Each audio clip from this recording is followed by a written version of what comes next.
Welcome to Fiction Audiobooks. If you enjoy the content, like and subscribing would be greatly appreciated.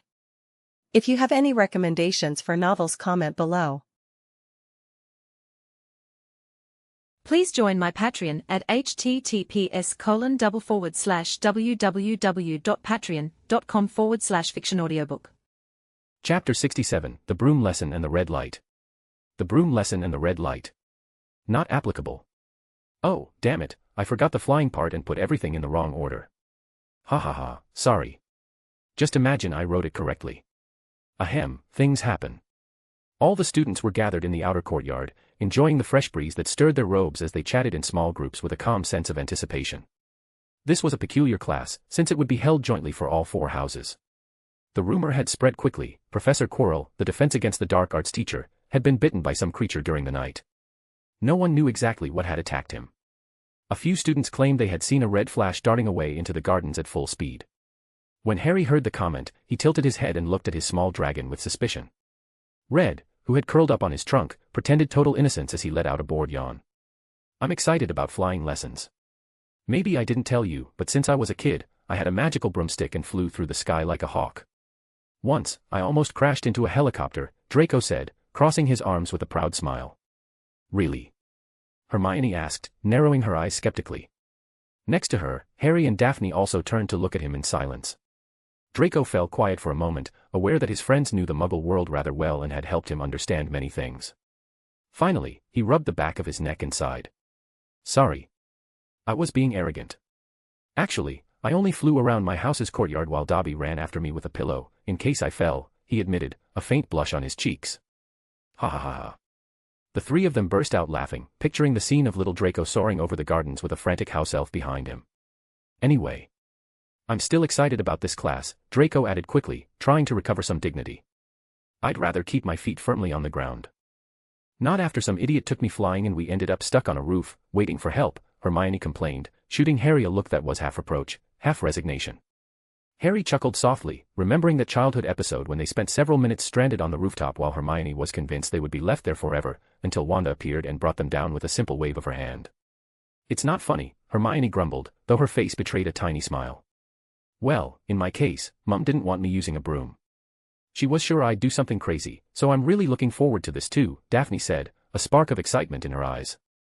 As they talked, Professor Hooch approached with brisk steps. She was an imposing witch with short, silvery hair that gleamed in the light and intense yellow eyes as sharp as a hawk's. When she reached the center of the courtyard, she stopped and raised her voice. Good afternoon, students.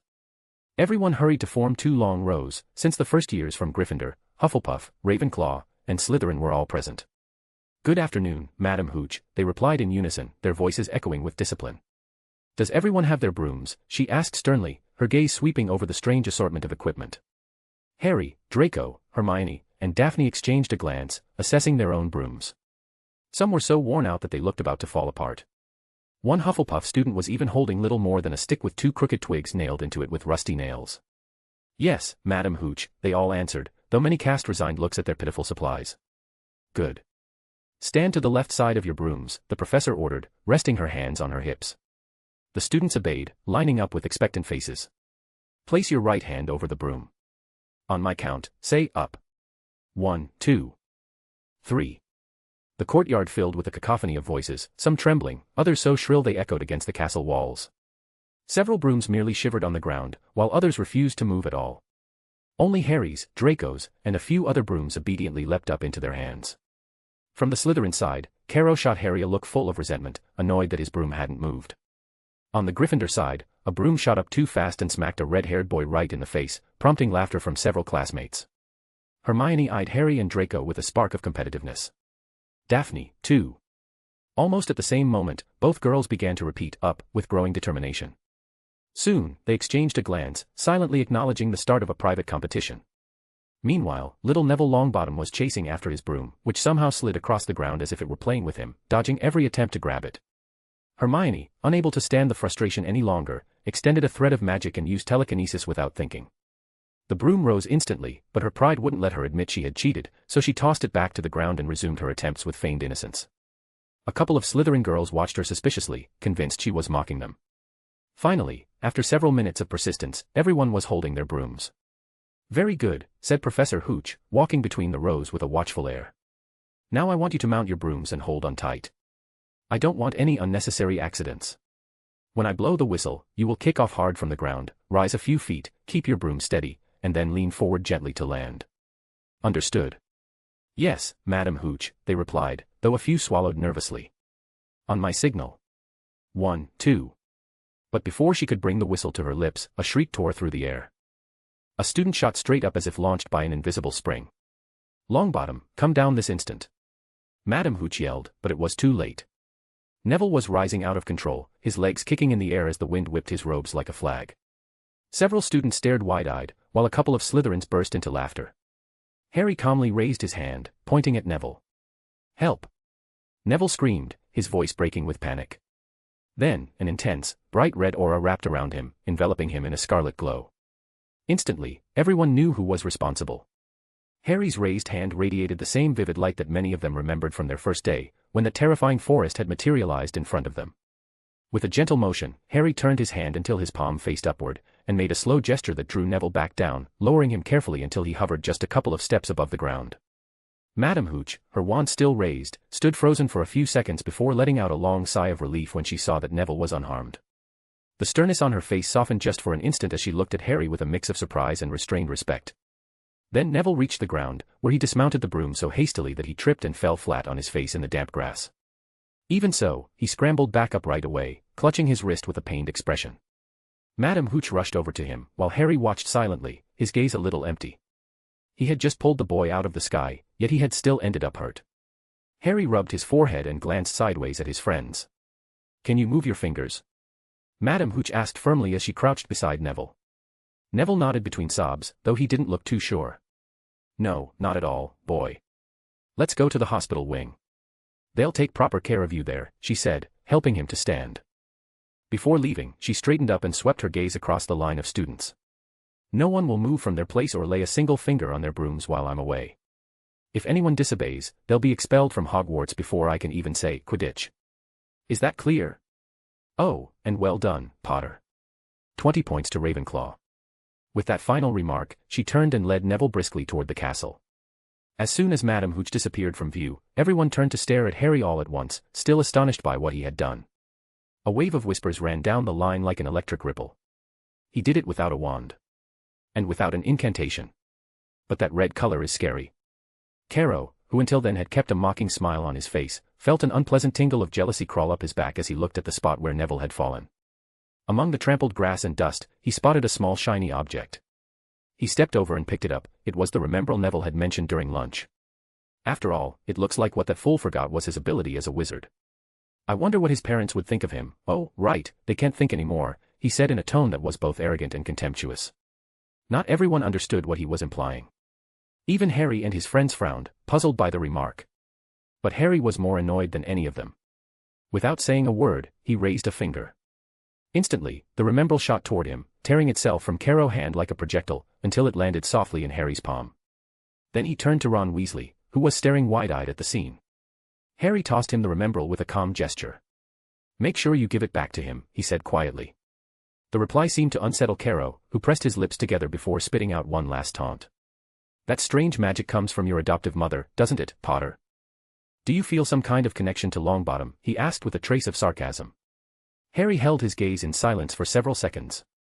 Caro met his eyes, but his smug expression slowly shifted into something more serious. Yes. It's the same magic my mother used to destroy a school when a friend of ours was insulted. Maybe you should find out what that was like. I hope you're ready for our duel in a month. Though, to make it fair, I might only use the magic I've learned here at Hogwarts. Because if I used mine, it would be far too easy, Harry replied in a calm voice before turning and walking toward a corner of the courtyard. Draco followed him, wearing a smile he didn't bother to hide. He looked at Caro with an amused expression. You really do know how to make enemies, don't you, Caro? Draco commented before catching up to his friends. The Ravenclaw students, who had been watching silently for a while, hurried to approach. A small circle formed around Harry, bombarding him with questions. Hey, Potter, your mother is the pretty lady who works in the bookshop, right? Asked one of them. It was Terry, his roommate. Sometimes he felt a bit left out next to Draco and Harry. Both were heirs to old magical families, pure-blooded, while he was a half-blood. His mother often talked to him about the prejudice in the wizarding world, so even though he tried to fit in, he couldn't help feeling a little shy. But Harry had just saved Neville in front of everyone, proving he wasn't a bad person. He was always respectful, even when Red ran off and caused trouble. Yes, Harry answered calmly. Did she teach you that magic? Asked a girl with brown skin wearing Ravenclaw robes.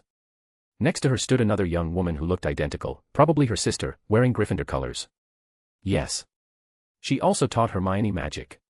She's her teacher, Harry said with a gentle smile. Everyone turned to look at Hermione, who tucked her hair behind her ear with a nervous gesture. Ah, that explains why you did so well in Flitwick's class, Terry said quickly. And now, when you lifted the broom and then threw it back down, you should have seen the faces of the Slytherin girls. They looked about ready to explode, he added with a mischievous grin. Well. I thought it would be cheating, Hermione murmured, a bit embarrassed to be in the spotlight. But why is yours red? Honestly, Harry, it looks kind of terrifying, and at the same time really cool. I still remember that day when we arrived at Hogwarts. It was honestly terrifying. I loved it, Terry admitted enthusiastically, while several other students nodded. Well, it's because it's a type of energy-based magic that only my mother and I use. But I don't know how to change the color, though I never really bothered to find a way. My mother uses it this way, so I do too, Harry explained calmly. Besides, the color of a spell doesn't really mean anything. There are plenty of curses with pretty colors and light spells that look sinister, Draco added with a shrug, trying to help his friend. The Ravenclaw know-it-alls had no choice but to nod in agreement, admitting he was right. Only Harry is a total mama's boy, Daphne said quickly, making everyone turn to look at him. Harry shot her an annoyed look while the rest burst out laughing. Hey, while we're talking, can we ask about Red, said one of the girls, glancing around curiously. How did you get him, she added at once. My mother created him through transmutation when I was a child. He's been with me ever since, Harry replied, smiling with a hint of pride. Wow. Your mother must be an incredibly powerful witch. Professor McGonagall said transmutation is a pretty dangerous art, commented another student in awe. Meanwhile, the Ravenclaw students joined the conversation, laughing and sharing curious comments. A few meters away, Caro and his followers watched from the Slytherin side, their faces tense with anger and disdain. Chapter 68, Oh. Ah, Potter and his entourage.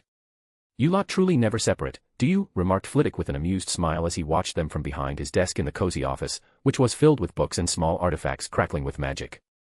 By the way, I heard what happened during the dueling class, truly magnificent.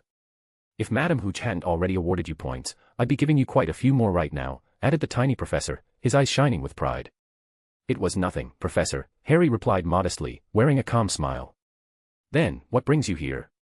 Flitwick asked with genuine curiosity, folding his hands atop the desk.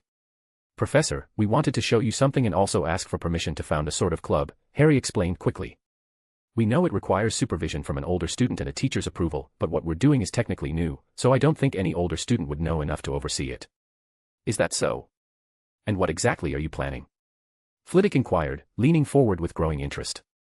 The four of them exchanged glances and nodded. Carefully, they lowered the trunk from their backs and dragged it in front of the desk.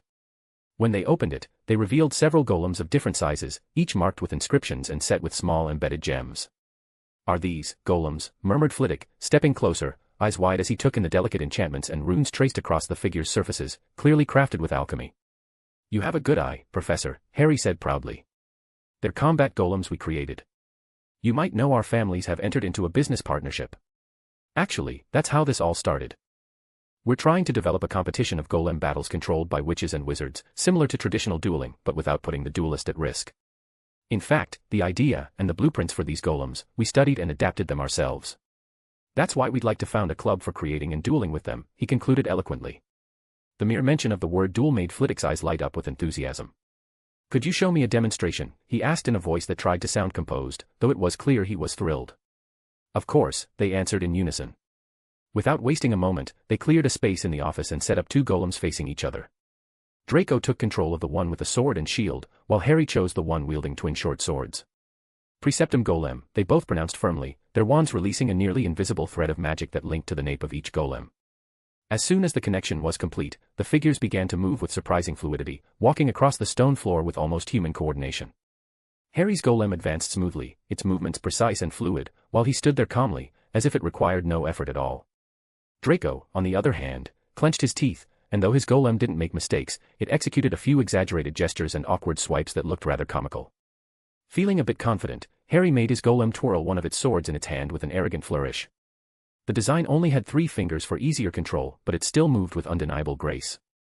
That little display pricked Draco's pride, and he immediately commanded his golem to charge forward at full speed, shield raised, straight toward Harry's. Unfazed, Harry had his golem roll aside, dodging the attack. Draco reacted quickly, swinging a downward slash. Harry's golem dropped to one knee, raised both swords, and blocked the strike with a clean cross of steel. Using the momentum, it sprang up, throwing Draco's golem off balance for an instant. With precise timing, Harry delivered a double lateral strike intended to knock Draco out of the match, but the shield came up just in time with a decorative spray of sparks. Draco didn't back down and directed a thrust straight for the opponent's chest. Harry countered by having his golem pivot on one foot as the blade grazed the shoulder armor. Without pause, the left-hand sword flashed upward, aiming for the neck. Draco ducked his golem's head just in time to avoid it. With a quick push, Draco's golem slammed its shield into the rival, sending it flying backward. But Harry, ever composed, controlled his golem to break the fall by rolling across its back. Then, in one fluid motion, it planted both hands against the floor, flipped over, and landed on its feet, immediately resuming a guarded stance with both swords at the ready. Opposite it, Draco's golem waited, shield raised and sword poised defensively. All of it had happened in mere seconds, leaving Flitwick gaping in amazement. His eyes gleamed with a mixture of fascination and wonder as he took in the fluidity of the combat and the level of mastery the boys had achieved. Fabulous, simply fabulous, he exclaimed suddenly, breaking the silence and startling Harry and Draco, who for a moment had forgotten it was only a demonstration. Truly spectacular. I've never seen golems like these, you're absolute geniuses. And that spell, where did you find it? He asked, hurrying over with quick, excited steps. My mother helped us, Harry explained simply. I see. Truly marvelous. If you told me you'd captured ancient Muggle warriors and trapped them inside, I'd believe it, the control is so complete. I will approve this club, absolutely. Don't worry, I'll handle it personally, Flitwick declared, his voice filled with enthusiastic conviction. Thank you, Professor, but we don't think that will be necessary, Hermione interjected politely. No, no. It is necessary. Every spark of creativity must be supported when something this wonderful comes along. You're incredible. I'll take care of the paperwork at once. I'm sure Minerva will back me up, Flitwick said, and he hurried out of the office with an energy that seemed impossible for someone his size. The 4 of them watched him go, slightly stunned. Well, it looks like this will be easier than we thought, Daphne commented with a satisfied smile. Brilliant, she added happily, while Harry and Draco exchanged a look in silence. Without saying another word, both of them resumed control of their golems, ready to continue their improvised duel. After quite a while, Flitwick returned to the office, followed by Professor McGonagall, who maintained her usual serious expression and dignified bearing. Meanwhile, Draco and Harry had already finished their duel. From the victorious, slightly mocking look on Harry's face and the defeated, annoyed glint in Draco's eyes, there was no need to ask who had won. Professor Flitwick has told me about something you've created. Could you show it to me? McGonagall requested in her measured, stern tone. Without delay, Draco and Harry presented the golems again. Draco's now bore several red marks running across half its body, evidence of the hits it had taken during their earlier match. They used those marks to indicate critical points that would have destroyed the golem in a real fight, thus avoiding the need to rebuild them every time they trained. If they let them battle to total destruction, the cost would be enormous, especially if they planned to market them. They had developed an enchantment that, when it detected a mortal wound or decisive damage, created a glowing mark on the material to indicate defeat without dismantling the entire structure. Of course, each confrontation still left nicks and wear, but at least it prolonged the model's lifespan. After a brief demonstration of the basic functions, a few defensive maneuvers, and a light sparring match, McGonagall watched intently. She nodded in understanding and, for a moment, seemed to be weighing her thoughts. It really is a pity we don't teach alchemy as a subject at Hogwarts, she remarked with a touch of regret in her voice. It would no doubt be of great help to creative young people like yourselves. She turned her gaze to Flitwick and continued in a firmer tone, very well, Phileas. I will support you in this. But then her clear eyes settled on each of the 4 with a measured, thoughtful expression. By the way, she began, in a tone that made all of them hold their breath, you wouldn't happen to know what might have attacked Professor Quirrell. I recall that you have, a rather particular pet. A creature created through advanced transmutation that many find interesting. Hermione swallowed hard and took a cautious step forward, a little nervous. Are you talking about Red? She asked carefully. I am talking about Red, McGonagall confirmed with a faint sigh. Yes, I'm almost sure it was him, Harry replied before anyone else could speak, leaving his friends and both professors momentarily speechless. The surprise on McGonagall's face was clear. Even Flitwick's mouth dropped open, as if unsure whether to laugh or be alarmed. But I think you should give him the benefit of the doubt, Harry continued with absolute composure. After all, a professor who smells like garlic, wears a strange turban, and a silly dragon who can't tell his own tale from a snack, it's quite likely he mistook him for some sort of weird food. Red is always chewing things he shouldn't. McGonagall regarded him silently for several seconds, her lips twitching slightly as if she were trying not to smile. Besides, Harry added quickly, Red gets along perfectly well with all the Ravenclaw students. Even when he escaped and, for some reason, ended up in Gryffindor's common room, with help from the Weasley twins. Apparently, they were having a great deal of fun together. That comment made the professor raise an eyebrow in a mix of resignation and mild exasperation. Harry knew perfectly well that mentioning the twins was striking at Gryffindor's weak spot.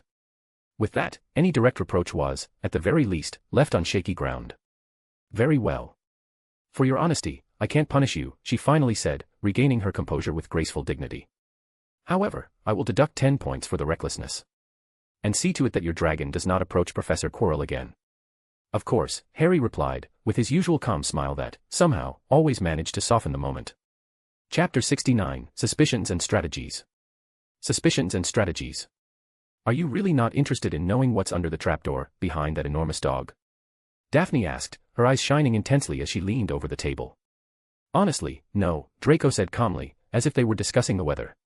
Curiosity killed the cat, Harry muttered, resting his elbow on the table and rubbing his temple. I don't want to get punished again. We already lost points for the first time, Hermione protested, crossing her arms sternly. Oh, come on. We earned those points ourselves anyway, Daphne insisted with an irritated gesture, leaning back against the wooden surface. Then, how about we try to figure it out? Harry proposed with a smile that carried a hint of a challenge. Hermione, who at first had seemed determined to refuse, couldn't resist. She pulled a small notebook from her robe and snapped it open. Sounds interesting. Detective mode, Daphne declared, half amused and half serious. Let's start by going over all the information we have. No, better yet, let's go further back. From the moment we received our Hogwarts letters. Or even earlier. News from the wizarding world, Harry said, his voice growing steadier. All right, let's see. Draco narrowed his eyes, thinking. A wizard appeared who was hunting dark wizards. They said he was imitating the vigilante from years ago. The aura surrounded him, but in the end he escaped. A shop in Nocturne Alley was burned down, Daphne added. Dragons behaving strangely on farms across Europe, Hermione chimed in as she scribbled notes. And the Gringotts robbery, Harry said gravely. According to the prophet, there was nothing in that vault. But even so, the thieves went straight there. As if they knew that until shortly before, it had contained something. That means they were after something specific. Something the owners had already removed before they got there, Hermione reasoned, biting the end of her quill. It could be a connection. Let's just put it down as a possibility, Draco conceded, nodding slowly. And, Harry continued, squinting slightly, Dumbledore's warning was strange. If he really wanted to hide something important, he would have kept it with him. After all, he's supposed to be the most powerful wizard alive. And he doesn't mind everyone knowing it. Unless the warning was a trap, Daphne interjected quickly. A trap, among the students? Hermione asked, puzzled. It's possible he expects those who act as spies for their parents to send them information, Draco explained, casting a meaningful look over at the Slytherin table, where Caro and his friends were whispering. Makes sense, Hermione conceded, frowning. Announcing to everyone that the third floor is forbidden this year, that's exactly the kind of provocation that would attract attention. And there was no real need to guard anything with such a dangerous creature in the middle of the school, unless he wanted to tempt the curious. But that would put students at risk. We can't judge the wizarding world as if it were ours, Harry said seriously, sounding almost tired. Remember the inconsistencies we've seen. And how ridiculous they can be, sometimes. I can't say anything to defend them, Daphne sighed. Draco shook his head. In summary, Hermione said as she reviewed her notes, the information suggests that whatever it is was at Gringotts. And Dumbledore brought it here, maybe as part of a plan to draw someone out. Even if it means endangering the students. At that moment, Harry lifted a hand to his scar, which was no longer there, as if some dormant memory were trying to surface. Voldemort, he whispered suddenly, his voice so low it sent a chill across the table. Draco and Daphne flinched, glancing around nervously in case anyone was listening. Don't say that name. You'll scare everyone, Daphne hissed, alarmed. Sorry, but it's Voldemort, Harry insisted, lowering his voice even more. My mother told me that part of that man's soul was trapped in my forehead for years. What? The three of them exclaimed in unison. What does that mean?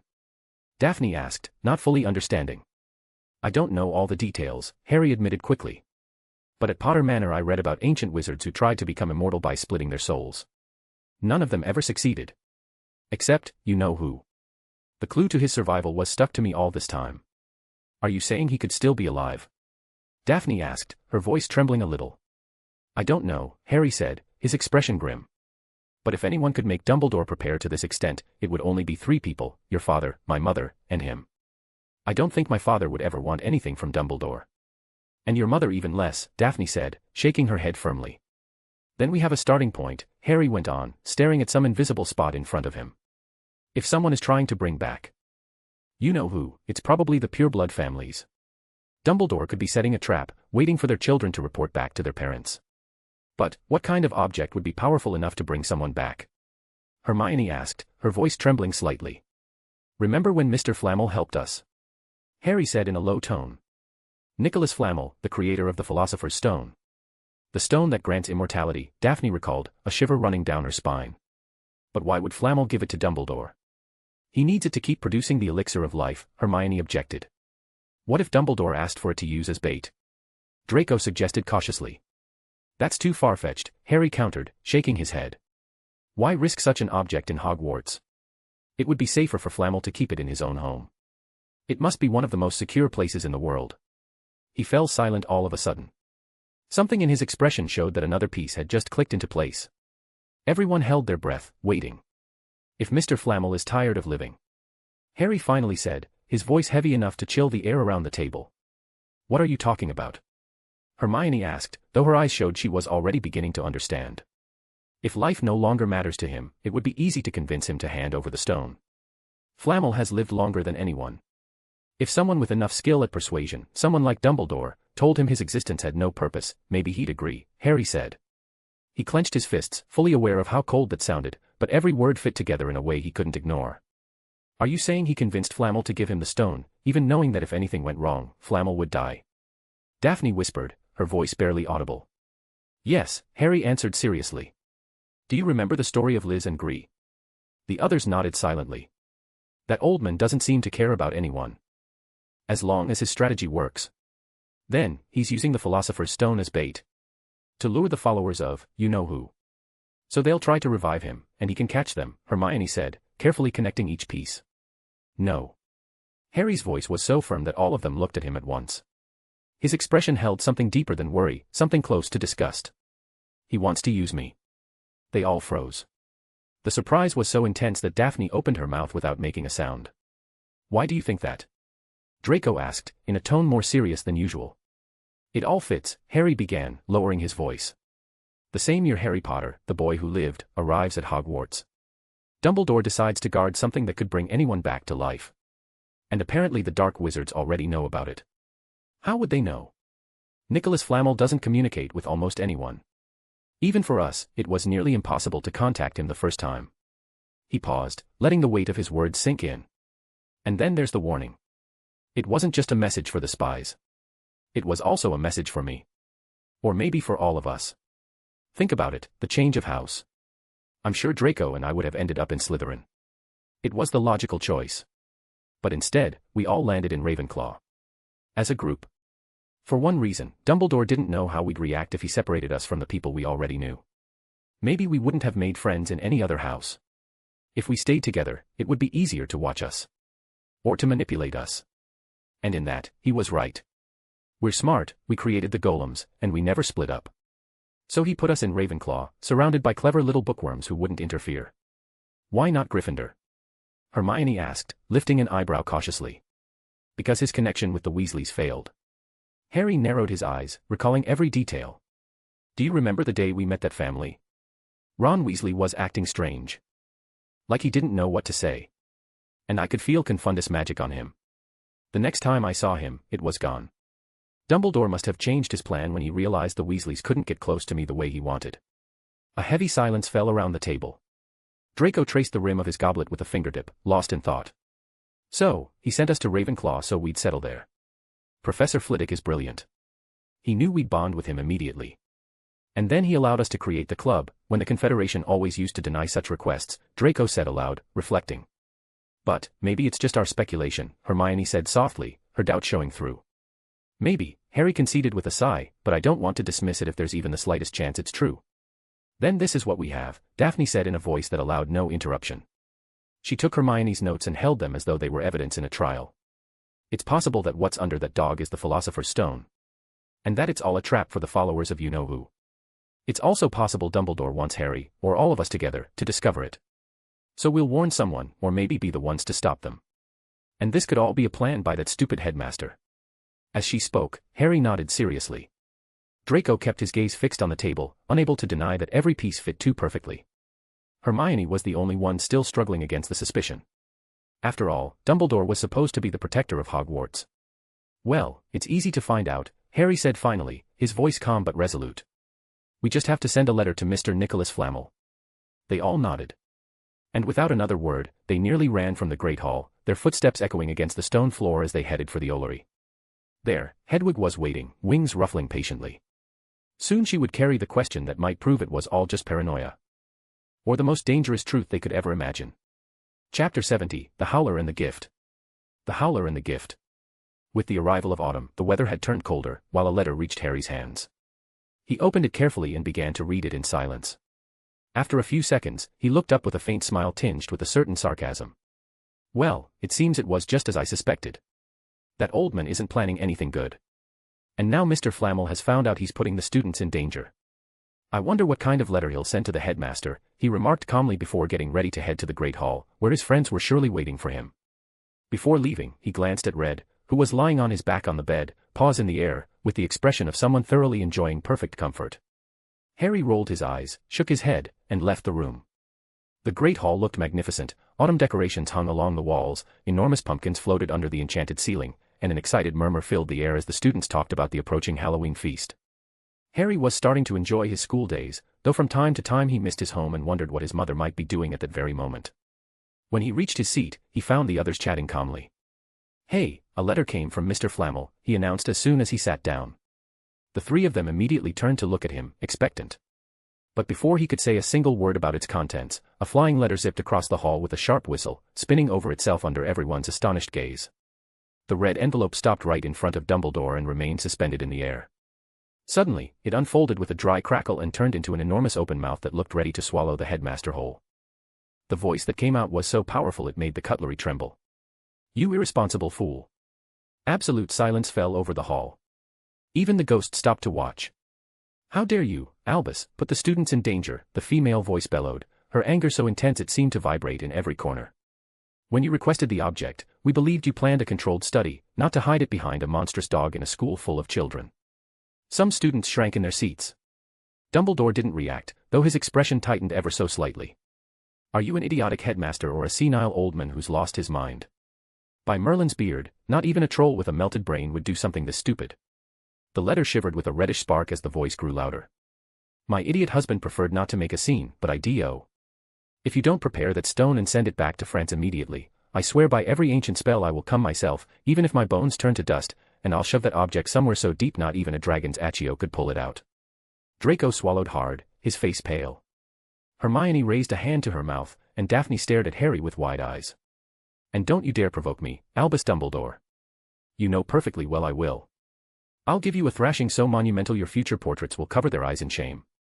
The letter fell silent for a heartbeat, and then its tone shifted, turning a little calmer. And by the way, I want to congratulate young Potter, Granger, Greengrass, and Malfoy. I've read the reports about your experimental golems, and I am pleased to hear you have passed the research phase. You are very close to registering them officially for trade.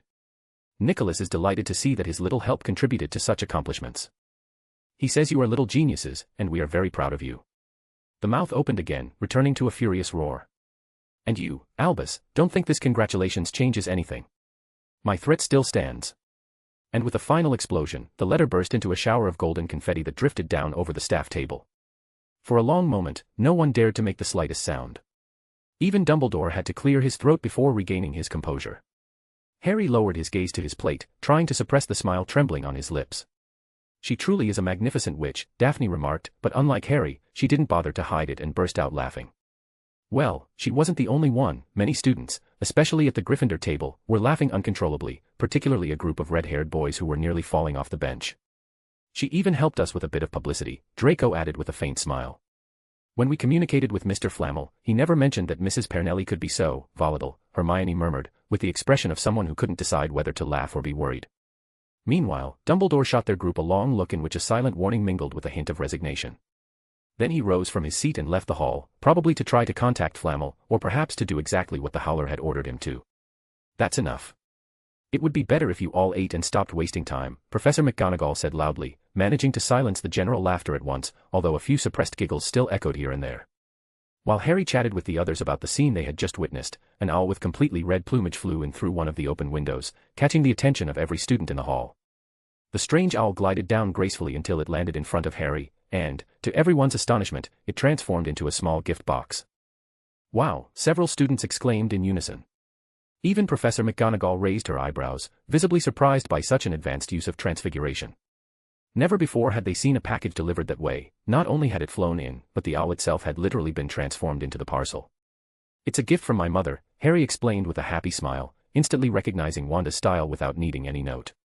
He opened the package quickly, unable to hide his excitement. Inside, he found a round mirror, about the size of his hand, with delicate silver patterns around the edge. At first glance, it looked like a vanity mirror a witch might use to fix her hair, which left Harry somewhat confused. Before he could ask what it meant, soft ripples began to distort the reflective surface, and within seconds, Wanda's face appeared with a warm smile. "Mum," Harry murmured, his eyes lighting up with joy. Hermione, Draco, and Daphne immediately leaned closer to get a better look. "Hello. It seems you're having fun at school," Wanda said, her voice soft and full of pride to see her son after so many days apart. "Hello, Mrs. Wanda," Draco greeted quickly, in a polite tone. Daphne smiled and waved her hand. Hermione also joined in, wearing a respectful expression. "Hello to all of you, too," Wanda replied, inclining her head kindly. "Yeah, it's fun," Harry said, his voice brimming with enthusiasm. "Today, we managed to get someone to yell at the headmaster, right in front of the whole school," he added, puffing out his chest a little with pride. Several girls sitting nearby turned to look at him with curiosity, and more than one found herself staring at Harry's smile with a faint blush. Some of them seemed to think it might be worth waiting until he was older, while others were already considering whether it was better to start getting close now. Then, beside Wanda, Sirius Black's face appeared, greeting them with a proud grin. "Hey there, pup," he said in an amused voice. Harry's smile vanished instantly, replaced by a serious, steady look. "Why are you with my mother, godfather?" he asked in a cold tone that made several students tense. "Hey, you should be happy to see me. Who do you think gave her the mirror?" "I gave it to your mother so she could talk to you," Sirius replied, pretending to be offended. "Then if you've already delivered it, could you go back to your house? You probably have a lot of things to clean," Harry said, without losing that icy tone. "You really never change," Sirius muttered, shaking his head with resignation.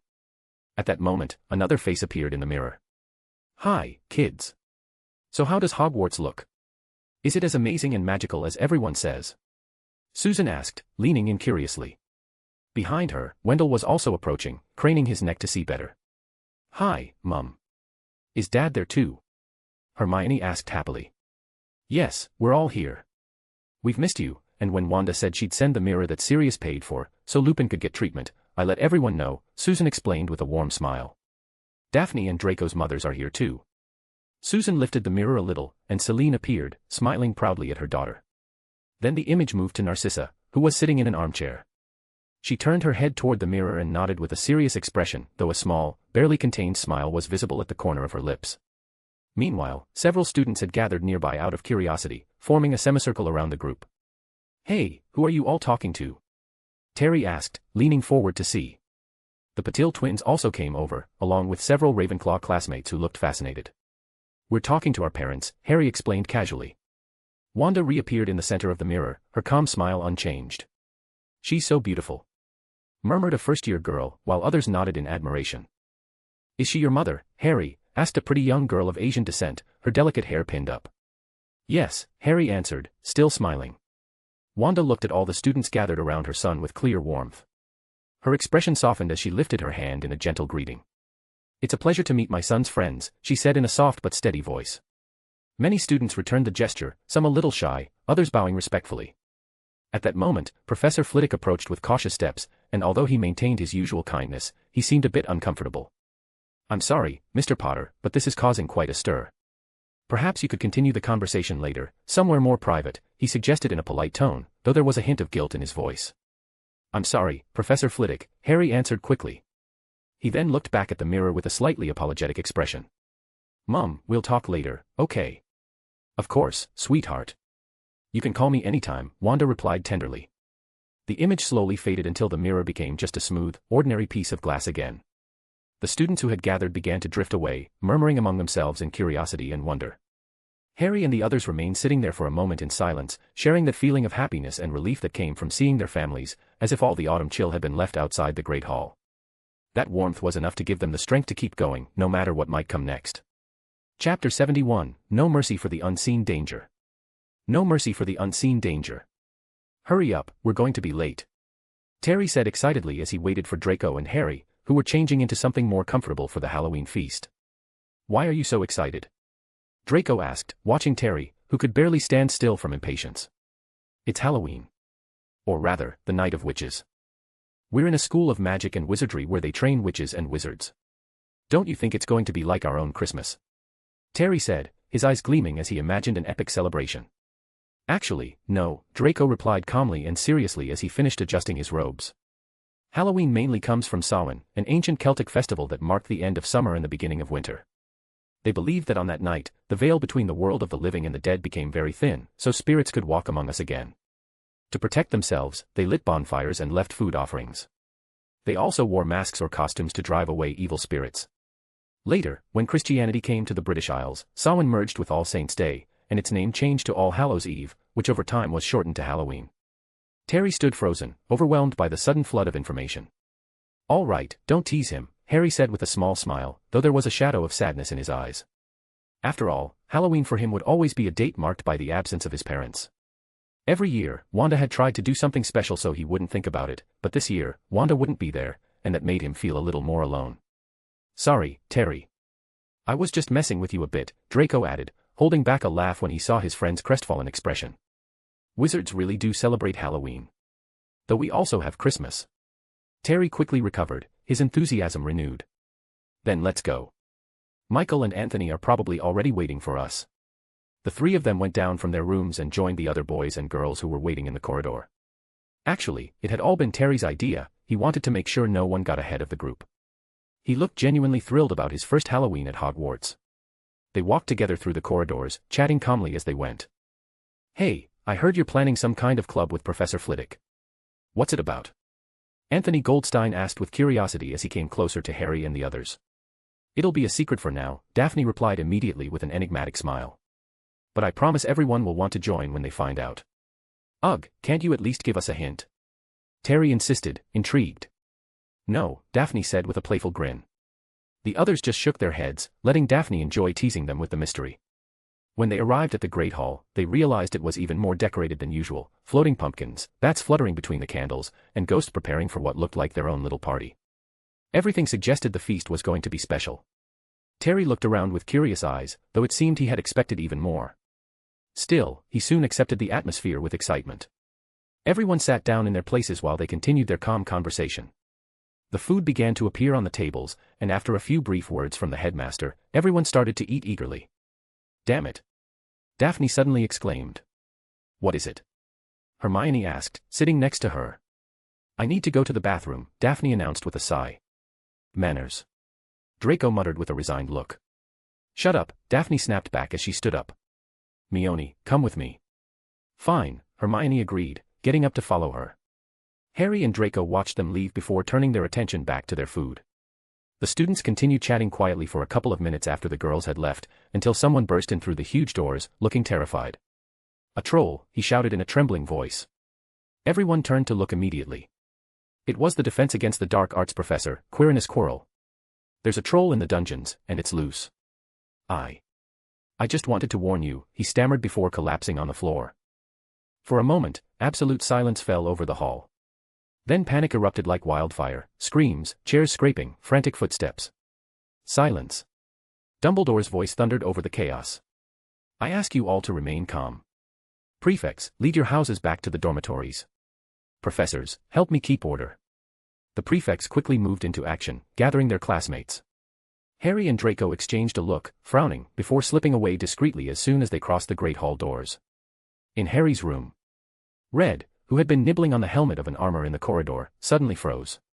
He sniffed the air nervously, then raised his head and bolted toward one of the windows. He smacked into the glass, but as he regained his balance, his wings, normally more decorative than functional, unfurled in a faint reddish glow before he launched himself into the night, heading straight toward a very specific place. "Why did we come to the farthest bathroom?" Hermione asked, watching Daphne as she took the chance to fix her hair in front of the mirror. "It's the cleanest," Daphne replied from inside one of the stalls before stepping out to wash her hands. Did you hear that?" Hermione asked suddenly, stopping in place. "What?" Daphne asked, confused as she turned off the faucet. Another dull thump echoed, followed by the scraping of something heavy across the floor. They exchanged a tense look, then carefully approached the door. That was when they saw it. A massive troll, its grayish skin covered in warts, lumbering forward clumsily. It wore filthy rags that stank of sweat and decay. Its tiny, dull eyes locked onto them for an instant before it raised its enormous wooden club, ready to smash them. For a split second, both of them froze where they stood. When they finally reacted, Hermione drew a shaky breath and raised her hand with determination. Her eyes flickered with a faint blue glow as her magic focused on a single thought: protect. An invisible force burst from her fingertips, shoving Daphne backward with surprising strength. She flew several feet and landed hard on the bathroom floor, just out of reach of the descending club. The blue light vanished as if it had never been there. "Hermione!" Daphne shouted, scrambling to her feet, her breathing ragged.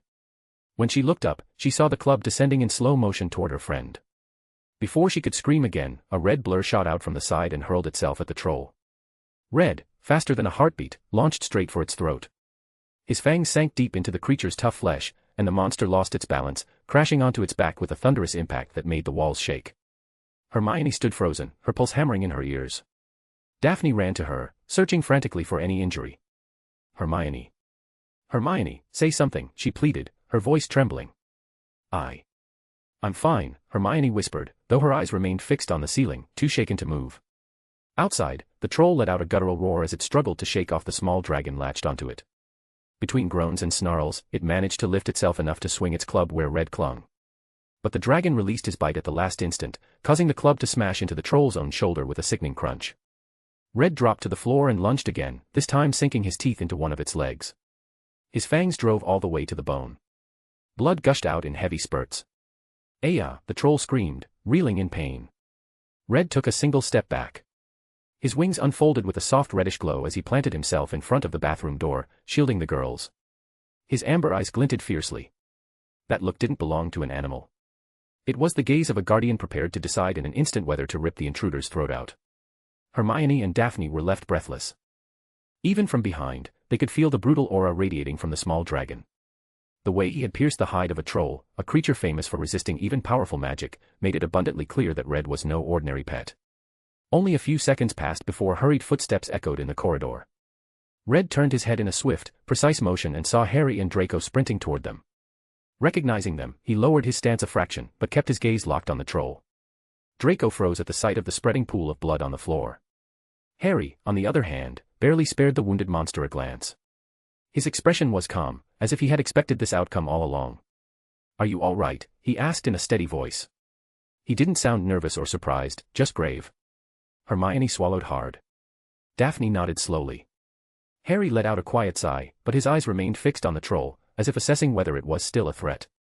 "Red, come back." "You did well," Harry said calmly. The dragon lifted his head, watched the writhing troll one last time, and finally trotted over to stand beside his young master. Harry drew his wand. "What are you going to do?" Hermione asked, still shaking. "They can't know how dangerous Red truly is," Harry replied, his voice so cold that Daphne shivered. In that moment, something about his presence shifted. He was no longer a child. He was the heir of the Scarlet Witch, a being who would not hesitate if his friends were threatened. He raised his wand toward the troll. Instantly, all the suits of armor lining the corridor began to rattle. Spears, swords, knives, and shards of metal tore themselves free, lifting into the air as if drawn by an invisible force. "Harry!" Draco murmured, taking a step back. Harry's brow furrowed in a severe, almost pained expression. "I won't allow anyone to endanger my friends," he said in a low voice. The weapons flew like a storm of blades, impaling the troll's body in a single, deafening impact. The monster convulsed one last time before collapsing, reduced to a twisted heap. Harry's gaze swept across the entire corridor. For a second, his pupils seemed to glow a deep red, though no one else noticed. The silence was absolute, broken only when several portraits on the walls cracked apart under the pressure of his will. That was when the professors came running, alarmed by the noise. For the love of Merlin! McGonagall gasped, pressing a hand to her chest. Flitwick hurried forward at once, checking the students for injuries. Snape raised an eyebrow, the only sign of his surprise at the scene before them, a troll slain, pierced by half the arsenal of Hogwarts. Quirrell arrived last. His eyes widened with something strange before his face turned pale. But Harry saw it. And for a moment, his gaze turned so cold that anyone who looked into it would have felt a chill down their spine. What happened here? McGonagall demanded, her voice tight. The troll wasn't in the dungeons, Professor, Harry said, his tone calm but unyielding. We came to look for our friends because they weren't in the hall when Professor Quirrell gave the warning. We were going to return to our dormitories, but we found it here. I did what I thought was necessary before anyone got hurt. That was extremely reckless, Mr. Potter. Even if it was to protect your classmates, you should have called for a teacher, McGonagall said, pressing her hand over her heart to steady herself. It was, Harry agreed without looking away. But the speed with which the safest school in the world responded wasn't exactly impressive. If we had waited, they would have been injured. Or worse. There was no hatred in his voice, but there was a gravity no child his age should have carried. Flitwick stepped in quickly, his tone gentler. Minerva, if they hadn't arrived in time, we can't say what might have happened. I think they should be taken to the infirmary, just in case. McGonagall took a deep breath and nodded. You're right. It has been a difficult night. You will each be awarded 5 points for your bravery. We'll handle the cleanup. Harry inclined his head slightly. He didn't say anything more, but before he turned away, he fixed Quirrell with one last, icy stare. That kind of danger, the kind that wasn't announced with a shout, but with calculated negligence, he would not overlook. One thing was Dumbledore and his games of chess, which at least ensured someone was always watching. Another entirely was putting his friends in real danger without the slightest care. And that, he would not forgive. Chapter 72, A Harry Way Too Cool. A Harry Way Too Cool. While everyone slept in the middle of the night, a heavy silence covered the castle. Even the ghosts who usually wandered the corridors seemed to have gone off to roam among the village graveyards, as if tonight in particular they preferred not to witness anything. Although there was still one annoying poltergeist making noises in the halls and throwing buckets of water over Filch's head. Perhaps that was why the caretaker was always so irritable and haggard, unable to sleep a single night in peace while Peeves laughed right in his face. Quirrell walked with slow, almost dragging steps as he emerged from the teacher's dormitory section. He closed the door carefully, as if afraid that a simple click might betray him. Then he turned around, and his breath caught in his throat. An 11-year-old boy was there, watching him with a calmness more fitting for an adult than for a student. Beside him, a small red dragon stared with a wild glint in its eyes, as if deciding exactly where on Quirrell's neck to sink its teeth. Quirrell blinked several times, unable to understand how he hadn't seen them a moment ago. Out for a walk, Professor Quirrell? Harry asked with complete serenity, not caring in the slightest that he was outside his common room past curfew, nor that he was technically a student caught in a restricted area. P.P. Potter, what are you doing here? It's past curfew. Quirrell stammered, his gaze darting between the boy and the dragon, which began to move to one side with slow, measured steps, studying the distance like a predator. Aren't you tired of speaking that way? Harry said as he walked slowly to the opposite side of Red, both of them gradually surrounding him. I heard that before you left for a year to train, you were quite normal. I suppose something went wrong on that trip. Quirrell swallowed hard, turning his head from side to side, searching for an exit that didn't exist. Sweat slid down his face in thick streams. I've had pee-pee problems. He muttered in a trembling voice. Harry didn't believe a word of it. He looked at him steadily for a moment, his green eyes showing no emotion at all. Then, with a simple flick of his hand, Red lunged at the professor, knocking him flat onto the floor with a heavy thud that made the suits of armor lining the walls rattle. The dragon planted its claw on Quirrell's chest and opened its jaws inches from his face. Aya!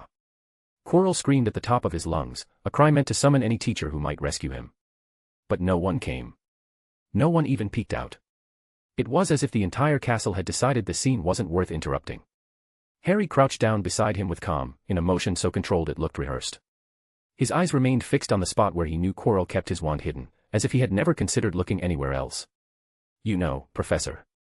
I don't really care about whatever you're planning. If it bothers Dumbledore, I even find it amusing. Because unfortunately, my mother took away my chance to play the way I wanted. So now all of this is just a chess game to keep myself entertained. But if any of your moves put my friends or my family in danger, then I'm going to break your pieces one by one. If anyone had seen Harry at that moment, they would have thought he wasn't a child anymore. His expression was identical to the one Daphne had tried to imitate on the train ride, cold, unshakable, authoritarian. But unlike Daphne, Harry did it perfectly. He looked like a reflection of Mr. Greengrass, that severe, intimidating bearing devoid of emotion that made no one dare contradict him.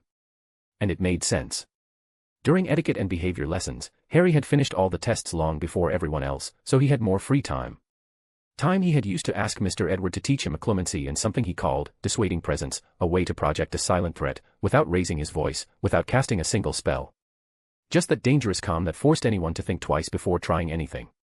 After all, they say children are shaped by those around them.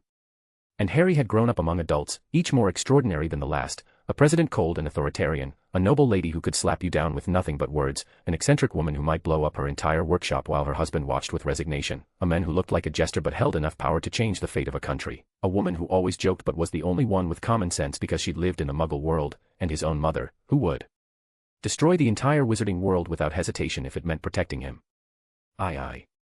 I don't know what you're talking about. Quirrell muttered, his eyes locked on Red's teeth.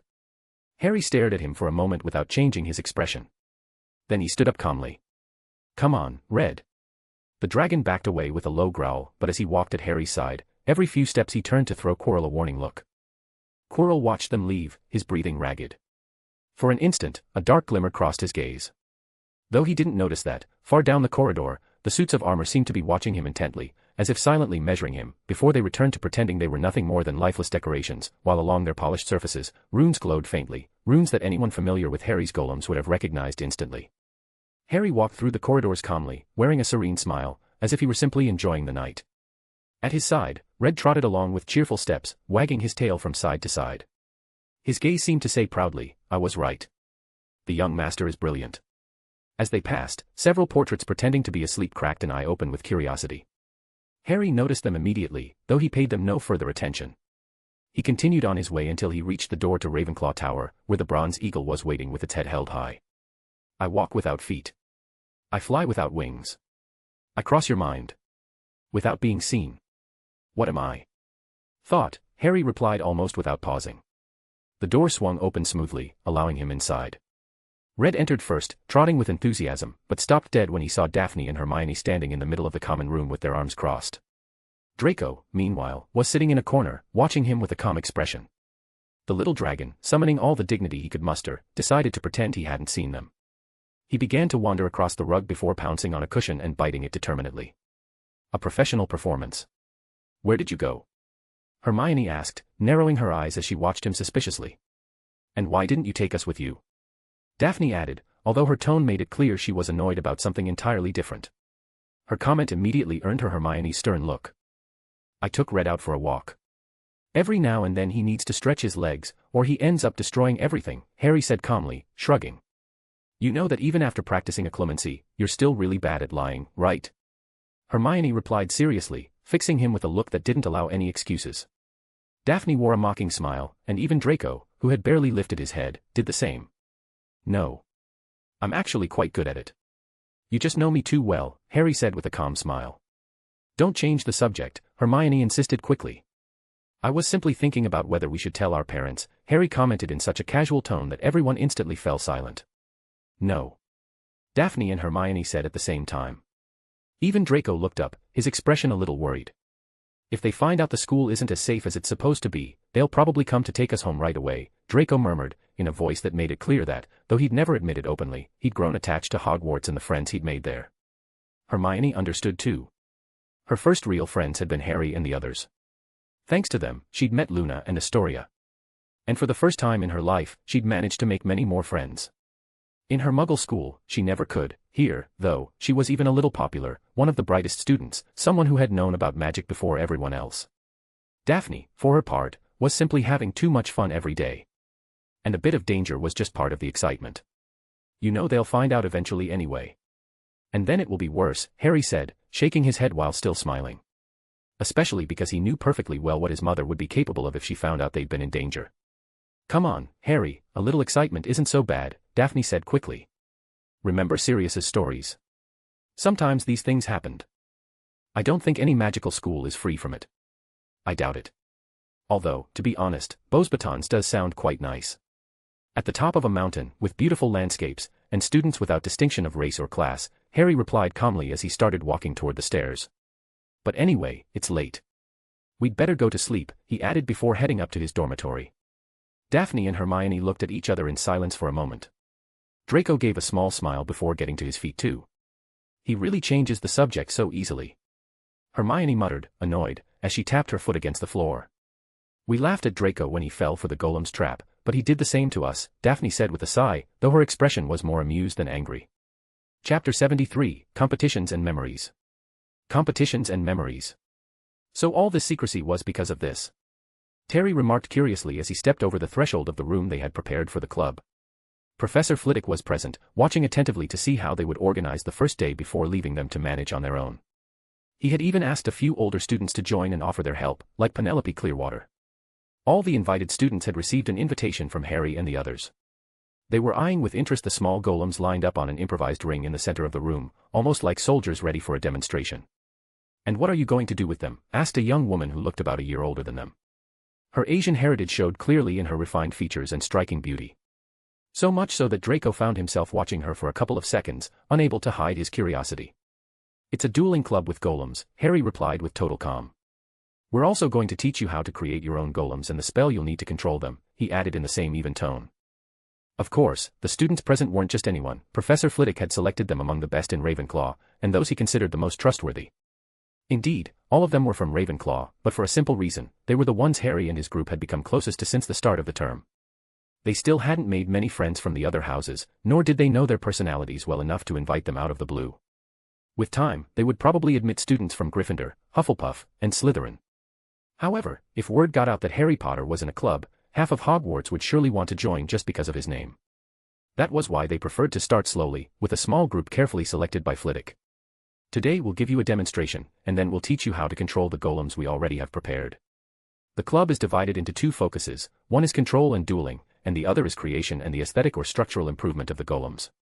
You can choose to specialize in either area, or participate in both, since they complement each other, Hermione explained seriously as she swept her gaze over the dozen or so students gathered there.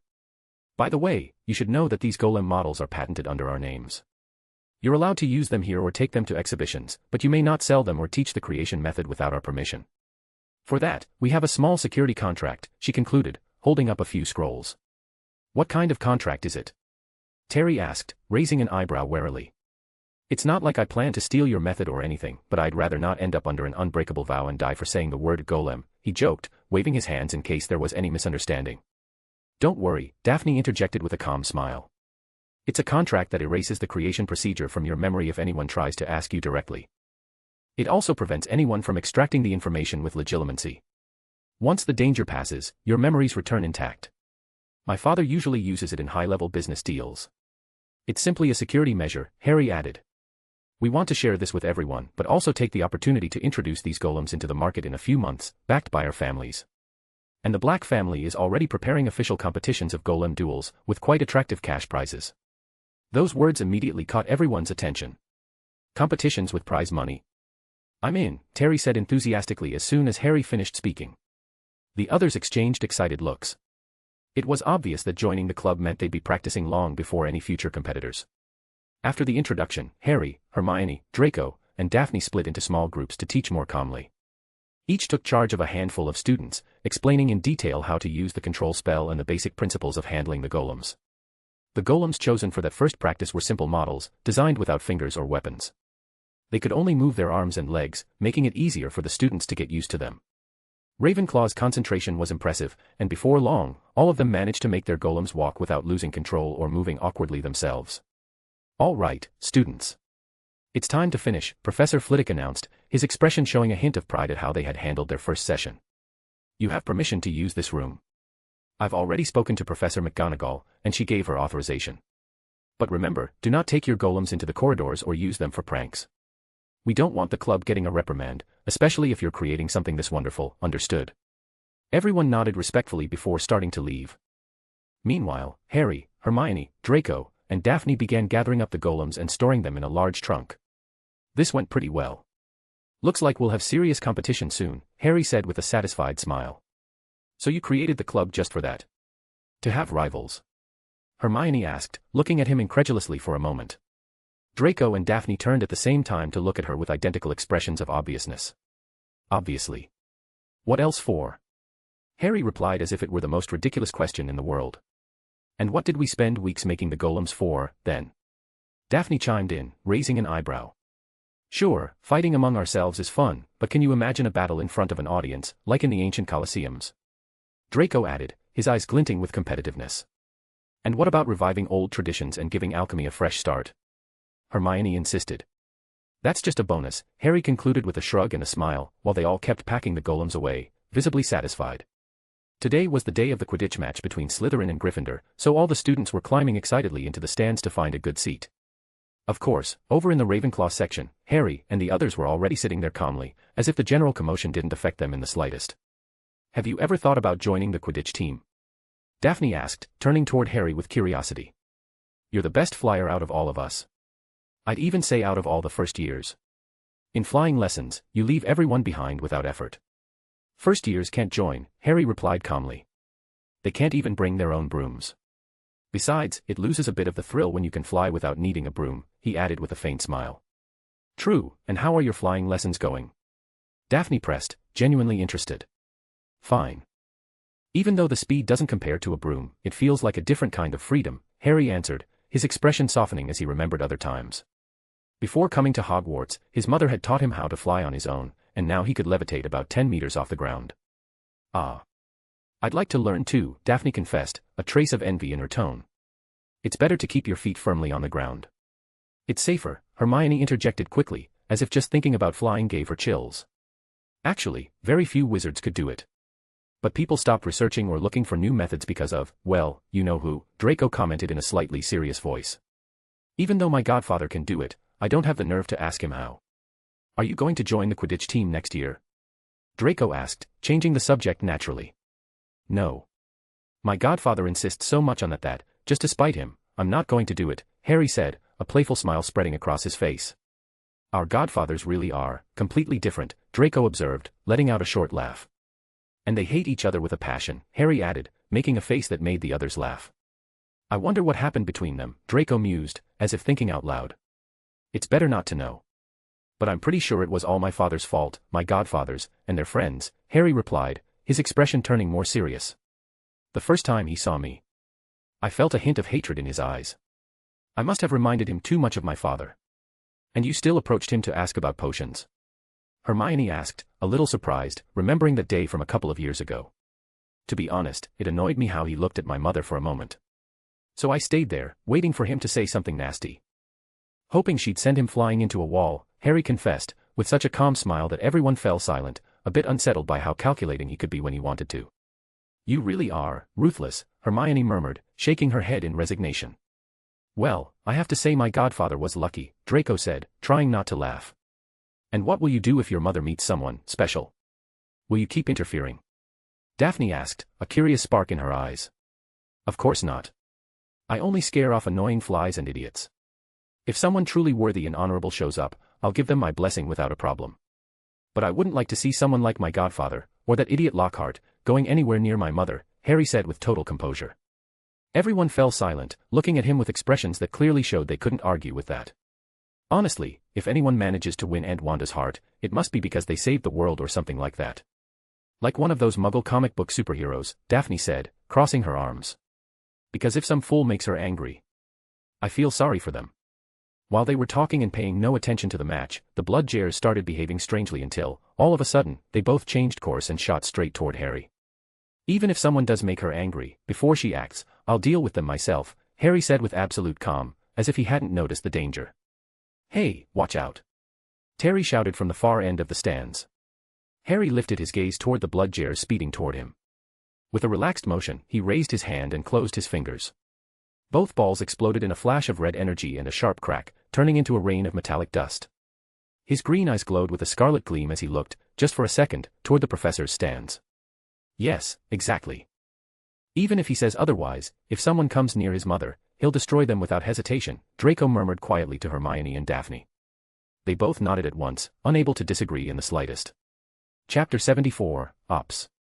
Harry, are you all right? A deep voice thundered across the field as the ground trembled with each heavy step. Hagrid was running toward him, his face flushed with effort and unmistakable worry in his eyes. "I'm fine, Hagrid." "Thanks," Harry replied with total calm, brushing dust off his clothes as if nothing had happened. Hagrid frowned as he looked at the metallic remains of the blood jars still floating in the air like suspended ashes. "By Merlin, what in the world happened to those blood jars?" "I've never seen anything like it," he muttered, bending down to examine the fine red dust with a mix of confusion and unease. "Must have been a malfunction in the control system," Harry said neutrally. But his friends, who had known him for years, could read the truth behind his composed tone. He said nothing, but the fury simmering inside him was almost palpable, like a spell waiting to erupt. "I should go clean up," he added quietly, turning without another word and walking off the pitch. The others exchanged a quick look and followed him in silence. As they walked, students from all houses watched him with growing interest. Some looked impressed, others uneasy. No one had forgotten how he had stopped the blood jars, nor the flash of scarlet in his eyes just before they exploded. Back inside the castle, with the tension slightly eased, the group paused near a corridor before heading toward the common room. It was then that they finally spoke. "Hey, you're not planning anything crazy, are you?" Daphne asked lightly, though her smile suggested that if he was, she had no intention of stopping him. "What are you talking about?" "Obviously, it was just an accident," Harry said with absolute composure. "And you really expect us to believe that?" Hermione replied, raising an eyebrow and giving him the exact look she used every time she wasn't buying a single word. "Let's go to the common room," Harry said, ignoring the comment. "I've got some upgrades I want to test on the golems." The three looked at one another, then simply shrugged in unison, and followed him. That night, the corridors of Hogwarts were wrapped in an eerie stillness. The magical torches flickered with a faint light, casting long, wavering shadows along the stone walls. It was curfew hour, and the professors were meant to patrol in pairs, or so the rule said. Professor Quirrell walked briskly, his nervous eyes darting from one shadow to the next. Every now and then, he turned around sharply, as if expecting something to be creeping up behind him.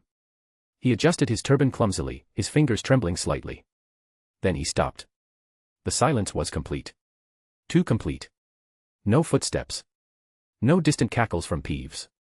Not even the usual whispering from the portraits. For a magical school like Hogwarts, so alive, so chaotic, this quiet was deeply unnatural. "Hello," he muttered, his voice echoing faintly against the stone. He glanced around, feeling a tightness in his chest. "Peeves. If this is a joke, it's not funny." He called out, forcing a smile that disappeared almost immediately. Still, no answer. Then he heard it. A whisper. A scrape. Right behind him. He spun around, wand raised, nothing. Only darkness. "Who's there?" he demanded, voice shaking, taking a cautious step back. And in that moment, as he turned a corner, a blur of red launched itself at him with terrifying speed. "Aya!" Quirrell screamed as sharp teeth sank into his leg, knocking him to the floor. He tried to raise his wand, but a small, scaly creature leapt onto his arm, biting down with brutal force. His wand snapped with a dry crack between the creature's jaws, and his scream grew shriller. "Aya! Help!" The creature clawed at his face, wild and merciless. In the struggle, Quirrell's turban slipped off with a dull thud.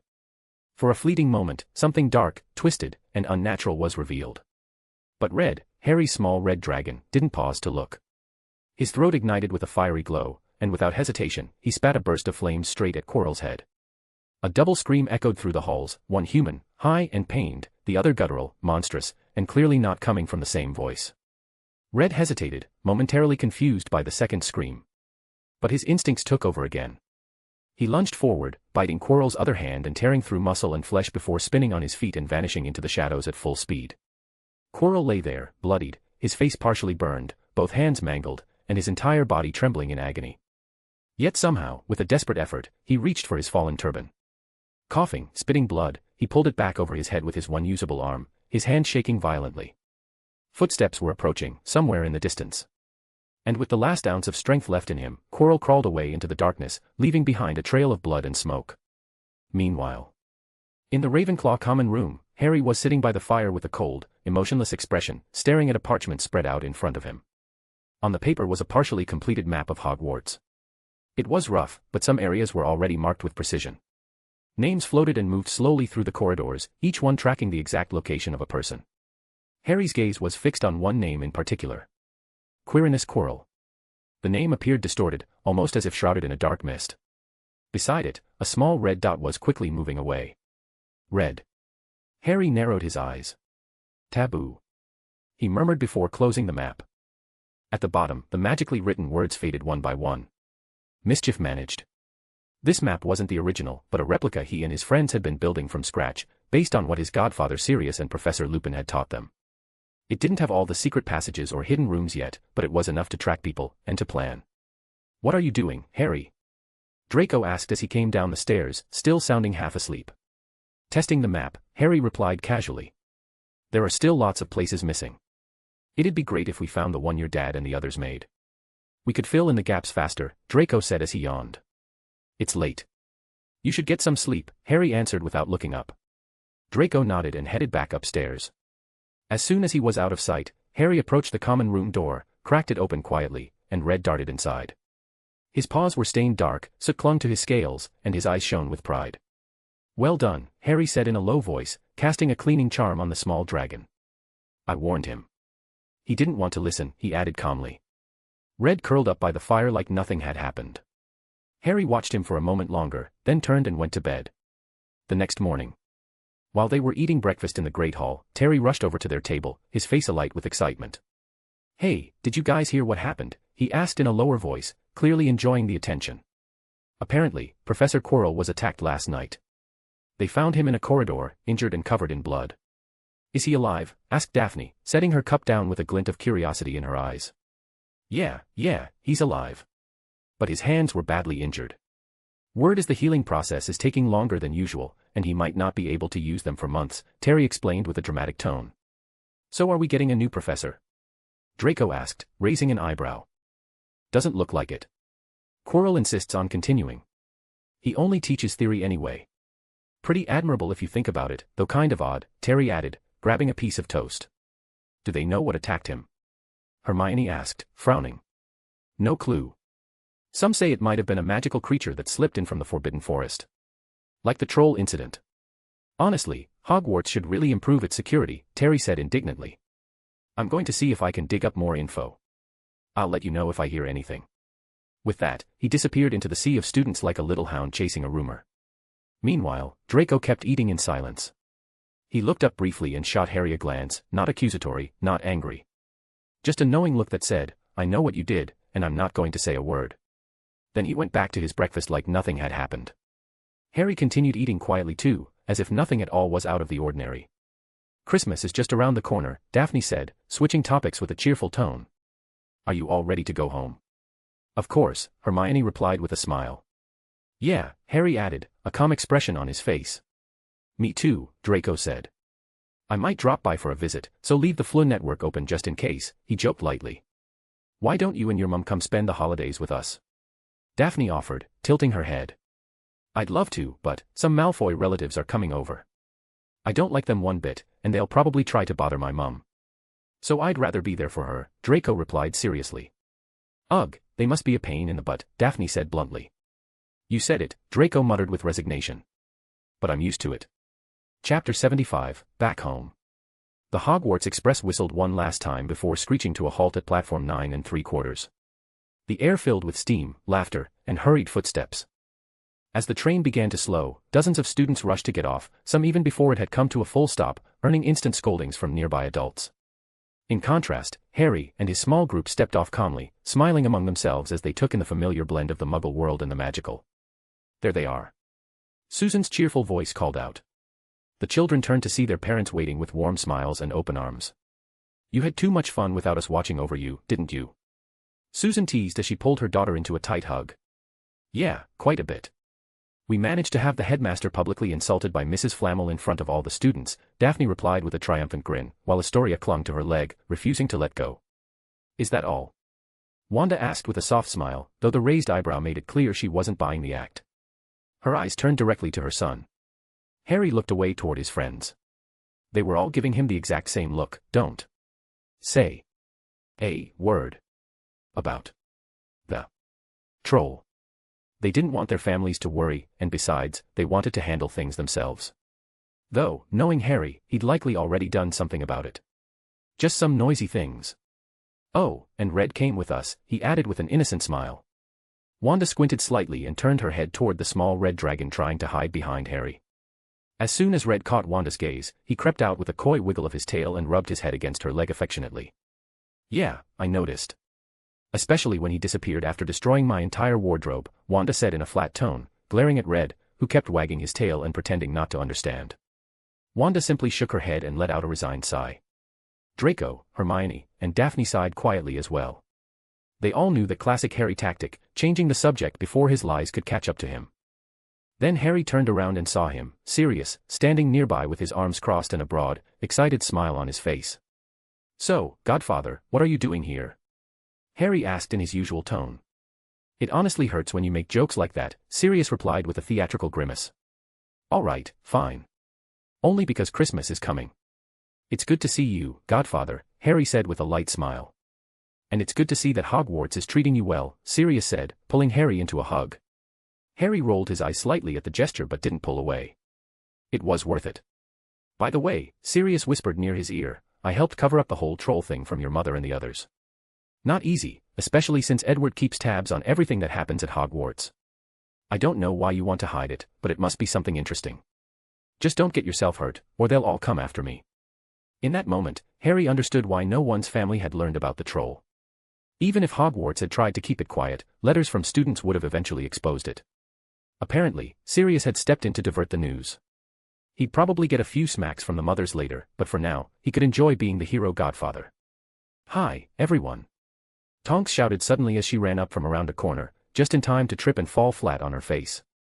Harry, Hermione, Draco, and Daphne all looked at the floor in silence for a second. Tonks stood up like nothing had happened, her clothes covered in dust. So, what did you think of Hogwarts? Amazing, right? She said enthusiastically. Hi, Tonks. It's good to see you, Harry said, barely holding back a laugh. The other three quickly looked away, pretending not to be struggling to keep it in. You know what? I mastered controlling my golem, so I'm ready to challenge you all to a duel, Tonks declared proudly, ignoring their amused expressions. Weren't you training with Moody to be an Auror? Hermione asked, genuinely confused. I was. Still am.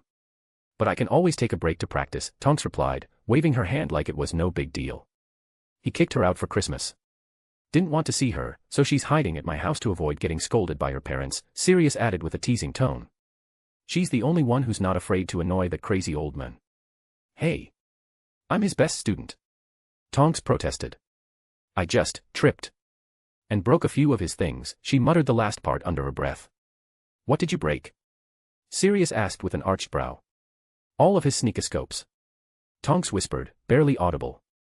Sorry, what? Hermione asked. All of his sneakoscopes. Tonks shouted, a little embarrassed. All of them, repeated Draco. Yes. Why would he leave them on his desk if he was going to clean them? He should have put them. I don't know, somewhere else, she said, trying to defend herself, though it clearly wasn't helping much. All right, it's best if we head back, Susan said with a warm smile. Pandora will be here any moment with little Luna, and I'm sure she missed you all terribly. Everyone nodded in agreement, relaxing as they walked away together, chatting and laughing, carrying with them the memories of a term that had been anything but ordinary. It's so good to see you again, said Pandora with a hint of emotion in her voice, her eyes fixed on the children stepping down from the train. Beside her, Luna couldn't hide her joy. Even though she enjoyed her usual days with Astoria, many of their friends had been missing, and both girls had missed them dearly. Luna walked up to them with a wide smile. As soon as she was close enough, Harry and the others reached out and ruffled her hair affectionately. She didn't mind, on the contrary, she smiled even more, happy with their spontaneous display of affection. Did you find any interesting magical creatures at Hogwarts? Luna asked suddenly, wearing that dreamy look that was so uniquely hers. You wouldn't believe it, Harry replied with a half-smile, mysterious as ever. Luna looked intrigued, but her attention quickly shifted when she spotted a red figure trying to sneak past unnoticed, Red. At the same moment, Astoria also noticed the little dragon and turned to Luna. Both girls' eyes lit up as they turned toward him. Red, you're back, they said in unison.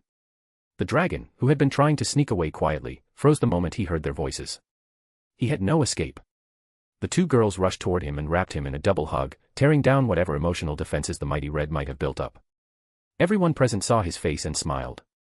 The fearsome chaotic dragon didn't stand a chance against the duo. In a blink, the girls were already dressing him in something ridiculous, probably bows, hats, and maybe even a sparkly Christmas ribbon. After a while of laughter and hugs, Draco and his mother said goodbye and left calmly. Shortly after, the green grasses departed as well, accompanied by Pandora, since Luna had insisted on going to Astoria's house to play. Hermione was the last to leave, following her parents with a promise to reunite for Christmas. A few seconds later, Tonks received a howler from her mother. The red envelope vibrated with fury in her hands. The moment she opened it, she dove into the fireplace using the Fleur network, vanishing just before the scream could begin. Everyone in the house fell silent, just in case. Meanwhile, Sirius was practically thrown out by Harry, who had asked him to show him something in the front yard. As soon as Sirius stepped outside, Harry shut the door behind him with a loud BAM. "Hey," could be heard from the other side, but Harry ignored it. He flopped onto the sofa with a happy sigh, enjoying the warmth of home. But as he looked up, he spotted a very familiar and dangerous presence. Wanda was standing in the doorway to the living room, arms crossed, eyes narrowed, and a smile that clearly meant, "I'm waiting for answers." "So, what happened?" she asked in a calm voice. Harry sighed. He knew there was no hiding anything from her. Ugh. He groaned softly. He could already feel the punishment approaching. He decided to talk only about the troll, and the small prank they were planning for Dumbledore. He still didn't know exactly what Quirrell was up to, and he wanted to handle it himself before worrying his mother. A troll entered the castle on Halloween, almost hurt Hermione and Daphne. But they didn't want their parents to know, afraid they'd be pulled out of school, Harry explained calmly, while throwing his friends straight under the bus. Red stopped it before anything bad happened, and I used magic to get rid of it. He paused for a moment, nervous. He wasn't sure how Wanda would react to him ending a creature's life, even if it was a monstrous one. "And are you all right?" she asked, her voice carrying a trace of genuine concern. Harry smiled softly and scratched the back of his head. "I'm fine. I was just worried that maybe I went too far. You did it to protect your friends. No one can fault you for that. You're just a child, Harry. And if I have to choose between a destroyed troll or seeing you or your friends hurt, you know my answer," Wanda said with quiet certainty. Harry let out a breath of relief. He was glad he had told her the truth. And nothing else happened. Wanda pressed, squinting slightly. "Nothing," Harry replied, clearly unconvincing. Wanda stared at him in silence. "Well, we do have a rather strange professor. Red attacked him because he smells like garlic. And I met a half-giant named Hagrid. Apparently, he was the one who carried me out of the house when Sirius took me. He brought me to Dumbledore before I was sent to the Dursleys," Harry said, smoothly changing the subject. "You do know I'm not that easy to fool, Mr. Harry James Maximoff Potter," Wanda replied, narrowing her eyes at him. Harry shut his mouth immediately and gave a forced smile, glancing around for a possible escape route. "Ha." Wanda sighed, her expression softening into a mix of affection and resignation. "I won't push. You probably have some sort of plan. Just promise me you won't get hurt. And if things go wrong, you can always call me." "I know," Harry said, smiling for real this time. "Come on, help me put up the Christmas decorations." "I haven't done it yet because I know you love helping me with them," Wanda said, reaching out her hand. "Of course," Harry replied, jumping to his feet. Together, they began decorating the house, no magic, just laughter, hands full of ribbons and shiny ornaments, and a watchful eye on Red, who tried more than once to eat the glittery golden baubles thinking they were candy. Finally, Harry was home. And he was happy. Chapter 76, A Rather Noisy Christmas at the Maximoff Potter House. A rather noisy Christmas at the Maximoff Potter house. The entire house buzzed with laughter, footsteps, floating enchanted dishes, and a warm blend of aromas that spoke of a truly magical Christmas. The lights twinkled on their own in rhythm with the carols playing from an old magical radio, while sprigs of mistletoe hovered dangerously over unsuspecting heads. The main table was fully occupied. Witches, wizards, children, and even enchanted portraits had gathered in Wanda's home to celebrate Christmas. They had even brought the old portrait of Fleamont and Euphemia Potter, temporarily enchanted into a new frame so the couple could join the festivities like in their golden years. The younger ones chatted excitedly about their recent days at Hogwarts, while the adults, inevitably, began to swap stories of their own school days. "Before your father fell hopelessly for my charms, he was the most popular boy in all of Hogwarts," Celine began with a charming smile, glancing teasingly at Edward, who continued eating calmly, merely shaking his head in quiet resignation. "He made girls swoon with that cold, distant aura. Like the protagonist in those dramatic teen novels who think they're deeper than they are." "False," exclaimed Sirius, slamming the table with mock indignation. "He might have been popular, sure, but no one outshined James and me. We were the majestic duo." "Tell them, Lupin." "I'm staying out of this nonsense," replied Lupin, raising both hands with a peaceful smile. "I've survived wars, I'm not risking this." "That's what you think. Truth is, the girls who followed you two were just trying to figure out if you were dating each other," Celine added with a mischievous grin. There was a brief silence, and then laughter erupted at the table like a misfired charm. Harry choked on his juice, while Hermione and Daphne barely managed to stifle their giggles. Even Fleamont in the portrait shook with laughter, earning a soft elbow from Euphemia. "Don't spread lies," Sirius protested, standing up as if that would make him more believable. "That explains a lot," Pandora murmured, glancing at the ceiling as if a long-standing mystery had just been solved. "To be honest," Fleamont chimed in from the portrait, in his usual calm tone, "for a while, we thought the same thing. But thankfully, James showed up with Lily and put all our lineage concerns to rest. Of course, we would have accepted them either way." Harry raised an eyebrow.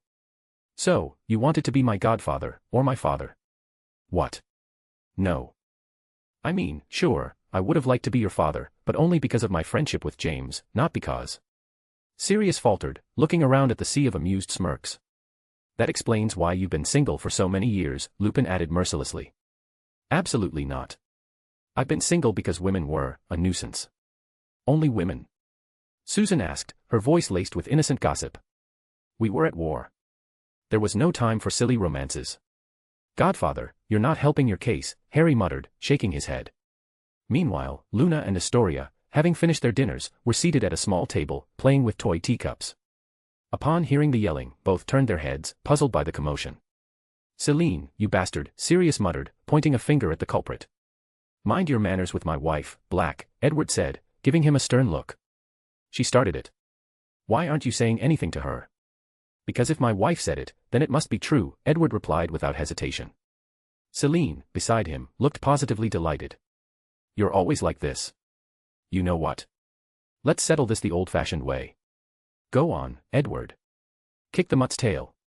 Celine cheered, quickly grabbing her husband's coat with excitement. Edward sighed, stood up, and began walking toward the garden. "What are they going to do?" Susan asked, eyes wide. "A duel," Celine answered, as if it were the most normal thing in the world. "Right here and now."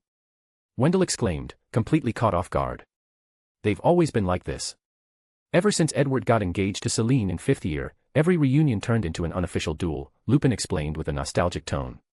Wanda, meanwhile, watched everyone move toward the backyard. She caught the excitement in Harry's eyes and the growing anticipation among the rest. She smiled softly, and with a snap of her fingers, a magical dome rose and covered the house and entire garden. "We're in the Muggle world. We need to keep whatever happens here hidden," she said serenely. Edward drew his wand, aimed it at the ground, and a dueling platform rose up with graceful precision. Sirius, never missing a chance for flair, tossed his coat aside theatrically. "I'm pretty sure he kept it on just to make that dramatic move," Harry muttered, amused. "Draco's really missing out for staying with his relatives," Daphne said, folding her arms with a smirk. "Let's hope they don't hurt each other," Hermione added, ever the voice of reason. "Are they going to fight?" asked Luna, while Astoria clapped and shouted, "Go, Daddy." "It'll be a friendly duel," Lupin explained calmly. Sirius turned to the kids with an arrogant grin. "Watch carefully. This is part of your education too." "First comes the formal bow," he said, as both he and Edward dipped their heads respectfully. Then wand positioning. Both men shifted into standard guard stances. And finally, the referee's signal. Lupin stepped forward, positioning himself right below the platform between them, clearly no stranger to this role. "Begin." Sirius moved first. Expelliarmus. The spell shot out at blazing speed, sharp and controlled. But Edward barely twitched his wrist. The tip of his wand caught the charm with surgical precision, deflecting it with such finesse that it looked effortless, like swatting away a floating leaf. Sirius dodged the rebound spell with the ease of a seasoned duelist. Signature move. "Seems you haven't lost it," Sirius said with a sly smile. "You talk too much, you haven't lost yours either," Edward replied in a calm, almost teasing tone. He raised his wand gently from top to bottom. The ground at his feet trembled. An enchanted wave of stone tiles surged forward like water, gaining size and pressure as it rushed toward Sirius. Every step it took, it grew larger, as though trying to sweep him right off the field. Sirius stepped back and extended his wand behind him. Then he thrust it forward with force, as if throwing an invisible javelin. The wave split right down the middle at the exact moment, cleaved by an unseen force that left the air shimmering with residual magic. But before he could catch his breath, 3 thin, fast-moving spells slipped through the cracks in the stone, aimed directly at him.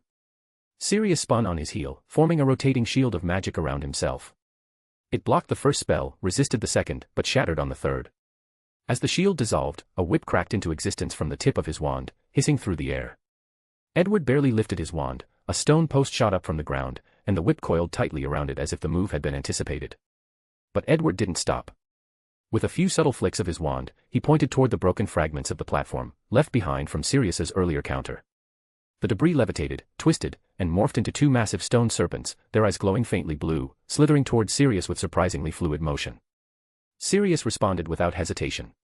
He pointed to the ground at his feet, and from the earth, a lion emerged, formed of rock and magic, fierce and vibrant. It let out a soundless roar and launched itself at the serpents, engaging them in a silent battle while Sirius moved swiftly to dodge a new barrage of spells sent by Edward, each one precise and silent. "They're using such advanced enchantments, and not saying a single word," Hermione said, visibly impressed. "And they're holding back," Harry murmured, eyes fixed on the duel. "Exactly," said Pandora behind them with a knowing smile. "They're not trying to show off power, they're teaching, in their own way." The three of them nodded and continued watching, completely absorbed. There were no explosions or flashy lights, just perfect control, flawless execution. Not a single spell misfired. Not one veered off course. Edward pointed toward the ground once more. Sirius, expecting another earth-based spell, was already bracing, only to be caught off guard when magical vines burst forth from beneath Edward's feet, tearing up the platform like wild roots. "How about we get a bit more serious?" Sirius said with a gleam of challenge in his eye. "I'm not planning to lose again." He stomped the ground twice with his heel. The entire platform expanded, growing wider and taller like a living stage. Then, he vanished. A moment later, he reappeared right beside Edward and cast a spell at point-blank range. Edward took a single step back and deflected Sirius's wand arm to the side. The spell flew past his shoulder, narrowly missing him. Without pause, Edward countered with a flick of his wand, but Sirius was already moving, spinning into a roundhouse kick that struck Edward in the chest and forced him to retreat. Both of them were already preparing their next moves. Edward vanished. He reappeared directly behind Sirius, wand extended, conjuring a thin, ethereal whip that lashed forward. Sirius reacted instantly, pointing at the ground, raising a slab of stone that intercepted the whip just in time. The whip struck, and the slab exploded into a cloud of dust. Then began a frenetic exchange of apparitions and spells. Both men vanished and reappeared across the expanded field, launching and dodging spells in a seamless, fluid rhythm, like a perfectly choreographed dance of light and motion. Edward emerged once more and slammed his wand into the ground. A wave of invisible force surged outward, unbalancing the terrain. Sirius appeared mid-step and staggered slightly. The next spell flew straight for his chest. With a move nearly identical to Edward's earlier, Sirius caught the spell on the tip of his wand and flicked it skyward. The spell exploded above them, in a cascade of brilliant, colorful light. The children gasped and began to cheer. Sirius appeared again, right in front of Edward, wand aimed at his throat. But Edward already had his wand pointed at Sirius's heart. Both froze. "TSK, looks like another draw," Sirius said, slightly winded as he slowly lowered his wand in defeat. He turned with theatrical grace to look at the children, only to find them off in a corner of the garden, playing with their wands and casting their own makeshift fireworks, inspired by the recent burst in the sky. Luna and Astoria sat in the grass, shouting suggestions for different colors, make them pink. No, gold. Like stars. Even Edward, who had clearly put effort into putting on a show for his daughters, stood still and watched them silently, a faint and nearly invisible smile on his face. Celine walked over to him with calm, knowing steps. Her smile said it all, she knew him too well. "Don't worry." The girls watched the whole duel. They were thrilled, she said gently. "Well, kids get distracted easily," Sirius muttered, scratching his head in mild disappointment. Then he smirked. "Care for a drink? I've got a bottle of wine I inherited from old Arcturus." The adults gathered near the house, wine glasses floating lazily beside them thanks to half-hearted charms, while the sky above was lit with improvised magical fireworks. Children ran through the garden laughing, and the little red dragon chased the sparks as if they were real threats. Draco arrived a bit later, slipping into the group of kids like he had been there all along. Narcissa, elegant and slightly weary from the evening with the Malfoy family, joined the adults, accepting a glass of wine and sitting beside Edward, Celine, and Sirius. Christmas at the Maximoff Potter house was loud, chaotic, magical, and perfect. Chapter 77, In her silence, he waited. In her silence, he waited. Everyone had gone back inside the house to keep chatting for a while longer, while the children were completely immersed in a desperate mission, finding out where the Christmas presents were hidden. At that point, waiting until the next morning felt simply cruel. Red, of course, was being used as a bloodhound. Literally.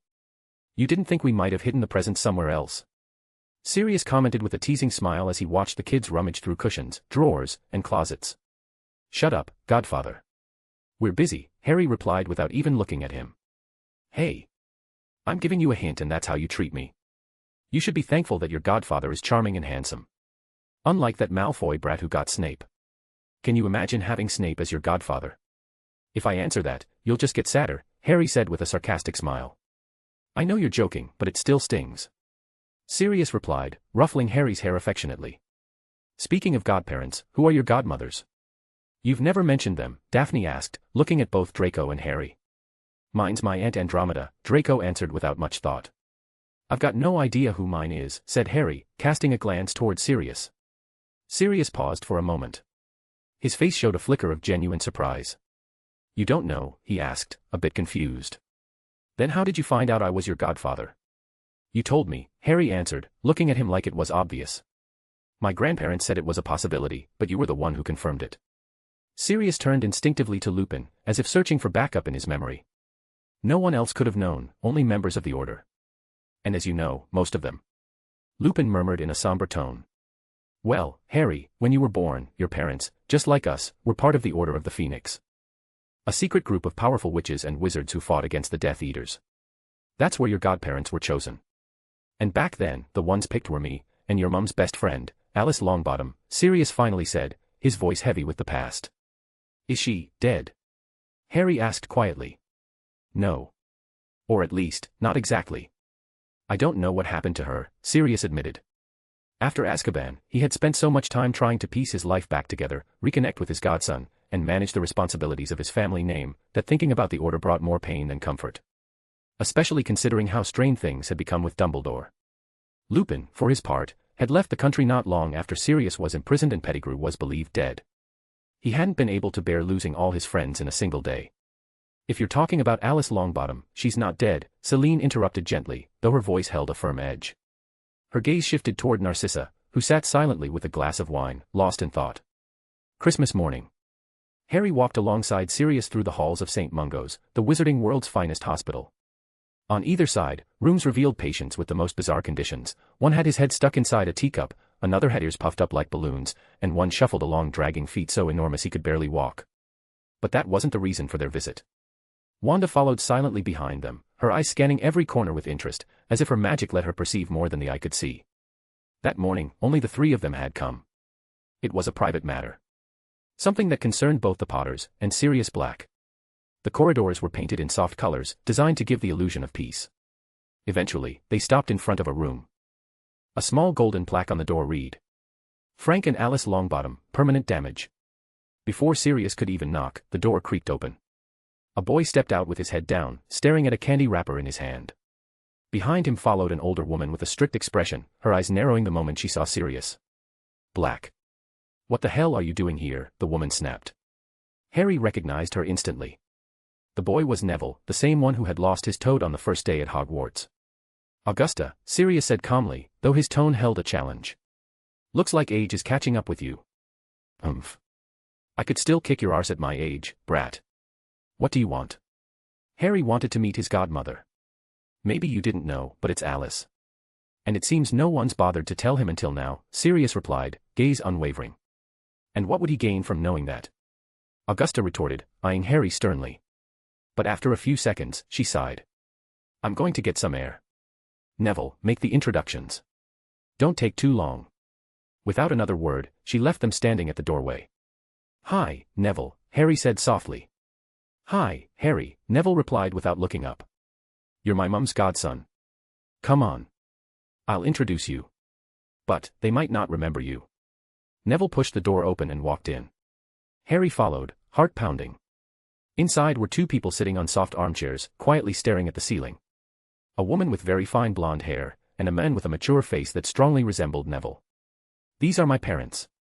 Alice and Frank, Neville said, his voice trembling. The room was filled with fresh flowers and drawings, clearly brought by Neville during his visits. Alice slowly moved her head, her gaze landing on Harry, and she smiled. Then she looked at Neville the same way before turning her eyes back to the ceiling, as if it were the most fascinating thing in the world. They were tortured with the Cruciatus curse.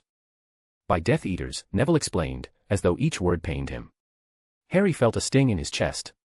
Not just for Alice, but for the sorrow in Neville's eyes. He turned toward his mother. Wanda stood at the entrance, her eyes bright with restrained emotion, though her expression remained calm. She stepped forward with a gentle smile. Neville glanced at her, uncertain. Don't worry, Neville. She's my mum. Maybe she can help, said Harry, his voice full of hope. And for a brief moment, that same hope lit up Neville's eyes, only to fade again. Loads of doctors have already seen them. They say there's no cure, he whispered. Sirius remained silent, his eyes fixed on his old friends. Seeing them like this was a cruel reminder. And knowing that one of the ones responsible had been his cousin Bellatrix filled him with a cold, bitter resentment. While he was trying to rebuild bridges with Narcissa and Andromeda, he knew that Bellatrix would never be redeemed. Not after this. Wanda stepped closer to Alice slowly. The woman looked at her, and with trembling hands, offered her a gum wrapper without saying a word. Wanda accepted it gently and at the same time, softly touched her hand. A faint red glow emerged from the contact, and the trembling limb began to calm. Then, with utmost care, Wanda placed her other hand on Alice's head. And in that moment, the air itself seemed to hold its breath. Inside a mind completely shattered, where colors floated in impossible shapes and cracks stretched like spatial fractures, Wanda walked in silence. With every step, her scarlet aura pushed back the brokenness, forcing the fissures to close little by little, as if her mere presence brought order to ancient chaos. The mental space she was in wasn't a memory or a dream, it was a refuge. A broken one. She knew exactly where to go. Her magical instinct, and something even deeper, the emotional bond she had formed through Harry and all that it meant to be a mother, guided her forward. After a long walk, she reached an area strangely untouched, as if pain had not been able to reach it. There, sitting in the center of a stone platform suspended over a void of light and shadow, was a female figure curled into a fetal position, her face buried in her knees. Wanda stopped a few meters away. Hello, she said gently, her voice echoing like a warm note that didn't belong in that broken world. The figure trembled violently at the sound, curling up tighter, as if even words might shatter her. Who are you? Why are you here? How did you get in? The woman asked with a broken voice, not lifting her head. Her fine blonde hair was messy, but Wanda had no doubt, it was Alice. She was trapped inside herself, in the deepest corner of her mind. Not because she wanted to be, but because her psyche, in a desperate act of protection, had locked her away from the outside world. It was the only way she had survived the unbearable pain the Death Eaters had inflicted on her. I didn't come to hurt you, Wanda said softly, taking a single step forward. I came, because someone loves you so much, they're still waiting for you. The figure didn't respond. Who? Alice murmured, her voice trembling. I don't know how to get out. I don't even know if I want to. I understand, Wanda said with tender patience. She slowly sat down in front of her, leaving a respectful space between them. But out there's a boy who brings you drawings every week. Who keeps candy wrappers just because you once gave him one. Who thinks you don't remember him, but he still comes. The most precious thing a mother can have, your son, Neville. Alice lifted her head just slightly, enough for Wanda to see her eyes, red and hollow. Neville. She repeated, as if the name floated in the air like a forgotten melody. Yes. Neville. Your son. He's your light. It's time to come back. A child shouldn't be far from their parents. Alice breathed shakily. I can't. Everything is dark. There's no way out. No path. Wanda extended her hand. Let me help you find it. Follow the love you have for him. The day he was born. When you felt his tiny hands for the first time. The path is in your heart. Alice looked at her. Slowly, trembling as if touching fire for the first time, she reached out and took Wanda's hand. The moment she did, the world around them began to change. The cracks vanished as if they had never existed. The colors became clearer, steadier. And the void filled with hazy images, a laughing baby, trembling hands offering candy, a voice whispering, I love you, Mum, through tears. She saw him grow, as if distant memories were being projected into the air. She saw him visiting her every day, staying by her side and talking to her in his soft voice before leaving with a heavy heart. She saw the drawings he made for her and Frank, even when they never responded. The hugs he gave them before leaving, eyes glistening with tears. Wanda closed her eyes and channeled her scarlet power gently. No force. No invasion. Just guidance. Back in the real world. The room at St. Mungo's was completely silent. Wanda hadn't let go of Alice's hand, and a soft scarlet energy still flowed between them. Then, Alice blinked. Slowly, heavily. And her eyes began to move with more awareness. They scanned the ceiling, then the room, until they landed on Neville. She stared at him for several seconds that felt like eternity. And then, she smiled. A fragile smile, like sunlight breaking through after years of storm. Tears welled up in her eyes and fell freely down her cheeks. Neville. she whispered, voice cracked but alive. The boy froze. Then he ran to her. For the first time in so long, his name had come from his mother's lips.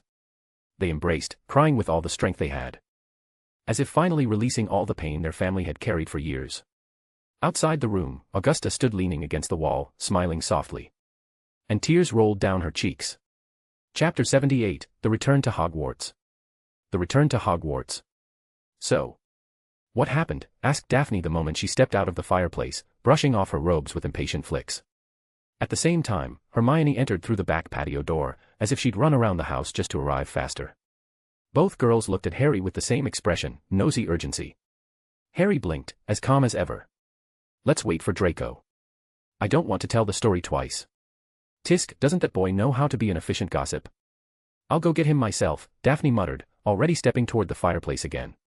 But just then, the green flames whooshed back to life. And Draco stepped out, casually brushing an invisible speck from his shoulder. The three of them stared at him instantly, as if he'd just shown up late to a ministry briefing. What? He asked, completely confused by the attention. Nothing. They're just eager to hear the story, Harry said with a small smile. In that case, go ahead and tell it, said Daphne, crossing her arms with a curious gleam in her eyes. Harry dropped onto one of the armchairs, resting his elbow on the backrest. Well, quick version, the Longbottoms, Alice and Frank, are alive. And Alice turns out to be my godmother. She used to be good friends with my mum. After the Death Eaters attacked them, they were in a really bad state. But Mum helped them recover. And Neville? Hermione asked quickly. He was there. He's their son. After things calmed down, we left them alone so they could have a proper family moment after so many years. Wow. Wanda being Wanda, doing the impossible again, murmured Daphne with something close to admiration. Hermione nodded, quiet and serious. Well. I don't know if I should say this, Draco started in a lower voice, but I heard who the Death Eaters were who attacked them. That got everyone's attention immediately. It was my aunt. Bellatrix Lestrange. Her husband, Rodolphus, and his brother, Robustan.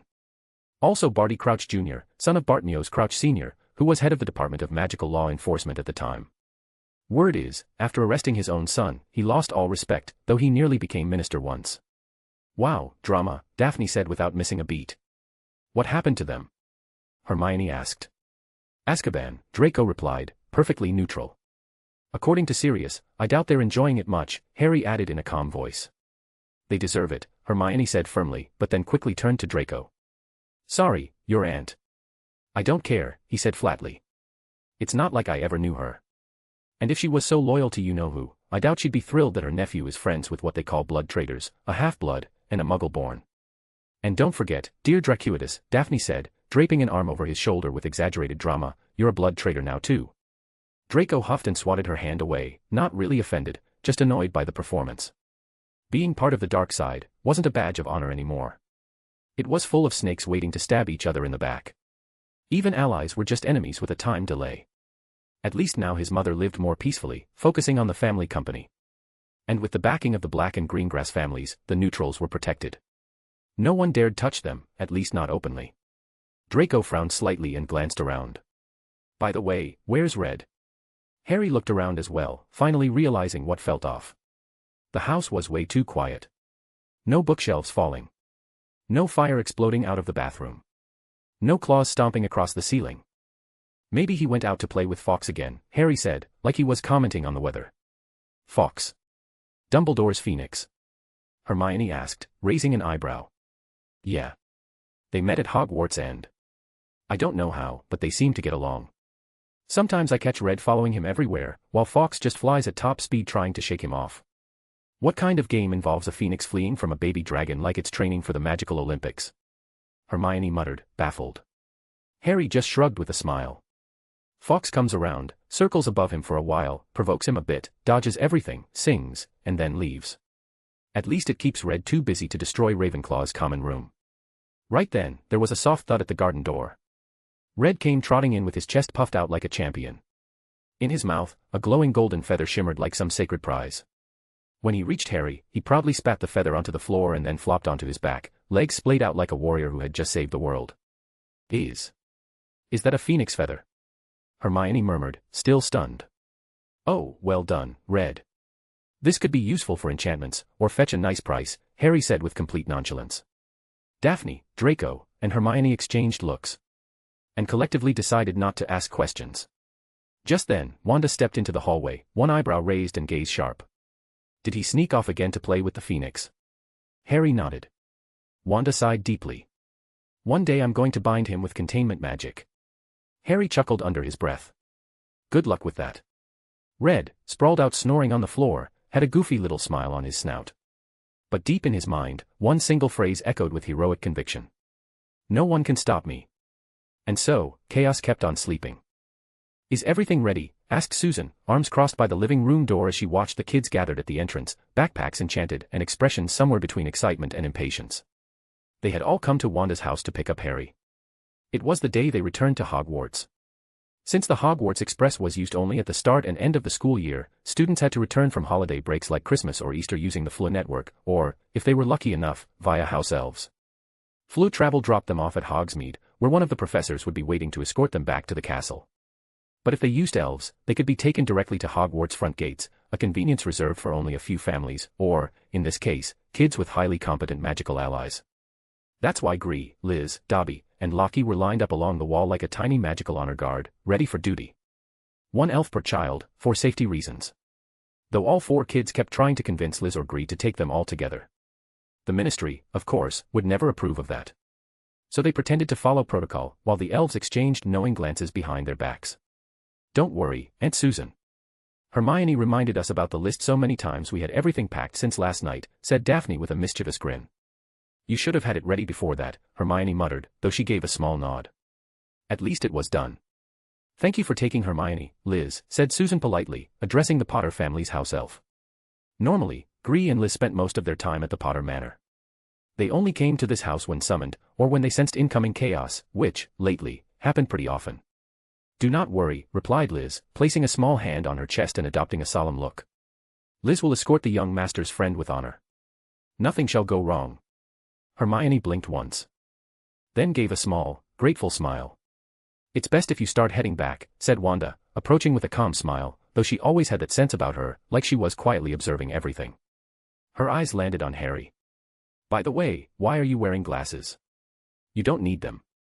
He's been wearing them since the school year started. Says they make him more noticeable, Daphne chimed in before Harry could answer, smirking playfully. I never said that. Harry turned to her. They're enchanted lenses. They help me see hidden runes. I like knowing what everything around me is made of. Sure, sure. Draco mumbled, pretending to believe him while adjusting his robe for the 5th time. Wanda looked at her son for a few more seconds, then smiled. Time to go, Hermione announced, checking a small pocket watch etched with magical runes. Punctuality was her personal guiding star. All right, have fun, said Susan, waving them off. And don't get into trouble, added Wanda, her tone perfectly balanced between maternal warning and affectionate trust. The 4 kids, Harry, Hermione, Draco, and Daphne, nodded, each took their elf's hand, and vanished in a soft magical pop, leaving behind a faint breeze and the unmistakable promise of mischief. Susan remained staring at the empty space where they'd stood, still smiling. They're going to cause a lot of trouble, aren't they? Wanda didn't answer right away. Her eyes shifted toward the garden door, left slightly ajar. Through the narrow opening, she caught sight of movement. A red tail. Racing full speed toward the woods. With a soft sigh, Wanda murmured. They're not the ones I'm worried about. She made no move to stop it. After all, what would a new term at Hogwarts be, without a chaos dragon sneaking off on his next secret mission? Chapter 79, Reflections of a Broken Plan. Reflections of a Broken Plan. Harry. Hi, Neville said, approaching a bit nervously as Harry and the others sat eating at the Ravenclaw table. His hands were clasped together, and he avoided direct eye contact, though there was a faint glimmer of hope in his eyes. Can I call you Harry? Of course, Neville. How are you? Did you have fun with your parents? Harry asked calmly, offering a gentle smile that invited him to relax. Neville nodded firmly. Yeah. It's thanks to you, and your mum. Really, thank you so much. His voice trembled slightly, and for a moment it looked like he might cry, though it was clearly from happiness. You don't have to thank me. And besides, your mum turned out to be my godmother. I'm glad she recovered, Harry said with a calm but sincere tone. Yeah. The doctors were really surprised. They wanted to keep them under observation, to try and figure out how they recovered so miraculously. But, we didn't mention your mum. We kept everything quiet. Neville lowered his voice, as if he were sharing something important. Thanks for that, Harry said, nodding in gratitude. An awkward silence followed. Neville seemed like he wanted to keep talking but didn't know how. After all, they weren't in the same house. Harry was a Ravenclaw, he was a Gryffindor, and Neville wasn't exactly chatty even with his own dorm mates. Harry noticed immediately. His eyes shifted slightly toward Neville's wand, which was sticking dangerously out of his pocket. New wand, he asked casually, just gesturing toward it with his eyes. Neville blinked, surprised, and quickly grabbed it before it could fall. Yeah. I used to have my dad's, but I gave it back. He'll need it now that he's better. So we went to Ollivander's. My parents took me. Grandma didn't want them to go out yet, said too much noise might be bad for them, but they insisted. They didn't want to miss the moment I got my first wand. He told it all with a wide smile, like it was the best memory of his life. Harry listened in silence, not interrupting. I'm really happy for you. Yeah. And now I can use magic more easily. I think I needed a wand that actually chose me, you know. I still struggle with some spells, but at least, nothing explodes when I aim anymore, Neville joked with a grin that brought a few quiet laughs from the group. That's a big step, Harry chuckled softly too. Then he straightened up slightly and looked at Neville with a bit more intent. Actually, Neville, we have a little club. It's private for now, but if you'd like to join, you'd be more than welcome. We're actually heading there right now. Want to come along?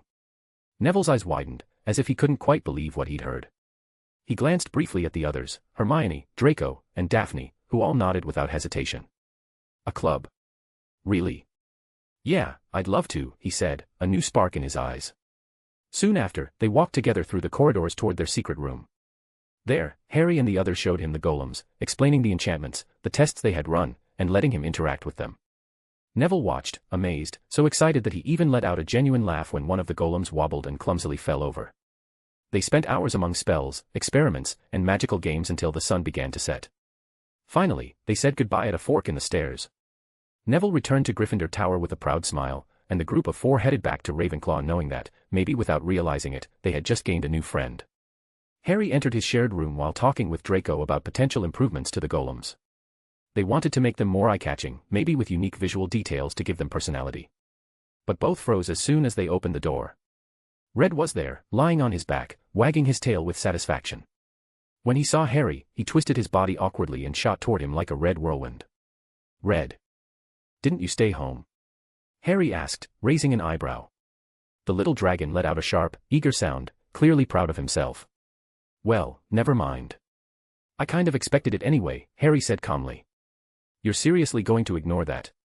Draco asked, pointing at a painting on the floor that Red had apparently stolen and was using as a makeshift bed. Ah, foul beast.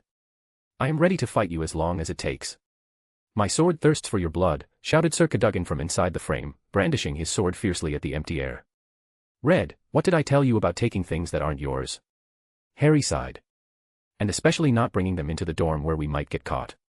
Draco burst out laughing. You'd better return it. I think it'd be pretty obvious if a noisy and slightly insane knight went missing from his post, he said as he lay back on his bed and picked up a book. You're not coming with me? Harry asked, glancing at him. Nope. I'm not in the mood to hear crazy tales about imaginary dragons and talking swords, Draco replied with a smirk. Red, feel free to eat Draco's pants, Harry said with a teasing tone as he picked up the painting. Hey. Don't give him weird ideas. Knowing him, he might actually do it, Draco said quickly, throwing a nervous glance at the small dragon, who was staring at him with narrowed, mischievous eyes. Draco got up and went straight to his trunk, locking it while keeping a wary eye on Red. But the dragon simply turned away and trotted off behind Harry. Walking through the Hogwarts corridors at night with a loud painting in his arms was far from ideal. And so, the beast came, and we fought for 27 hours straight. My sword was drenched in its blood, my armor in tatters, but I, brave and glorious, still stood at dawn, shouted Sir Cadogan. Harry, wearing a deeply tired expression, quickened his pace. Not even speed was enough to escape the knight's voice echoing frame after frame. Are you listening, boy? Do you want me to teach you how to wield a sword? You've got a good eye. And while I'm not the mightiest of the Round Table, I'll leave that to Arthur, or that traitor Lancelot, my blade is as sharp as my wit. Harry thought that throwing the painting out the window would earn him a standing ovation from the entire castle. But instead, he simply walked to the wall where the portrait belonged and hung it back up. It's been fun, lad. Should you wish to hear more tales from this noble knight, you are hereby invited as an honorary member of the Square Table. Harry didn't reply. He turned and walked away quickly, as if fleeing a duel. On his way back, a red flash darted across a nearby hallway. Harry sighed. Again. He followed the trail with calm but firm steps. After a few minutes, he found Red, his tail sticking out from behind a half-open door. He had entered an unused classroom. "Red, what did I tell you about sneaking out at night?" Harry muttered, pushing the door open. Inside, the small dragon was nibbling on the edge of a large, dusty object, a mirror. Upon seeing Harry, Red stepped back proudly, as if he had discovered a treasure worthy of presenting to his master. Harry, with his glasses on, noticed something engraved on the frame. Ancient runes, interwoven symbols, pulsing faintly with magic. For a moment, he had to take his glasses off, the amount of information was overwhelming. "What is this?" he murmured, stepping closer. The mirror was tall, imposing, with a richly carved golden frame. At the top, an inscription read, "Erist stra eru oit ube kafru oit on wosi." "I show not your face but your heart's desire," Harry translated effortlessly, as if it were obvious. He stood still for a moment, staring at his reflection. Then he raised an eyebrow and whispered, "A rather interesting test, Headmaster." He wasn't looking at the mirror, but at the dark wall behind it. From the shadows, Dumbledore emerged, wearing his usual serene smile. "Hello, Harry. I must say, this isn't a test. After all, you entered on your own, following your curious pet." Red looked up at Dumbledore, then lowered his gaze toward where the man kept his wand under his robes. The headmaster, perhaps unconsciously, brought his hand to his chest. He didn't understand why, but he did. Harry didn't look away. "Come on, headmaster. Do you think I'm naive? Why else would you have sorted me into Ravenclaw instead of Slytherin, where I clearly belonged? Not just me, my friends, too. Daphne would have gone to Gryffindor, Hermione obviously to Ravenclaw, and Draco to Slytherin, with me." He took another step toward the mirror. "It was interesting to see that you didn't place me in Gryffindor like my parents. Very interesting, in fact." Dumbledore's expression remained calm. He said nothing. Harry looked at him steadily and went on. "Before you give me your usual answer, let me guess. Something about the silly house cup competition and earning points, perhaps. If we were separated, we wouldn't try so hard to win. We wouldn't want to compete against our friends. And if enough students thought the same way, the house system would begin to crumble." Dumbledore was still silent, but his smile had dimmed. "Or maybe you just don't like Slytherin. I suppose it's hard to ignore that Voldemort and most of his Death Eaters came from there. You didn't want me to end up like him. After all, I'm supposed to be his equal." Harry's mocking smile was barely visible, but his eyes sparkled with a mix of defiance and absolute clarity. "How?" For the first time, Dumbledore seemed truly surprised. "I know about the prophecy, Headmaster." "Are you really asking that?" Harry said calmly, without arrogance, just certainty. "My godfather escaped from Azkaban. Even if he didn't know the full content of the prophecy, he knew where it had been recorded. Do you think my mum wouldn't look into something like that? Even Aunt Celine would have, just out of curiosity." He began walking slowly around the room, his voice serene, his step steady. "Truth is, you chose well. Ravenclaw suits me. I also know about Ron Weasley. That day we met his family, you cast a Confundus charm, didn't you? They were probably just going for a picnic. But Ron didn't look at me with awe or greed, he looked at me with duty. Like someone carrying out an assignment." He stopped, tilting his head slightly without needing to look at Dumbledore. "The next time I saw him, that look was gone. I can guess why. Draco Malfoy is part of my group of friends. And everyone knows the Weasleys and Malfoys are incompatible, even without Lucius." Harry let out a humorless chuckle. "Your Phoenix bothering Red made no sense either. And the reason Red is here now is probably because he followed its scent. Even the painting. Red dragged it to the dorm. He didn't break it, though he tried many times. He used it as a bed, yes, but not because of the painting itself, it was the scent. It reeked of your Phoenix. And Red brought it here expecting Fawkes to come looking for it." He glanced sideways, as if revealing a trick already solved. "Am I right?" Dumbledore watched him in silence, his eyes gleaming with a mix of curiosity and quiet evaluation. "That connects quite a few dots," he finally said in a calm voice. "But for now, they are only possibilities. Oh, and by the way," Harry added with a gentle smile, "don't try reading my mind. If you do, my mother might show up. And trust me, you don't want that." He paused briefly before continuing in a softer yet relaxed tone. "Besides, I rather enjoy dismantling plans by myself." Harry turned back to look at the mirror again, but his voice kept flowing with the same sharp calm. "Here's my theory, you're a meddling old man. You heard the prophecy and prepared a contingency plan in case Voldemort survived. In that plan, I'm the center. You're trying to train me. Or maybe test me.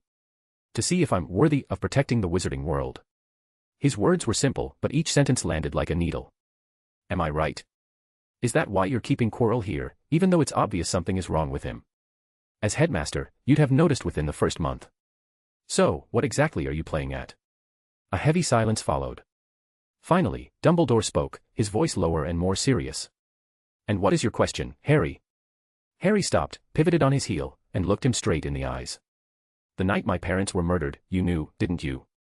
Then why did you have my father's invisibility cloak? Dumbledore lowered his gaze briefly.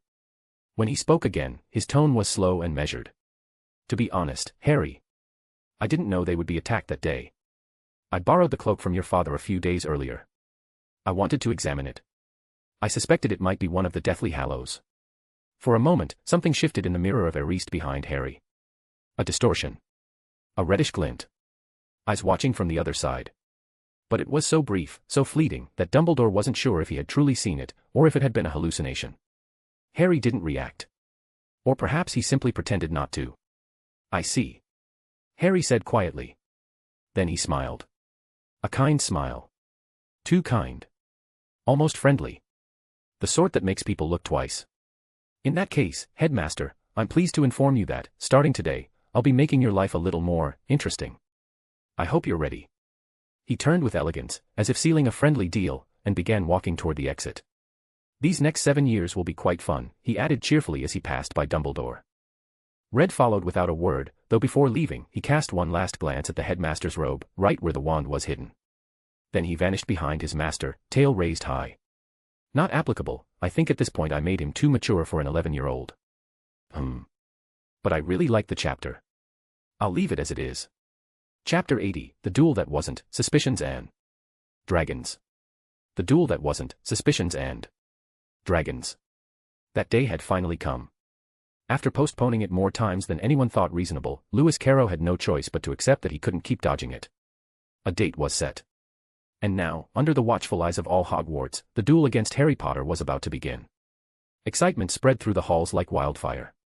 It wasn't every day that two first-years faced each other in a formal duel, especially not when one of them bore a heavy name like Carrow and the other was already the subject of whispers all around the castle.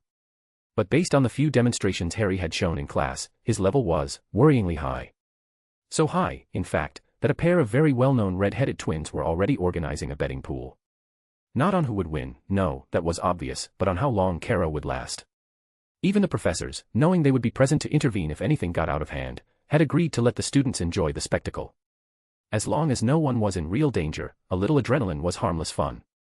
The Great Hall had been transformed for the occasion. The long tables had vanished, leaving a wide open space in the center, and a slightly elevated dueling platform had been set up. Minerva McGonagall still had her reservations, but there were no rules against student duels as long as both participants agreed and there was no real threat involved. And to prove it, one of the smallest professors in the school, who also happened to be one of the deadliest in his field, stood nearby, his eyes gleaming faintly with enthusiasm, though he tried to hide it behind his usual composed demeanor. The students rushed into the Great Hall the moment the last class ended, and within minutes, they swarmed around the stage like bees to honey, barely leaving enough space for the duelists to climb up. The first to arrive was Lewis Carrow, flanked by his usual Slytherin entourage and wearing a confident grin. "You've got this, Carrow," said Boyle with a smirk, bumping his fist against Lewis's shoulder. "You trained hard with the 7th years." "I know. I'm calm. I just hope Potter doesn't chicken out," Lewis replied with a smug grin, while most of the other students, particularly those not in Slytherin, looked at him like he was a clown. After all, he was the one who had kept postponing the duel because he couldn't even pull off a proper Expelliarmus. Then Harry arrived. The crowd parted like the sea before him, leaving a clear path through whispers and curious glances. Behind him came Daphne, Hermione, and Draco. Daphne looked visibly excited to see a fight, Draco walked with bored indifference, like this was just another inconvenience in his day, and Hermione, of course, carried a thick book of magical dueling rules tucked under her arm, ready to intervene if anything went wrong. "Well, well, Potter, so you didn't hide. I guess it wasn't all talk after all," Carrow sneered as Harry approached. Harry looked at him with no interest at all. "I don't have time for your nonsense. Let's get this over with," he said in a flat tone, as if he had far more important things to do than waste time on a meaningless duel. Lewis scowled, ready to shoot back another insult, but at that moment Snape, Flitwick, and the rest of the professors arrived, taking their places around the platform. Flitwick stepped forward, wand in hand. "All right, boys. I hope you've reviewed the basic rules of dueling. We don't want anyone getting hurt. Just in case, Madame Pomfrey is on standby in the infirmary," he announced firmly. While Snape would serve as the official witness, it was clear all the professors were present. Which is why the referee would be the one with the most expertise. "Yes," both boys answered, climbing onto the platform. Flitwick studied them seriously, though the glint in his eyes betrayed his excitement. "This is a formal duel. No dark spells, dangerous curses, or attacks to sensitive areas. First to fall or surrender, loses. Now, bow." They both bowed. Harry's was simple and proper. Caro, on the other hand, was so exaggerated it looked like he had practiced the gesture more than his actual spells, striking a theatrical pose fit for a third-rate play. Harry raised his wand, calm and steady, pointing it forward without any flair. Caro did the same, though his shoulders were tense. "Then, begin." Flitwick shouted, wand at the ready in case he needed to intervene. Depulso. Atabraquium. Slugulus eructo. 3 flashes burst from Harry's wand in a blink. Lewis didn't even get a chance to move. The first spell blasted him into the air. The second struck while he was airborne, binding his limbs with invisible ropes. The third, the cruelest, hit him just before he crashed to the floor. Caro landed on his back, completely immobilized, and began vomiting slugs. But since he was tied up and lying face up, the slimy creatures and their trail of mucus had nowhere to go but his own face. The students recoiled immediately with groans of disgust. "Aha! Looks like we won the bet," came the cheerful voice of the Weasley twins from the back, bumping fists triumphantly. Harry glanced at Lewis with detached calm. "All right." Then he stepped down from the stage, unbothered, as if nothing had happened at all.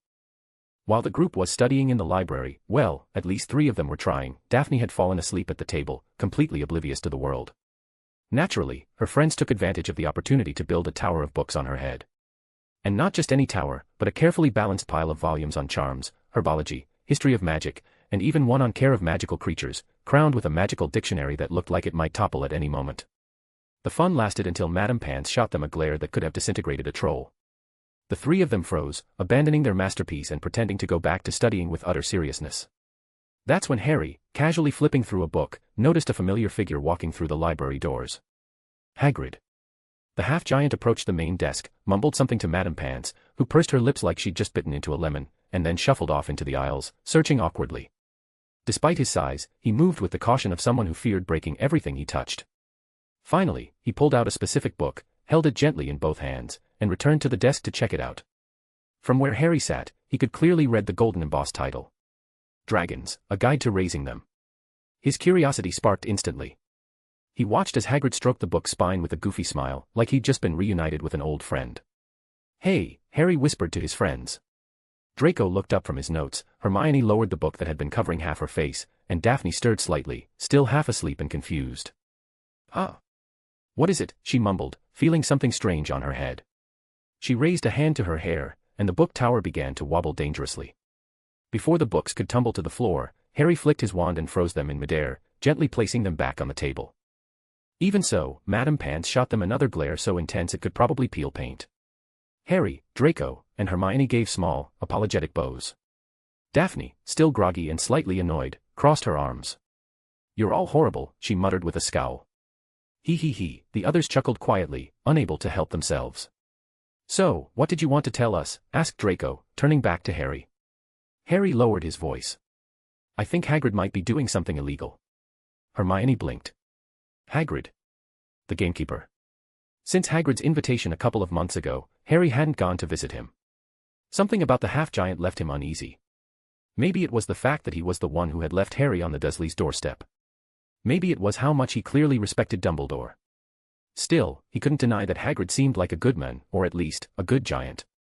"What do you mean by illegal? Like, banned creatures? Or is he eating students or something?" asked Daphne, now wide awake and clearly intrigued. Harry shook his head with a slight smile. "No. I think he might be raising a dragon." That made all 3 of them stare at him. "Why would you think that?" asked Hermione, frowning. "Because I've seen him watching Red when I take him outside. And not like someone who's nervous, more like someone who's fond of him. This week I haven't seen him out and about like usual, and now he just checked out a book on raising dragons. And he had that same look in his eyes that he gets when he looks at Red. I think he might have gotten one." Draco pursed his lips. Maybe you're just jumping to conclusions. Red's not a normal dragon, after all. He was created, not born. I don't think any Hogwarts staff would risk raising a real one inside the school. And the three-headed dog guarding the third-floor corridor, said Harry casually. Who do you think that belongs to? I don't see any other professor keeping a creature like that as a pet. Draco fell silent. The logic was hard to refute. So, what do you want to do? Report him, asked Hermione, visibly concerned. Harry shrugged. You know I'm not exactly the right person to do that. Even if Red isn't a regular dragon, he's not exactly harmless either. But I really want to see a real magical dragon. We've never seen one. Red's different from the ones in the books. That sounds amazing. I'm in, said Daphne without hesitation. I've always liked dragons, added Draco with a slight smile. You're all insane, sighed Hermione. Do you really want to become accomplices to a crime committed by someone we barely even know? Don't worry, Mione. It'll be fun, Daphne said with a confident grin.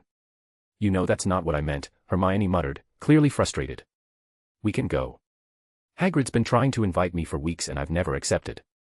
This is a good chance to observe him properly, Harry said. But you know he's one of Dumbledore's people, Draco warned in a low voice. Harry smirked. That's exactly what makes it more interesting. You know, keep your friends close, and your enemies closer. And what better way to annoy Dumbledore than making him think I'm falling into his plans, just to turn things around later? Hermione gave him a long look. When you act like this, you really do remind me of your father. At least, according to your godfather's stories. Harry chuckled softly. Maybe he's rubbing off on me too much. Remind me to kick him out earlier next time.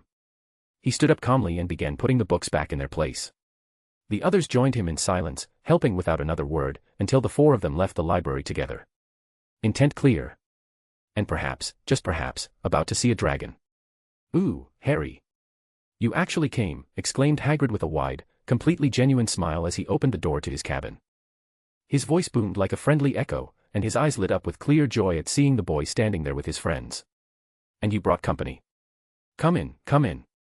But just as he stepped aside, he didn't actually move. His massive arms still blocked the entrance, and although his tone was cheerful, something in his expression shifted for a brief second. Just a flicker, but it was enough. Harry noticed immediately. His eyes narrowed slightly, a small, amused smile forming on his lips. Then, we'll take your word for it and come in, he said kindly, stepping forward without waiting. Hagrid's emotional transparency was almost endearing, but also very easy to read. Ah, how about we head up to the Hogwarts kitchens instead? I made a treacle tart today you'll love, Hagrid offered quickly, his voice trying, and failing, to sound casual. Or maybe we could go fishing at the Black Lake. It's always nice to chat while casting a line, yeah. We're fine here. I've always wanted to see your home and hear your stories, replied Harry with a smile. There was something about his tone that was too calm, too composed, not to be deliberate. Behind him, Daphne, Draco, and Hermione exchanged knowing glances. They had picked up on it too, Hagrid's nerves, his clumsy attempts to deflect them, and the honest warmth he felt toward Harry. But if you're busy, we can come back another time, Harry added, lowering his head just a little with an expression of fake disappointment. Though I don't know when that would be. Between classes and the club, there's not much free time. That did the trick. No. It's fine, come in, said Hagrid quickly, a mix of panic and resignation in his voice. It wasn't fear that moved him, but something else entirely, the worry that Harry would leave. It had taken Hagrid weeks to work up the courage to invite him. And now that he was finally here, he wasn't going to let him walk away. Ever since the day they spent together, when Harry was just a baby and Hagrid had carried him in his arms, the half-giant had felt a deep affection for the boy. A strange mix of fondness, pride, and a lingering sense of responsibility he'd never quite shaken off. At last, he stepped aside. Welcome. Sorry about the mess, he mumbled, letting the four students into the cabin. The moment they crossed the threshold, a wave of intense heat hit them like a heavy blanket. Sorry about the warmth. I've got a bit of a cold, Hagrid explained quickly, hurrying over to the fireplace. There, bubbling away over the flames, was a massive cauldron. Without wasting a second, Hagrid grabbed a heavy iron lid and slammed it down over the top, clearly trying to hide whatever was inside. Far too obviously. The bubbling quieted slightly, but not enough to cover a faint snap, something that didn't sound like it belonged in a stew. The kids glanced at one another. No one said a word, but their barely suppressed smile said plenty. Harry stepped forward calmly, taking in every corner of the cabin as he spoke in a relaxed tone. So, a cold, huh? Yeah, a bit of a fever, you know. Weather changes, Hagrid answered with a nervous laugh. Hermione settled into one of the chairs near the table, opening her notebook as if preparing to document a magical creature. Daphne sniffed the air with curiosity. Draco simply crossed his arms, surveying the room with his usual hidden disdain. But they all knew the truth. And Harry's smile grew just a little wider. Chapter 81, Operation Dragon Egg, or How Not to Trust Hagrid with Secrets. Operation Dragon Egg, or How Not to Trust Hagrid with Secrets. Then where's the dragon? Asked Harry casually, as if he were talking about the weather or wondering what dessert would be served at dinner. His tone was so nonchalant it was almost painful. Ah. It hasn't hatched yet, it's still, Hagrid began in his usual deep voice, as if the conversation were perfectly normal. But halfway through the sentence, realization hit him like a bludger. He froze. His face went from relaxed to panicked in an instant. What dragon? He stammered, waving his hands in the air as if trying to shoo the words away. Are you talking about Red?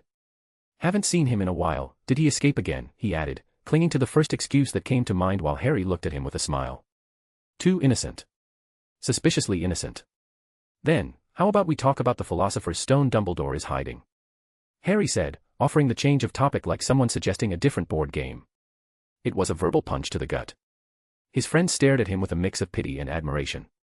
Watching Hagrid try to dodge that blow was like seeing someone who doesn't know how to play chess get checkmated by a world champion without even realizing they lost their queen. Hagrid was cornered. Completely. His brain looked like it was about to start emitting smoke. Philosophers what? I don't know what that is. Who's Nicholas Flamel? He tried, eyes darting to the side to escape Harry's gaze. And then he froze again. Shouldn't have said that. I found it. It's here, but it's just an egg, Daphne announced curiously as she lifted the lid from the large cauldron steaming over the fire. All four turned toward Hagrid in perfect sync. He looked paler than a ghost. Don't worry, we won't tell anyone, said Harry with a mischievous smile, clearly enjoying Hagrid's distress far too much. Hagrid sighed in resignation. All right, you got me. I won an egg at the pub the other day, gambling with a wizard who really knew a lot about magical creatures. I've been trying to hatch it, he admitted, putting the lid back on the pot. He seemed like a real animal lover. Even asked about Fluffy, and of course, I told him I've got a 3-headed dog I raised since he was a pup. Told him how I calm him down too, just a bit of music. Hermione turned to her friend slowly. Harry had one hand to his forehead, the universal sign for, you've got to be kidding me. Draco was staring with wide eyes, like he couldn't tell if Hagrid was real or just a hallucination. And Daphne was smiling. That dumbfounded kind of smile one gets when they've just witnessed something so outrageous it becomes admirable. Hagrid had just revealed the secret of the stone's guardian. And worse, he had just explained exactly how to get past it. Harry let out a soft sigh. Now it all made sense. Hagrid hadn't been chosen to guard the entrance because they needed something dangerous. No. He'd been chosen because he knew what was being protected. So if anyone started asking questions, they'd just have to talk to Hagrid for 5 minutes. He was a living trap. A second layer of defense, for Quirrell maybe, but also, possibly, a test for Harry himself. A way to see if Harry Potter, the so-called chosen one, would step up and try to protect the stone out of pure duty. It took Hagrid a few seconds to realize how badly the conversation had derailed. They'd been talking about the dragon. And now he'd spilled everything about the stone. Shouldn't have said that, he muttered, wide-eyed. What was that, Hagrid? I don't think we heard you right. The wind outside is awfully loud, Harry said, calmly. It's true, added Draco quickly, playing along. Definitely, said Hermione, serious. We should dress warmly when we head out, Daphne added casually. Hagrid looked at them with fondness. For such polite, good-hearted kids. He didn't notice Harry's expression, already planning how to use all that information to mess with a certain headmaster. Well then, Hagrid, I think it's time we head back. Please let us know when the dragon hatches. We're really looking forward to seeing it, said Harry, smoothly returning to the original topic. Then I'll send you a letter, Hagrid replied, visibly happy to have a bond with them, completely unaware he'd just given away half the castle's secrets in one conversation. Harry and the others left Hagrid's hut walking as if they hadn't just uncovered an illegal dragon egg being hatched on Hogwarts grounds. The sky was grey, and the air smelled like damp forest. But the most telling sign was Harry's smile, one of those mysterious, mischievous ones that always meant something was brewing. Come on, tell us what you're planning, said Draco, glancing sideways at his friend. My mum kept all the magical grenades, so we can't blow up the headmaster's office. Harry said with fake disappointment, then broke into a grin that practically screamed trouble. But I think we've found something that could drive him absolutely mad. As long as no students get hurt, Hermione quickly cut in, her usual tone of responsibility kicking in. Don't worry. No one will be in danger. And it'll be fun, said Harry as he walked toward the castle, hands in his pockets like he had just invented a new game. Draco, Hermione, and Daphne exchanged a look. Should we feel sorry for the headmaster? Draco asked. For the old men who made us research mountains of paperwork just to register our golems before school even started? Daphne replied, eyes gleaming. Absolutely not. As long as we don't get expelled.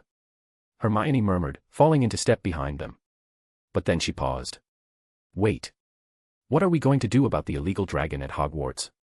Don't worry, I'll let my mother know, said Draco with a shrug. Let's just allow the big guy to keep it for a couple of days. Then we'll send it off to a dragon farm. Or we could say it's Red's child and raise it at Hogwarts, Daphne suggested with a smile far too innocent for her level of sarcasm. Yeah, right. I don't think that'll work, Hermione replied. Remember, Red's still small even after years, and normal dragons grow, well, explosively fast. When they arrived at the Ravenclaw common room, they immediately found a group of students gathered in a half-circle around the fireplace. Voices, complaints, and suppressed laughter filled the air.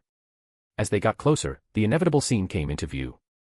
Terry Boot was pulling with both hands on Red's tail, who was completely stuck in the chimney, flapping his tiny wings in a useless attempt to break free while a cloud of soot, ash, and dust billowed into the room. Good thing you're here, Terry said, panting. Please deal with your dragon. Harry opened his mouth but didn't say a word. He just stared at the scene for a long second. There was dirt everywhere. Books covered in soot, furniture with claw marks, and his dragon stuck in the chimney like a giant red-scaled chicken. Yeah. I think having another dragon is a bad idea, Draco muttered to Daphne and Hermione with a half-smile. Then he patted Harry on the shoulder and walked off to his dorm with as much dignity as he could muster.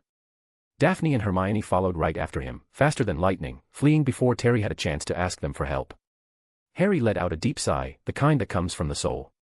Then he extended his hand, now wrapped in a vibrant red aura. With a simple motion, Red gave a shake and was yanked down by magic, landing flat onto the extinguished fire, kicking up a second cloud of ash across the room. Red shook his head like nothing had happened, until he met Harry's eyes.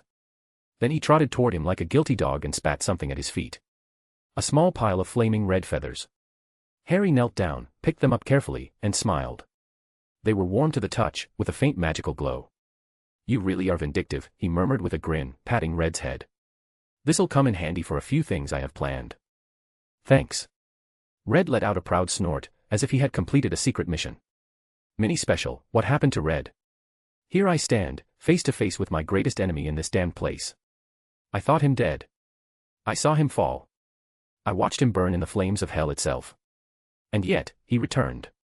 Like every creature too foolish to understand when to surrender, he rose again from the ashes to challenge me once more. Ah, what a joyous life the foolish must live. You crimson-feathered scoundrel. Last time, you used your tricks to deceive my master. You lured him straight into the trap of your wretched lord. But not this time. Not while I still draw breath. I will protect my master even if I must reduce every stone of this castle to rubble during our battle. Even if fire consumes the towers and the halls collapse, even if the portraits scream and the ghosts flee. I will fight. And when I'm done with you, I'll offer you as a trophy. As a tribute. As a symbol of victory laid at my master's feet. You came to make peace. With me. With me, the dragon of chaos. Don't make me laugh, infernal creature. I don't make peace. Not with anyone. And especially not with the demon beast that crawled out of hell for revenge. I don't need my mighty wyvern army to defeat you. No war drums, no horns of battle. All I need are my will, my claws, and my fire. And when I defeat you. When your charred body lies motionless. Your master will be next. So I hope you're ready. Because the dragon of chaos does not forget. Meanwhile, the phoenix was watching the red dragon with absolute joy. There was no hatred in his eyes, no challenge. Only pure excitement. His friend had come to play again. He let out a soft trill, puffing up the flaming feathers on his chest, and hopped onto the hallway railing. He gave his wings a gentle flap, scattering a couple of glowing feathers that floated like fireflakes, and got ready to play. Meanwhile, Red, at the other end of the corridor, stared at him with apocalyptic fury, teeth bared, claws digging into the stone floor, a storm of chaos blazing in his chest. The battle between the dragon of chaos and the friendly firebird was about to begin. Even if one of them thought it was a war to save his master from the apocalypse. and the other just wanted a hug. Chapter 82, Chaos, Dragons, and One Very Suspicious Smile. Chaos, Dragons, and One Very Suspicious Smile. Harry woke up that morning with a strange feeling. Something felt off. He blinked a few times and turned his head toward the usual corner where Red used to sleep, only to find the little dragon sitting perfectly still, staring out the window with an expression that was suspiciously calm. Too calm. Harry narrowed his eyes. He slowly sat up, not taking his gaze off Red, who, almost as if he had felt it, turned his head with a look of innocence so fake it might as well have been rehearsed. "Are you two having some kind of staring contest?" mumbled Terry in a raspy voice as he stretched and got out of bed. "Something like that," Harry replied, still watching the dragon. Then he stood up and began to get dressed for breakfast. Before leaving, however, he made a quick detour toward Draco's bed, where the blonde boy was still sleeping peacefully. Without a second thought, Harry picked up a pillow and slammed it into Draco's face. Draco jolted awake, mumbling incoherently, then hurled the pillow back. Harry easily dodged it while buttoning up his robes. "By the way, when are we having the official golem battles?" Terry suddenly asked, now fully awake and visibly excited. "This week," Harry answered while adjusting his shoes. "Finally. I've been waiting for that since day one," Terry said enthusiastically and dashed out of the room. "I'm going to tell the others. Why does it always seem like he eats a bag of sugar for breakfast?" Draco muttered, still half asleep. Harry just shrugged, barely holding back a laugh. A short while later, the four friends were sitting at the Ravenclaw table in the Great Hall, sharing toast, and potentially illegal plans. "So, what exactly are you planning to do to drive Dumbledore mad?" Daphne asked casually, like someone asking about the weather. Harry chewed quietly for a second before answering with absolute calm. "Well, I've got a few ideas.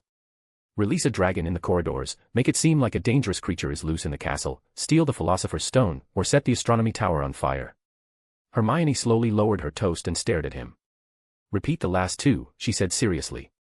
"Steal the Philosopher's Stone, and not set the Astronomy Tower on fire," Harry replied, changing one word with the most suspiciously innocent expression imaginable. Hermione ignored the tower part. "You want to steal the Philosopher's Stone? Are you insane?" she shrieked, before both Daphne and Harry quickly covered her mouth. They glanced around. A few early risers were watching them with mild curiosity, but thankfully, it seemed they had contained the outburst just in time. "You do realize Dumbledore is protecting that stone," Hermione whispered tensely.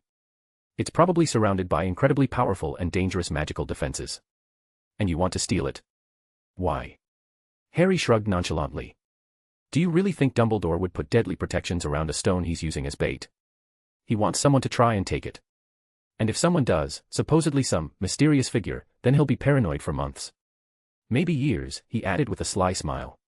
"In the meantime, we give the stone back to Mr. Flammel, explain the situation, and ask him to play along." Watching the great Dumbledore fall into a constant state of anxious overthinking, all because he trusted his own silly strategy. That would be a gift. As he spoke, Harry discreetly scanned the Great Hall, making sure no portraits or ghosts were listening in. Hermione frowned. "Do you seriously believe Dumbledore is planning to manipulate your life? That's not a light accusation, he's supposed to be the most powerful wizard since Merlin." "I don't know for sure," Harry admitted, his tone serious. "But I do know he's a meddlesome old man who sticks his nose where it doesn't belong. And if he plans to steer my life down a path I didn't choose, then I'm at least going to make it difficult for him." He paused for a second, then lowered his voice even more. "Especially because I suspect he knew what was going to happen the night Voldemort attacked my family. And yet, he let my father's invisibility cloak." His words lingered in the air. Daphne, Draco, and Hermione stared at him in silence for a moment. "Well," Daphne said finally, a mischievous smile spreading across her face, "driving the headmaster crazy does sound fun. I'm in. What's the worst that could happen?" Draco added with a shrug. "If we get expelled, we can always transfer to Demstrang or Beauxbatons." "I don't want to be expelled," protested Hermione, but then she glanced at her friends and sighed. "I just hope Beauxbatons is pretty." Harry looked at all of them with a genuinely happy smile, just as an owl swooped down and dropped a letter in front of him. He opened it quickly, scanned it, and grinned. "The egg is hatching," he announced, his grin growing wider. "Let's go." "Why did you bring Red?" Hermione asked, eyeing the small red dragon walking calmly beside Harry, as if this was all part of the plan. "I didn't bring him. He was already here when I noticed," Harry replied, just before knocking on Hagrid's cabin door. The others turned to look at Red, who was sitting perfectly still in front of the door, wearing an expression of such exaggerated innocence that it immediately raised suspicion again. The door swung open suddenly, snapping them out of their thoughts. "Oh, it's you lot. Come in, Hagrid said cheerfully. And you brought little Red, he added, stepping forward to pet him. Red, however, pulled back slightly at the approaching hand, clearly about to bite it, until Harry gave him a stern look. The dragon lowered his head and allowed the petting, though with a forced sense of dignity. One of your kind is being born today. Want to see it, mate? Hagrid said with a warm smile. Then added, well, maybe not technically your kind. You're different. But still a dragon, like you. Come on in, he said, remembering they were still standing outside. Inside the hut, the heat was overwhelming. The fireplace blazed as if it were trying to roast winter itself. Fong, Hagrid's dog, took one look at Red entering the room and bolted straight under the bed in a panic. Red watched him flee, with a smug sense of pride. They all gathered around the table as Hagrid carefully placed a large egg on it. The shell already had a few cracks and was shifting slightly. It's hatching. Look, a crack. There it is, it's coming. Hagrid exclaimed, visibly excited. A tiny claw broke through the shell. Through the small opening, a vertical eye peeked out at them, then quickly retreated. He's shy, Hagrid murmured with affection. Red, having seen the eye for a moment, narrowed his own and approached with curiosity. Just then, a faint noise outside drew everyone's attention. They turned their heads at the same time. And in that moment, Red leapt onto the table, snatched the egg in his mouth, and bolted through the window without warning. Red, wait! Harry shouted, reacting too late. They all stared at each other for a second, then sprinted after him. He was way too calm. Way too calm, Hermione muttered, frowning. Do you think he's going to eat it? Daphne asked, clearly worried. Red doesn't eat, Harry replied. Maybe he thinks it's his brother. Or something. Before continuing, Harry paused and glanced toward the source of the earlier noise. He spotted Caro running in the opposite direction and sighed. Red, get back here, he shouted, resuming the chase. But Red didn't just ignore him, he crashed straight into Professor Sprout's greenhouse, shattering a window and stomping over her rare plants like a force of nature. Yep. We're definitely getting expelled, Hermione muttered, holding back tears at the sight of Sprout's precious herbs being crushed to pieces. They followed Red through the corridors. He slammed into a couple of suits of armor, sending them flying. The portraits on the walls watched in horror, muttering in shock. Harry came to a sudden stop and raised both hands. A surge of red aura erupted from him, tearing nearby tapestries from the walls and hurling them toward Red. The enchanted cloths wrapped tightly around the dragon, binding him and forcing him to drop the egg, which fell to the ground. The shell shattered, and from it emerged a small green-scaled dragon. It shook its head slowly, confused, and looked up at Red, who stared back with a mix of interest and humiliation. It's a Hungarian horntail, Draco said, eyes gleaming with excitement. The baby dragon didn't hesitate, it bit Red's tail with surprising strength. Red writhed, still bound by the tapestries, his pride deeply wounded by the newborn's boldness. Harry walked toward them, glancing around at the destruction, broken windows, burning tapestries, disassembled armor, and now 2 dragons. He sighed. Time to clean up. Fast. But before he could move, the little dragon released Red's tail, and sneezed. A burst of fire shot from its mouth, setting the tapestry aflame. The flames quickly consumed it, and Red, now free, shook himself furiously. The very first thing he did was swipe a claw lightly at the baby dragon. The hatchling immediately bit Red's claw, but his teeth didn't even scratch the red scales. Red gave him another gentle nudge, a proud display of dominance that clearly meant, I'm the boss here. What is going on here? Came a cold, stern voice. The group froze. They turned slowly, and there stood Professor McGonagall, right in the middle of the corridor, arms crossed, brow furrowed. Her eyes swept over the scene, destroyed armor, a flaming tapestry, a shattered window, and 2 dragons. One known troublemaker technically allowed at Hogwarts, and the other clearly illegal. Finally, her gaze landed on the 4 students, first years, top of their class, and yet here they were. Daphne swallowed hard. What if we say we found a dragon in the castle and tried to catch it? Would she believe us? She asked awkwardly. McGonagall raised an eyebrow, slowly. If you hadn't just asked that, maybe I would have, Miss Greengrass, she replied with an icy tone. Oops, Daphne murmured, lowering her head. Chapter 83, Parental Interference, Level, Apocalypse. Parental Interference, Level, Apocalypse. The 4 students walked in complete silence, closely following Professor McGonagall, who marched ahead with firm steps and a stern expression. In her hands, she held a smoking cage where the small dragon flapped its wings furiously, releasing short, high-pitched bursts of fire in a futile attempt to break free. Red, on the other hand, walked beside Harry, secured by an improvised magical leash. Strangely enough, he wasn't trying to escape. On the contrary, he walked with a proud, almost regal posture, as if escorting his master on a diplomatic mission of the utmost importance. No one quite understood why, except, perhaps, his own chaotic dragon mind. "Lemon sherbet," McGonagall said to the stone gargoyle. The statue moved without a word, revealing the spiral staircase that led to Dumbledore's office. McGonagall didn't wait for anyone to speak and began climbing with determined steps. As they reached the large wooden door, it swung open on its own before she could even knock. The headmaster's office welcomed them with its usual blend of warmth and mystery, magical devices humming silently, ancient books stacked in corners, strange instruments whose purpose was anyone's guess, and the ever-watchful portraits of former headmasters, some pretending to sleep, others observing far too closely. Harry was the only one who didn't lift his head to look around. Behind the reflection of his runic glasses, his eyes moved with surgical precision, scanning every corner, every detail. His gaze lingered briefly on a few specific portraits before continuing his silent assessment. "Great Merlin! An illegal dragon inside the school," exclaimed Professor Flitwick as soon as he saw the cage. He began pacing in circles with a deeply alarmed look on his face. This must have broken at least 20 rules. Possible expulsion. Or magical prison. "Headmaster, what do we do? What do we do? We must minimize the punishment immediately. Maybe someone else is responsible. My students wouldn't do something like this without a reason."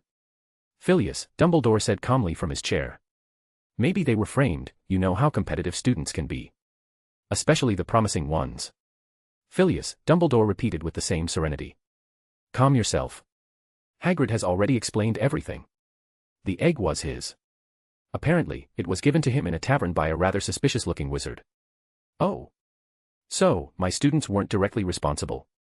"Thank Merlin," said Flitwick, placing a hand over his heart and exhaling with relief. "I've brought the students," McGonagall announced, stepping forward with the 4 kids trailing behind. She then lifted the cage slightly. "And the dragon?" Flitwick approached with a stern expression. "If you truly wanted to help Hagrid, you could have told me. I am your head of house." "We're sorry, Professor," the 4 said in unison, perfectly synchronized. "Do you know what a Hungarian horntail is? It's one of the most dangerous magical species in existence. Its bites are venomous and lethal if not treated in time." "You could have died," Flitwick said, staring at them with serious eyes. The students looked down. Although their original intention had been to cause a bit of controlled chaos, and maybe throw Dumbledore off balance, they hadn't anticipated the consequences for their professor. Someone who genuinely looked out for them as their guardian and guide in Ravenclaw. "When we return to the tower, you'll be punished. 2 hours a day, copying every rule related to magical creatures. Until you're finished," Flitwick declared. "Yes, Professor," they replied with resignation. They knew it wasn't as bad as it sounded. Some of those rules were repetitive or downright absurd. If they worked together, it wouldn't take more than a couple of days to finish. McGonagall, however, didn't seem satisfied. Professor Flitwick, even if they didn't bring the egg, they did hide it, let it hatch, set parts of the hallway on fire, and failed to notify an adult. "I suggest they also clean every school trophy, under Filch's watchful eye. That should help them think twice before doing something like this again." "I agree with Professor McGonagall," Dumbledore interrupted in a tone that was both gentle and firm. "But this time, I will assign the punishment myself. After all, while they didn't bring the dragon into school grounds, they did parade it through the corridors quite cheerfully." McGonagall and Flitwick both turned to look at Dumbledore, clearly surprised. It wasn't usual for the headmaster to intervene directly in student discipline. Harry also looked up at him, and Dumbledore smiled. A soft smile. Ambiguous. Dangerously polite. Declaration of war, Harry thought instantly, recognizing the gesture. In recent weeks, there have been reports of injured creatures in the Forbidden Forest. Among them, a unicorn. Hagrid found one in critical condition. I believe it would be educational for these students to accompany him on a patrol, so they can understand the true danger of magical creatures. "Have you lost your mind, Albus?" McGonagall exclaimed. "You want to send them into the Forbidden Forest?" "What?" Flitwick cried out, practically choking. "No. Absolutely not. That's unacceptable. Let them write every rule in the school handbook if you must, but this is too far." "Don't worry," Dumbledore said, still calm. "I trust that Hagrid will keep them safe. Besides, these students have proven themselves to be clever and responsible. I'm sure they'll know not to stray or take unnecessary risks." The tension in the room thickened. But before anyone could respond, a burst of green fire erupted from the stone fireplace. The flames surged upward, flooding the room with green light, and from within them stepped a figure with firm posture and an imposing presence. A voice rose from the flames. "I'm sorry, but I can't accept that punishment for my son." Everyone turned immediately, stunned by the interruption. They all turned at once to look at the newcomer, or rather, the newcomers. "Mum," said Harry, eyes wide with surprise, though there was a spark of happiness behind them. Right behind Wanda, Narcissa Malfoy strode into the office with her usual expression, serious, elegant, and with just enough disdain to fill the room like expensive perfume. She scanned the space with casual disinterest, as if she'd seen far more impressive places before. And closing the group, hands in his pockets and a proud smirk on his face, was Sirius Black, watching the four students with an expression somewhere between, "I raised you well," and, "What did you do now?" Wanda smiled briefly upon seeing Harry, one of those smiles that seemed to shine for him alone. But as soon as her attention turned back to Dumbledore, her expression became firm, unshakable. "Mrs. Maximoff. Mrs. Malfoy. Mr. Black. It's a pleasure to have you here," Dumbledore greeted them with his characteristic, unbreakable calm. "May I ask what brings you to us today?" "Oh, I just came to introduce myself," Sirius chimed in with a cheerful tone. "I'm something like a representative of the school board. I suppose we'll be seeing each other quite often, Headmaster. I do hope we get along." He stepped forward a couple of paces, but Narcissa casually pushed him back with one hand, as if brushing aside a servant who'd spoken out of turn. Sirius didn't protest, he just rolled his eyes and stepped behind them again. Clearly, his main function was being the tag-along they used to enter the headmaster's office without needing an official appointment. "We came for the dragon," Narcissa said bluntly, crossing her arms. "But we overheard something interesting through the Fleur network. You're planning to send my son into the Forbidden Forest." Her tone chilled the room. "That forest has that name for a reason, doesn't it?" "Perhaps Harry does deserve punishment," Wanda added, her voice soft but charged with the kind of quiet threat that hangs in the air before a thunderstorm. "He made a mistake. But as his mother, I can't allow him near danger. So I thought, maybe if I simply erase everything dangerous from the forest, problem solved." Her eyes slowly turned scarlet. A low hum filled the room. The portraits of former headmasters began to tremble, and one of them, a Victorian-looking witch, vanished from her frame with a startled shriek. Everyone felt it. If that woman wanted to, she could erase entire species from existence. And she wouldn't even have to move to do it. "You're in trouble, Headmaster," Sirius said theatrically, shaking his head with a smile. "As a representative of the school board, I can't approve of this." He was clearly enjoying his new role, until Wanda and Narcissa both turned to stare at him in perfect synchrony. Sirius shut his mouth immediately and stepped back like a man who'd just seen death approaching in heels. He turned to the four students and the small red dragon, adopting a more casual tone. "Come along, troublemakers. Let the scary people and the headmaster discuss adult matters. Tell me what's changed around Hogwarts since I left." He glanced at Flitwick for permission, and the tiny professor nodded quickly. He, too, could feel that the air between the women and Dumbledore was growing heavier. "Your mums are absolutely terrifying," Sirius said as soon as they exited the office. "I'm telling my mum you said that," Draco said without hesitation. "Me too," Harry added immediately, with clear enthusiasm. "Great. Do that. Tell them I was the one who opened his big mouth. Let's see if I survive the week," Sirius muttered, rubbing the back of his neck. "Anyway. Come on. Show me the school. I need to know just how bad things have gotten." "How did you even get that job?" Hermione asked, arms crossed. "Money," Sirius repeated simply, like it was the most obvious thing in the world. He shrugged. "To be specific, your parents bought shares, gained board votes, and I did too. Naturally." The kid stared at him as he continued, gesturing like he was telling a family legend. "And then, the Civil War began. A real competition." "Competition?" Daphne asked, her interest clearly piqued. "Deadly competition," Sirius corrected with a shiver. "Everyone wanted to be the official representative. The position lets you visit the school whenever you want, weigh in on decisions, snoop around without being kicked out, basically, Hogwarts VIP access." He made a dramatic pause. He was clearly enjoying the spotlight. Friendships nearly died. Lives were at stake. Mine, mostly. It was ugly. Screaming, broken pacts, legal threats, and a violent duel in the middle of the green grass garden. "Violent duel?" Draco murmured. "Let's not get into the details. I had to ask the Lovegoods for help to negotiate a truce. They always have strange ideas, but they work. In the end, I convinced everyone that they were too busy with their companies, the Ministry, and their whole golem-selling empire." "And you?" Hermione asked suspiciously. "I'm free," Sirius said proudly. "Because I made Lupin the CEO of all my businesses. He works. I supervise. From far away. Very far away." His tone was so proud, he might as well have saved the wizarding world with that decision. So you basically dumped all the work on Uncle Remus and now you just loaf around? Harry asked with a serious look.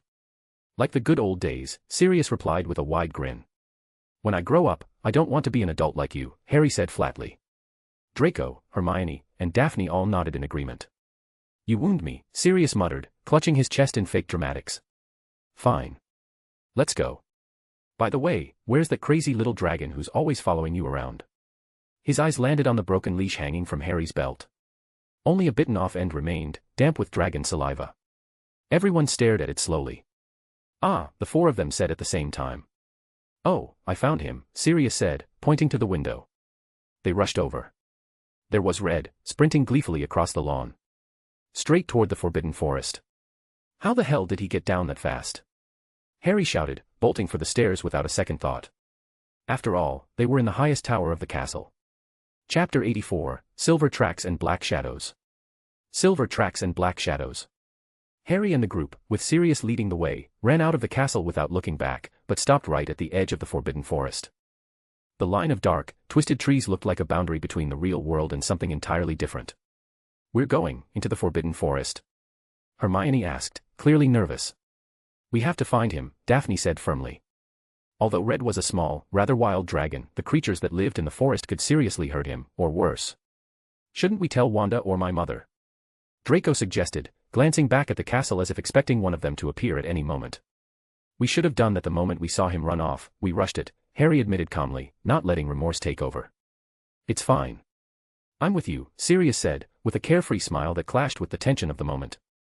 I entered this forest countless times when I was a student. Dumbledore always makes it sound more dangerous than it really is. Only a few creatures, like the Acromantulas, are truly lethal. Hagrid makes sure the most dangerous ones stay away, at least from the nearby areas. Are you sure, Godfather? Harry asked, eyeing him with distrust. Of course. We used to explore it with your father when Remus transformed. I know this forest better than my own pockets. As long as you stick close to me, you'll be fine. Without further discussion, Sirius stepped confidently into the trees. Harry followed after a brief hesitation, and the others did the same, wands at the ready just in case. Inside the forest, a constant gloom hung in the air, even during the day. The air was thick, and the branches seemed to whisper among themselves. Harry took the lead, searching for signs of Red. He soon found clear evidence, broken branches, claw marks, and scorched bark. We're going to get into so much trouble, Hermione muttered, more to herself than to the others. Aunt Wanda and Draco's mother are arguing with the headmaster for wanting to send us here, and here we are, walking involuntarily. I'd rather take a regular school punishment. Don't worry, Hermione. If anyone gets in trouble, it'll be serious, Daphne said with a reassuring smile, placing a hand on her shoulder. That's surprisingly true, Draco added thoughtfully. Ahem. I can hear you, you know. Sirius called from up ahead, raising an eyebrow without stopping. I think I found something, Harry announced, crouching next to an exposed root. A silvery shimmer stood out against the damp earth. Sirius quickly approached, and upon seeing the liquid, his expression turned serious. This is unicorn blood. Silence fell instantly. Do you think Red? Sirius asked, his voice low and tense. I don't think so, but he's clumsy enough that it could have happened by accident, Harry murmured, worried. He knew well the curse that hung over unicorn blood, it prolonged life, at a terrible price. Sirius pulled out his wand and brought it to his lips. A pear vestigium. A puff of golden dust emerged from his wand and dispersed into the air. Soon, a glowing figure appeared, Red's ethereal form crossing the clearing. He stopped next to the bloodstain, sniffed it, and then ran to the side with a fierce expression. Let's go, Sirius said immediately, breaking into a run after the projection. The others followed at full speed. They ran for what felt like endless minutes until they finally found him. Red was sitting beside a fallen unicorn, breathing heavily. His sides were covered in deep wounds, and his white coat no longer shone as it once had. Red. Harry murmured, approaching carefully. The little dragon didn't react aggressively. He only swayed his tail slowly, eyes fixed on the unicorn. Harry then noticed something else, black blood stains on a nearby tree's bark, and a severed human arm. Without wasting time, he knelt down and pulled a small pouch from his robe. From it, he swiftly extracted vials and potions. Godfather, use the spell again. I want to see what happened here, Harry requested, not taking his eyes off the unicorn. He was already pouring potions onto the wounds and giving others directly into its mouth. Easy, friend. I'll save you. Sirius nodded and repeated the enchantment. This time, the vision was more intense. A hooded creature was drinking the unicorn's blood while it was still alive. Red suddenly appeared, lunging at it and biting its arm. The creature screamed, pulled out a wand, and tried to cast a spell, pushing the dragon away. Red dodged, zigzagging like a living arrow, and leapt back into the attack. With one bite, he tore off the arm. Just as he was about to continue, a centaur appeared on the scene. The creature fled immediately upon seeing him. The centaur observed Red for a second, didn't interfere, and then vanished among the trees. When the projection ended, everyone remained silent. "I think we owe Red an apology," Daphne said, surprised. "That bite was impressive." "He's really more dangerous than he looks," Draco muttered, still astonished.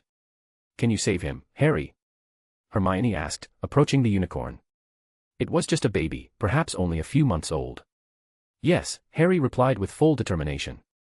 He continued applying potions, and though the wounds began to close, the process was far too slow.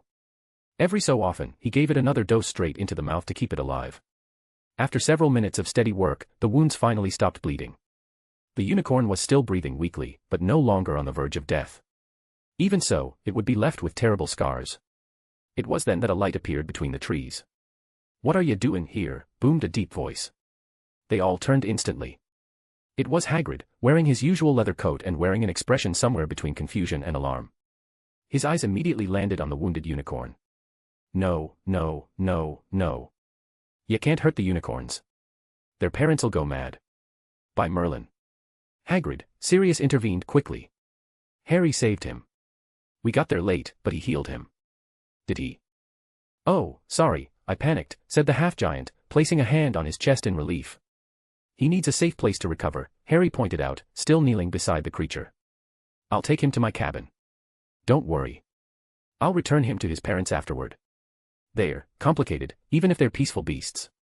When they see one of their own wounded. Then we'll leave him in your hands," said Harry with a sigh. "Time to head back," added Sirius, glancing around uneasily. "I don't want their mothers chasing me for this." Everyone nodded. They began walking back, with Hagrid carefully carrying the unicorn in his arms. Red walked beside Harry with a triumphant air, as if he had just saved the world, or at least his new companion. Harry glanced at him sideways, unsure whether to feel proud or worried. Sometimes Red was a complete disaster. But other times, he was simply a hero disguised as chaos. Meanwhile, high atop the headmaster's tower, the atmosphere was cold, almost unnaturally so. Dumbledore remained seated with his hands folded before two women who showed no intention of hiding their disdain. Narcissa Malfoy sat with her legs crossed, chin held high and a frosty gaze, like a noblewoman ready to pass judgment. Across from her, Wanda Maximoff appeared distant, though that wasn't entirely accurate. Her scarlet eyes, still glowing with arcane power, were fixed on one of the walls, as if she were gazing beyond the very stone itself. The portraits of former headmasters hanging in that direction visibly trembled, many of them huddled together with expressions of pure terror. "Phew. This discussion is pointless," Wanda finally murmured, letting out a sigh filled with annoyance. Her voice was soft, but the air around her vibrated with restrained tension. She rose calmly and approached Narcissa, whispering something into her ear. Narcissa raised an eyebrow, gave a slight nod, and stood with lethal elegance. Her eyes, sharp as daggers, locked onto the headmaster. "Dumbledore, let's put an end to this charade," she said clearly, with not a trace of emotion. "If you ever endanger our children again, I'll use all the power of the Malfoy family to have you removed from this post, and I'm certain the Greengrass, Potter, and Black families will stand with me." Dumbledore looked at her with his usual calm, though his fingers tensed ever so slightly. "I would never put a student in danger, Mrs. Malfoy. You may rest assured." Wanda cast him one final fleeting glance, devoid of any cordiality, before leaving the office without another word. Narcissa called softly, "Dobby." The small elf appeared with a light pop. "Take that dragon to the farm. And make sure they keep it away from anything flammable." "Yes, ma'am," said Dobby with a bow before vanishing with another soft pop. "Aren't you going to use the Floo network?" asked McGonagall from the corner, where she had remained silent like a sphinx throughout the entire meeting. "We'll say goodbye to our children, and catch a mangy dog," Narcissa replied with utter seriousness, then turned and followed Wanda without further explanation. On the other side of the castle, the group had just emerged from the forest. They accompanied Hagrid to his hut, where they laid the young unicorn on a large bed of straw. Though still weak, it was breathing more steadily. "Sorry about the dragon mess. I spoke with Dumbledore. He's a great man. Don't worry. It's a shame I didn't even get to see him," said Hagrid sadly, trying to hold back tears. "Don't worry, Hagrid," Draco replied calmly. "I asked my mum to send him to a farm." Maybe you can visit him when you have time. Thank you. Hagrid murmured, touched. Well, we'd better head back before your mothers find out, said Sirius with a hurried smile, urging the group to move. Everyone nodded. But as soon as they opened the door, they froze on the spot. Two women were waiting for them outside, Narcissa Malfoy and Wanda Maximoff. Both with arms crossed. Both with expressions that could make a basilisk tremble. Sirius swallowed. Ah, well, we were just visiting Hagrid. Good friend, by the way. Do you know him? He's the groundskeeper, very kind man. Harry, Hermione, Draco, and Daphne exchanged looks as if they were victims of a full-body bind curse. It's your first day as a responsible adult, and it already seems too much for you, dear cousin, said Narcissa, her tone as cold as a winter storm. Perhaps we should request you be reassigned to bathroom duty while we decide which of us should take your place on the school board. Wait, let me explain. Sirius began, but his voice sounded like a man recalling war trauma. Maybe Lockhart wants a partner, added Wanda, folding her arms without taking her eyes off him. Sirius turned pale. Harry sighed. He couldn't let his godfather die here and now, a victim of his loyalty. Mom, it was our fault, Harry said seriously, stepping forward. Red escaped. He went into the forest and encountered something. He saved a unicorn. We asked my godfather to guide us, he knows the forest. Wanda looked down at her son. Her green eyes were serious. You're not off the hook either. Especially with Professor Flitwick, she said firmly. Harry fell silent, and slowly turned his head toward Sirius, giving him a look that said, I tried, Godfather. I really tried. Draco, for his part, received an equally sharp look from his mother. He didn't say a word. He just swallowed hard. Go and accept whatever punishment Professor Flitwick decides. We've given him permission to increase it as much as he sees fit, Narcissa declared. Without resisting, the four nodded, and bolted toward the castle as if their lives depended on it. And they probably did. Meanwhile, Sirius was left alone. Or rather, at the mercy of two powerful, furious, and determined women. He maintained a tense smile. I spent years in Azkaban. I can handle anything. He thought. Then, just behind him, a soft throat clearing was heard. The half-giant was also trying to sneak back into his cabin. But it was too late. Wanda and Narcissa's gazes shifted to Hagrid. Sirius sighed in relief. At least he wouldn't suffer alone. Chapter 85, A Quiet Week, Until Red Got Involved. A quiet week, until Red got involved. I hate this. Daphne groaned dramatically as she collapsed onto the desk. Around her were several open books, school regulations, rules of conduct, and clauses about magical creatures. Beside her, Hermione was writing quickly, focused on the book in front of her. The sudden noise from Daphne startled her. She looked up briefly, gave her a flat stare, and went right back to work. At the next table, Harry and Draco were also writing silently. They lifted their heads for just a second at their classmate's complaint, sighed, and kept writing. Meanwhile, Professor Flitwick sat at his desk, calmly grading other students' papers. He looked up for only a moment at the commotion, then returned to his task, adding notes to various scrolls. If you complained less and wrote more, you'd finish faster, the professor said sternly, without even lifting his gaze again. Ugh, Daphne grunted, though she eventually straightened up and resumed writing, still mumbling under her breath, we're wizards. We're supposed to wave our wands and get automatic copies of everything. Or enchant a quill to write for us. Or create a diary that talks back. Why would you want a diary that talks back? Asked Hermione, pausing for a second. But as soon as she realized the trap, she shook her head, determined not to be distracted, and kept writing. I don't know, to have a weird paper friend, Daphne replied naturally. That sounds terrifying, Draco commented from his table. I think you just described something cursed. It'd definitely end up possessing your body, added Harry with a dark smile. Your assignment, Flitwick said in a dry tone, lifting his head to give them a silent warning. The four quickly returned to writing as if nothing had happened. What's so bad about something that talks back? Daphne muttered softly, still thinking about it. Because what you're describing is like imprinting a personality onto an object that has none. You'd need something like a soul, fake or real. Or you'd have to embed a personality based on your own, like the Sorting Hat, Harry explained calmly, without stopping his writing. Why do you think there's no other hat like it? He added casually. TSK, whatever. I'm sick of this assignment, Daphne muttered, slumping again in frustration, while Harry just rolled his eyes and kept working. Professor Flitwick sighed and looked out the window, as if seeking patience from the scenery. All right. You may finish for today, he finally announced, in a tone that made it clear their conversations were more exhausting than grading scrolls. The four of them closed their notebooks, grabbed their books, and walked up to the professor's desk to turn in their work. Their backs ached slightly from sitting so long, and even more so when they thought of what was still ahead. "So, what were you saying about a diary that talks back?" Draco asked with interest as the four of them walked down the hallway. "I was just saying that if you ever find one, you should be suspicious. Not every magical object that can talk to you is good. A lot of them are cursed or enchanted with some purpose, and in most cases, that purpose won't be in your favor," Harry replied seriously. After all, with access to the Potter library, where there was basically information on everything, it wasn't rare to come across books with dark spells or dangerous artifacts.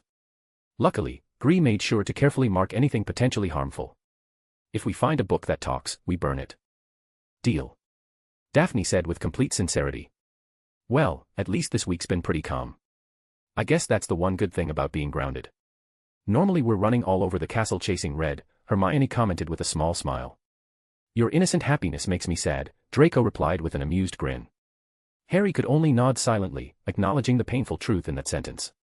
"What do you mean?" asked Hermione, confused. "Are you seriously asking? You're the one who spent the most time with Harry and Red.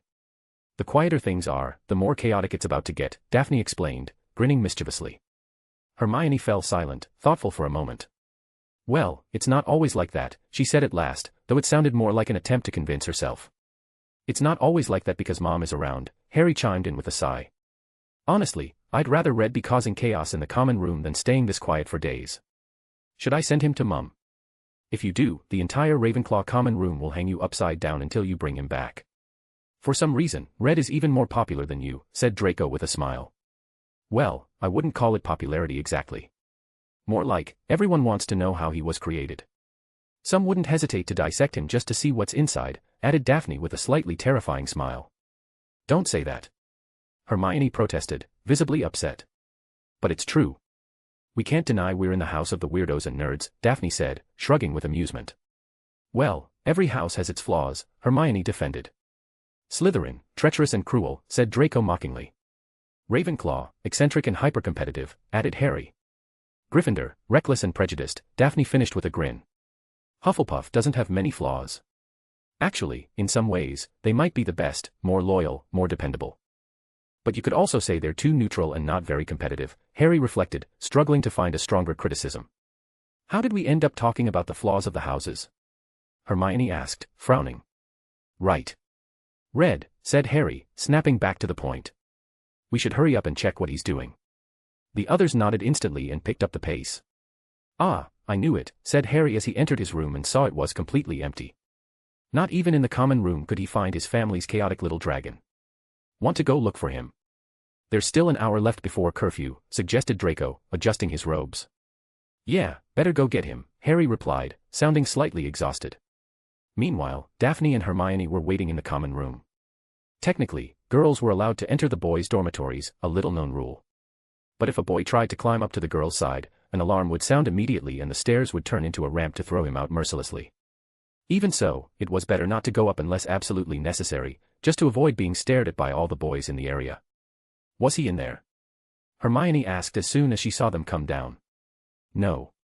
But it's not hard to figure out where he went," said Harry calmly, pulling out the Marauders map.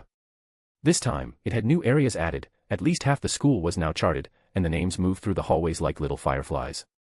And there it was, the third floor, where only those who wanted a slow and painful death were supposed to go. Red's name appeared. Right next to it, Fluffy. "Well, why not take advantage of this," said Harry with a sly smile. "After all, the headmaster couldn't complete his little punishment, clearly meant for something else, so we might as well return the favor." "Can't we be normal, average students in a school of magic and wizardry?" asked Draco with resignation. "No," Daphne answered for everyone, wearing a shameless grin. "Fine. Guess it can't be helped," sighed Draco, giving in. "I'd like to remind you that we're currently under punishment," said Hermione, crossing her arms. "But they never said we were forbidden from going to the third floor. More specifically, they said, those who don't want to die in the most painful way possible should stay away. So logically, those who do want to suffer should go," Harry replied with a mischievous smile. "You know that's not what the headmaster meant," Hermione snapped, clearly annoyed. "Does everyone have their invisibility cloak?" asked Harry, deliberately ignoring Hermione's puffed cheeks and disapproving stare. "Always," said Daphne, proudly holding hers up. "So that's why you made us buy them, even though you've got a permanent one," Draco realized aloud. The three of them turned to look at Hermione. The rule-abiding one. The voice of reason. She looked back at them in silence for a long moment. Then she sighed. Yes. I've got mine, she said, surrendering to the inevitable madness. Then it's an adventure, Daphne declared, grinning with excitement. Wait, Hermione interrupted. If the place we're going to has any kind of alarm, the headmaster will be alerted. I'm sure he left some kind of surveillance. Don't worry, said Harry with a near-dangerous smile. In exactly 1 hour, 2 small and very friendly house elves with a thirst for revenge will be emptying the Gringotts vaults of our beloved headmaster. He'll have to leave in a hurry if he doesn't want to lose everything. Harry, look at the names, Red and Fluffy, Draco said suddenly, voice serious, pointing at the map with a trembling finger. The others immediately looked down. And there they were. Both Red and Fluffy were moving through the hallways, leaving the restricted area where they were supposed to stay. The 4 of them froze, eyes wide. They didn't need to say a word to understand what this meant. Red had just freed Fluffy. A giant 3-headed dog. In the middle of a magic school. Full of unsuspecting students. This. I didn't see coming, Harry muttered, his eyes fixed on the names bouncing around the halls as if they were cheerfully skipping. We need to warn Professor Flitwick. Now, said Hermione urgently, already on her feet, abandoning any idea of their little adventure. Run, ordered Harry without wasting a second. The 4 of them bolted out of the Ravenclaw common room, racing down corridors and staircases, hoping the professor was still in his office, and that it wasn't already too late. Chapter 86, Desires, Distractions, and Detours. Desires, Distractions, and Detours. As the group ran through the corridors, Harry kept his eyes fixed on the Marauders map, checking if any student was getting close to Fluffy. After all, if something happened to someone, it would be entirely his fault. Luckily, the only ones wandering around at that hour were a few Gryffindors scattered in other areas. The professors and prefects, on the other hand, all seemed to be heading in the same direction, which made sense, knowing how sharp they could be. Harry let out a sigh of relief. The 4 of them had nearly run a marathon by the time they reached Flitwick's office, and thanks to the map, they knew he was still inside. Hermione knocked on the door hurriedly. Come in, said the professor, completely calm. When they entered, he simply looked up. Did you forget something, he asked. Well, something like that. Actually, we've got a problem. A big one, said Daphne with a forced smile. Flitwick set his things aside and looked at them intently. What's going on, he asked. Well, how do we put this, murmured Draco, searching for the right words. The giant dog that guarded the 3rd-floor corridor is loose and walking around the school halls. With Red, Harry said calmly. Flitwick stared at them, blinking several times as if his brain hadn't quite processed the information. Then he nodded, almost automatically, as he removed his glasses and set them on the desk, though his hand was shaking so much that the glasses slipped and fell to the floor. And then, the professor fainted. Come on, Professor.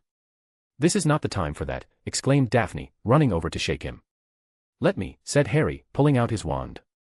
Renervate. The professor woke up immediately, this time with full awareness.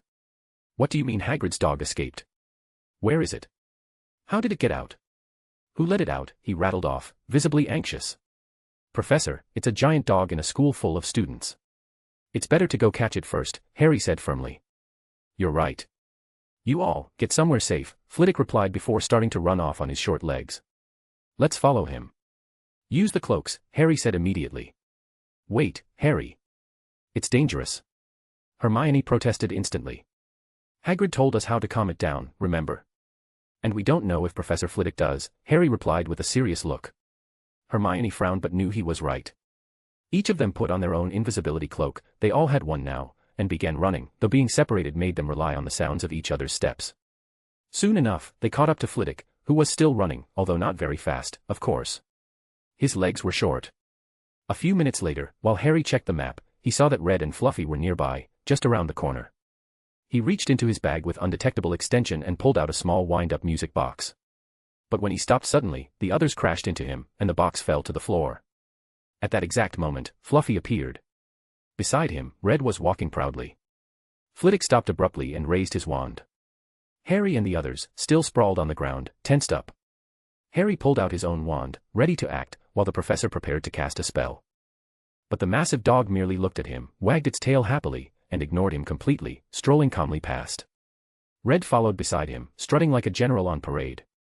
Everyone froze. The 3-headed dog walked past them as if they weren't even there. Just then, another professor appeared at the end of the corridor, guiding 2 Gryffindor students back to their dorms. The students were Fred and George Weasley. The professor with them was Sprout. They also froze as soon as they saw Fluffy. The dog glanced at them indifferently and kept walking. Sprout looked at Flitwick, somewhere between afraid and confused. Flitwick let out a long sigh. Seems like Hagrid trained him well. We'd better call him to catch the dog. Just in case, let's keep a bit of distance, he said quietly. You two, back to your dorms. I don't think you want to get mauled, Sprout ordered the twins, who nodded quickly. Under their cloaks, Harry and the others let out a sigh. Maybe they had worried too much. Hey, Harry, what do we do now? Draco whispered. Let's erase any clues that make it look like Red released Fluffy. Anyway, we weren't the ones who brought a three-headed dog to school, Harry said seriously. That's true. We brought something worse, Daphne added with a mocking smile. Come on. Let's take advantage of the distraction, said Harry. When they reached the third-floor corridor, they found the door destroyed, covered in unmistakable bite marks from Red. Harry restored the entrance as if nothing had happened and then physically broke the lock to make it look like it had been forced open, avoiding any magical traces that could be tracked.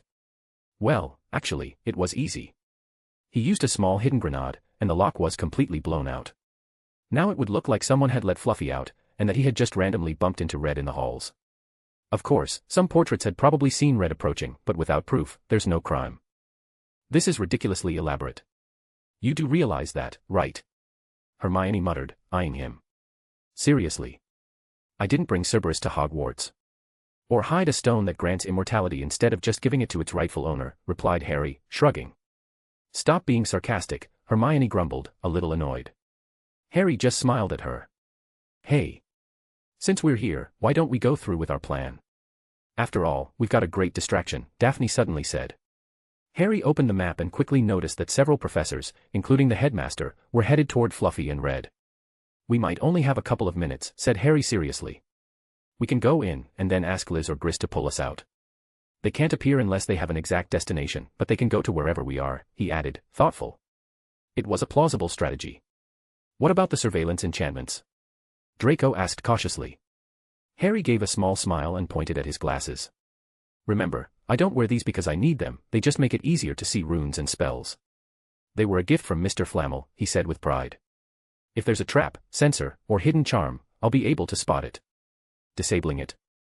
Well, that's another matter.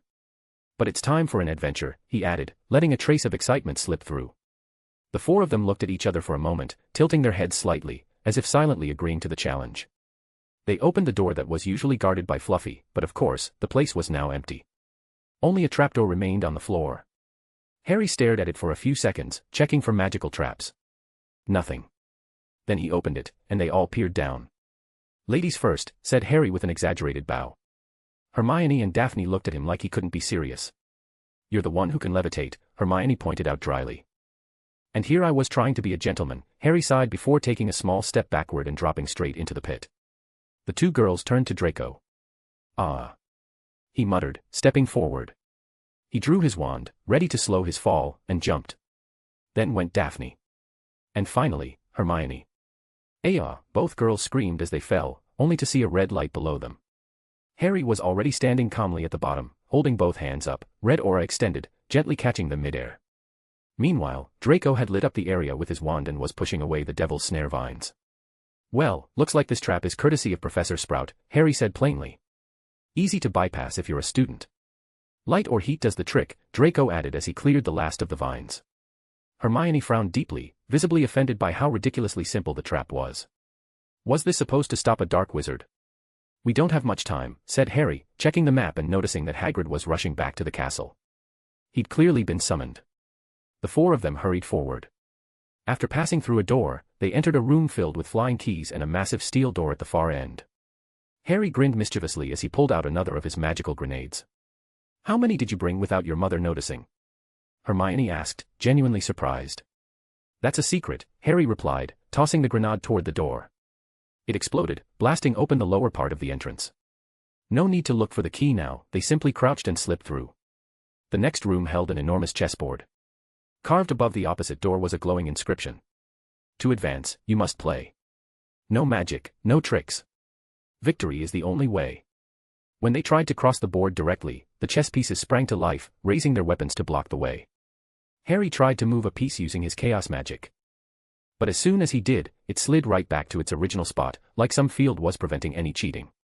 Looks like we have to win if we want to get through, Harry said, clearly annoyed. Destroying the pieces didn't help either, the door stayed firmly shut. Suddenly, Harry raised a hand, motioning for silence. The others followed him behind a column. He pointed toward a corner of the room where a portrait was watching the board. A person inside the frame walked up, glanced around, didn't see anyone, and left. They're watching us through portraits, Harry muttered with a frown. This has to be a fast match. But we're missing pieces, Hermione said, eyeing the board. 4 gaps exactly. Harry frowned again, more deeply this time. 4 missing spots. The traps so far had been far too easy to stop a grown dark wizard, but just hard enough to make things difficult for a bunch of first years. Devil's snare? Any third year and up would know how to deal with it. Flying keys. There were even brooms conveniently placed nearby. What kind of trap leaves brooms out in the open? And now chess. No. This wasn't meant for a dark wizard. This was meant for them. Harry reached into his bag and pulled out 4 small golems. They were club-made, so he didn't care if they were destroyed. Each of you control one. Draco, you're not great at fighting, but you are good at chess. Set up a fast match. You just need to win, Harry said calmly. Everyone nodded and placed the golems in the empty spaces. The match began. Draco's expression hardened as his eyes scanned the board. Some pieces were taken, including 2 of the golems, but in the end only a knight and a rook remained. With those, he delivered checkmate to the opposing king. Wasn't even hard. Not a pro or anything, but my grandfather played better, Draco muttered with a smug smirk. Harry didn't answer. He just stared at the board, serious. Something about all this bothered him, and it wasn't the chess. The board had adjusted to Draco's level. And even so, it let him win. Let's go, Harry said quickly, hurrying them along. If the portrait came back, they'd be seen. As soon as they passed the door, a horrible smell hit them. A few meters ahead, loud thuds echoed through the hall. Something big was slamming against the walls. The 4 of them crept forward in silence, carefully, and peeked around the corner. There it was, a massive troll, smashing its wooden club against the stone wall, trying to break free. Harry watched the scene with a look of pure exasperation. Let me guess, this trap was Quirrell's idea. Do you realize our headmaster is a senile old man? The guy who let a troll into the school, and the first person who saw it sneaking in is somehow still trusted. That's the most suspicious thing ever, he muttered, increasingly irritated. With a calm flick of his hands, the troll's club floated upward. Then dropped straight onto the troll's own head. The creature collapsed instantly, knocked out cold. I'm really losing patience. I feel like throwing all my grenades around right now, Harry muttered as he walked forward, frowning in frustration. The others simply stared at the unconscious troll and followed him. They soon reached a new room. The moment they entered, a wall of fire flared up, blocking the path. In the center stood a table with several potions and a parchment. Hermione took the lead and read aloud. Danger lies ahead and danger behind. But only one way out you'll find. One among us 7 will let you move on. Another will send you back where you've gone. 2 of us hold nothing but wine. 3 of us are deadly poison by design. Choose, unless you wish to remain. To help us toast the desperate again. Ah. Harry sighed in annoyance as he began uncorking the bottles one by one, sniffing them quickly. Some he tossed behind him, where they shattered on the floor. Draco picked up one and sniffed it. Snake venom. Not that deadly, he noted calmly. This one, said Harry, pointing at one of the remaining bottles. Then he reached into his bag and pulled out a small case. When he opened it, it revealed a collection of more useful potions. He selected one that looked similar in color and texture, though slightly lower in quality. There's not enough for all of us. You 2 take the original. Draco and I will use one of mine, he said, tossing a bottle to Draco. Why do you 2 get Harry's? Asked Hermione, raising an eyebrow. Snape's potions are better. With mine, you'll feel a nasty tingling for a few seconds, Harry explained seriously before drinking his. Draco glanced at the bottle, then at the girls, and downed it in one go. Hermione and Daphne exchanged a glance, smiled, and split theirs evenly. They all passed through the fire. Draco and Harry rubbed their arms slightly, enduring the tingling. Hermione and Daphne, however, didn't feel a thing. They advanced until they reached the final room. A large mirror awaited them. Harry observed it silently, raising one eyebrow. The others approached, confused, looking around. There were no doors, no exits, no other clues. Just the mirror. Is this the Philosopher's Stone? Daphne asked, visibly puzzled. The other 3 looked at her for a moment. It's a valid question, she said quickly in her defense. After all, not many people knew what the stone actually looked like. It's a mirror that reflects the deepest desire of the one who looks into it, Harry explained. Thanks to his glasses, he could see the mirror was linked through multiple enchantments across Hogwarts. The moment they interacted with it, the headmaster would know. Desire? Daphne asked, intrigued. She rushed up to the mirror, eager to see her reflection. Of course, the others couldn't see what she saw. But when she started smiling foolishly at her own image, they knew it was something significant. What are you seeing? Hermione asked, curious. I'm the queen of the wizarding world. You three bring me everything I ask for while I sit on a golden throne, Daphne answered proudly. That's really your desire? Harry asked, glancing sideways at her. Ruling the world isn't a big enough dream for you. Daphne shot back. My turn, Draco said, gently nudging her aside to stand in front of the mirror. He smiled with pride at his reflection. And you? What do you see? Daphne asked. The king of the wizarding world, Draco replied without hesitation. Seriously? You two don't have any other desires? Are you idiots? Hermione said, putting a hand to her forehead as if her brain cells were slowly dying in their presence. We're supposed to be Slytherins. What did you expect? Draco said matter-of-factly. You're Ravenclaws now, she muttered, pushing Draco aside to take a look at her own reflection. As she stared into the mirror, she froze. A small smile tried to escape, but she held it in. So? Daphne asked. Ahem, nothing. Just, a quiet life with a happy family, Hermione answered, clearly lying. Obviously a lie. You probably saw yourself as queen too, Daphne accused. Or minister for magic, Harry added suddenly. Hermione blushed on the spot. He'd hit the nail on the head. That's less than a king. Daphne protested. And you too, do you realize one wants to be king and the other queen? Are you planning to get married and rule the world together? Hermione snapped defensively. Absolutely not. Daphne said, scandalized. I'm offended, but also not interested, Draco said with a sigh. Then you take half the world and I'll take the other half. I call Europe, Asia, and maybe Antarctica, Daphne declared quickly. Antarctica. Why would you want that?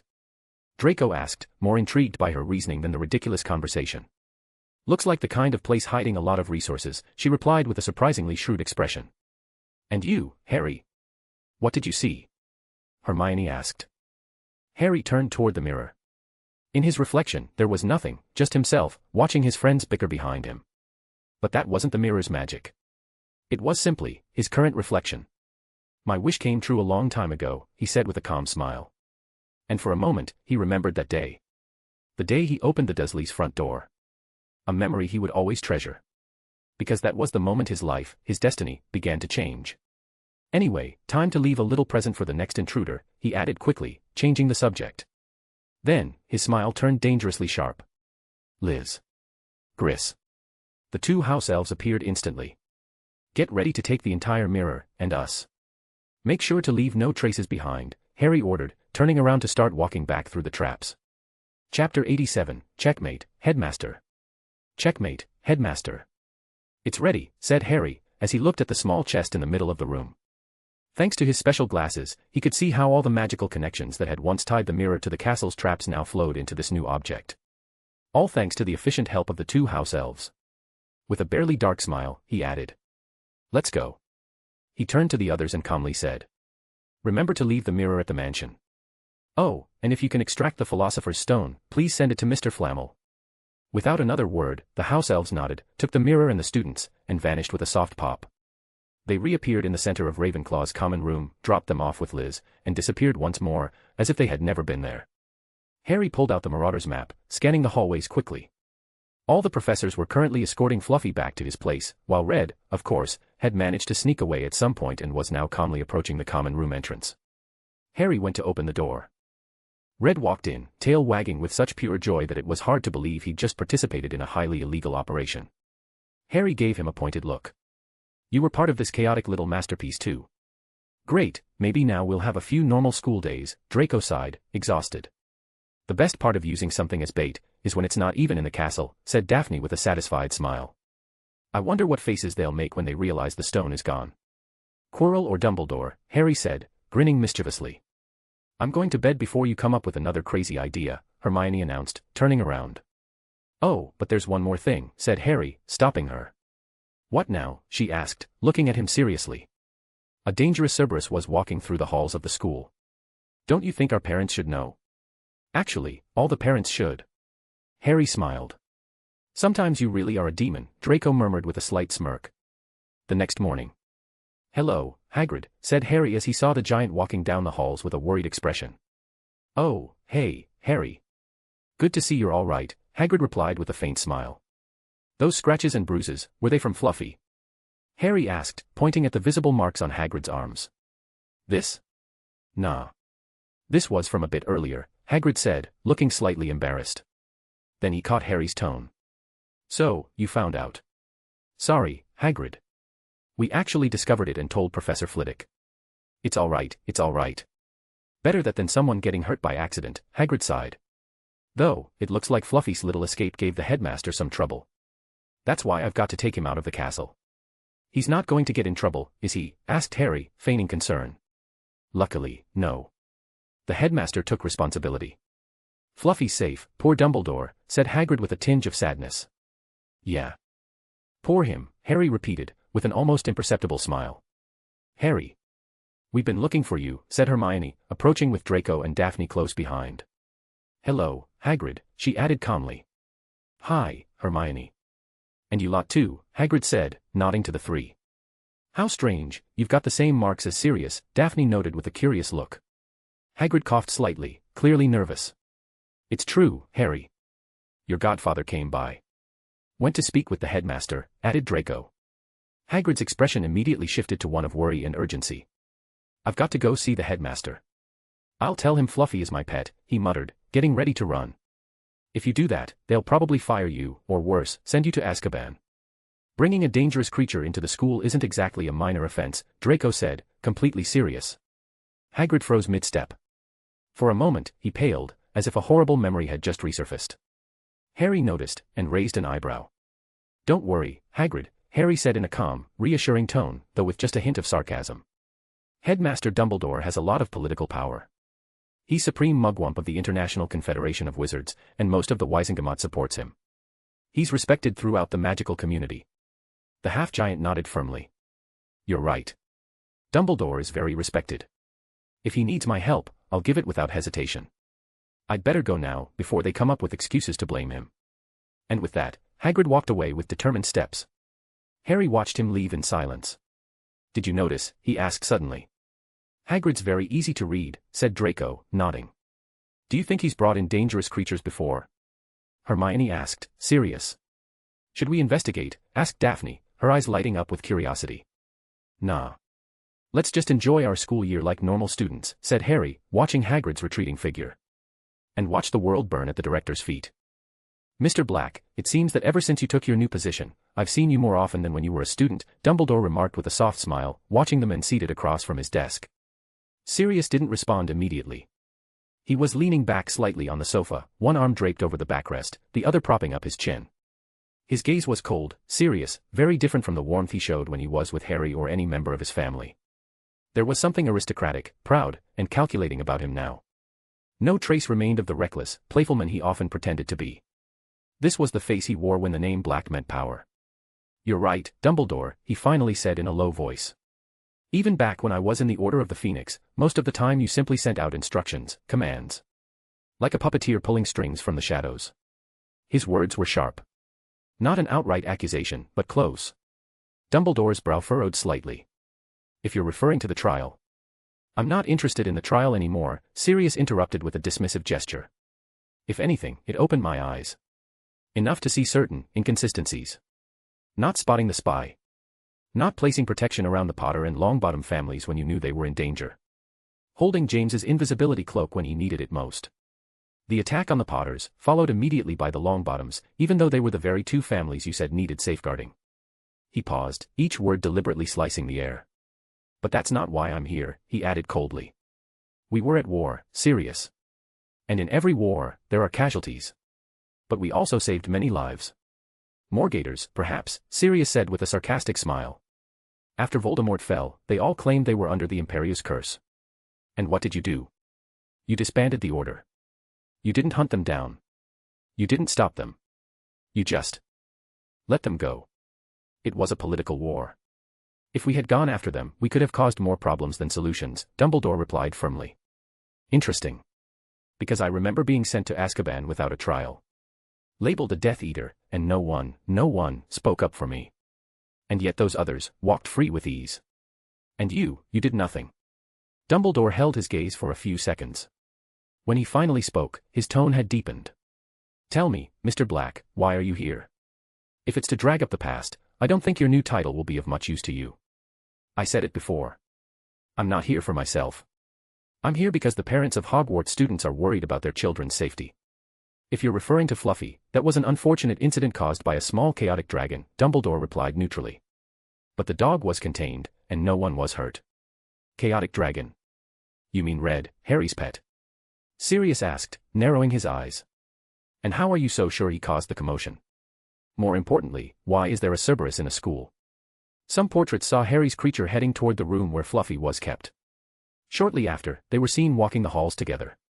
The Cerberus was guarding something important. Portraits answered to the headmaster. They don't count as evidence. In a real trial, they wouldn't be admissible. At least not in a legal one, Sirius said with a mocking smile. Professors Sprout and Flitwick also saw Red walking with Fluffy. Yes. Red tends to make friends with anything that has legs. That doesn't mean he let him out. He could have just found him. I had someone check the door where Fluffy was being held. It wasn't destroyed by magic or claws, it was opened. With tools. And you know what? There's absolutely no excuse for placing a dangerous magical creature in a school full of children. He leaned forward. That's what places like Gringotts are for. Ah, right. I heard about the recent trouble in your vault. Maybe you should consider keeping important things in your home. Just saying. Sirius stood and adjusted his robes. You should seriously reconsider your priorities regarding student safety. Otherwise, your position as headmaster might be at risk. Maybe what Hogwarts needs is a new director. One with a different vision. He turned toward the door. Starting next year, there will be a dedicated official in charge of student safety. It could be someone from the ministry or the school board, but we decided that the best people to watch over Hogwarts are the parents themselves. He glanced over his shoulder with a sharp smile. A few of them have already agreed to take turns being present throughout the school year. I'm sure you'll recognize some names. I suspect it'll be a very entertaining year for you. Without waiting for a reply, he opened the door and left. The moment the door shut, laughter echoed through the office. The portraits turned toward the sound, and quickly found the source. Phineas Nigellus Black. Now that's how a proper Black behaves, he said, laughing. That was a rough one, Dumbledore? That's my descendant. Are you really happy to see the headmaster being cornered? Asked a former headmistress with a disapproving look. He brought it on himself, another portrait replied. We warned him that bringing the stone here was a mistake. Dumbledore knows the risk. He did it to protect the wizarding world from, you know who, one of them defended. At the cost of putting students in danger, asked another former headmistress firmly. Silence. All of them had once been headmasters or headmistresses. All of them understood what was at stake. What are you going to do, Dumbledore? One of them finally asked. For now, we'll secure the stone with a different system. We'll remove Fluffy. And as for the parents coming in, I hope they focus on observation rather than interference. Perhaps it'll help them understand how difficult being a professor really is. That'll depend on who they send, Phineas said with a smirk. Dumbledore looked at him in silence. And frowned. Thinking. Calculating. Perhaps, for the first time in a very long while, he wasn't playing with the advantage. Chapter 88, The Final Trap. The Final Trap. Hello, my godson. And to the scandalous group, how's life at Hogwarts treating you? Greeted Sirius as he approached with a relaxed stride. So, Sirius. Is the headmaster in trouble? Asked Daphne with interest, stepping closer. Not too much, he replied with an annoyed grimace. After all, he has the minister's support. If we tried to go after him directly over the Cerberus incident, the one who'd end up in trouble would be Hagrid. He paused, crossing his arms. But there'll be a big surprise next year. I'm sure you'll all love it. What is it? Insisted Daphne, even more curious now. Secret, said Sirius with a mischievous grin. Anyway, I'd better get going. I'm sure the headmaster's been dreading this moment since I stepped into the castle. As he turned, he added in a more casual tone. Oh, and keep your holidays free. I'm taking you somewhere interesting. Took a lot of convincing to get your parents to agree. And with that, he walked away. Well. I'm not sure if we actually accomplished anything against the headmaster, murmured Draco. Don't worry. Bringing him down won't be that easy. We just have to add 1 grain of sand at a time, replied Harry with a calm smile. And so, they headed to their next class, potions. Over the following weeks, the chaos completely vanished. The 4 of them led a surprisingly normal school life. They attended classes, spent time in the Golem Club, which had already begun organizing small competitions, and little by little, they prepared to open it to other houses the following year. They stopped getting into trouble. Partly because, with Fluffy gone from the castle, Red now spent most of the day playing with him in the Forbidden Forest. On one occasion, Harry grew worried and went to find him, only to stumble upon a strange scene: Red, Fluffy, and a small unicorn walking side by side like a herd. Strange, yes, but functional. No creature in the forest dared approach them while Fluffy was with them, so Harry allowed Red to go out daily. Better to have him there than causing chaos in the castle hallways. Sometimes, Fawkes would show up just to provoke him, sparking absurd chases across the forest sky. And thanks to all these distractions, the school became too peaceful. Almost boring. Ravenclaw kept gaining points at an overwhelming pace. No other house could catch up. Being a normal student is boring, complained Daphne one day, sprawled across one of the sofas in the common room. I think it's fine, replied Hermione, lowering her book. We have fun when we can, and we study when we should. We're model students. I don't know. I feel like we're missing some excitement in our daily lives, insisted Daphne. Harry felt it too. They had arrived at Hogwarts constantly running from one problem to another: a troll, the headmaster's schemes, the traps guarding the Philosopher's Stone, but once they stopped paying attention to Quirrell, everything became too simple. He pulled out the Marauder's map, now updated with all the castle's hallways and newly discovered secret passages, and scanned the area. There was no trace of Dumbledore, but Quirrell, on the other hand, was heading straight for the passage where the stone was supposed to be protected. Oh, looks like today's the day, he suddenly said, catching everyone's attention. Too bad we have no way of seeing what's going on, grumbled Daphne as she moved closer. Why does Quirrell's name look like that? Asked Hermione, frowning. At the end of his name, the letters seem to shimmer and shift constantly, making it hard to read. It's a taboo name, Harry explained more seriously. Maybe whatever's controlling him has a curse name. It's a stupid curse. Anyone who says your name reveals their location. But if someone famous or well-known says it, it becomes dangerous for everyone. He stopped. His expression changed completely. Why didn't I think of this before? Idiot, it's been right in front of me this whole time, he muttered, hitting his forehead. What is it? Asked Draco. Voldemort is possessing Quirrell, said Harry firmly. It's not that Quirrell wants to give him the stone, it's him. Voldemort infiltrated Hogwarts through Quirrell. They all stared at him in silence. During the war, no one wanted to say his name because Death Eaters would show up immediately. That's why it became feared. It was because of the taboo curse. Who else would use something like that, if not him? So, he wants to use the stone to become immortal, asked Daphne, now serious. The unicorn, said Harry. He was drinking its blood to stay alive. But that curses him worse than death. The stone would give him real life. Besides, every time he tried to use magic, or Quirrell got hurt, it was like he couldn't react. Maybe he's too weak to act directly. So the headmaster let he who must not be named into the castle to lure him with the stone, asked Hermione, her expression grave. Seems like it, said Harry calmly. That old man sure knows how to put students at risk, he added with an ironic smile. And what are you going to do? Your enemy is down there, said Daphne, watching him closely. Why should I do anything now, replied Harry with the same calm tone. The stone isn't there. And when the headmaster finds out, not knowing that the Flammels have it again, he'll think his plan failed, and that Voldemort will be revived because of him. He crossed his arms. Can you imagine the paranoia that'll cause him? Wow, you really are the devil sometimes, murmured Daphne with a grin. Only with my enemies, Harry replied without flinching. And don't worry about Quirrell. I had everything ready from day one, from the moment he dared attack my friends. He looked at the map, watching as Quirrell passed through each trap with ease. Traps made for novice wizards. When Quirrell reached the giant chess section, the monitoring painting guarding that room must have alerted Dumbledore, because the headmaster appeared immediately, in his office. But he didn't move from there. By the way, what did you do with Professor Snape's trap? Asked Daphne with interest, not taking her eyes off the map. I just put in a fake potion.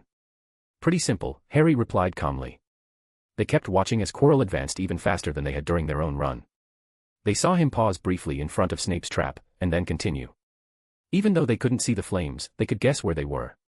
The moment Quirrell stepped into that section, his name and footsteps on the map began moving erratically, as if being dragged all over the place. All four burst out laughing.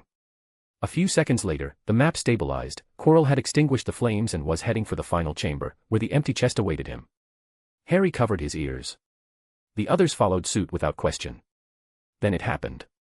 A massive explosion rocked the entire castle.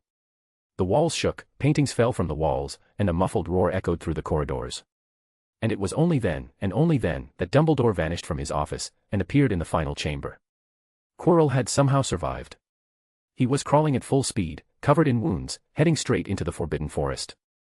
"Well, looks like the show's over," said Harry as he stood up calmly. "Now I wonder.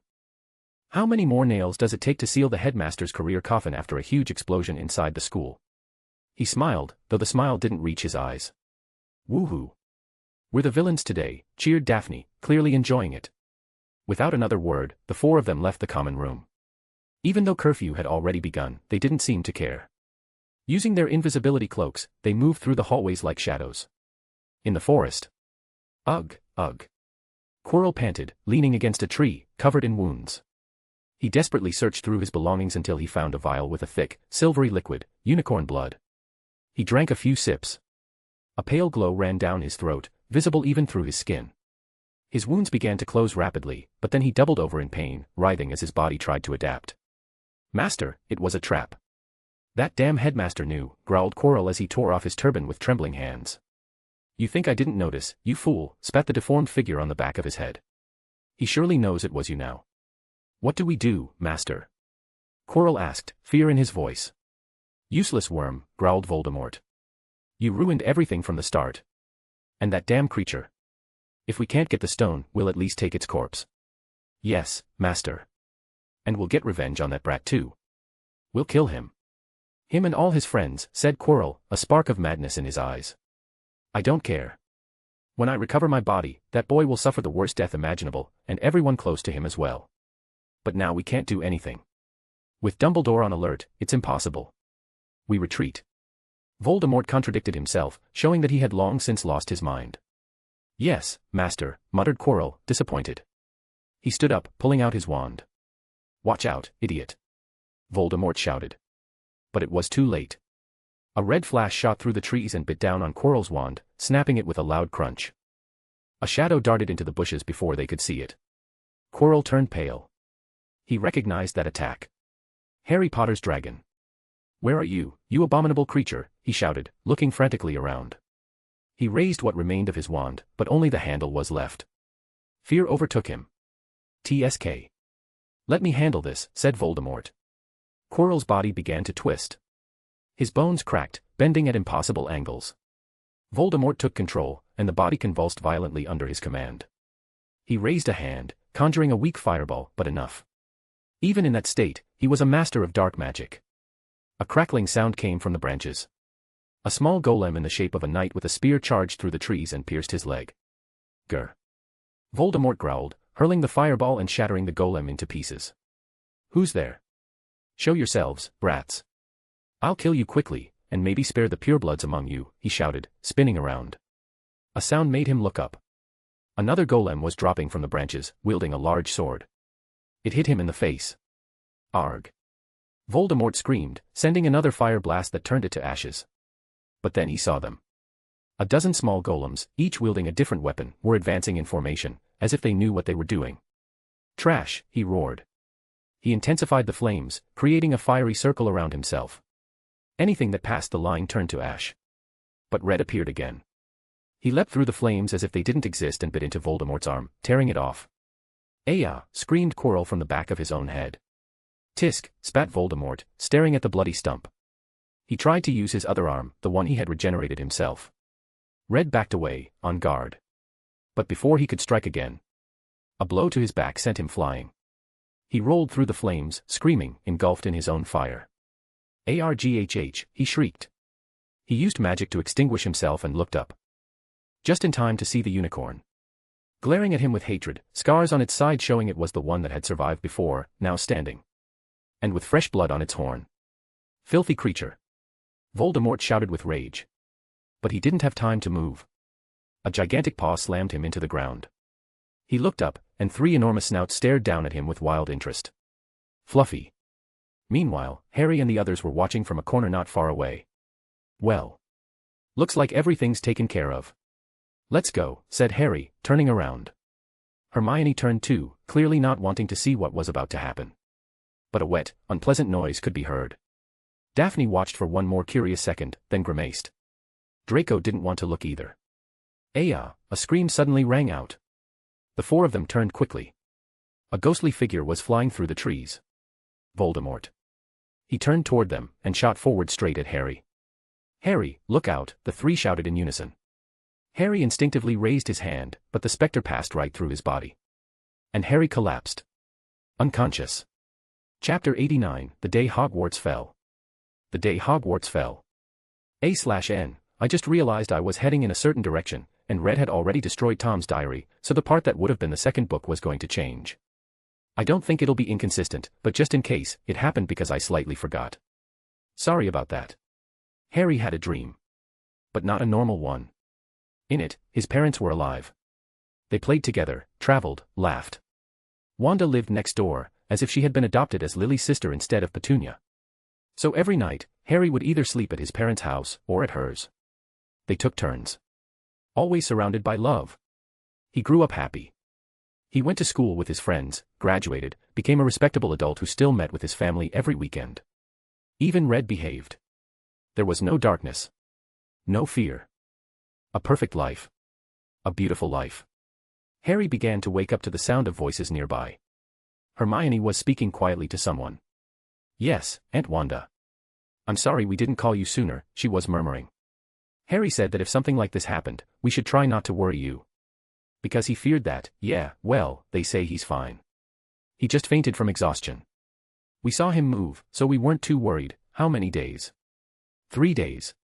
Wait, Aunt Wanda, are you coming? Aunt Wa, oh no. Hermione lowered the two-way mirror with a panicked expression. Daphne and Draco were sitting nearby, and even Neville was there, looking unusually serious.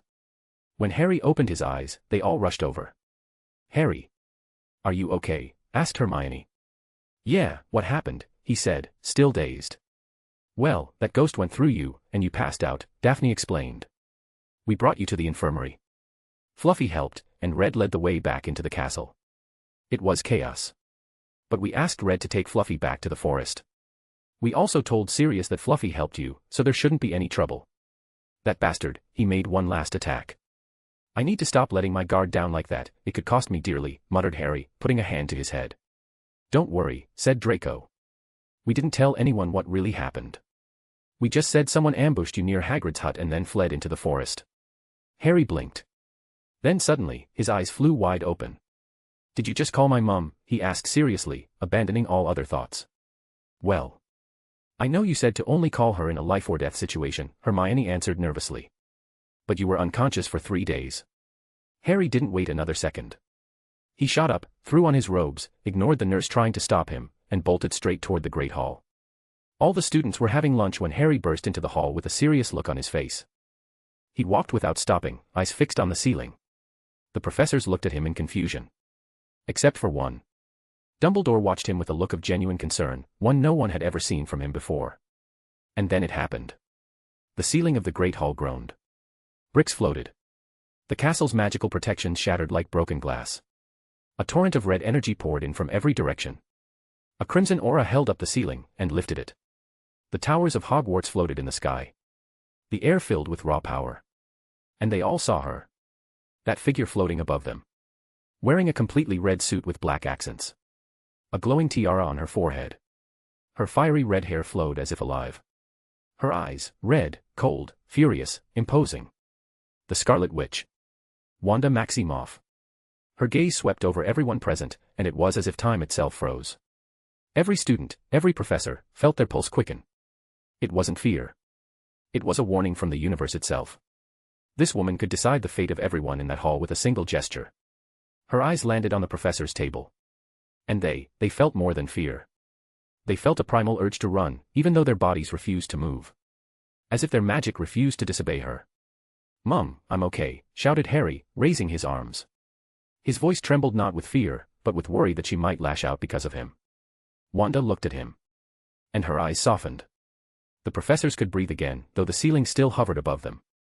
In the blink of an eye, Wanda vanished from above, and appeared right in front of Harry, startling the entire hall. Her red aura wrapped around him for a few seconds, scanning him, making sure there were no injuries, spells, or corruption within him. Only when she was certain did she exhale in relief. Then, with a small gesture, she gently tapped his forehead. "What did I tell you about letting me know if you were in danger? Why did you tell Hermione not to call me? Are you seriously trying to make me angry?" she said in a soft voice, but one filled more with sadness than anger. "I didn't want, well, this to happen," said Harry, gesturing at the floating ceiling, and the towers suspended in the sky. "What exactly happened?" Wanda asked, now serious. Harry looked around. Everyone was watching them. The tension was palpable. "I'll explain later, okay," he said with a forced smile. Wanda understood. But her gaze shifted to Hermione. Harry tried to signal her not to say anything, but there was no stopping the inevitable. "There was a professor," Hermione began, looking at Wanda with respect. "A spy. We believe he was working for Voldemort. Headmaster Dumbledore had Mr. Flamel's Philosopher's Stone hidden here. That's what attracted him. The troll incident was his doing. There was also a three-headed dog, but Sirius came and took care of that." Wanda listened in silence. "That allowed the professor to sneak into where the stone was. And we believe it was Voldemort possessing him. There was a huge explosion. The professor escaped. Maybe he was the one who attacked Harry," Hermione added, lying in the last part. Smoothly. But Harry let out a silent sigh of relief. As long as the lie held, Dumbledore wouldn't realize that the stone had never been in Quirrell's hands. And their plans would remain intact. Wanda didn't say anything aloud, but the way she stared at Hermione made it clear she had caught the lie at the end. Still, she didn't correct it.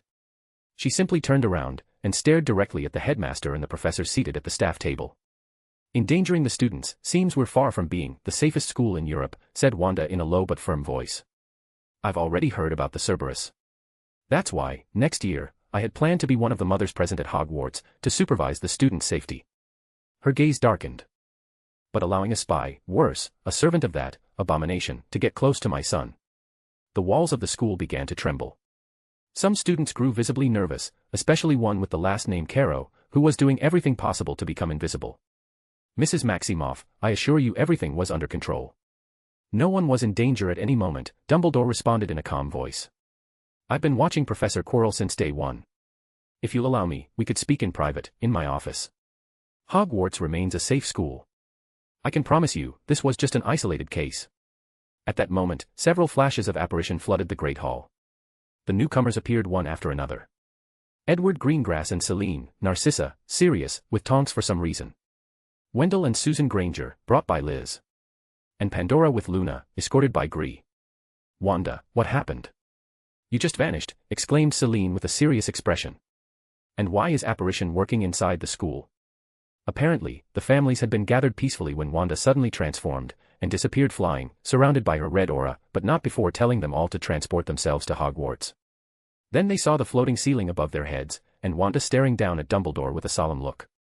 "The headmaster claimed Hogwarts was the safest school," said Wanda with a mocking tone, her eyes still locked on him. "Let's test that." She raised both hands. The floor trembled. The center of the Great Hall opened, and although many students screamed, Wanda's red aura gently held them aloft, as if they were floating in an invisible field. From the depths below, a massive stone head emerged. And then, it cracked. A gigantic sleeping serpent appeared among the rubble. "A basilisk," cried a Ravenclaw student, pale as a ghost. The serpent began to stir. "Wanda, its eyes are lethal," Celine warned urgently. Wanda didn't answer. She simply clenched her hand in the air. And the basilisk's head was crushed with a sharp, bone-snapping crack. Instantly dead. Even Dumbledore stood with his mouth slightly open. He had no words to justify what had just been revealed. Only one thought crossed the minds of some professors. The Chamber of Secrets. Wanda slowly descended and landed next to Harry. "Harry, grab your things. This school is not safe. We'll find another one." "Daphne, you too," ordered Celine with the same unquestionable tone. Narcissa said nothing. She just shot her son a glare that could kill.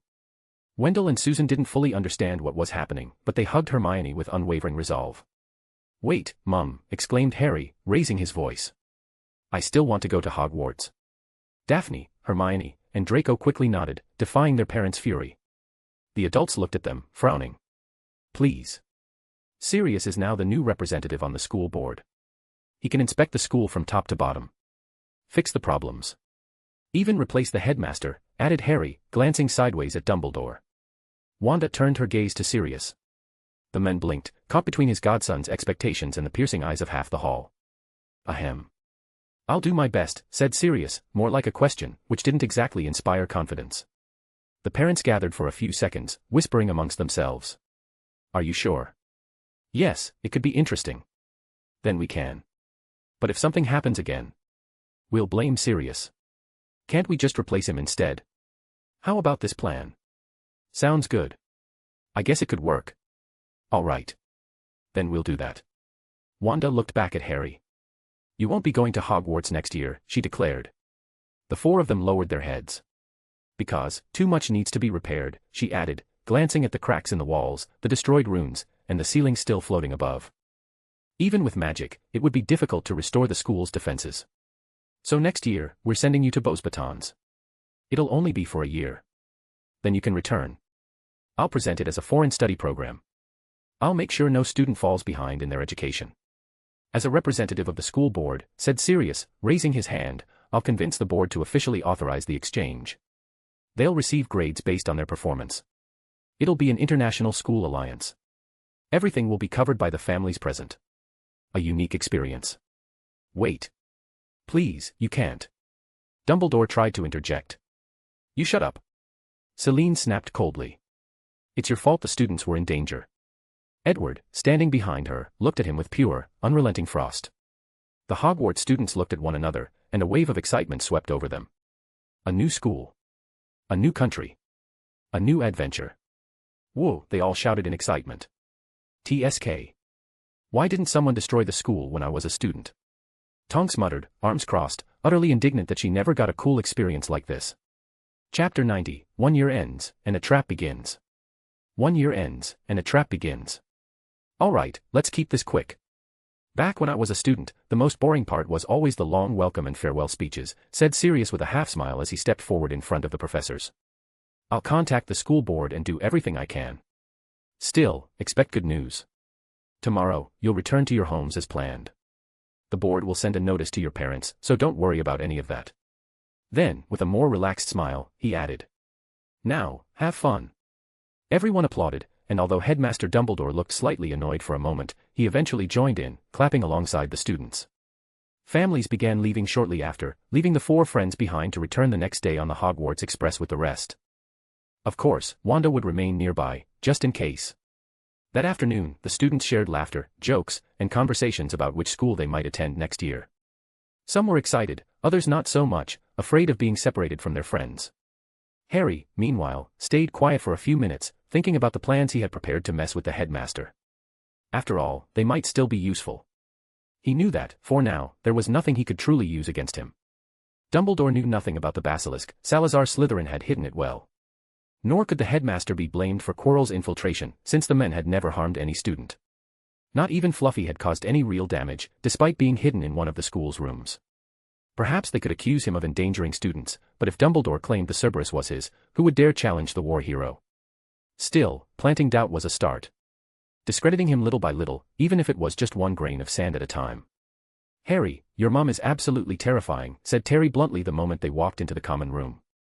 Harry slowly turned to look at him. Around them, everyone nodded silently, then pretended to be doing something else. Ha ha ha. We've told him that 100 times, added Daphne with a soft laugh. Well, now that I think about it, no one's going to insult your mom again. Especially not that idiot Caro, said Draco with a crooked grin. Did you see how pale he was? I think he might have peed himself. Sorry, I didn't think your aunt would get that angry. Murmured Hermione, sounding a little guilty. It's fine. In the end, it actually turned out pretty well, I think, Harry replied with a calm expression, trying to ease her mind. What we can't deny is that now everyone's talking about which school we'll be going to next year, said Terry, while Michael Corner and Anthony Goldstein nodded excitedly behind him. By the way, seeing your mother in person was incredible. She's truly beautiful, said Cho Chang as she joined the conversation. Harry turned to look at her, curious. I don't mean that in a weird way, Cho rushed to clarify, a little nervous. Harry gave her a soft smile. Don't worry. She usually causes that reaction in both men and women, he said calmly. Cho blushed slightly at that smile. He's still young, she told herself internally. What are you even thinking? Meanwhile, Daphne and Hermione exchanged a glance, and silently mouthed the same word at the same time. Playboy. They smiled as if they'd just shared a secret. It's such a shame. Luna and Astoria were so excited to come to Hogwarts with us next year, Daphne said, changing the topic with a sigh. Well, I'm sure our parents won't let them stay behind. They'll send them with us, Hermione said confidently. Yeah. We have to look after them, Harry added calmly, just as he noticed a small bump moving beneath one of the rugs on the floor. He smiled immediately. There was Red, clearly hiding. Idiot, Mum didn't come because you caused a scene, huh? Said Harry as he gently tugged on his tail, drawing laughter from the nearby students. All right, today's our last day as a club, Harry said, raising his voice. You all have your golems. I hope you practice a lot. If you need anything, just write to us. It was a really fun year, and even if we're not in the same school next year, we're still part of the same club. He stood up, acting like an official president. We were planning to accept members from other houses next year, but we'll have to postpone that a bit. Still, the golems go on sale in 2 days, and the competitions start in a week. Yes, it's soon, but it's the best way to improve quickly. I want everyone to participate. He paused before smiling again. It'll be a little unfair, but will be the best kind of advertising. And above all, have fun. When we meet again, we'll have a huge golem war. Everyone listened intently, smiling and nodding with excitement. We should also meet up outside of school. This year was amazing. You guys are incredible, even if you're a bit nerdy, Daphne said with a friendly grin, earning a round of laughs. And so, they had a small farewell party with the friends they had made that year. With their house, Ravenclaw. A house that, beyond intelligence and wit, had given them something far more valuable: friendship, trust, unity. From that moment on, they were part of something that would last a lifetime.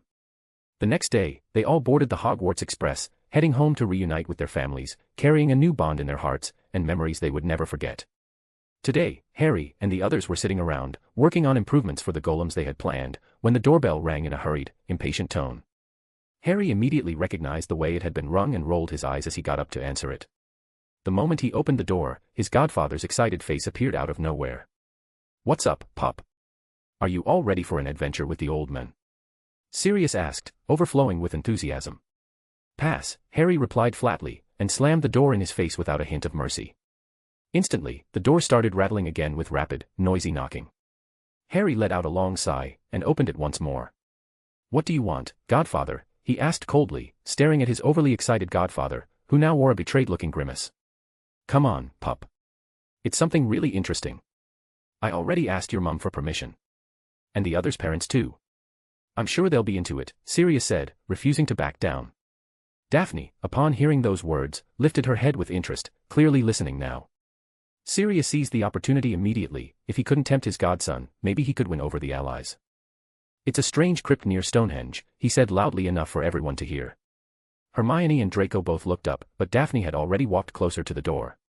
A strange crypt, she asked with clear interest, while Harry rubbed his forehead, knowing full well she was already hooked.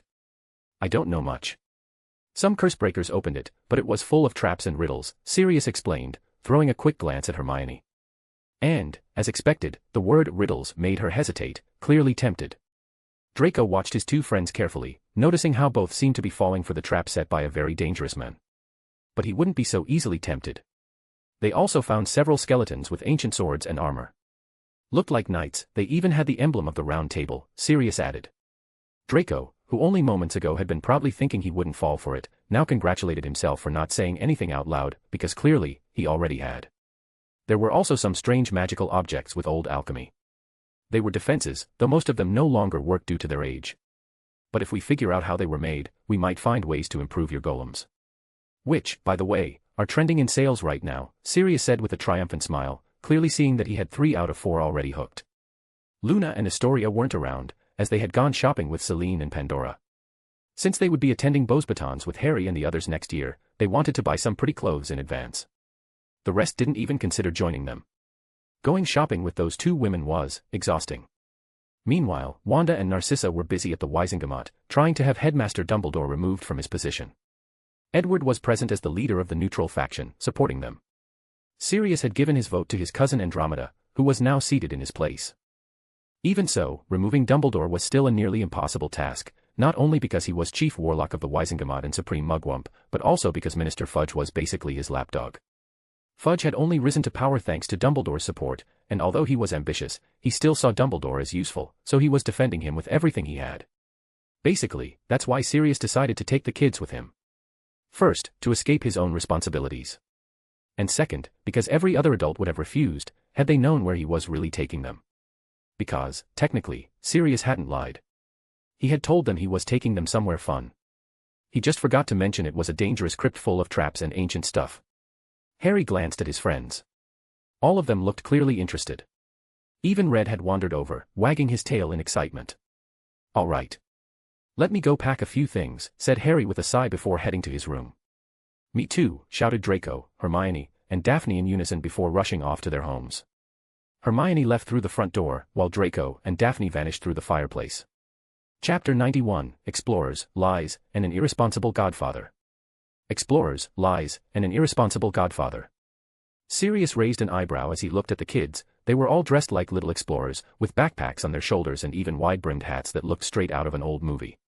Even Red had a little pouch strapped to his back, which made him look, frankly, ridiculous. "What's with the outfits?" Sirius asked, unable to hide his confusion. "We're going on an adventure, aren't we? So we have to dress like adventurers," Daphne replied instantly, visibly excited. Harry and Draco exchanged glances, both clearly uncomfortable with the clothes Daphne had forced them to wear, especially the absurd hats.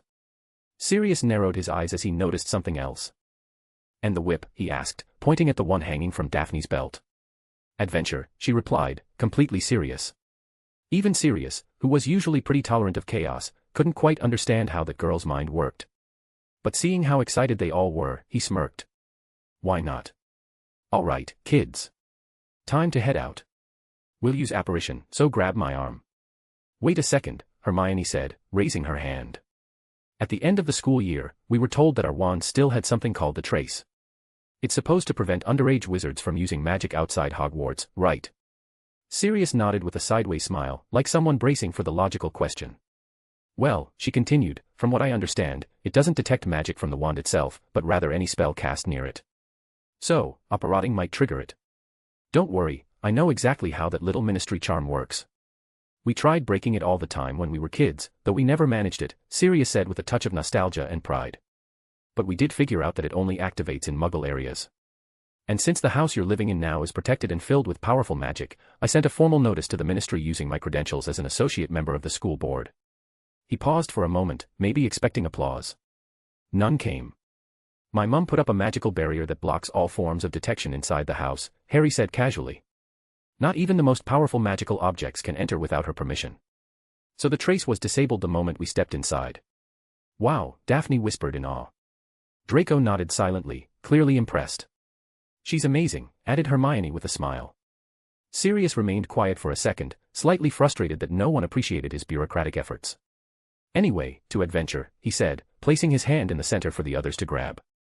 One by one, they sighed and stepped forward, touching his arm. The apparition was immediate. The feeling of being sucked in and spat out like toothpaste from a tube wasn't particularly pleasant. They hit the ground with mild dizziness. "Ugh, Godfather, you're terrible at apparition," Harry groaned, sitting on the ground and rubbing his head. Draco lay flat on his back, staring blankly at the sky. Hermione was holding her stomach, trying not to throw up, and Daphne was down on all fours, silent. Red, on the other hand, was perfectly fine. He looked around at everyone with curiosity, like a very satisfied tour guide. Even Sirius looked a bit queasy. "Sorry about that. I'm not used to bringing so many people along," he said, his voice slightly rough. After a few minutes to recover, everyone stood up. Sirius took the lead. "I apparat us into a nearby forest just in case there were any muggles around. Better to avoid unwanted witnesses." He looked around, assessing the surroundings. "That way," he said, and they started walking. Harry watched the forest with a frown. Something didn't feel right. Even Hermione, flipping through a pamphlet as she walked, looked a little confused. "Didn't you say it was near Stonehenge?" she asked. "Yep. We're in Grovely Woods," Sirius replied with a big grin. "That's 22 kilometers from Stonehenge," Harry said, giving him a flat look. "See. Close." Sirius answered cheerfully. Harry rolled his eyes in resignation. They walked for quite a while under tall trees and over crunching branches. "Are we there yet?" Daphne asked with a sigh. "Almost," Sirius replied, "for the 15th time in just 30 minutes. But this time," he added, Ah, look, here we are. Before them stood a large tree in the center of a clearing. Sirius approached it with excitement, then turned dramatically toward the group. Have you heard the story of the Ansel sisters? 4 women accused of witchcraft without trial, buried separately so they couldn't conspire even in death, Harry answered, pulling out a water bottle. Exactly.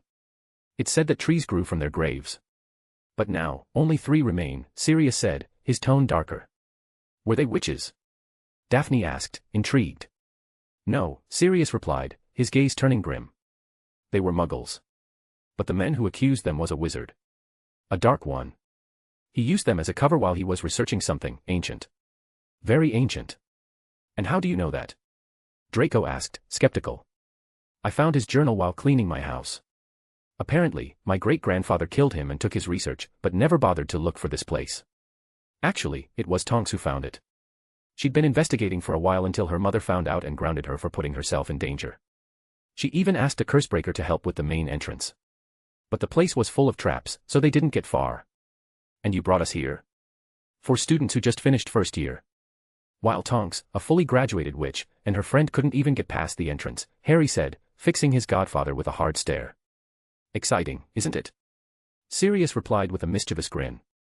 Ah. I'm going home, Harry muttered, turning away. Wait.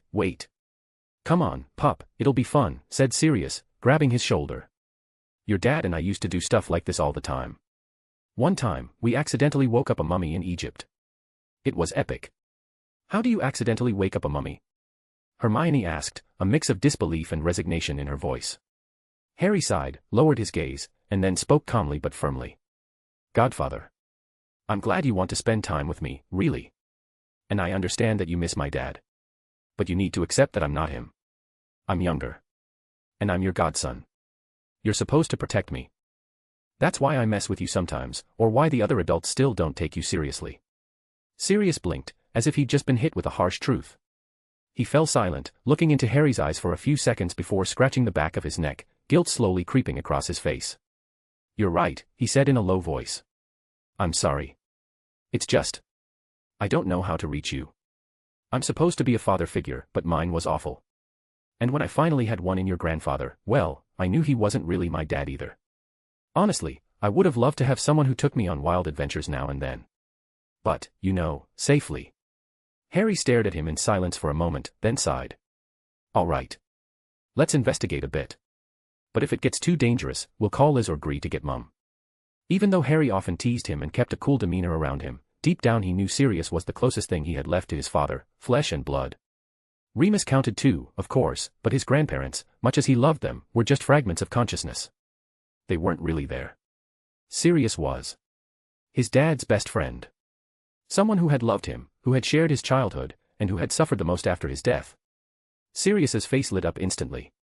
Then let's go, he exclaimed with a genuine smile. Harry looked at his friends. They offered him small smiles and followed close behind. When they reached the tree, Sirius pushed on its side slightly. To their surprise, he slipped right through it. A second later, he popped his head back out, grinning. Come on, he said, before vanishing again.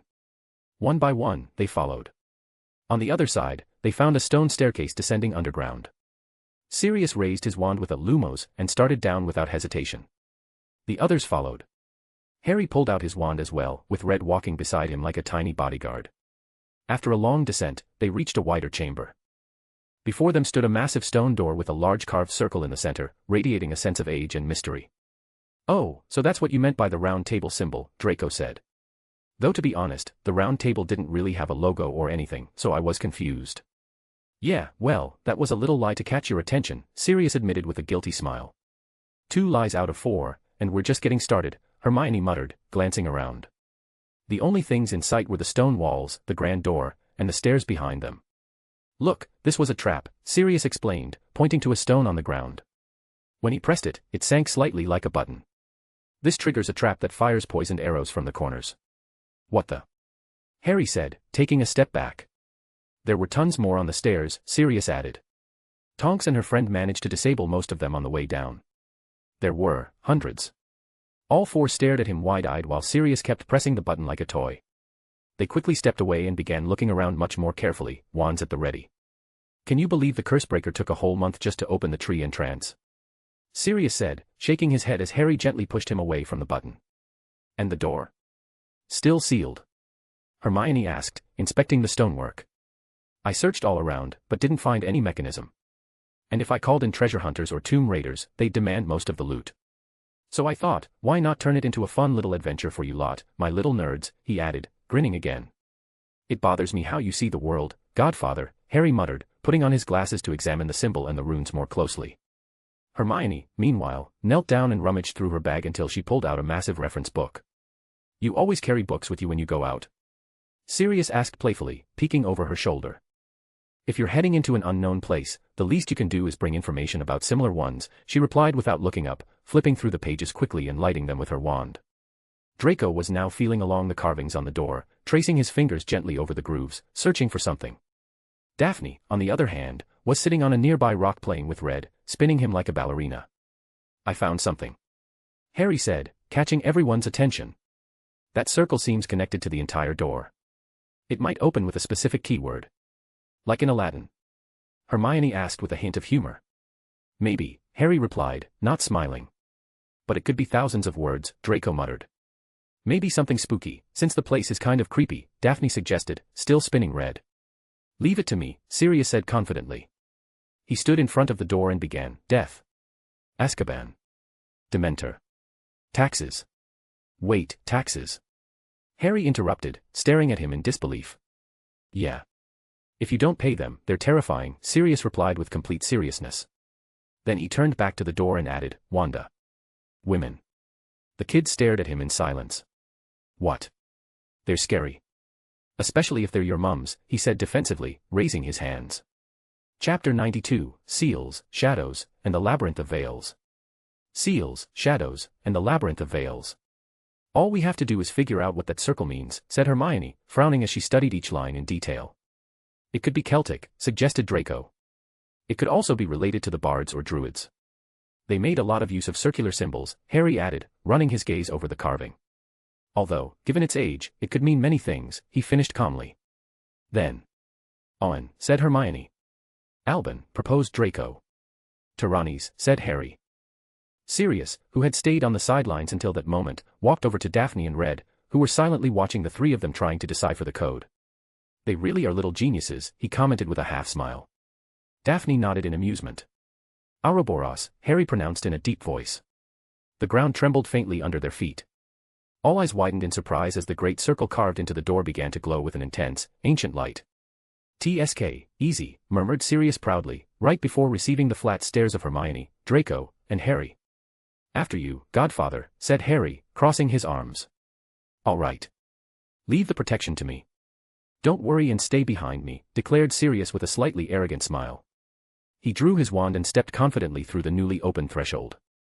On the other side, a dark corridor stretched ahead.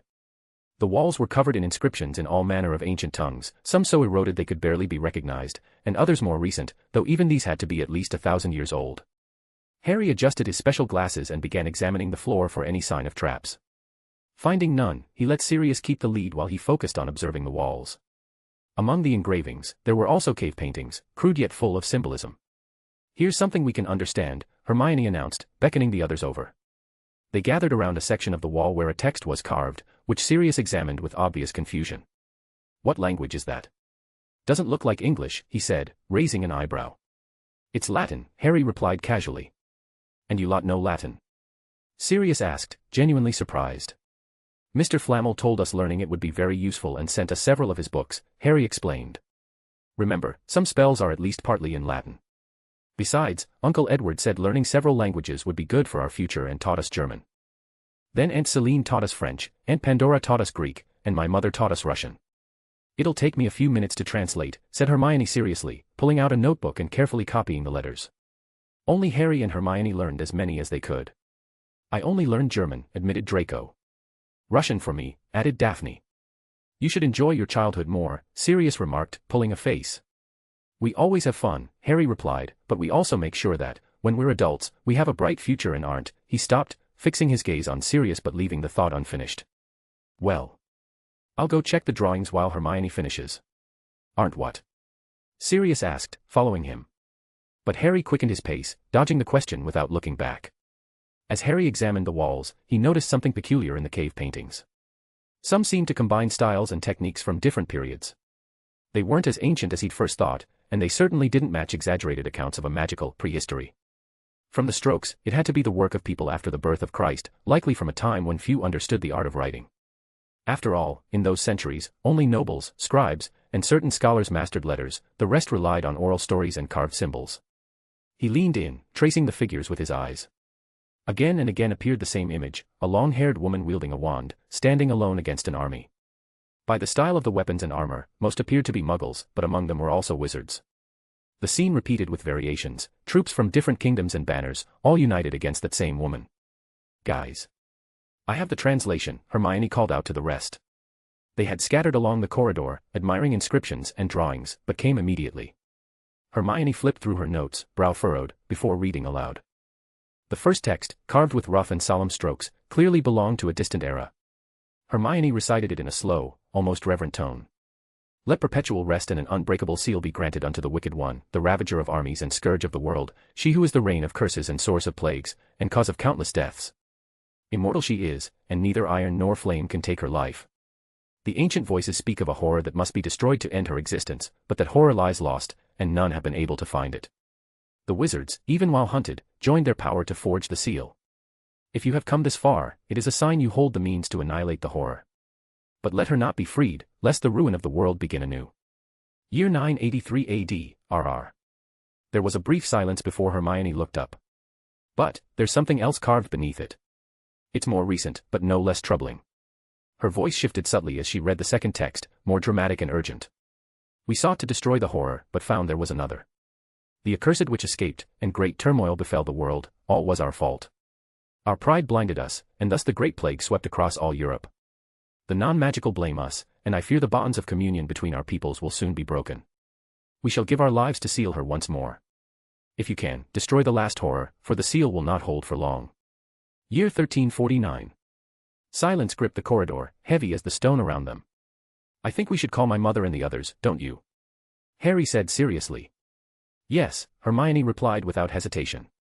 I second that, added Daphne, raising her hand. Ugh. I really want to explore, Sirius grumbled, but if I were to unleash a plague by accident, they'd probably hang me by my skin. Determined not to take any more risks, they got ready to head back and alert the adults. But the moment they turned toward the entrance, the door they had come through slammed shut with a sharp, echoing thud. Ha ha. I knew it. This always happens, Harry said with a brief laugh and a cold look. I think it's already broken, Daphne murmured to the others. Dobby, Draco called, but nothing happened. Lockie, tried Daphne. Liz. Gree.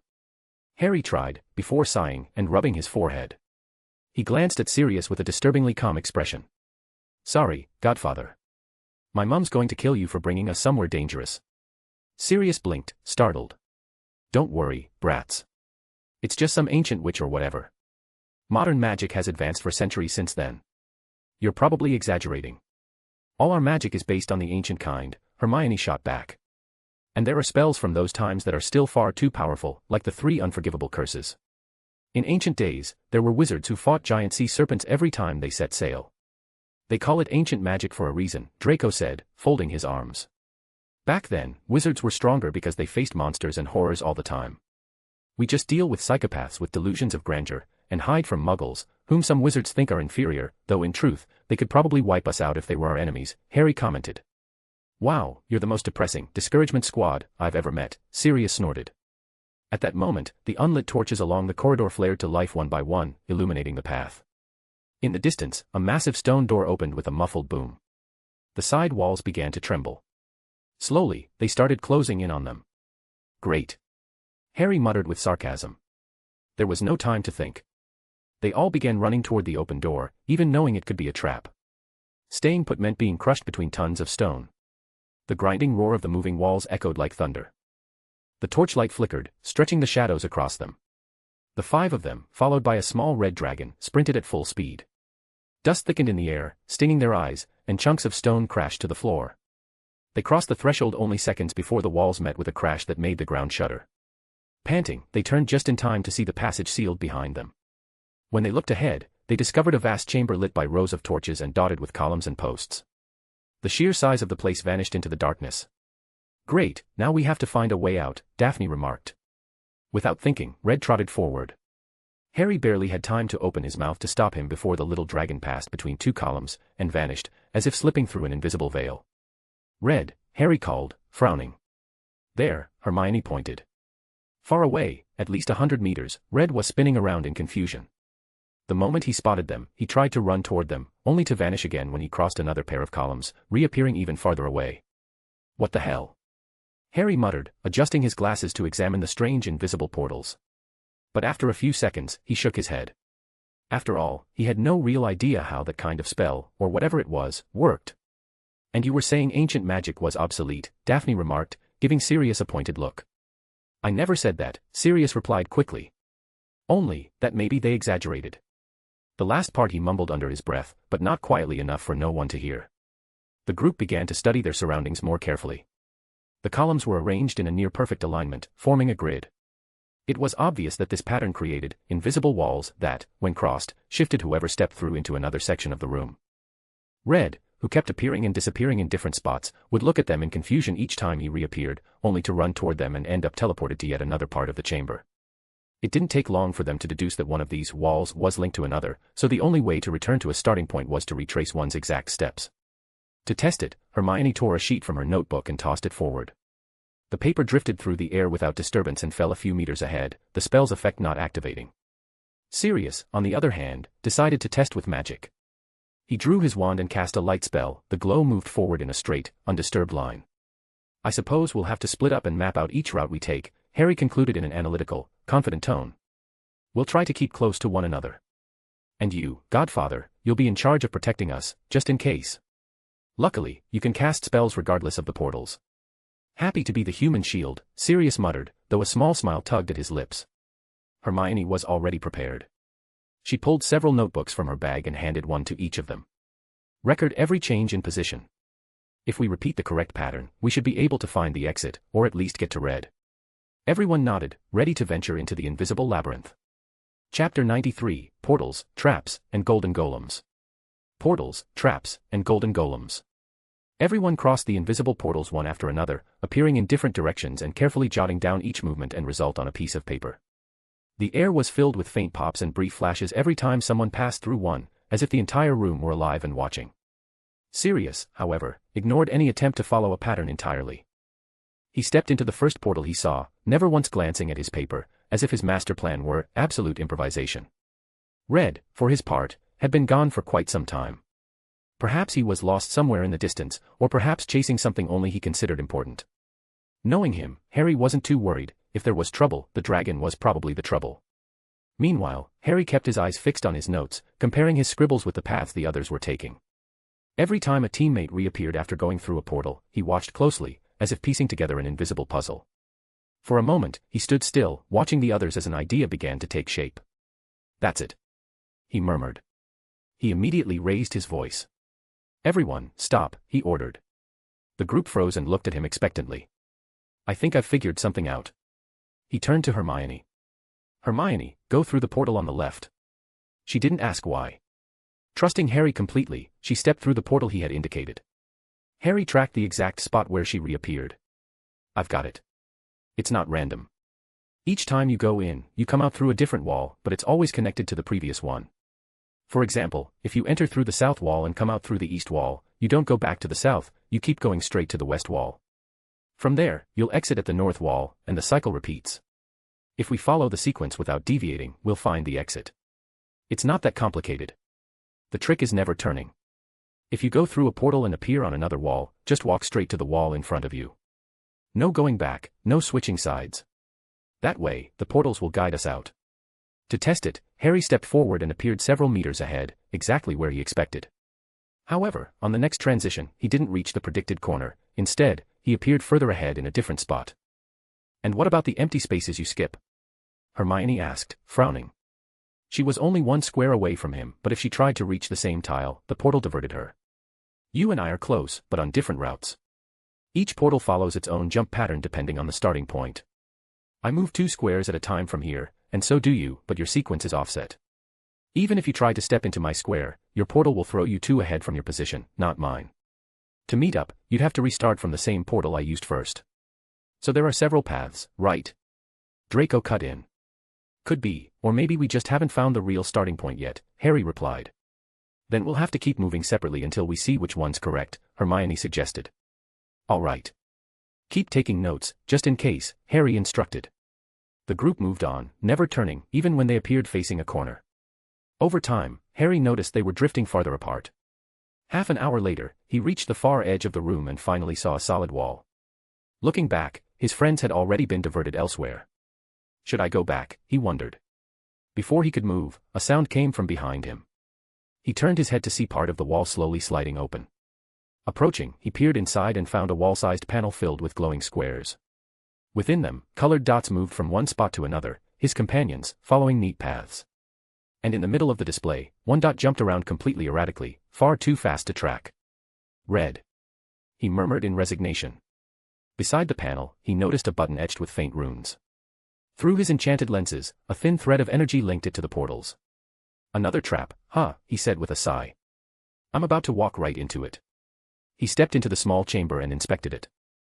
There was only that wall with the glowing veils representing the portals, along with the markers showing his companions' positions. The button seemed to be waiting for him. I'm smarter than this, he told himself, even as his hand reached for it. Maybe I'm spending too much time with my godfather. When he pressed it, the veils vanished. Red's erratic point stopped jumping and began moving in a straight line toward the others. Harry glanced around, puzzled. Well. I guess it wasn't. He didn't finish. The door he had entered slammed shut behind him. His expression shifted from surprise to sheer exhaustion. The room began to expand as if hit by one enlargement charm after another. Harry sighed, reached into his bag, and started pulling out anything that might help him defend himself. From the floor, two towering figures rose, statues over 2 meters tall, forged in gleaming gold. They were no simple ornaments, their hollow bodies leaked a reddish glow from narrow slits, and living fire burned within. Twisted horns crowned their heads, and they carried enormous swords, holding them vertically with the tips planted in the ground like ceremonial staves. The surrounding walls rose to form a circle, transforming the space into an improvised coliseum. Harry eyed the golden giants with a glint of interest. Oh, so there were golems after all, he remarked calmly, assessing the creatures. As he spoke, the golems turned their heads in unison, their burning eyes locking onto him. A metallic screech filled the air as they raised their swords, tearing them from the ground with a crash that made the entire arena tremble. The nearest one took a step toward him, but before it could raise its weapon into guard, a dozen crystal orbs rolled to its feet. The golem glanced down, confused, and in that instant the spheres exploded with a deafening crack.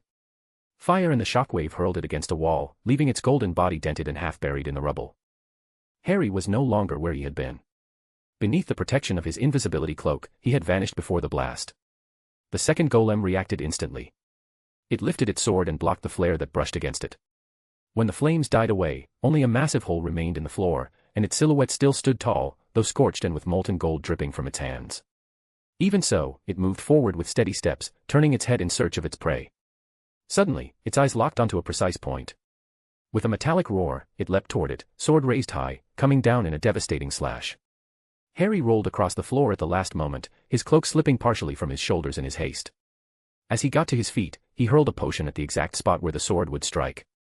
Upon impact, the floor turned into a thick, sticky mire. The blade sank into the mud, slowing its force and preventing the blow from shattering the floor, or Harry. That opening gave him enough time to pull out another potion and drink it in one gulp.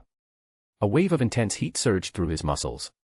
It was a strengthening potion, and the power hit him all at once, almost like a whip crack. He leapt back in a single bound, pulling out 2 red vials that boiled inside as though lava were about to burst the glass. He hurled them at the golem just as it wrenched its sword free from the muck. The vials exploded against its shoulder and chest in a violent burst of fire. The creature staggered back, black marks and glowing cracks spreading across its golden armor. TSK, if it's not focused on the explosive spheres, irrumpent potions lose a lot of power, Harry muttered, pulling out a bright blue vial. It was a mental sharpening potion. He drank it without a second thought, feeling a tingling in his head and the sudden clarity of thought that came with it. This is going to hurt later. His wand began to glow red. Compressed flames burst forth as a projectile, but the golem, surprisingly agile, stepped aside and the spell detonated against a distant wall. A shadow passed above Harry. Instinctively, he ducked, feeling the slicing air of the sword as it swept past, and hurled another irrumpent potion straight into the golem's face. The blast was brutal, engulfing its head in smoke and golden fragments. Taking advantage of the screen, Harry moved quickly to the side and fired another red spell. The golem swung its sword, cleaving the projectile in two. The halves flew past and exploded behind it. Seriously? Harry murmured in surprise. There was no time to analyze it. The golem jumped at him again, and the impact shattered the floor, sending chunks of stone flying in all directions. Great, stronger muscles also drain me faster, he said between breaths. He pulled out another potion, hesitated for a moment, and drank it. Energy surged back into his body, his endurance spiking, but his skin turned a sickly green. The poison from mixing potions was already taking effect. Gritting his teeth, he steadied himself and began firing a barrage of red spells. The golem advanced in a zigzag, dodging as it closed the distance. Out of the corner of his eye, Harry noticed the shattered body of the first golem and extended a hand. Telekinesis yanked the fallen sword from the golden wreckage, hurling it like a spear into the enemy's back. Just as the golem's blade came down toward Harry, the other sword pierced straight through its chest. The red glow in its eyes slowly faded. Harry let out a long sigh and dropped into a sitting position on the floor. Bloody hell. Hogwarts doesn't teach a single decent attack or defense spell, he said dryly. The only one I used is the same one I cast on that rock near the Weasley's house. And what Mum taught me was more about control, telekinesis, and mental magic. He looked at his green hands. Maybe I should ask Uncle Edward to teach me some offensive spells. I'd ask my godfather, but it would go straight to his head. Scratching himself uncomfortably, he added, should be fine in a few hours. Though the itching and weakness were already setting in. The room began to shrink. Harry reacted instantly, using telekinesis to pull both golems' bodies into his bag, leaving no trace. When the chamber returned to its original size, the door opened and the rest of the group came in with worried expressions. Harry, are you all right? They asked, frowning at the color of his skin. Did you use multiple potions at once? Draco asked incredulously. Only 3, Harry replied with complete calm. What happened? Sirius asked, showing a seriousness he rarely displayed. A trap. Golems, and an interesting fight, Harry said with a small smile, lying back on the floor for a moment. That doesn't say much, Hermione replied with a stern look. Hey, look, Daphne interrupted, pointing to a door that hadn't been there before. I'm worn out, carry me, Harry said tiredly, feeling the potion's effects fade. The group settled him on Red's back, the dragon seeming delighted to serve as an impromptu mount. Laughter quickly followed at the sight of Harry draped limply over the small dragon, while Sirius watched him with a mix of concern and silent approval. In the end, they headed toward the new door, ready to see what else awaited them. A/N, hey, are you enjoying these chapters, or should I speed them up? Chapter 94, The Golden Trial and the Queen of Blades. The Golden Trial and the Queen of Blades. The group crossed the door with caution. The moment they stepped over the threshold, the torches along the walls flared to life one after another, illuminating a space vast enough to rival the Great Hall of Hogwarts. Unlike the Great Hall, however, the place was completely empty. Save for a single presence at its center, a white marble pedestal, and atop it, a golden chalice inlaid with gems that gleamed under the light. The silence was heavy. Everyone glanced around, a little confused, and began approaching the pedestal with their wands ready. Each step was measured, each shadow examined, as if at any moment a hidden trap might be triggered. But nothing happened. Too quiet. And for them, that was worse. Harry couldn't stop thinking about the 2 golems he had fought earlier. If there was nothing guarding the chalice here, the lack of danger was almost a threat in itself. They circled the pedestal, and up close the magic felt like an invisible breeze radiating directly from the empty cup. What do you think it is? Daphne asked, eyeing the object with interest. The cup seemed ancient, steeped in a power that made the skin prickle. Whatever it is, I doubt it's the exit, said Harry, who had already stepped away from Red's side. He adjusted his enchanted glasses to analyze the chalice, but the saturation of magic distorted his vision and prevented him from getting clear data. Let's search the surroundings. Otherwise, we'll be stuck here until someone notices we're missing, suggested Hermione, her tone a mix of seriousness and concern. They all nodded and began exploring the room. Nothing. The walls were smooth, without markings or inscriptions, the floor and ceiling just as pristine. The only thing out of place was the chalice, too conspicuous not to be a trap. And yet, nothing triggered. We have to touch it, right? Draco said with a resigned look. Maybe it's a portkey that'll take us somewhere else, Hermione added. Yeah, probably, Harry replied, sounding annoyed. But why make such an over-the-top portkey that radiates so much magic? Sirius interjected, frowning. So, do we risk it? Daphne asked, glancing at them all. By the way, Godfather, what did you tell our parents we'd be doing today? Harry asked suddenly. Well, I told them I was taking you to visit some Muggle businesses, so you could see the difference with our world. And that we might be back by nightfall, Sirius answered with a faint smile, scratching the back of his head. Then we just have to wait until nightfall. They'll realize something's wrong by then, Hermione said with a sigh. Better that way. I don't want to end up in a death trap, Harry added. I'm with you. Honestly, we didn't learn enough at Hogwarts to defend ourselves against something serious, Draco said seriously. Sirius didn't argue, accepting the decision. Then, we just wait, Daphne concluded, sitting on the floor with a sigh. But at that moment, the whole place shook for a few seconds. They all raised their wands, tense. An instant passed, and nothing else happened. Guys. Daphne said suddenly. When they turned toward her, they saw her holding the chalice, as if it had just appeared in her hands. One of the gems began to glow, and in a blink, Daphne vanished. Sirius, who was closest, tried to grab her but only managed to catch Daphne's whip. Daphne, they all shouted. We have to go after her, Harry said without hesitation, grabbing the chalice. Another gem lit up, and he vanished too. The others looked at each other and, without a word, nodded. One by one, they touched the chalice, and each time a different gem glowed. Harry appeared in the middle of darkness. Slowly, the torches around him began to light up, revealing a long corridor whose walls were covered in cuts, as if invisible swords had slashed through them again and again. Guys, he called, but there was no answer, only the echo of his own voice, and the uncomfortable certainty that he was not alone. Harry clenched his jaw, tightened his grip on his wand, and muttered with restrained anger. Damn it. Next time I'm making so many grenades I'll blow to pieces any stupid place that tries to trap us. The sound of his footsteps echoed in the corridor as he began to move forward, carefully examining every cut in the walls as if expecting something to emerge from them at any moment. Daphne landed in a similar corridor. She looked around, pressing her lips together. Oh, no. If I die here, Mom will kill me, she muttered dryly, drawing her wand. Though her words carried worry, the spark of curiosity in her eyes remained intact. Draco appeared elsewhere, rubbing his head with a weary expression. At this point, I probably should have learned some Muggle martial arts.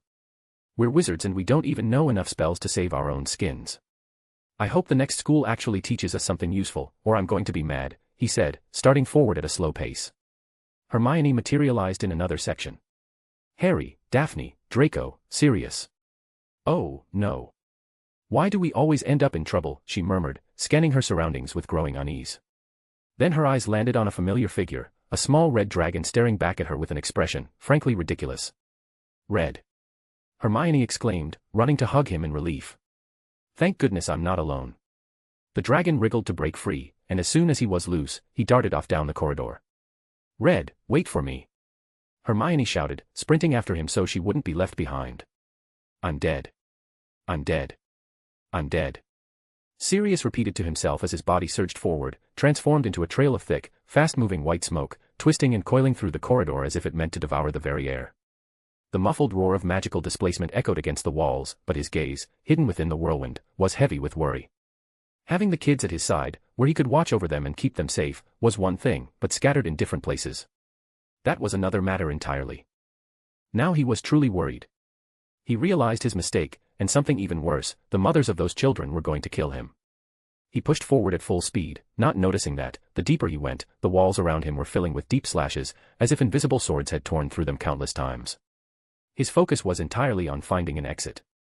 And then he saw it. A change in the light. The end of the hallway. He accelerated even more, and in a breath he burst into a dark chamber. The torches lit one by one, revealing a sight that made him stop in his tracks. The entire floor was covered in gold, stacked ingots, ancient coins, and, scattered among them, swords, spears, axes, and armor, all forged from the same gleaming metal. Golden columns rose toward the ceiling like the pillars of a lost temple, and in the center, dominating the room, stood a colossal throne of solid gold. Sirius scanned the place and noticed several exits identical to the passageway he'd entered through. Instinct told him the others would emerge from one of them, so he sighed and began to approach the nearest. But he'd barely taken a step when the gold beneath his feet stirred. First, a faint tremor, then the metal began to melt into a thick liquid that moved as though it had a will of its own. The scattered weapons and armor started to assemble themselves, piece by piece, locking together with a hollow metallic clank. Within seconds, dozens of golden golems took shape, their helmets lit by a red glow that made them look like canned demons. In unison, they raised their swords in a martial gesture, like a perfectly synchronized royal guard. And then he saw her. Seated upon the throne, as if she had always been there, was a woman of overwhelming presence.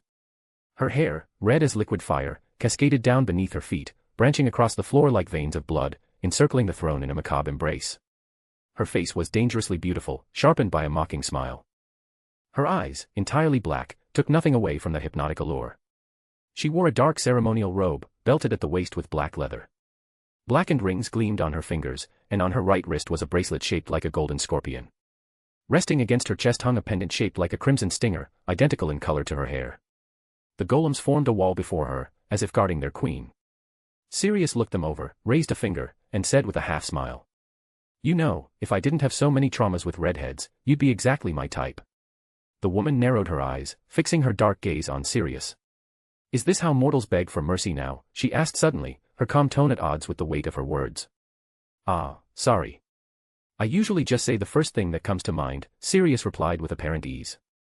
His hand, however, never once loosened its grip on his wand. The molten gold kept flowing across the floor, slowly shaping itself into more figures, more golems. "You arrived before the trial could begin," she went on, studying him with the patience of an executioner deciding on the method. "I don't know what I should do with you, kill you myself or give you the chance to try." "Trial?" Sirius repeated, frowning. The woman didn't answer. She snapped her fingers, and the new golems, still steaming from the heat of the metal, began to march off, each taking a different entrance to the chamber. "Only the one who reaches me alive will have the chance to face me," she finally said, smiling with a mix of mockery and challenge. Sirius' eyes widened and he immediately raised his wand. "Wanda Maximoff," he shouted. Nothing. Not a spark. He stared at his wand, astonished, as if he didn't understand what he was seeing. "Ah, that," the woman said with a half-smile. "Magic can't be used in this chamber. One of the reasons you're still breathing, a gift from the wizards who reached this place before you. It's also the reason I'm trapped here. I can only send my subjects, those I mold with my own hands, to kill you, or bring you to me so I can do it myself." Sirius clenched his jaw. "As always, wizards without magic are nothing," she added with a faint gesture. The golems surrounding her advanced with their heavy swords raised, their steps echoing like war drums through the hall. For a moment, Sirius glanced toward the other passageways, where more golems were dispersing. Then, something came to mind, and a slow smile spread across his face. "I'm sure those brats forgot," he muttered to himself. "But, do you think their families would let them out without protections? I'm willing to bet even their underwear has more defensive enchantments than my own house." His smile widened as he uncoiled the whip he'd taken from Daphne. "That's why I've been so calm since we got here." Chapter 95, 4 columns, 1 mistake. 4 columns, 1 mistake. Crash. Spum. The metallic echo rang through the stone walls as Harry advanced with steady steps, his cold gaze fixed ahead. Both hands moved with calculated precision, threads of crimson telekinesis sprouting from them to seize the golden golems that approached. Like mere chess pieces, he lifted them off the ground and slammed them into each other with brutal force. The screech of twisting golden metal reverberated through the hallway, followed by a rain of sparks and fragments scattering like glittering crumbs in his wake. To him, they were nothing more than fragile toys, nothing compared to the 2 colossal foes he had faced earlier. With every step, the stone floor became littered with shattered arms, legs, and torsos, still crackling faintly with the broken energy of the runes that had kept them moving. "Expelliarmus!" Draco exclaimed, flicking his wand with practiced elegance. An entire golem lifted into the air, its weapon clattering to the floor with a metallic crash. "Flipendo," he followed up, sending the airborne golem hurtling into an approaching group, knocking them down in a chaotic collision of gold and shattered runes. With a frustrated scowl, he bent to pick up a fallen sword. "I can't believe I'm using charms we learned from Professor Flitwick to fight, and our defense against the dark arts teacher is still useless." Not breaking stride, he raised his wand again. Wingardium Leviosa. Another golden golem floated like an invisible puppet before crashing down on its companions, scattering pieces as if they were dominoes. Mucus ad nauseam. Daphne intoned, flicking her wand with precise control, only to pause, watching as absolutely nothing happened. "Aha. I knew it. They don't even have noses," she muttered in visible irritation. She frowned, mentally running through the spells Sirius had taught them in his rather unorthodox lessons. Wait, technically they're automatic golems. This might work. Preceptum golem. A thin thread of light shot from her wand and connected to the first golem advancing toward her. It stopped instantly, turned on its heel, and with one clean strike decapitated the one behind it. He, the creator of these things is a rookie," she said with a wicked grin. She began moving her wand like a puppeteer, guiding the captured golem to attack its own kind. When one fell, she simply switched control to another, turning the fight into a dark little strategy game. Hermione, for her part, used telekinesis just like Harry, though in her case, the glow was a bright blue. Sweat beaded on her forehead. Unlike Harry's unyielding fluidity, she seemed to feel the weight of every piece she lifted, as if her own body bore the strain of the metal. She wasn't focused on destroying, but rather on creating a defensive perimeter against the real chaos. Red. The little dragon, his scales gleaming and eyes alight with excitement, tore through golems with a mix of playful mischief and raw ferocity. He knocked one down with a swipe of his claws, tore an arm from another with a bite, then shook it like an old toy before pouncing on the next. Red, be more careful. Hermione shouted, stopping a flying golem head with her telekinesis just before it reached her. But Red, true to his chaotic nature, ignored the warning and plowed ahead like a tiny, destructive comet. Bomb. Sirius rolled across the floor to dodge an axe swing that would have split a slower man in two. He rose in one fluid motion, snapping his whip so that it coiled around the attacking golem's head. With a sharp pull, he yanked it off as if uncorking a bottle. I don't think your golems are as good as my kids, he said with a mocking grin, holding the whip in one hand and an improvised golden sword in the other. At the far end, the woman sat calmly, watching as though it were all just entertainment. They're just a hobby I picked up since being locked in here, she replied with serene composure. Beside her, one of the columns began to glow, and at once the fallen golems started to rebuild themselves. 3 more columns lit up, quickening the process. Sirius's eyes locked onto them, 4 pillars, all covered in runes that glowed like veins of light. With a knowing smirk, he lashed out with the whip, striking several nearby golems in a near-choreographed rhythm. You know, I can't use whips or swords well, but the wrist movement is a bit like using a wand.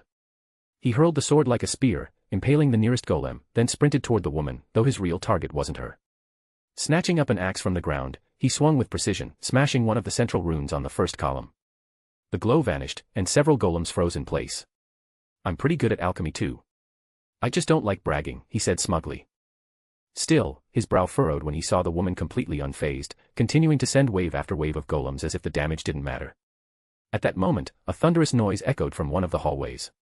Red burst into the chamber like a living projectile, slamming into golems and sending them flying. Hermione stumbled in after him, out of breath. Red. I told you not to rush ahead, she gasped, stopping short when she saw the sheer number of enemies. Hermione, don't come in. Magic's nullified in here, and probably your enchanted defenses too. Red, you shouldn't. But the dragon had already crossed the threshold, launching himself at the nearest enemies with renewed glee. Or maybe it won't affect you, Sirius muttered, momentarily baffled to see the anti-magic barrier leave him untouched. Hermione tried to help from outside, but the moment her blue magic crossed the doorway, it dissolved into nothing. She said, staring at her hands in disbelief. Told you, Sirius replied, dodging another slash, rolling across the ground, and grabbing a fallen sword to slice through a golem. Red, how exactly are we supposed to control this troublemaker, he added, watching the dragon dart around happily, reducing the golden army to glittering chaos without the slightest hint of order. Whoa. The shout echoed from one of the entrances, and every head turned in that direction. Daphne burst into the scene astride the back of a golden golem, which was charging forward like a runaway horse.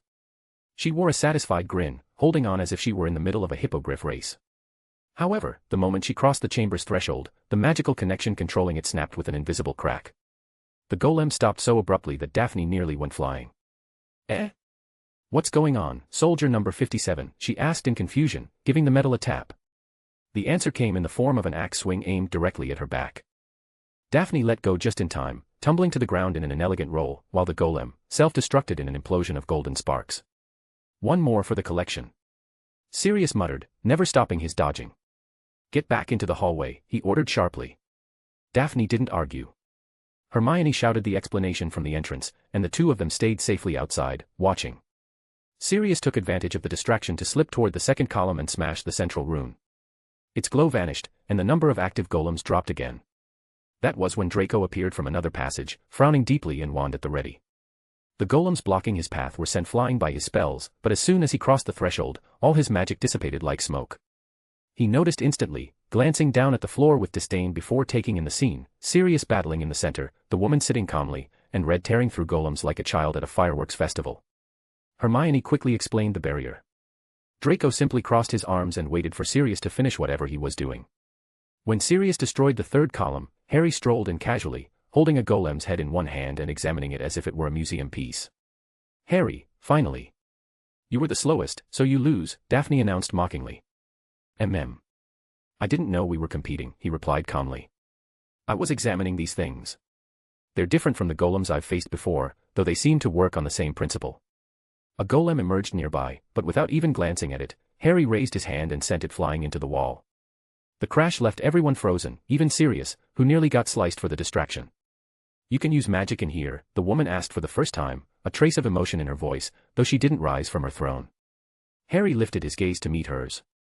Then his eyes swept across the chamber as if taking in everything at once, the broken golems on the floor, his godfather holding a sword and whip, the columns and their runes, the dividing line between the hallway and the chamber, and Red wreaking havoc like an enchanted pocket-sized beast.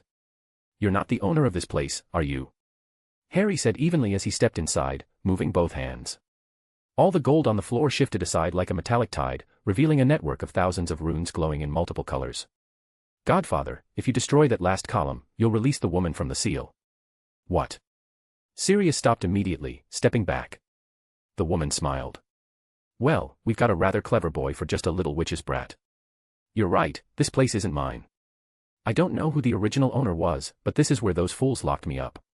"And the golems?" "The columns aren't connected?" Sirius asked, still confused. "They captured me. Fought me for days, maybe weeks. These corridors were designed to send me endless waves of them. The ones you see here are the ones I managed to repair to try and destroy the columns, but their creators protected them against my magic. All I could do was turn the golems against intruders." Her voice remained calm, almost indifferent. "I was nearly free, only one left. It's sad that the seal is so easy to break, yet I can't even stand." She lifted a hand, and a golden shackle materialized from nowhere, chaining her to the throne before vanishing again. "Why don't you do me a favor and help me? I've learned my lesson. I just want to see my children, or my descendants. A poor woman, punished for a simple mistake. Well, a plague, but it wasn't my fault. I was betrayed." Sirius raised an eyebrow. "You do know we don't believe a word of that, right?" Daphne called from the entrance. "Ah, well, I tried," the woman replied with dangerous calm. Her hair began to writhe like living serpents and, in a sudden lash, destroyed the last rune of the fourth column. "With 3 seals gone, I can use a little magic." All the golems collapsed like puppets with their strings cut. The golden throne became covered in red runes that burned like embers, while hundreds of spectral chains tried to wrap around her. The metal melted in seconds, giving them no chance. The woman stood, stretching with a crack of her bones. "Now that I can use my magic, there's really not much that can stop me." Her smile turned dark as the ground beneath her blackened. From the shadows came swarms, scorpions, worms, flies, locusts, a plague that crawled and buzzed, filling the air with a suffocating stench. Everyone looked at Sirius, the man responsible for breaking 3 of the 4 seals. "Ah, well. Guess this is my fault for trying to be the hero," he said, raising his wand. Chapter 96, The Crimson Arrival. The Crimson Arrival. "Red," Harry said softly. The small dragon, who until that moment had been staring in confusion at the ground where enemies lay fallen, once he hadn't defeated himself, lifted his head at the sound of Harry's voice. The instant his eyes locked on the woman, he growled fiercely and charged at full speed. He leapt with claws outstretched, aiming to rip off one of her arms without hesitation. But the woman merely turned slightly, and from the ground erupted a massive hand made of insects that caught him in midair. Red roared, using his claws to tear chunks out of the writhing swarm until he broke free, landing backward and crouching low. His tail lashed like a whip, his foreclaws dug into the ground, hind legs tense, ready to pounce like a predator. His eyes stayed fixed on the woman, glowing with an uncharacteristic seriousness. "Interesting creature, looks like a dragon, but the wings are different," the woman observed in a soft voice, tilting her head. "And I can feel a rather intense connection to you," she added, now turning her gaze to Harry. Harry, floating slightly in the air, raised a hand. Dozens of golden swords materialized around him and shot forward in a deadly volley toward the woman. Without a hint of fear, she lifted her hand, and a dark mist enveloped her. The swords pierced through the shadow, but the body they were meant to hit was no longer there. "Fascinating magic. I've never seen anything like it," her voice whispered, now directly behind Harry. Harry's eyes widened in surprise. The others looked at him in alarm, but before he could react, a flash cut through the air, a spell flew past the woman's face, forcing her to step back. Sirius stood there, his expression deadly serious, though anger burned in his eyes.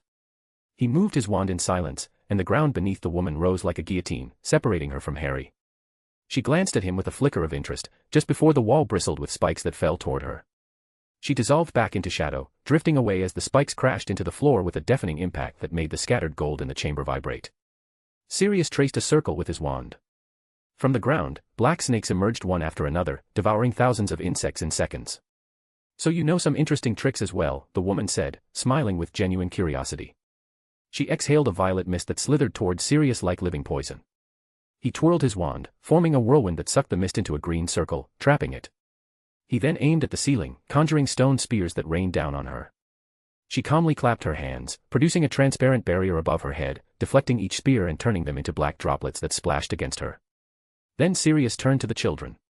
With a flick of his wand, he shoved them all, including Red and Harry, into a corridor, raising a wall of stone to block the entrance. Sirius! Harry shouted, his voice carrying something he almost never showed, genuine concern. Stay there, Sirius said, giving him a fleeting smile before the wall sealed shut. I'll buy time until your parents arrive. So you noticed, the woman said, baring her teeth in a predatory grin. But it seems it's already too late for you. Dark veins began spreading across Sirius's neck as the poison coursed quickly through him. He glanced at his wrists, watching the black creep further, and gave a wry smirk. Great. I'm going to end up with a trauma about redheads, he muttered before raising his wand. The ground trembled as a gigantic serpent of rock burst from a circle and lunged at the woman. She sidestepped the snapping jaws, but Sirius drew more circles. From the great serpent's body sprang dozens of smaller ones, leaping with fangs bared. A black fire burned them to ash one by one, but she didn't notice the ones that had coiled around her legs, turning into stone shackles. Fiend fire, Sirius intoned, and for the first time, he spoke an incantation aloud. A torrent of fire erupted from his wand, taking the shape of a massive dragon that roared and hurtled toward her. The woman raised both hands, her body releasing black mist, insects, green smoke, and dark magic. The collision was a clash of light and shadow, a struggle devouring everything around it. Suddenly, she became mist again and appeared behind Sirius. He turned his head slowly, meeting her mocking smile and seeing that entirely blackened hand reaching for his neck like the cold touch of death itself. But before she could strike, an explosion tore apart the wall where the children had been. A red blur shot toward the woman, forcing her to retreat. Sirius turned to see Red, but he was no longer the same. A crimson aura surrounded him, his body larger, claws sharper, 2 black horns curling from his head, and teeth that looked like they could pierce anything. Behind him, Harry floated over the rubble, entering slowly. His eyes burned with a deep, glowing red at their center, streaks of crimson ran through his black hair, and his expression was one of cold fury as he raised both hands toward the woman. All the insects around them were seized by Harry's crimson aura. With a single motion, he crushed them, their bodies cracking with a sickening sound and leaving the air tinged with a metallic scent. Then, with both palms, he lifted the gold and stones from the ground, sending them surging forward like a gleaming tidal wave toward the woman. She smiled, a smile that now carried dangerous excitement. In an instant, her body unraveled into mist, gliding straight toward Harry. But Red, now airborne, crossed her path with a roar. His fangs grazed her neck, forcing her to veer away on instinct. She rematerialized a short distance away, frowning, and looking in shock at her own shoulder, where thick black blood was now pouring. How, she managed to ask before a spell whizzed past her cheek. She turned, and there was Sirius, smiling with cold determination. The spell struck the wall behind her, and from it burst hundreds of chains, lunging straight for her body. At the same time, the wave of gold and stone surged toward her, and from the other side, Red sprinted along the wall and the wave itself to ram into her. Enough, the woman roared, throwing both arms wide. A black pulse exploded outward from her center, blasting away debris, chains, and Red. The dragon landed on his feet, growling, and advanced again with claws ready. Let's be clear, she said, her voice dripping with contempt. Just because I amused myself for a moment doesn't mean you stand a chance. This is no longer entertaining, it's annoying. Her tone turned venomous. TSK. I'll just kill you all and leave. Filthy wizards and witches, always serving non-magicals as if they were superior. You should all let the plague wipe you out. From her feet began to seep a different kind of black smoke, heavy and corrosive. Die here, let your parents find your rotting, decorated corpses before they join you. But then she noticed something. The children, Sirius, even Harry, who now stood atop Red's back in his normal size, weren't looking at her. Their faces didn't show fear of her, but of something behind her. She frowned and turned. And there she was. A woman in red floated in the air as if seated, legs crossed, chin resting in one hand. Her crimson hair moved like living flames, and a dense, suffocating red aura surrounded her. Her eyes, identical in intensity to Harry's moments ago, looked at her as if staring at a corpse. Or worse, as if the sentence had already been passed. The insect woman took a step back, and for the first time in centuries, she raised both hands in fear. A torrential surge of black magic, insects, and green smoke poured from her body, rushing toward Wanda. But Wanda didn't even move. Everything that touched her turned into red butterflies and rose petals, drifting gently to the ground. With a simple flick of her hand, the black magic vanished as if it had never existed. The enemy, now trembling, clutched her hands to her chest, unable to comprehend what was happening. Sweat trickled down her face, the word death was no longer a concept, it was a certainty. Wanda descended slowly, ignoring the woman as if she were nothing more than an insignificant obstacle. She walked toward Sirius and the children, who instinctively huddled together, embracing one another, watching her like deer frozen before a predator. "When you earn our trust to take care of the children," Wanda said, looking straight at Sirius, "and you pull stunts like this, you remind us why we expect so little from you as an adult worthy of their respect." Guilt was written across Sirius's face as he clutched his chest, the poison still darkening his veins. "Aunt Wanda, it was our fault," Hermione said quickly. "We wanted to come. He didn't force us, even knowing it was dangerous." Harry let out a quiet sigh. Draco and Daphne looked ready to speak up, but Wanda cut them off. "Then it seems all four of you will be punished." She smiled sweetly, though to them, there was nothing sweet about it. "No, all five." Her gaze fell on Red, who trotted up to her with the golden golem's arm in his mouth, trying to win her over.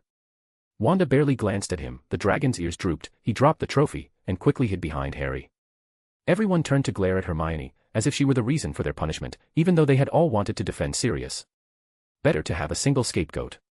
Hermione met their looks with open annoyance. "Mom, can you help my godfather?" Harry asked, his tone carrying genuine worry for the first time. Wanda stroked her son's head, then looked at Sirius. With a small motion of her hand, a red aura enveloped him. The black veins receded, the pain faded, and Sirius ended up coughing out a black liquid that evaporated into the air. The children stepped back, grimacing in disgust. "It's better if we go home," Wanda said. It was not a suggestion, it was an order. "But what about that woman who," Daphne began, but when they all turned to where she had been, there was nothing. It was as if she had never existed. "What woman?" Wanda asked calmly, her lips curling into a gentle smile. Sirius, silently, thought to himself, redheads really are terrifying. Chapter 97, Back to Normal, or something like that. Back to normal, or something like that. Harry was sprawled in the middle of his living room, staring at the ceiling with a dull expression. Slowly, he turned his head toward Wanda, who was sitting calmly on the sofa, reading a book at ease. Wanda felt her son's gaze and lifted her eyes from the book. Their eyes met, and she could see that glimmer of sadness in his, a spark that contrasted with his usual mischief. "You know it's not going to work, right?" she said with a gentle smile before returning to her reading.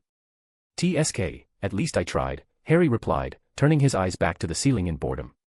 They had only just returned from a dungeon after an epic battle that had left them with quite a haul.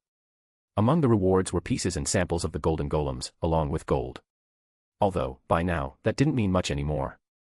The Gringotts vaults of the four brats' families filled up every single day, to the point that the goblins could barely keep their usual surly, unpleasant expressions when they saw them. All thanks to the popularity of the new game that had become a trend in the wizarding world, miniature golem battles. When Wanda had brought them back home, Harry had asked her to store everything they had found in the dungeon. However, since they were all grounded, none of them could go near those items for an entire month. It might have seemed like a harsh punishment, especially for the little fans of such magical oddities, but they had actually gotten off lightly. Sirius was the one who got the worst of it. He spent hours surrounded by all the parents, being scolded like a mischievous child. Now he was forced to remain in his animagus form, living in a kennel with other dogs while Karcher made sure he lacked nothing. Although, for Sirius, having the grumpy house elf nearby also seemed like a punishment, since he couldn't silence him without a human mouth to speak with. Red's punishment was no less terrible. His mission was to care for and protect Luna and Astoria every single day. Wanda sent him off in the morning and brought him back at night. Sometimes he returned wearing frilly dresses and ridiculous bows on his head. Harry could swear he had never seen a dragon look exhausted, until now. "Mummy, please," said Harry in a coquettish tone, his last card to play, even at the expense of his pride. Wanda lowered the book, holding back a laugh, but then adopted a serious expression. "What is the job of parents?" she asked, looking at him intently. Harry stopped fooling around and replied quietly, with a hint of guilt in his eyes. "To care for and protect their children, to teach, guide, support, and discipline." "That's right. I'm sure you know that if any of you were ever seriously hurt, any one of us would break inside. We are your parents, and you are the most precious thing we have. Even though it hurts me to punish you, I want you to remember how important it is not to put yourself in danger.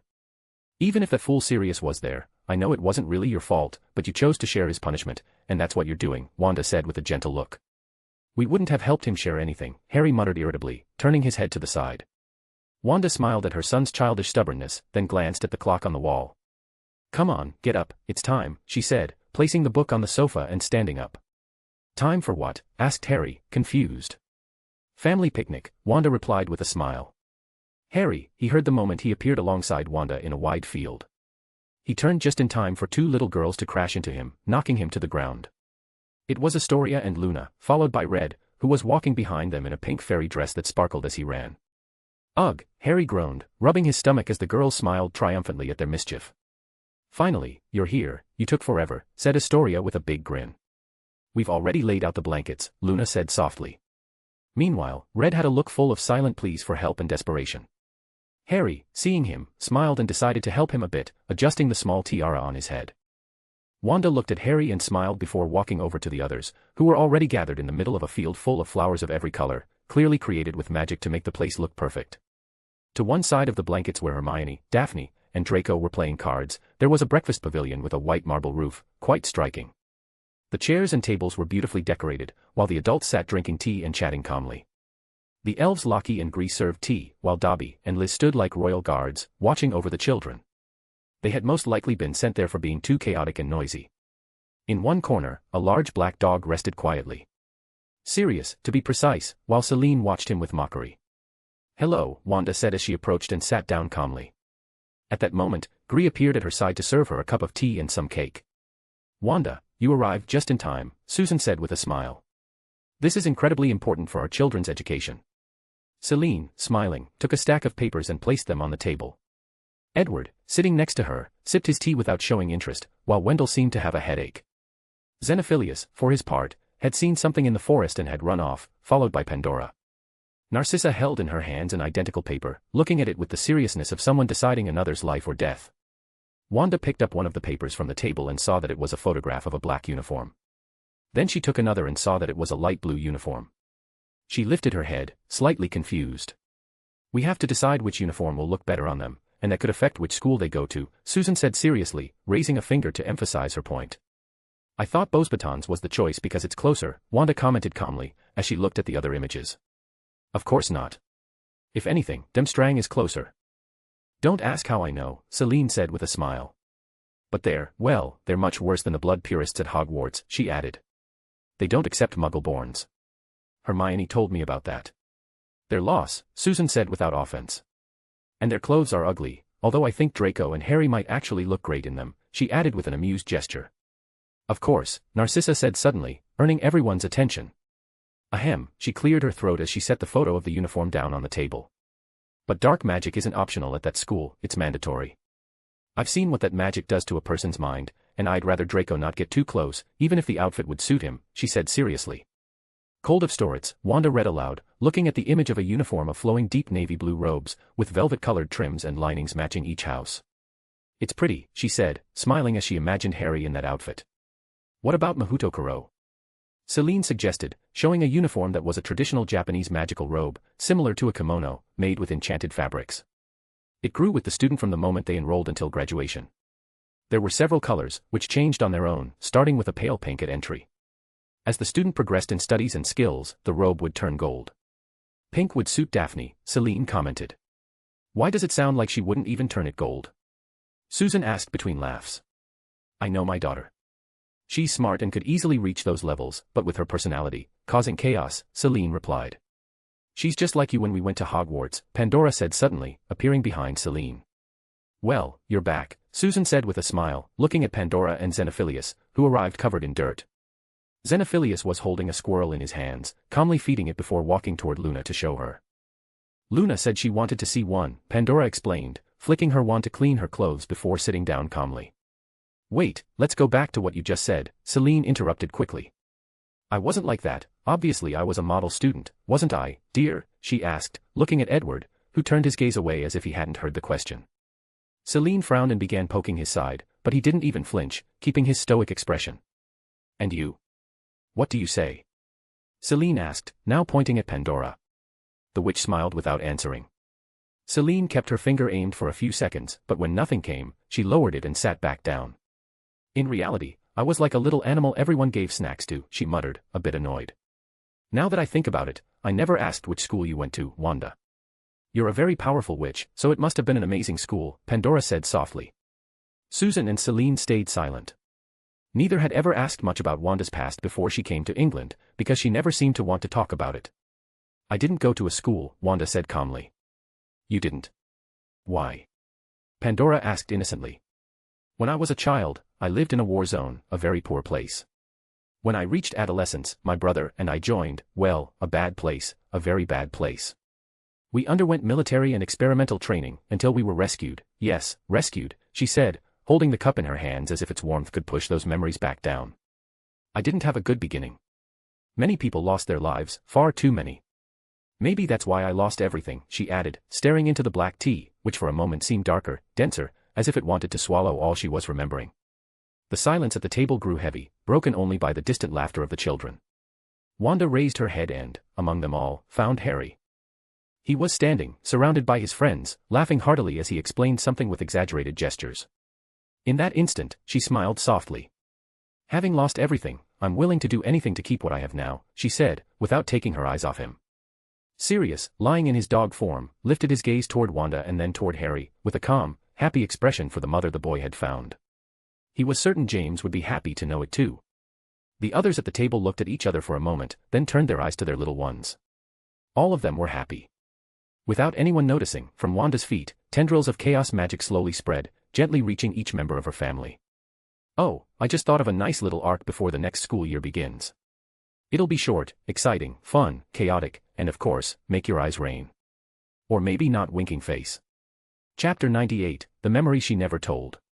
The Memory She Never Told. After the picnic day, where the young ones had enjoyed themselves and even the adults had shared long conversations, Wanda found herself surprised to be talking about part of her past. Speaking of it, even if only a little, felt strange to her, as if a part of her heart, sealed away for years, had yielded to the warmth of that day. Even she was surprised to realize she could do it.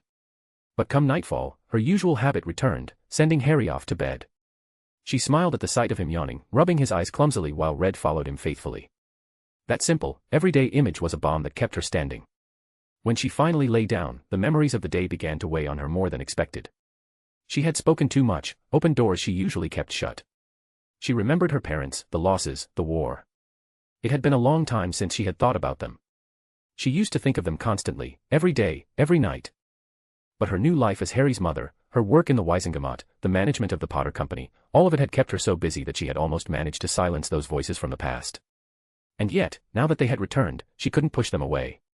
She sighed, wishing they wouldn't haunt her. Without realizing it, fine red threads unfurled from her, slipping like a whisper toward Harry's room, into the corners of the house, as if her emotions were trying to escape. She turned off the light, hoping that by morning those memories would have faded. Harry opened his eyes, confused. He felt as though he were floating on water and sat up abruptly. The place was strange, a shallow river held him, and above it stretched a reddish sky with clouds drifting like soft brushstrokes. It looked like an eternal sunset, beautiful but empty. I was supposed to go to sleep in my room, he murmured, looking around uneasily. Not far away, he spotted a mound of red scales. He hurried over. Red, wake up, he said, giving him a small nudge. The dragon opened his eyes, happy to see him, but instantly went rigid. He shot upright, turning his head in every direction, on guard. It's fine, there's no one else here. I think, Harry said, trying to calm him, though he was still confused himself. This is like when I practiced mental barriers with Mom, but if this is my mind, you shouldn't be here. He crouched down, playfully squeezing Red's nose. The dragon sneezed, releasing a red spark, and shook his head. Harry put a hand to his chin. Then, where are we? As if the place itself answered his question, the water began to ripple in several spots. Harry and Red tensed, but Harry quickly noticed something terrifying: he couldn't feel his magic. Neither his normal magic nor the chaos magic. The ripples shaped themselves into floating spheres, like red soap bubbles. Inside each one, images began to appear. Harry stepped closer to the nearest one, and his heart skipped a beat. He saw Wanda, his mother, just the previous night, lying in bed and thinking silently. Mom. He murmured, slowly understanding. He walked among the bubbles, watching more memories, fragments of Wanda's life, private scenes, forgotten moments. I'm in her mind, in her memories. Red followed in silence, but they both froze at the sight of one image unlike the rest. In it, a young Wanda was trapped under rubble, clutching tightly to a silver-haired boy trembling beside her. Her eyes were fixed on a missile resting in front of them, aimed at them like an inevitable sentence. Harry trembled. His throat tightened.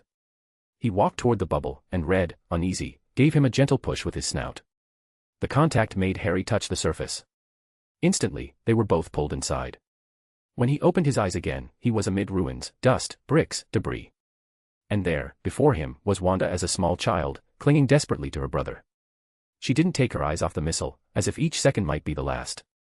The fear in her gaze was so intense it felt almost alive, as though it filled the air itself. Red growled. Seeing her like this ignited fury in him. Little Wanda couldn't see him, but he could see her. And deep inside, something roared. He had to destroy what terrified her. With a leap, he launched himself at the missile, biting and clawing with all his strength. Red, wait! Harry shouted, but Red's claws passed right through. The missile wasn't real, it couldn't be destroyed. Red landed, turned, and charged again and again in desperation. Each time, he went straight through it, unable to touch it, unable to tear it away. Until Harry grabbed him from behind, pressing his face into the dragon's scales to calm him. Red, we can't do anything. It's a memory, something that's already happened. This happened to Mom, he said in a trembling voice. Red kept growling, unwilling to give up. His eyes burned with the need to protect. Harry hugged him tightly, as if holding him back also held back his own pain. It's okay, it's okay. Mom's fine now. She's fine, she's fine. He whispered again and again, like a mantra, as if trying to convince not just Red, but himself, and even the little girl who couldn't hear him. And so they remained, trapped in that memory.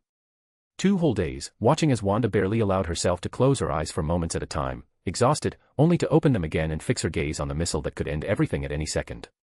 Every second was a sentence. Every breath, a miracle. And Harry understood, more than ever, the weight of the memories his mother carried in silence. The rescuers finally arrived, pulling debris away with trembling hands and improvised tools. Amid dust and shouts, they managed to get Wanda and Pietro out, covered in cuts and dirt, but alive. It was then that Harry and Red felt the memory push them out, dragging them back toward that red lake filled with bubbles suspended in the air. Harry appeared standing, a serious expression on his face, while the calm waters reflected a sky perpetually stained with sunset. Red approached and rested his head against Harry's leg, eyes downcast, as if sharing the same silent weight.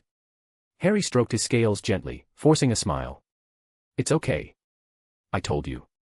Mom's always fine. The dragon let out a low snort, as if he wanted to believe it too.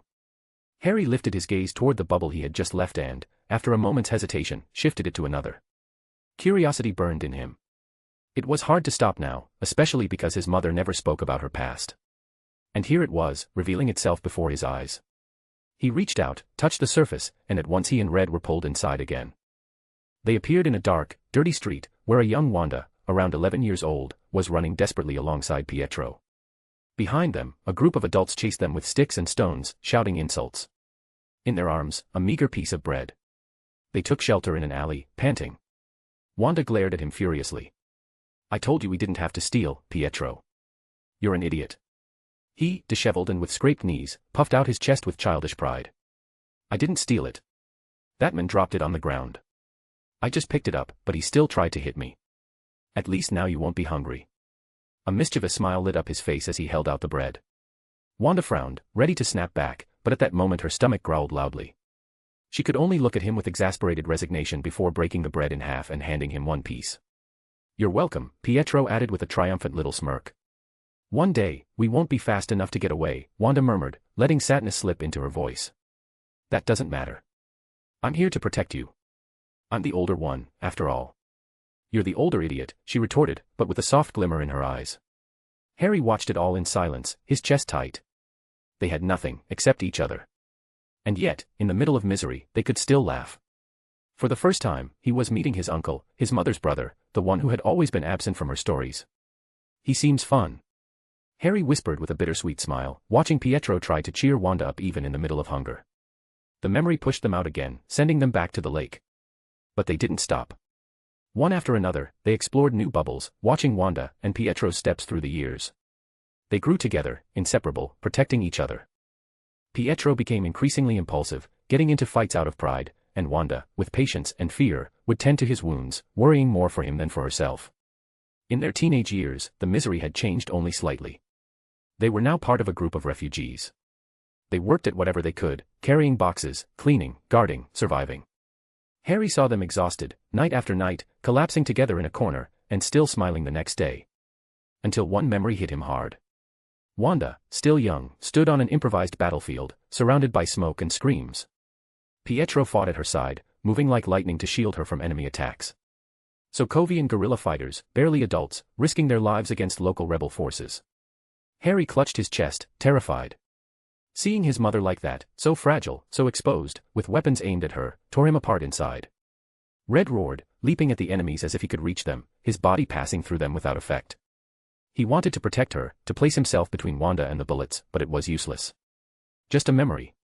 And in the midst of that horror, Pietro was always there. He appeared again and again to shield her, save her, pull her from death at the last second. With each scene, Harry felt that this uncle he had never met was earning a deep place in his heart. Until, in another memory, now older, 20 years old, they saw soldiers in unfamiliar uniforms, bearing unknown insignias, surround them. It didn't look like an invitation. It was forced recruitment. Wanda and Pietro looked at each other, and in that shared silence, they accepted the inevitable. Harry closed his eyes, a lump in his throat. He didn't know what came next. But he felt it wouldn't be anything good. Chapter 99, Through the Scarlet Memories. Through the Scarlet Memories. Harry and Red searched for the next bubble, the one that followed the moment when the soldiers had invited Wanda and Pietro, by force, to join their ranks. They found it easily and, without thinking twice, stepped inside. The change in atmosphere was immediate. The air grew heavy, almost unbreathable. The corridors were metallic and cold, lit by flickering lights that seemed on the verge of dying out. It was there that Harry first heard the name that would burn itself into his mind like poison, Hydra. This was no ordinary military base. Hydra did not train soldiers, it shaped human weapons. The young recruits were encouraged to find a reason to fight. For Wanda and Pietro, that reason had a name and a face, Tony Stark, the creator of the missile that had fallen on their home and taken their parents' lives. They weren't just reminded of it every day, they had that hatred fed to them as though it were sacred fire, twisted and molded until it became uncontrollable. But this place offered neither glory nor redemption. Training came through beatings, punishments, physical and mental torture. They were poisoned to condition their bodies and see who could survive the pain. Every day, Wanda and Pietro watched other youths die. Hell had walls and a ceiling, and they lived inside it. A shiver ran down Harry's spine. Even the 2 days he had seen his mother trapped under the gaze of that missile now seemed like paradise in comparison. And then came the worst moment. The top recruits were separated from the rest. They were called selected, though the title was a farce. They weren't chosen for honors, they were chosen to be test subjects in scientific experiments. Harry found himself outside a glass chamber. Inside, Wanda sat with dozens of tubes and electrodes connected to her body. White-coated scientists moved around her, jotting notes into folders without ever meeting her eyes. One of them pulled a lever. Wanda's scream tore through everything. Ah! Her body arched, her fingers clenched. The scientists showed no compassion, they simply kept writing, recording each reaction as though she were an object. Harry pressed a hand to his chest, feeling a sharp ache, as if every second of his mother's suffering echoed within him. Red, on the other hand, lost all control. He roared with such fury that his voice seemed to vibrate in the air, lunging at every scientist. His claws and crimson flames passed through their bodies like smoke, but that didn't stop him. He tried to burn everything to ash, even though nothing reacted to his presence. The tests didn't stop. Over and over, the same process. And Wanda wasn't the only one. When they returned her to her cell, Pietro would be waiting. Both of them had empty eyes, bodies drained and marked. They could barely crawl toward each other to share what little warmth they had left. Even those 2 days trapped with the missile seemed like heaven in comparison. Here, every day, they watched the bodies of youths who hadn't survived the experiments being carried away. Waiting only meant your turn to suffer was coming. Harry was expelled from the memory with tears streaming down his face. His chest was full of rage, but there was nowhere to release it. Heavy steps carried him wordlessly toward the next bubble. In this new scene, Wanda was in the same chamber, but something was different. Her breathing was uneven, her hands trembling, and then, something changed. An invisible force burst out from her body, hurling the scientists into the walls. The chamber's glass shattered into countless shards, and Wanda fell to her knees, barely conscious. A bald man with a monocle over his right eye, dressed in a flawless suit and wearing a controlled smile, entered as if nothing had happened. "It seems you've succeeded as well," he said calmly. "Interesting, both siblings are the only survivors. At last, you can fulfill your revenge." Harry's frown deepened. He understood something that left a bitter taste in his mouth. Although his mother hated Tony Stark for what had happened, Hydra had worked to fan that hatred, to twist and direct it toward their own ends. This wasn't justice, it was manipulation. "Take her. Let's move on to the second phase," the men ordered, and soldiers grabbed Wanda by the arms and led her away. The next memory revealed an unsettling change. Now the twins were treated more kindly. They were given hot meals, rest periods, and more structured training. It wasn't kindness, it was indoctrination. Hydra wanted them to accept the organization as their home. Harry watched as, day by day, Pietro grew faster, surpassing any imaginable limit. His mother, meanwhile, continued exploring her abilities, telekinesis, mental manipulation. She still didn't grasp the full extent of her power, but her control was improving. 2 years passed like this, until the facility was attacked. It was the first time Harry saw the Avengers. And the first time he laid eyes on the men his mother and uncle hated so much, Tony Stark. Wanda, taking advantage of her proximity, did something with her magic to Stark's mind. After that, she and Pietro escaped. Behind them, the complex that had been a prison, a training ground, and a torture chamber for years burned and collapsed. Harry stroked Red's head. At least they ended up far away from that place, he murmured, feeling relieved, though deep down he knew the story wasn't over yet. In the next bubble, Harry saw his mother and uncle joining Ultron, a robot whose sole mission was to destroy the Avengers. The battle that followed was chaos, fire and metal everywhere. The city of Sokovia began to rise into the air like a doomed island. Among trapped civilians and cries of desperation, Harry witnessed the tragedy. Pietro, struck down by bullets as he saved lives. Wanda's scream tore through him. Harry tried to embrace her, but his hands passed straight through. He couldn't give her warmth. He couldn't stop her pain. After that, Wanda was accepted into the Avengers. Harry saw her laugh again, make friends, grow closer to Vision. A glimmer of happiness that was extinguished when a mistake during a mission caused civilian casualties. Guilt settled over her like a shadow. The Sokovia Accord split the team apart. Harry saw his mother fighting against her own friends, even against Vision. She was imprisoned, but Captain America freed her. She spent some time on the run with Vision. They fell in love and shared a brief romance. Then Thanos appeared. Harry saw the unthinkable, his mother destroying the gem on Vision's forehead, killing him with her own hands to stop the Titans' plan. But Thanos rewound time, killed him again, and her sacrifice was in vain. Wanda turned to dust. 5 years later, she returned. She stepped through a portal straight into the final battle. Harry watched in awe at the battlefield filled with heroes, magic, technology, and destruction. Red darted back and forth, thrilled by the chaos. But victory came at a cost. Tony Stark gave his life. Harry saw how loneliness took hold of his mother. Without Pietro, without Vision, without a home. Then came the strangest thing. Wanda, unknowingly, took an entire town hostage. She recreated Vision. She created 2 children, his siblings. Harry knew it was wrong, but he couldn't stop himself from smiling when he saw her happy. That time came to an end. She had to say goodbye to Vision and her children. And so, the Scarlet Witch was born. In the last memory, Wanda was studying a dark book. Harry stepped closer to see it, but a warm hand covered his eyes. "It's better if you don't read that, Harry," his mother said softly. Harry turned and hugged her tightly. Red bounded toward her with a joyful trill. Wanda smiled at him, then looked back at the memory, where the Darkhold lay open like a black wound, slowly corrupting her without her even noticing. "Why are we here?" Harry asked after leaving the last memory, while Wanda silently observed the bubbles floating around them, each showing fragments of her life. "It seems my magic is causing trouble again," Wanda replied calmly. "Well, it is called chaos magic for a reason," she added with a faint smile that Harry immediately recognized as forced. "I see you've been quite curious," she said, leaning toward him to give his cheek a light poke. "Sorry," Harry murmured, lowering his head slightly in embarrassment. "It's all right. I should have told you at some point, though I was hoping you'd be a little older before knowing it," Wanda said, looking at him with a mix of affection and seriousness. "Come," she said softly, beginning to walk among the bubbles.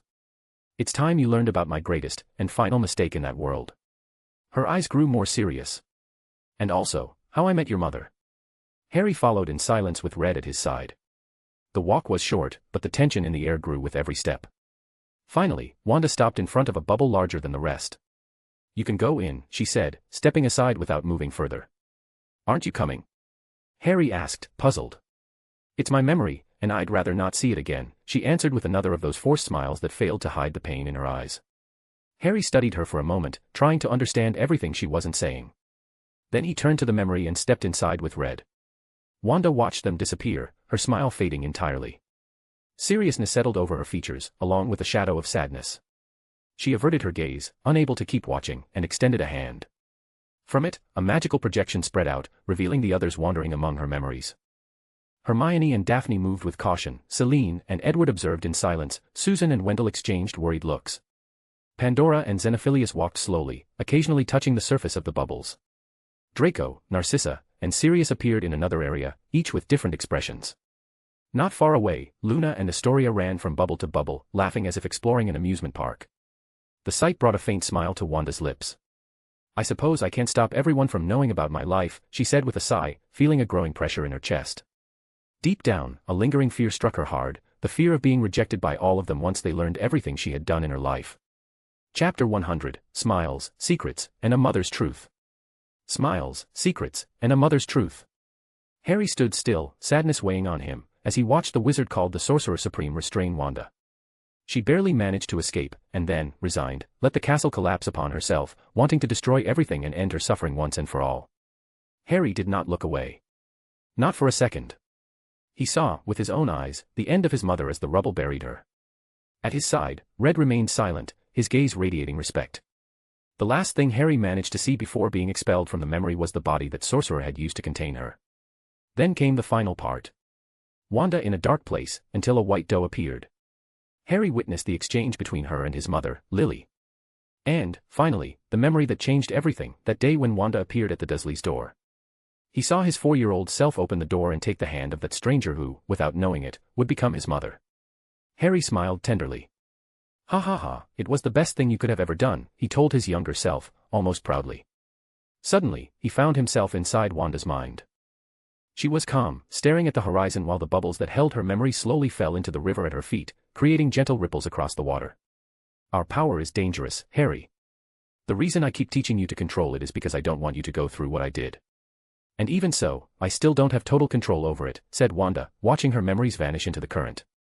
Mom, did you suffer a lot? Harry asked suddenly. Wanda looked at him and smiled sweetly. Yes, but now I'm fine, she answered, tenderly caressing his head. Harry held her gaze for a few seconds, and though he nodded in silence, inside he was still processing everything he had just seen. Come on, it's time to go out, Wanda said softly. And then, Harry felt something push him. A flash enveloped him. When he opened his eyes, he realized they had never left the picnic, it had all been an illusion from Wanda's magic. He stood up abruptly and ran toward the adults, his heart racing. When he arrived, he stopped in surprise. Celine, Pandora, and Susan were hugging Wanda, who looked confused by so much affection. Harry couldn't help but let out a small laugh at the sight of his mother, normally so firm and unshakable, thrown off balance by those embraces. Well, it was interesting to see your weaker side. Little Wanda was almost adorable, Sirius said with a mischievous grin, just as Wanda's magic released its hold on him and he returned to normal. Wanda fixed her gaze on him, moved her hand ever so slightly, and Sirius went flying into the nearby trees with a loud crash. Harry watched him fall and thought he deserved it, though he also noticed his mother had held back, she hadn't really hurt him. Edward, on the other hand, had a thoughtful expression. Muggle technology can reach those levels. Perhaps we should start preparing, or even consider a different approach, he murmured, stroking his chin. Those beings, whether animals, demons, or whatever they were magnificent. Truly fascinating, said Xenophilius enthusiastically, pulling out a scrap of paper to jot things down frantically. Pandora, meanwhile, began pulling objects from a magical bag and handing them to Wanda as if they were little improvised gifts to cheer her up. A romance so tragic, and here I thought mine looked like it came straight out of a magical novel, Celine commented, with a hint of nostalgia. It all makes sense. Of course our Wanda would win over anyone. We just can't let any idiot approach her unless he's at least a world savior, added Susan, a playful sparkle in her eyes. Superheroes, a truly dangerous world, muttered Wendell, still trembling a little. Wanda listened to it all in silence, surprised. Her memory still weighed heavily, and fear returned, that they might see her as a monster, reject her, not let their children near her out of fear. But then Narcissa, who had been quietly watching, stepped forward. No one better than her could understand. We all make mistakes, some worse than others. I saw my husband kill innocents, even children, just to follow his ideology. And I didn't stop him. I pretended not to see it, until Draco was born. Then I understood how terrible it all was. If I had had your power, maybe I would have done something the same, or even worse. We're mothers, Wanda. There is nothing we wouldn't do for our children. She approached and looked at her directly, honestly. Then she turned her gaze to Draco, who was joining Harry and the others. All I can say is, it's fortunate you didn't arrive during the war, she added with a faint smile. Pandora kept handing Wanda different items. Suddenly, as she pulled out a telescope, she lifted her eyes and froze for an instant, as if she had just noticed something odd. Ah. Narcissa smiled, she said abruptly, loud enough for everyone to turn toward the woman. They had never seen her smile before. Even back in their Hogwarts days, the closest thing they remembered was that mocking, disdainful smirk she used to throw at others. Well, we only ever saw her smile like that, in a cruel way, Pandora commented, still surprised. Silence. I have to go, Narcissa replied coldly, her serious expression returning in an instant. Then she turned to Draco. I'll be waiting for you at home. Let Dobby bring you. Don't stay out too late, and behave yourself. With that, she walked out of the breakfast room and vanished in the blink of an eye. I think your mother just ran away, Daphne said with a grin at Draco. Well, that's new, he replied, forcing a smile. Harry, that place was another world, wasn't it? Everything there, it couldn't have just been imagination. I mean, aliens, gods, sorcerers. Hermione said thoughtfully. We also have sorcerers here, Daphne remarked with a half-smile. Yes, but their magic was different. They didn't use wands, Hermione countered immediately. Well, what caught my attention were the superheroes. They were just like Muggle comics, amazing. And there were even female superheroes. I wonder if we could have superpowers with magic, Daphne said, her eyes gleaming with excitement. Idiot. Weren't you paying attention? Those metal golems that guy Tony Stark used, that was incredible. Flying without a broom, firing magic from his palms, and even having his own intelligence called Jarvis, Draco said, clearly excited, though trying to keep his composure. Don't you agree, Harry? He asked, turning to him. Harry, however, was watching his mother, making sure she was all right. When he saw that she didn't seem to care that everyone had seen her memories, he calmly turned back to the group. Yeah. Although I think the man with the shield was also pretty great. We should learn to fight like him, he said quietly. Meanwhile, deep in the forest, Sirius lay sprawled on the ground, staring up at the sky with his whole body aching. Even though Wanda had softened some of the impacts with her magic, she couldn't prevent several branches from striking him head-on. Redheads are dangerous. Even in those memories there was one that looked like an assassin, the Plague Woman. Wanda and Lily. He muttered while still lying down, too weak to get up. This time the picnic really did come to an end, and everyone went back home. Harry remained sitting on the sofa with a pensive look. What's wrong, son? Wanda asked when she noticed. Harry lifted his gaze, with a question that seemed to weigh painfully on him but that he needed to ask. Mom. Did you only become my mother because my mom asked you to? He asked, his voice filled with doubt. Wanda's eyes widened and she quickly moved closer to him. Your mother asked me to take care of you in exchange for cleansing my corruption. But she never asked me to be your mother. She never asked me to love you the way I love you. And she never asked me to raise you with all my heart. It's true that I'm here thanks to her, and I thank her every single day for that. Because thanks to her, I get to be your mother, and you get to be my son, Wanda said, cupping his face gently with a smile full of maternal love. Harry, my baby. I love you so much that I wouldn't care if I had to destroy this world if something ever happened to you, she added firmly. Harry looked at her and then gave a faint smile. An apocalyptic mom, he murmured with a touch of tenderness. Thanks for accepting it. And I wish I could have met my siblings. And my uncle. Not just in your memories, but for myself, he said softly. I'm sure they all would have loved you as part of the family, Wanda answered warmly. At that moment, Red trotted over to Wanda and rubbed against her leg, clearly waiting for his share of affection too. Yes, you too. They would have loved you very much as well, Wanda said, wiping away a tear before bending down to stroke his head. Then she whispered just for him, even if sometimes you think overly dramatic things. She added with a smile. Red froze completely, his eyes wide open, as if the deepest secret he had ever kept had just been laid bare. What are you talking about, Mom? Harry asked, a little confused. Nothing, Wanda replied with a smile as she glanced at Red. Then she turned back to her son. It's time for bed. Unless, you'd like me to tell you a bedtime story first, she said softly. I'm already too old for that, I don't need it, although, if you want to tell me about the Avengers, I might be interested, Harry answered with a mix of curiosity and embarrassment. Chapter 101, Morning Dictators and the Flamel Invitation. Morning Dictators and the Flamel Invitation. Hello, Aunt Wanda. Is Harry here? Asked Daphne as she stepped out of the house's fireplace. Behind her appeared Hermione and Draco. Hermione had stayed over at Daphne's house the night before, while Draco had been called through the Floo network. Judging by their expressions, the three of them clearly had something planned. He must still be sleeping. He stayed up late studying. Why don't you wake him up for me? Wanda said with a calm smile as she prepared breakfast. Hearing those words, Draco shuddered slightly. His gaze grew serious for a moment, though he quickly masked it as if nothing had happened. Of course, replied Daphne with a mischievous smile, already imagining an interesting way to wake Harry up. Come on, guys. Hermione followed her with resignation, while Draco stayed behind. No. I want to check on Red, he said, avoiding the girl's eyes, who barely paid him any attention. Red is with Harry, Wanda commented, which made Draco freeze on the spot. Both girls immediately turned their eyes on him. Then let's all go together anyway, said Hermione, taking the lead along with Daphne. Draco trailed behind them with slow steps, as if dragging his feet. They reached Harry's room, which had a plaque with his name engraved on it. Without even bothering to knock, Daphne opened the door as if it were her own house. Hermione wanted to protest, but knew it was useless, so she simply followed along.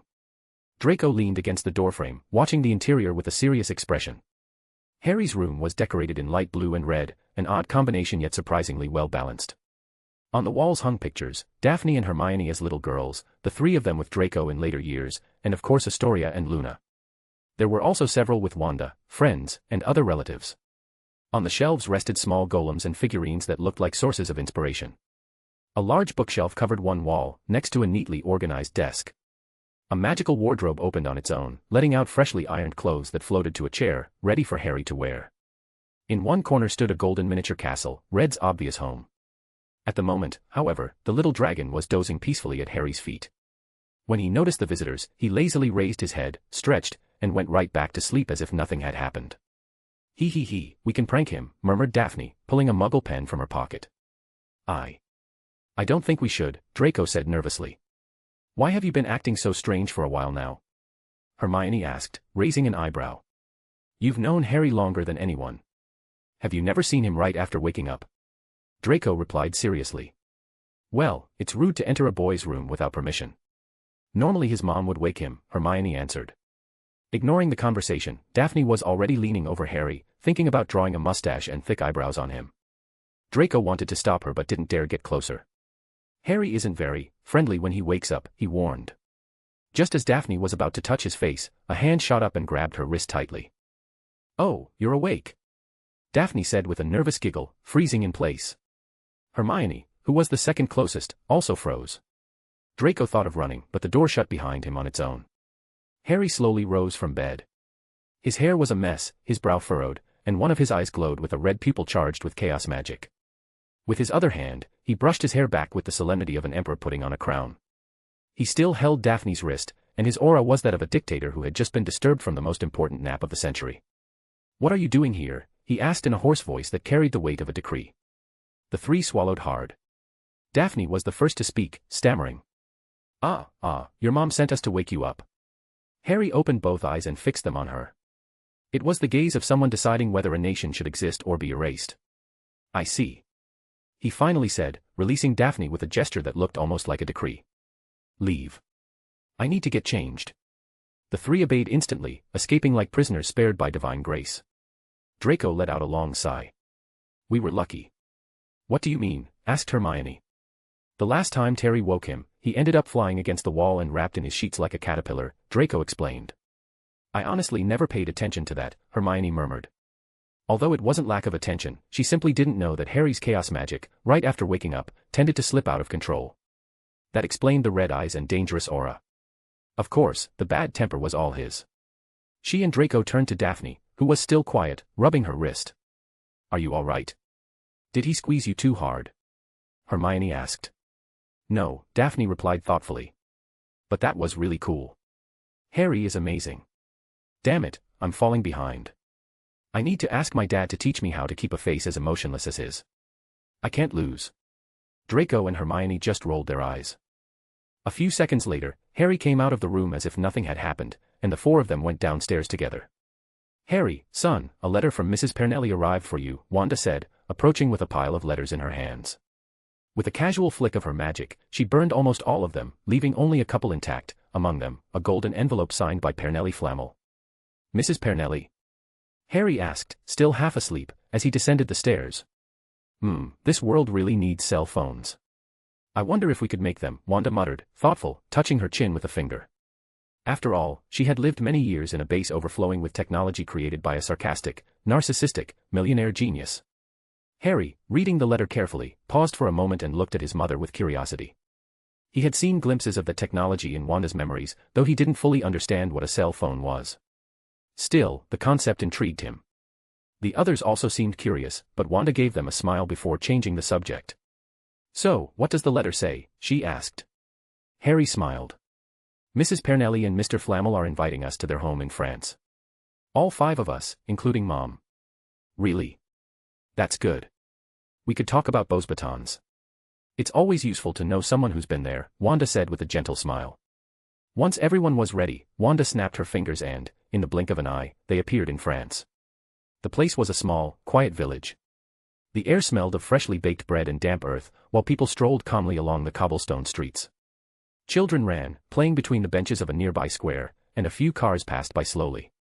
Everything seemed normal, ordinary, so much so that it felt impossible for anything magical to be hidden there.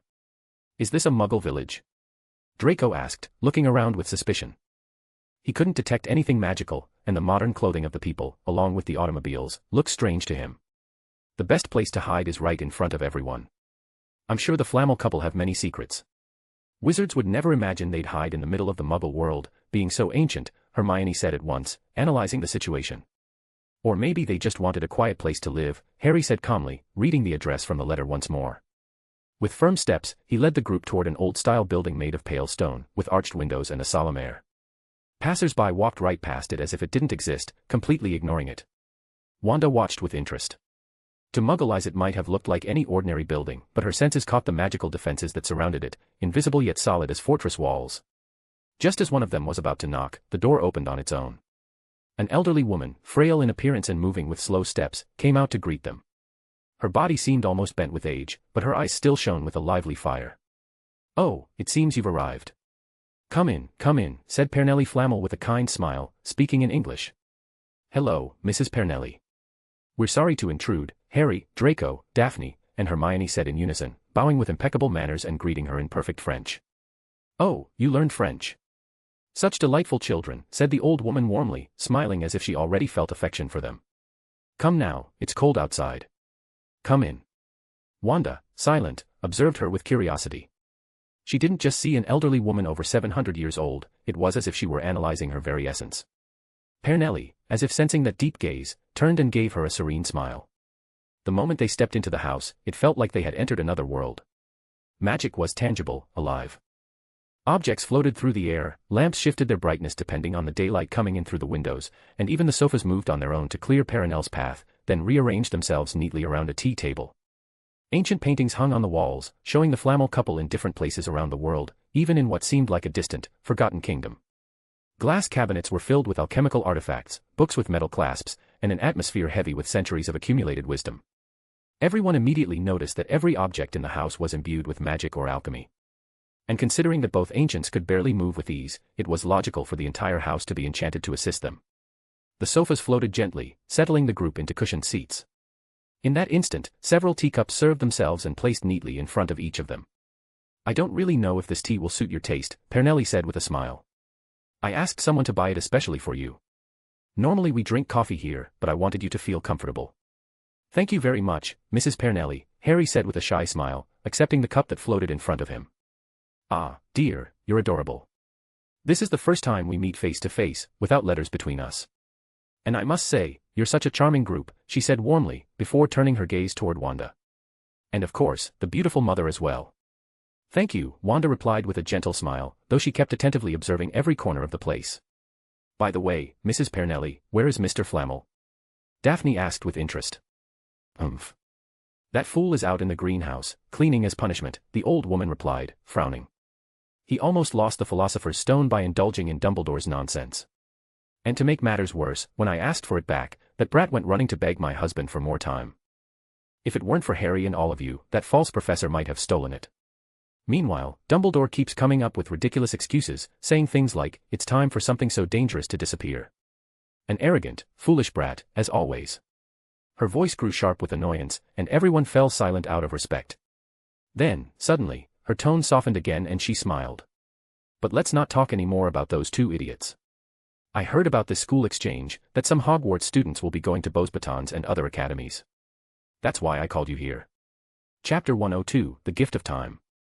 The Gift of Time. "I would like you to come to Beau's Batons," said Pernelli seriously, looking at them all with attention. Then a gentle smile appeared on her face. "In fact, it is the school where Nico and I are part of the board, as well as being among its oldest students. I would be delighted if little geniuses like you joined. I'm not asking you to stay forever, but, if you like it, you could consider it." "Well, actually our first choice was always Beau's Batons. Technically, it's closer compared to the others, and well, Demstrang isn't an option, Wanda replied calmly, offering a light smile.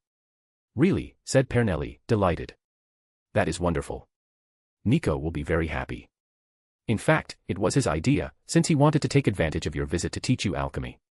Mr. Flammel wants to teach us, asked Harry, surprised and at the same time excited. The others exchanged looks filled with shared joy. Of course. After all, it's not the same to offer help through letters as it is to have you nearby. He always wanted to see you in person, especially after noticing how your little golems kept improving even after the advice he gave you, explained Pernelli. Then she stood up with elegance. Since there's no need to convince you too much, why don't you come with me? We'll give him the news together. Sure, they all replied, rising to follow her. They walked slowly, while the furniture of the house seemed to move aside on its own to clear the way. Some even shifted to shorten the path, as if the home itself was careful not to interrupt them. Here it is, Pernelli announced as she opened a door.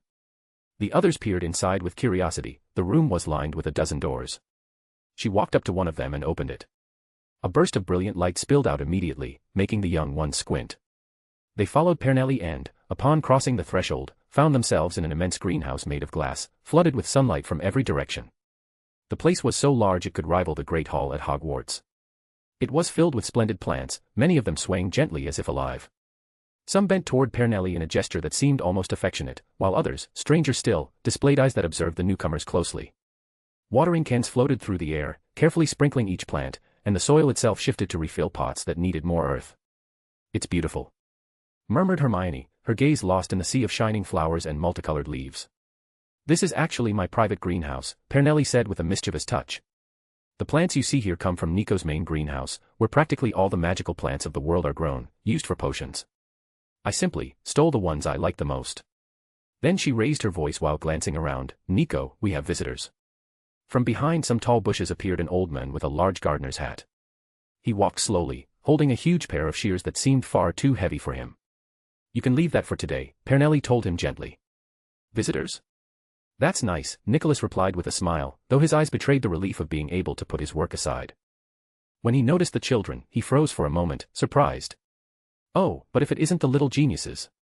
He set the shears down, which floated away by themselves and began trimming weeds from a nearby pot, as though they had a will of their own. A pleasant surprise, indeed, said Nicholas, smiling as he observed them. They agreed to come to Beauxbatons even before I asked, added Pernelli cheerfully. That's fantastic, Nicholas replied, glancing at his wife with complicity. Then there will be no need for everything you had prepared. Harry and the others looked at each other, not quite understanding what he meant. Well, it was only a possibility, but it's always good to have an ace up one's sleeve, said Pernelli with another mischievous smile. Clearly she had planned some strategy to convince them, and now the four were dying of curiosity to know what it was. So you are the mother of little Harry. It's a pleasure to meet you, said Nicholas, turning toward Wanda with kindness. The pleasure is mine, she replied softly. Now I understand why Dumbledore speaks with such seriousness when he talks about you. Your magical power and aura. I truly believe not even the four founders of Hogwarts could compare to you, Nicholas remarked, observing her with genuine interest. Wanda only smiled simply. She could feel that the power of both elders was vast, the product of 600 years of magical accumulation. Among current wizards, they were like a roaring bonfire, while the rest were nothing more than single burning matches. Mr. Flammel, is it true that you want to teach us? Asked Daphne, unable to hold back her enthusiasm. Of course. It's been a very long time since I've seen young people with such eagerness to learn alchemy, and to have fun while doing it. You remind me of my beginnings. When you do what you love, it's never a job, Nicholas said with a wide smile. Besides, it's also my way of apologizing for what happened with the stone. His eyes lingered on Harry with nostalgia. To see a Potter after so long is like stepping back into the past. Did you know someone from my family? Asked Harry curiously. Certainly. I studied the recipes left by Linfred of Stinchcombe, so I had to contact some of his descendants. Back then it wasn't so easy to share information, but while I worked on the creation of the Philosopher's Stone, I received help from some Potters, renowned as the greatest healers in the world. I even attended the wedding of Hardwin Potter and Iolanthe. It was a marvelous ceremony, the union of two ancient families filled with knowledge. And yet, even in their own country, they weren't respected as they should have been, simply because Hardwin, as a member of the Wisengamot, sought to extend a hand to the non-magique. Nicholas shook his head with regret. I see, that explains why the Potters weren't part of the Sacred 28, even though they were purebloods. But it doesn't make sense, then the Weasleys shouldn't be included either, Draco said thoughtfully. After all, the Book of the Sacred 28 had been written before James Potter married Lily Evans, and yet the Potters were absent from it, despite being an old family of pure blood.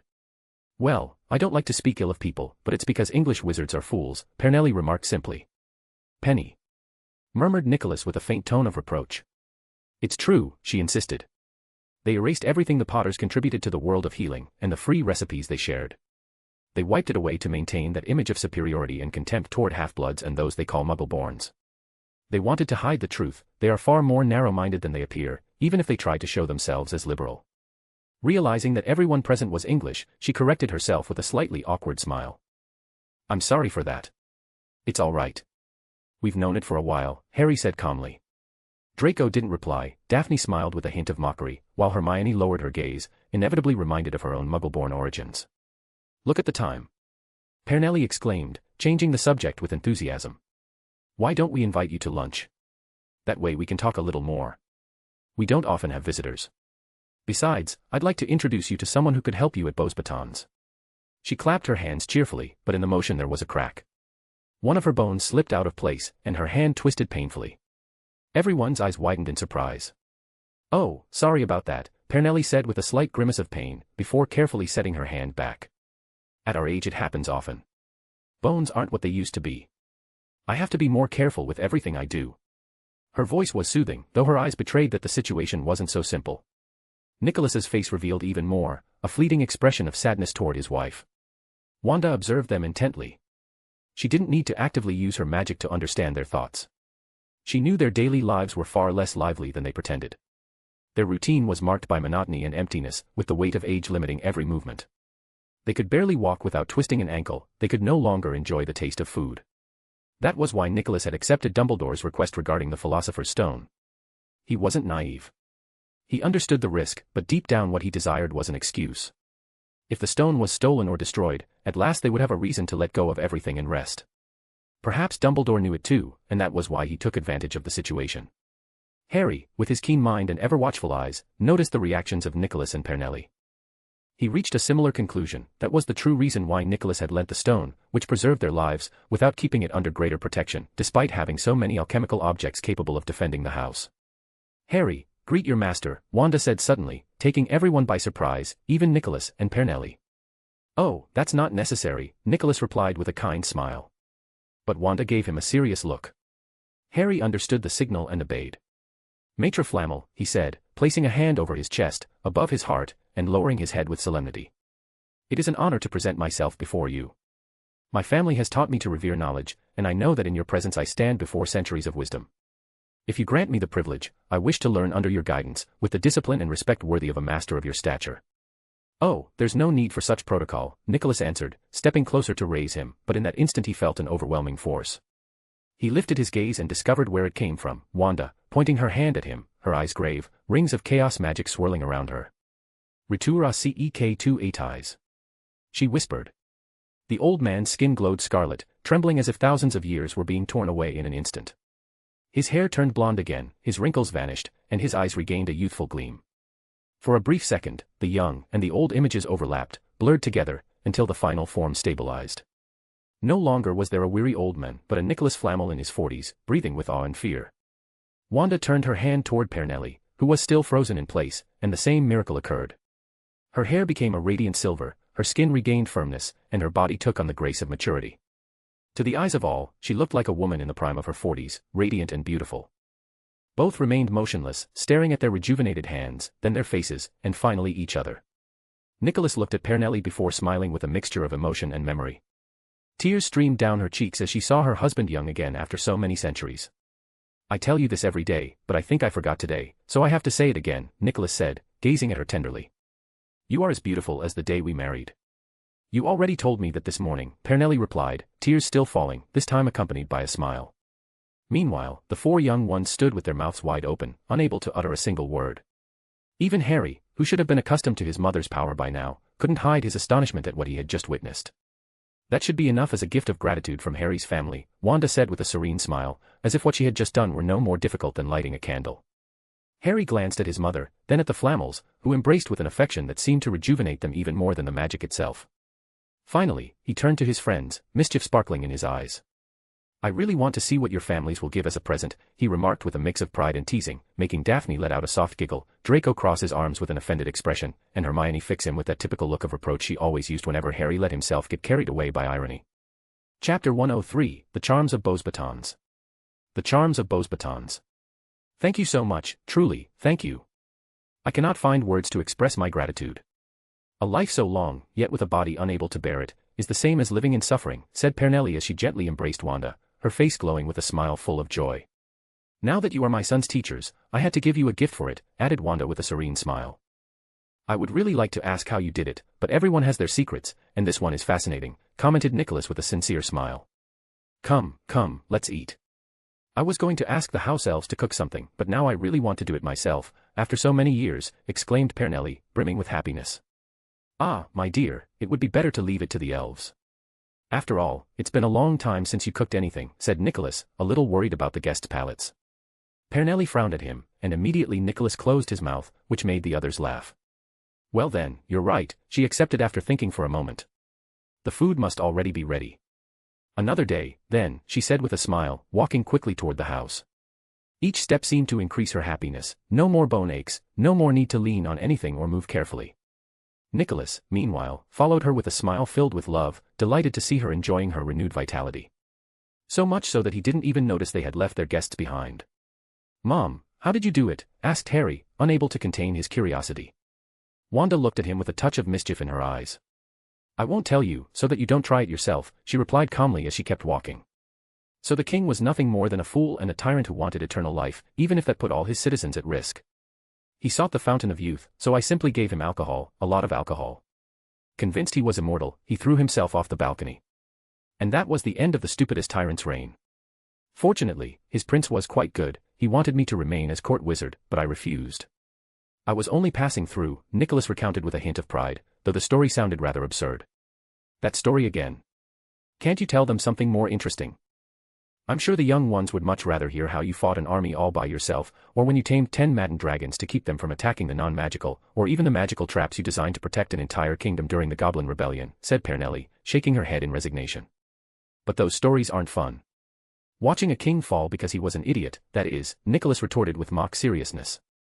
Everyone was seated at the table, conversing calmly while waiting for the meal.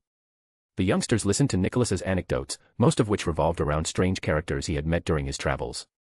They were so ridiculous that they ended up being quite funny. Meanwhile, Pernelle seemed enchanted with Wanda. The two of them talked about beauty products, though in reality it was Pernelle who wanted to know which ones she might use, especially after seeing how beautiful and smooth Wanda's skin was. And of course, now that she had regained her youth, she couldn't help but pay closer attention to such things. Although Pernelle now looked to be in her 40s, one could easily take 10 more years off, given how radiant she appeared. Her silvery hair shone like polished silver, her soft blue eyes conveyed calm, and her delicate face, marked by wisdom, emanated a serene, magnetic aura.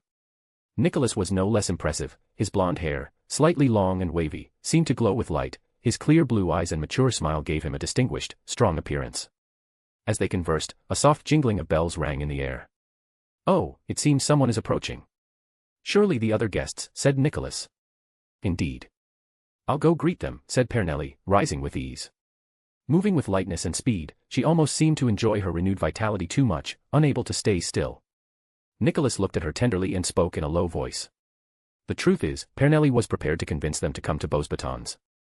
Even resorting to a few tactics, he said with a sly smile.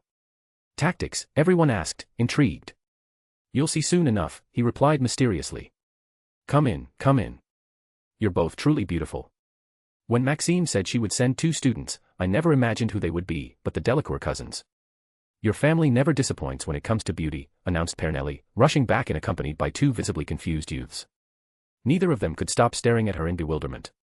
One even pulled out a chocolate frog card, stared at it, then looked back at Pernelle with a perfectly confused expression. These are Fleur Delacour, who is in her 4th year at Beau's Batons, and Lucille Delacour, her cousin, who is in his 3rd, Pernelle introduced enthusiastically. The 2 young ones shook their heads as if to clear them and then greeted with elegance. Fleur delicately held the hem of her skirt as she curtsied, while Lucille placed a hand on his chest and bowed slightly. Both were dazzling. Fleur, with her platinum blonde hair, blue eyes, and charming smile, wore a pastel-colored dress with a braid that draped over one shoulder. Lucille looked like a storybook prince, light blue suit, platinum blonde hair neatly combed to the side, a magnetic smile, and several piercings in his ears with small jewels that matched the brilliance of his eyes. Then everyone understood what Nicholas had meant by tactics. Especially Draco and Harry, who immediately looked at their two friends, both with flushed cheeks and shining eyes, utterly smitten with Lucille. The mix of princely bearing and that rebellious bad boy aura from the piercings seemed to have bewitched them instantly. Meanwhile, Draco and Harry exchanged a look and let out a sigh almost in unison. "Come, take a seat. The food is already prepared. Let's all eat together," said Pernelli, inviting Fleur and Lucille to sit down with a kind gesture. Wanda observed them with slight interest. The two young ones, upon laying eyes on her, immediately felt that the most beautiful person they had ever known, their own grandmother, now had competition. The comparison seemed impossible, and yet there they were, silently debating it as they sat down across from the others. "EES and Gus to connect you. Madame Flamel has spoken a lot over you," said Fleur with a heavy French accent, dragging the syllables and pronouncing the words as if they were rebellious, impossible to tame. Her English sounded stiff, twisted, almost comical, as though every consonant were a small battle. The four youngsters froze for a moment, trying to process what she had said. "Sorry, what?" asked Harry, bewildered. Fleur blushed instantly, lowering her gaze. "Forgive my cousin. She only started learning English a short while ago.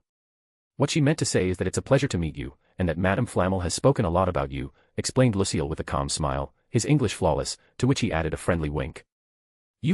Axon Magavines dan I thought, you are younger than I really thought," murmured Fleur, struggling to hide the embarrassment that colored her cheeks. Was all Harry said, giving it little importance, just as the food began to be served at the table. He picked up his cutlery and served himself with impeccable manners. Draco, for his part, didn't even seem interested in the conversation. His attention was fixed on the dishes, carefully considering what to try first, though he had yet to lift his fork. "So, you will be ZE exchange students at Hogwarts. EET mockes me appies that you want to know our school. I am sure you will find EET far more fascinating than any other, so, you will be the exchange students at Hogwarts. It makes me happy that you want to know our school. I am sure you will find it far more fascinating than any other," Fleur continued, trying to regain some composure with a smile. Draco replied this time, calmly choosing his food and beginning to serve himself.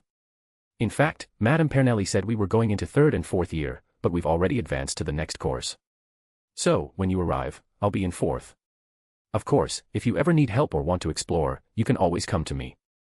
I know the castle like the back of my hand," said Lucille, accompanied by a confident wink. Under the table, both girls nudged each other with excitement, their faces flushed. "We'll be delighted," they exclaimed together, unable to hide their enthusiasm. Fleur watched her cousin, the two girls, and then Harry and Draco. She couldn't understand why Lucille, who didn't even share her innate gift, could so easily win the girls over, while those two boys seemed to ignore her completely. A spark of competitiveness and pride lit up inside her. With a slight motion, she brushed her fingers against the bracelet on her wrist. Wanda, who was still talking with Pernelli, turned her head toward Fleur at that moment. "Oh, looks like they've touched her pride," said Pernelli with a mischievous smile. Wanda gave a faint smile in return and glanced back at Draco and Harry before resuming her conversation with the alchemist. Suddenly, Draco froze with his fork in midair. His heart began to pound, a wave of emotions hitting him without warning. He parted his lips and bit his lower lip, causing a drop of blood to fall, which instantly brought him back to his senses. With a dry gesture, he grabbed a napkin, wiped the blood without making a scene, and frowned, irritated with himself. He lowered his gaze, refusing to look at Fleur again, while raising his mental walls to their peak. With acclimacy at full strength, his face became serious, impenetrable, devoid of emotion. Harry, on the other hand, was lifting a bite of food to his mouth just as the charm tried to affect him. He simply raised his eyes, held Fleur's gaze for a moment, and smiled, but not sweetly. It was a mocking smile, before he calmly went back to chewing and ignoring her entirely. The reaction left Fleur visibly confused. "The Delacour family is famous for having Vila blood," explained Pernelli calmly, while Wanda listened with mild interest. "Many of their ancestors married Vilas, and some of their descendants inherit the hypnotic allure. Only the women can possess it, though the men inherit the beauty. Beauxbatons is well known for welcoming students of various bloodlines, including Vilas, and instead of rejecting them, the school helps them learn to control their special abilities. That is why it is such a charming academy, though, of course, it can sometimes be difficult." With a smile, she added. "The last professor of special magic was dismissed, he could not resist Fleur's allure and nearly attacked her. It was her grandmother, an old acquaintance of mine, who asked me for help. So Nico created that bracelet for her, so she could contain her power.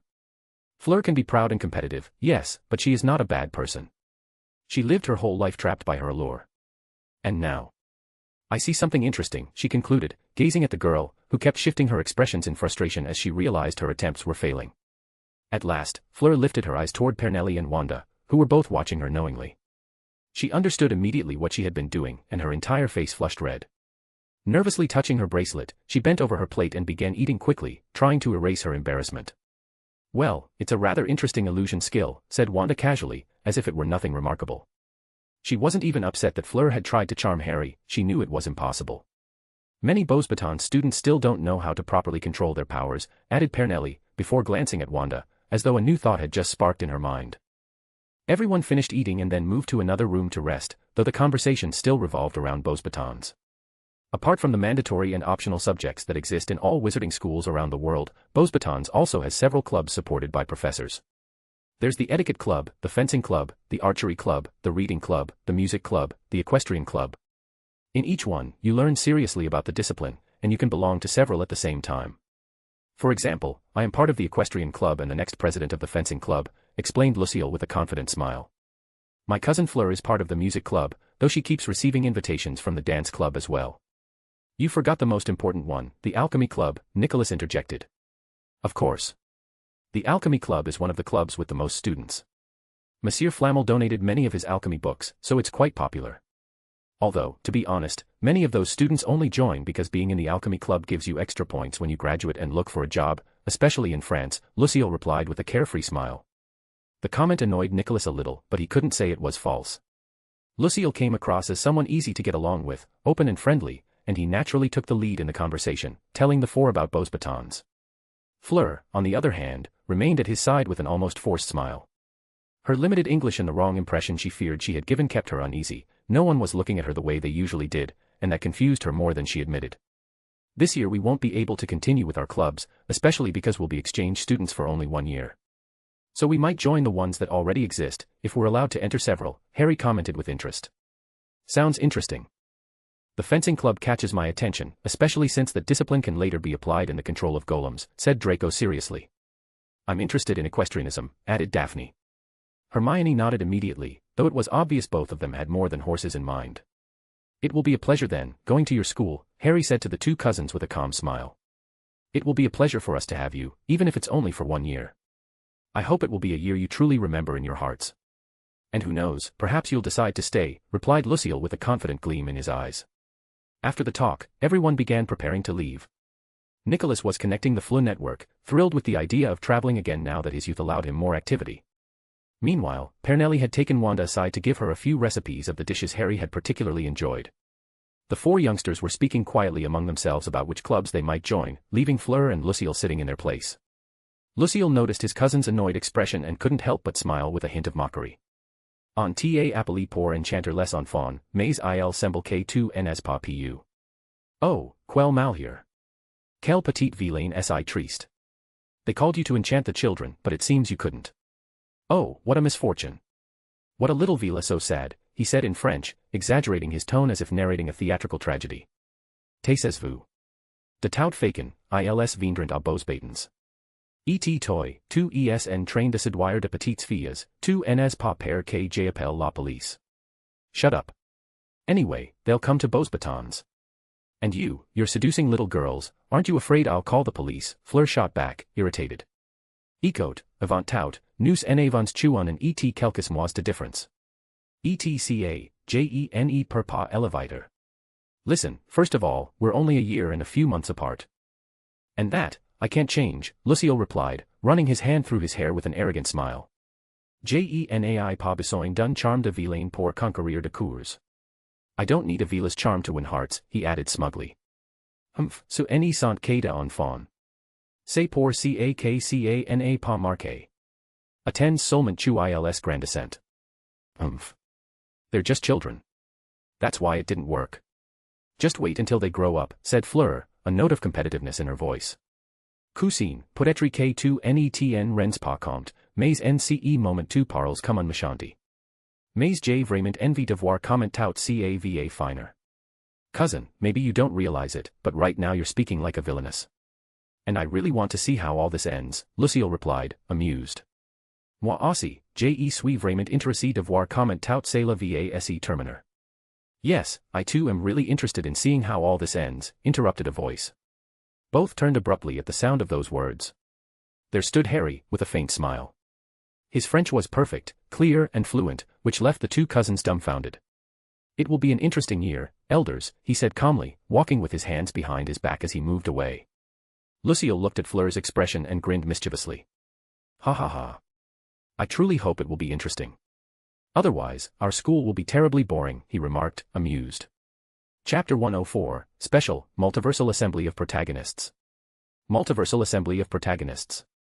Quick note, this chapter has no connection to the main story in any way, so you can skip it if you wish. Alright, everyone knows why we're here. The one who spoke was a young blonde man with eyes so bright they seemed to radiate pure magic. He was Stephen Flammel, the Sorcerer Supreme of Hogwarts. Around him, several figures sat at a circular table, as if this were some peculiar version of the mythical round table. And why are you the one taking the lead here? Asked his twin sister, Wanda Flammel, raising an eyebrow with clear annoyance. I should be the president. She lifted her chin proudly, as if that gesture alone sealed the matter. There is no president of anything. I just spoke because everyone was silent. Stephen was already rubbing his temple, anticipating a headache, while casting his sister a weary glance. Well, it makes sense everyone stayed quiet when a damn fire portal literally appeared beneath us and sent us to this strange place. By the way, that magic feels familiar. The remark came from a man with a military bearing, black hair, and dark eyes. He wore a dark suit full of pockets stuffed with weapons, though the most striking were the two daggers at his belt. He was Owen Colt, a man reincarnated in the Age of Heroes. Ah, so you're from Marvel. Figures, it's from there. Stephen replied matter-of-factly, as if he had just announced the time of day. I see. Owen accepted the explanation with strange calmness, sitting back in his chair and scanning the rest of the table. In silence, someone else was observing the group with golden eyes like those of a dragon. His platinum hair and imposing presence made him look almost elven, though far more lethal. He sat in perfect ease, elbow resting on the armrest and chin propped in his hand, as though studying each of them to measure their strength. He was Einar, the Dovahkian, son of Akatosh and, recently, the proud father of two young dragonborn. His gaze settled on the blonde twins. He recognized power in them, power that nearly matched his own. Then his eyes shifted to the red-haired woman, and his battle instinct flared for a moment. Perhaps only a god could face her as an equal. Yet he quickly held himself back. After all, not every strong presence had to end in a duel. And more importantly, his wives would certainly scold him later if he tried. The redhead, Wanda Maximoff, had sensed that martial impulse from Einar and glanced at him before turning back to Stephen. So tell me, why a reincarnated Stephen Strange, and me, for some reason, were brought here, she asked in her calm, steady tone. Wow, I'm always powerful and sexy. Doesn't matter which universe. Wanda Flammel cut in with a cheeky smile, earning a sharp glare from her brother. In my case, I don't mind, said another voice, tinged with exasperation. I escaped my duties. My grandparents are a pain.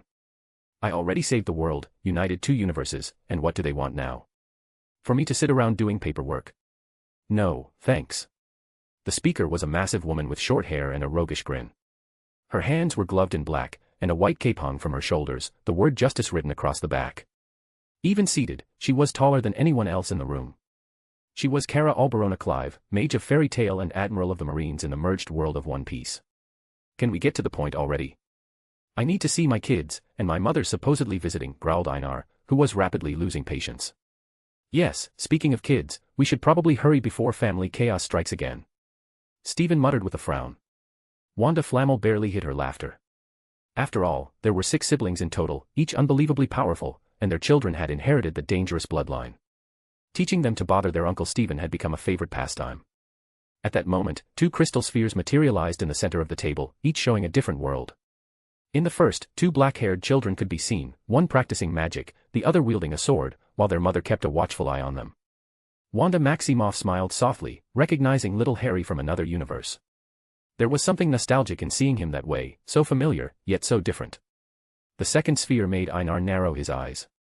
There stood someone he knew, training a young demigod who struggled under the weight of a golden chest strapped to his back. The object was impossibly heavy, but the boy bore it with grit. Mirek. Einar muttered, a faint smile tugging at his lips. He recognized an old enemy, and realized he had not been fully destroyed in their interrupted battle. Harry Potter and Percy Jackson together in one world, and Percy with Mirek in another. Now this looks interesting. Cara leaned forward, enthusiasm lighting her face as she recognized them easily. So what? Are we going to kidnap them? Everyone looked at her with a mix of disbelief and resignation. What? Technically we've got the potential to destroy, I don't know, a barn. She shot a glance at Owen, clearly marking him as the weakest one there. Or the whole world, she added casually.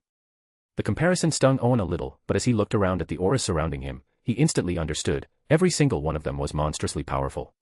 And Wanda Maximoff wasn't even in the same league, she could destroy universes.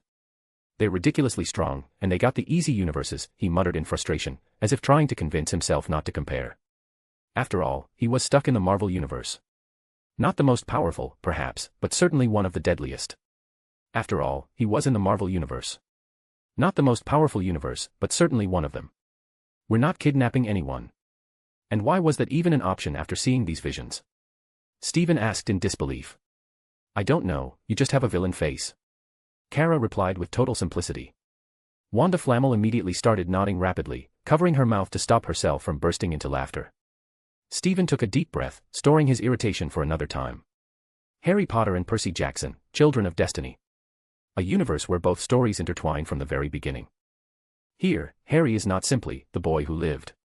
He's the grandson of Hecate, the goddess of magic, who placed him in the hands of Sally Jackson, making him Percy's adoptive brother.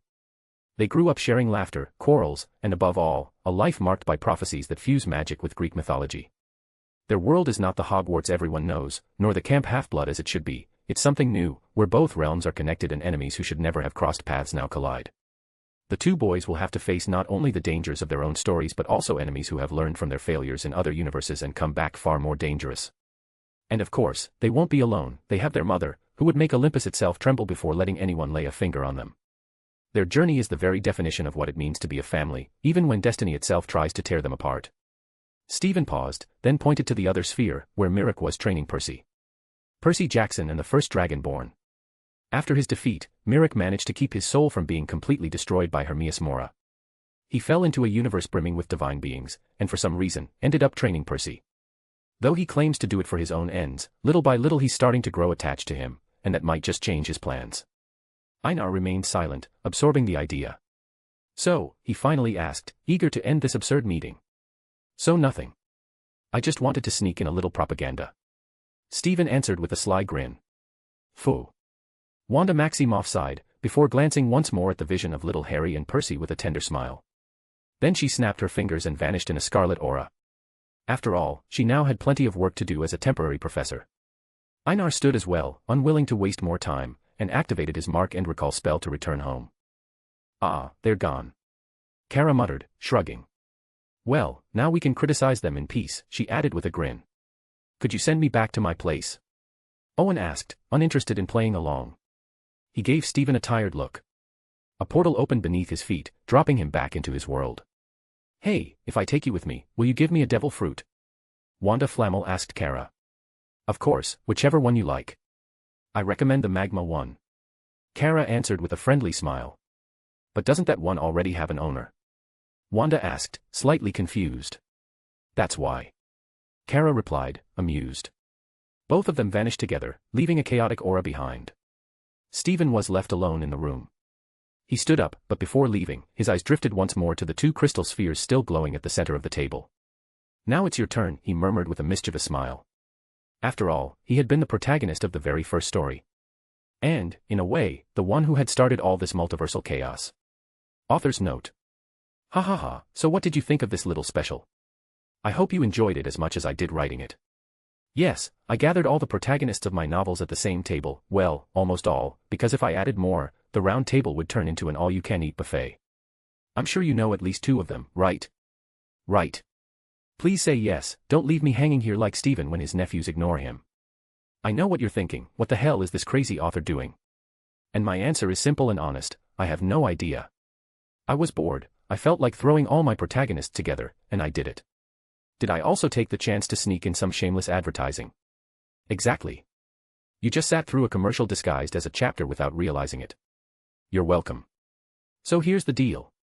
Anyway, thanks for reading, for putting up with my multiversal nonsense, and for sticking with these characters that keep escaping my control. I'll be waiting for you in my other novels. P.S. Stephen just gave me a death glare while I was writing this. He says I shouldn't use his meetings to advertise my stuff. Kara, on the other hand, asked me to make her an epic poster. So here we are. Chapter 105, of Golems and Gallantries. Of Golems and Gallantries. Hello, dear, did you come to fetch the brat? Asked Fleamont with a mischievous smile from the portrait above the fireplace in the Potter Manor. Euphemia gave her husband a little nudge on the arm for the way he referred to their grandson. He's in the workshop, still investigating those things. We told him to rest, but obviously the only one he'll listen to is you, she said with a warm smile. Yes, ever since he finished his punishment, I knew this was coming, Wanda sighed as she walked through the manor, knowing every corner of it as if she had lived there all her life. She advanced down a hallway lined with doors, each marked with a plaque representing a magical profession. Her steps stopped in front of the one that read alchemy, and she opened it without hesitation. The inside looked like a chaotic little laboratory. Dozens of magical tools glowed brightly, bookshelves crammed with volumes rose up to the ceiling, and in one corner sat chests labeled with ingredients and materials. In the other corner, however, there was a pile of golden golems stacked disorderly, from which protruded 2 human legs that clearly shouldn't have been there. Wanda let out a resigned sigh. With a simple gesture, she lifted the golems into the air as if they weighed nothing. She crouched slightly and tilted her head with a smile upon finding her son lying on the floor, staring at the ceiling with an exhausted look. What are you doing? She asked calmly. It's harder than I thought. So I figured that if I became one of them, maybe they'd reveal their secrets to me, Harry replied with utter seriousness, as if his idea were the most brilliant discovery ever. Wanda held back a laugh. Her son could go from being the most ingenious child in the world, to a ruthless copy of his elders, to someone intent on putting Dumbledore in constant trouble, and then back to being just a kid. Though, if she was honest, probably 99% of that was her fault. Let's go eat before I turn you into a little Potter pig to force you to feed yourself, she said with a maternal smile. Mum, sometimes you're really scary. No wonder the English start trembling the moment they see you, Harry muttered, reluctantly getting up. Where are the others? Wanda asked, walking beside him. Hermione's in the library, Daphne escaped from too much homework, and Draco was kidnapped by his house elf, Harry replied with total naturalness. Then let's find Hermione so she can eat with us, Wanda said with a gentle smile. Did you discover anything, Harry? Asked Daphne as soon as she stepped into the manor. She was wearing an elegant dress, but her hair was a mess, as if she had torn off her decorations while fleeing her house. No. It's harder than I thought. Maybe I'll take one of the golems to Mr. Flamel's house so he can explain it to me, Harry said while flipping through a notebook full of notes. By the way, where were you? And do you know anything about Draco? He added, glancing at her sideways. I tried to escape, but my mother caught me and I ended up at one of those stupid noble parties.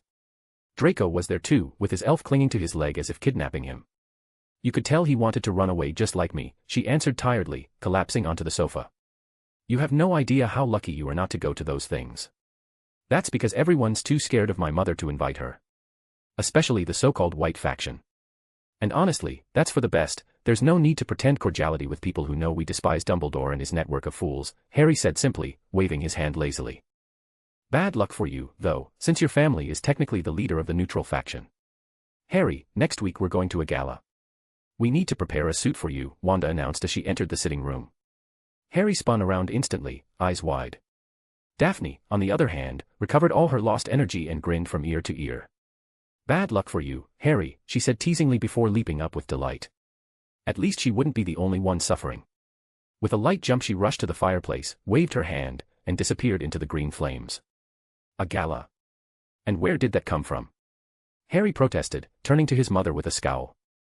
Your godfather said it's time to officially present you as the heir of the Potter family. It's also a way of entering society without making unnecessary enemies. Not all business contracts can be made only with the same families, Harry. And above all, in international society, it's important not to stagnate with the same fools as always, Wanda explained calmly, making her opinion of the English magical nobility very clear. Didn't Godfather still count as a dog? Harry muttered in annoyance. Lupin spoke on his behalf. Apparently, it's necessary, at least for his companies. Don't worry, your friends will be there, Wanda replied with a smile. Harry sighed, resigned. It seemed, after all, there was no way to escape from these things. The week was rather eventful. Harry was dragged by his mother to be measured for an elegant suit, and the seamstress seemed so excited that she ended up trying on all sorts of clothes, fabrics, and combinations, until he could barely breathe. Of course, the moment he got the chance, he sneaked away to visit the Flamel house and learn about the golden golems he had found in the dungeon. Mr. Flamel uncovered the secrets within seconds, but in his role as teacher, he explained to Harry step by step how to reach those same conclusions. He showed him how to analyze runes, how to read magical structures, and even shared a couple of spells of his own invention to scan and dismantle tools. The boy, however, was soon caught again, this time along with Draco, to accompany the girls on endless shopping trips for accessories and decorations. Even so, he still found a moment to stop by his godfather's house and leave behind a little revenge. Before leaving, he even amused himself by disguising the grumpy, ill-mannered house elf as a clown.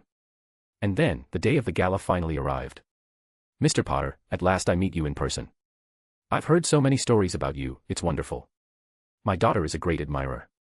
Even outside of Great Britain, your name is well known, said a man as he approached with a friendly smile. Harry nodded slightly, keeping his composure. He stood next to his godfather, his manners impeccable. A pleasure, he replied. He wore a perfectly tailored black suit, his hair combed neatly to the side, and without his glasses, his green eyes shone clearly. Mr. Black, it's also a pleasure to see you. I heard of your initiatives as soon as you became a representative of the Hogwarts School Board. That idea of sending students to study abroad while the castle is fully restored to ensure its safety, it's brilliant. Even other schools are considering the same, though on a smaller scale, added the man, turning toward Sirius. Sirius smiled simply, also dressed elegantly, his long hair tied back in a ponytail. Well, I'm an example to follow, he said without a hint of modesty. Then he looked at Harry and added, all right, you can go join your friends. Harry didn't need to be told twice. He bowed slightly to the men and walked away quickly, making it very clear how much he wanted to escape those flatterers. In a corner, Draco, Daphne, and Hermione were waiting for him, watching with mocking smiles. Seeing their faces, Harry only rolled his eyes. Hello, Herr Potter, what a pleasure to have you among us tonight. Might I have the great privilege of a dance? Hermione said with an exaggerated performance of etiquette, lifting the hem of her skirt and giving a small curtsy. Daphne instantly copied the pose with equal cheek. Your Highness Potter, she added between giggles. Harry clenched his jaw, annoyed, though he decided to hold back his revenge for later. He turned toward Draco with an exhausted expression. Are these parties always like this? He asked wearily. Since he had arrived, adults hadn't stopped approaching him, speaking of their daughters, nieces, and all sorts of proposals that made their intentions crystal clear. An heir of an ancient family, with a company beginning to flourish, contracts with powerful houses, and on top of that recognized as a genius co-creator of the most fashionable golems, and all of this at only 11 years old. Harry, you're the perfect suitor everyone wants for their daughters, Draco answered with some irritation. After all, he suffered the same problem himself. Though, of course, he had a secret trick to protect him. But you're not the only one, he added, nodding toward a boy approaching them. He was about 14, wearing a flashy white suit, his black hair perfectly combed. He adjusted the bow at his collar elegantly as he walked toward Daphne and Hermione with a radiant smile, as if stepping onto a stage. Good evening, beautiful ladies. I couldn't help but notice you from across the hall. Your smiles lit up the room so brightly I feared they were mere illusions of my own fantasy, and I had to come closer to make sure they were real, he said in a soft, rehearsed voice, bowing slightly. Harry frowned at him. There was something about the way he spoke that felt suspiciously familiar. When I was in Egypt, they all praised me for my bravery. Oh, but let's return to the subject, where were we, the boy added naturally. In that instant, Harry understood. That cadence, that tone, that way of embellishing every word, it was exactly like Lockhart. Daphne and Hermione looked at each other for a second, then burst into laughter. Ha ha ha, he really does sound just like Lockhart. Daphne said, completely disregarding etiquette. Wait. I think Lockhart once said that exact same thing, Hermione added between laughs. Ahem, the boy tried to maintain his composure, but his face quickly turned bright red. He turned slightly, and in desperation, pulled a small book from his robes. He opened it and began frantically reading a page, as if searching for the perfect line to save himself. Harry caught the title of the book when the boy snapped it shut, 100 Ways to Win Their Hearts. By Gilderoy Lockhart. Looks like even trapped in a public restroom he still manages to haunt us, Harry quipped sarcastically, making Hermione and Daphne laugh again. Draco, however, only looked at them in confusion, he had never quite understood what had happened with Lockhart. Oh, so you're here too. The new voice caught everyone's attention. They turned to see Lucille Delacour approaching with a friendly smile. His attire stood out in the crowd, a white top with golden chains draped from shoulder to shoulder, a red sash embroidered in gold, fitted red trousers, and tall boots. Everything looked as though it had been sewn with pure gold. His blonde hair was slicked back perfectly, and on his ear he now wore a fine golden chain that connected in 3 points, matching his outfit. Lucille looked like he had stepped straight out of a fairy tale, a true modern prince. By comparison, the other boy's white suit seemed like an exaggerated, graceless imitation. Ah, excuse me, I have to go, the boy stammered, retreating quickly as soon as he noticed Lucille, shooting an envious glance at his clothes before disappearing. Hermione and Daphne, without the slightest restraint, were instantly enchanted. They curtsied lightly, like smitten princesses. "Hello, Prince," they said in unison. Lucille smiled at the nickname, showing no annoyance. "I see you're having fun," he said naturally, before turning his gaze toward Harry and Draco. "So, how many marriage proposals, hidden or otherwise, have you received so far?" he asked with a hint of teasing, like someone who knew the feeling well. "Implicit, about 20. Explicit, 3, Harry sighed. "Wow, far more than I got when I first debuted in society. Although, well, back then I had a lot of pimples and was a bit chubby," Lucille admitted with a smile. "Ha ha ha." Daphne's laugh was so exaggerated that the boys raised their eyebrows at her. Realizing at once that she had overdone it, she covered her face. "Sorry," she murmured, embarrassed. Lucille, unbothered, continued the conversation smoothly. "In any case, once you have an official fiancé, the annoyance lessens considerably. Of course, secret letters will still arrive from time to time, but it's better that way." "You have a fiancé?" Harry asked, curious. "That's right. I'll introduce you when you visit Beauxbatons. She's also a student there," Lucille replied with a calm smile. Just then, someone called to him from across the hall, and he excused himself with elegance. When he left, Harry turned to Hermione and Daphne. Both looked on the verge of collapse, as if they had just discovered that the prince of their dreams was irrevocably taken. Then he looked at Draco, who appeared as indifferent as ever. Narrowing his eyes, Harry asked suspiciously. "You have a fiancé too, don't you? That's why not so many people crowd around you like they do with me." "Yes, but it's an engagement that will be cancelled sooner or later. In the meantime, it serves well enough to save me from these annoyances," Draco replied with an arrogant smile. The night carried on with music, dances, and endless conversations. But in Harry's mind only one thought lingered: soon, they would return to school. Next chapter, Is This Beauxbatons? Chapter 106, Is This Beauxbatons? Is this Beauxbatons? "I'm sorry, darling, for not being there to say goodbye in person, but I'm a little busy here," said Wanda as she spoke through the two-way mirror. Harry was sitting in the living room, ready to leave through the fireplace to his new school. His friends were waiting there, patiently. "Don't worry, Mum. I'm not a little kid who needs his mother's attention all the time," Harry replied with calm simplicity. The expressions on his friends' faces, however, clearly screamed "of course you are." But a single annoyed glance from him was enough to make them swallow their words. "I know you spent the whole night studying golems again. You'd better get some proper rest at Beauxbatons, or I'll be angry," Wanda warned with a serious look. "All right," Harry answered, serene. "When we see each other again, I'll give you a big surprise to make up for not being there today. How does that sound?" Wanda added with a smile. "Don't worry, Mum. Although I wouldn't mind receiving a gift," Harry replied, while his friends looked at him with teasing grins. "All right, I have to go now. Don't worry, I'll ask Liz or Gree for help if needed. And we'll surely run into Aunt Pandora and Aunt Celine, who will be sending Luna and Astoria there as well." "Good. Take care. And if anything happens, contact me. Remind the others to use the translation accessories," Wanda said, still with a note of worry in her voice. "Yes, Mum, don't worry. Even if they don't use them, they understand some French. I forced them to learn the basics so they wouldn't look like country bumpkins," Harry said with a light smile. "All right, take care." Wanda ended the call, though her expression still betrayed her unease about sending them off without personally checking them over. It wasn't Hogwarts, and at least here they didn't have a direct rivalry with the headmistress, unlike with Dumbledore. Harry sighed, his face showing the exhaustion of having stayed up all night researching. Even with Mr. Flamel's help, he had gotten far too excited about his progress. "Are you ready for our new school, Harry?" asked Daphne with a smile full of excitement. "I suppose," he replied without much expression. "What's wrong?" Hermione asked, noticing the seriousness on his face.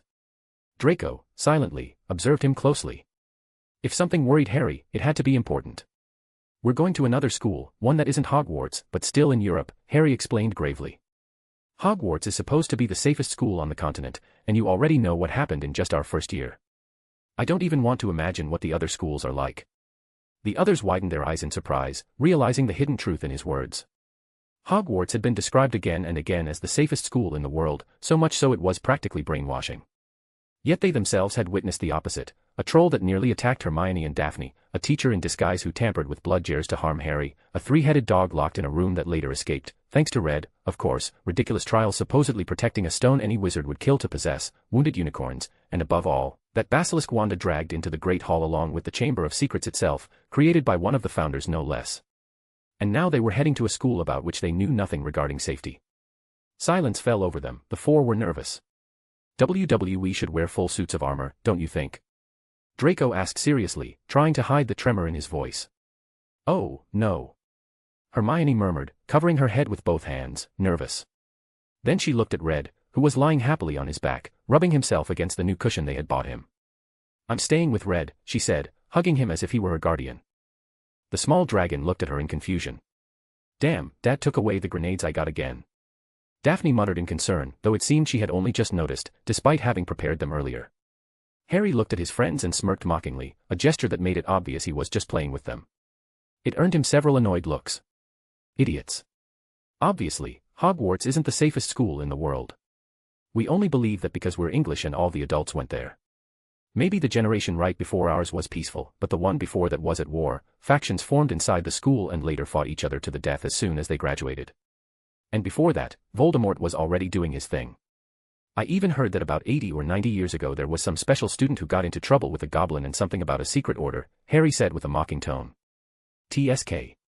You're an idiot, Hermione retorted, irritated, letting go of Red, who ignored her and stayed comfortably sprawled on his cushion. Ahem, I only mentioned the armor because I thought it would look cool to show up wearing one, Draco said with an air of pride, trying to hide the fact that he had actually been scared for a moment.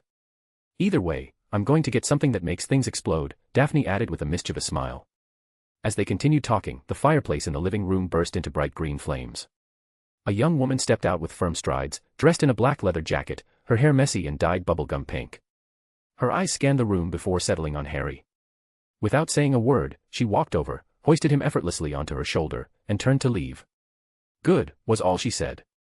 Wait. Hermione exclaimed, rushing to stop her. The others, meanwhile, stood frozen, stunned by the bizarre kidnapping unfolding before their eyes.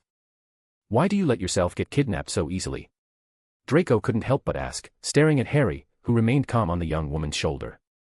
Well, at first I was a little surprised by the whole thing, but since it's only Tonks, I got lazy and just let it happen, Harry replied wearily, as if it wasn't even worth caring about.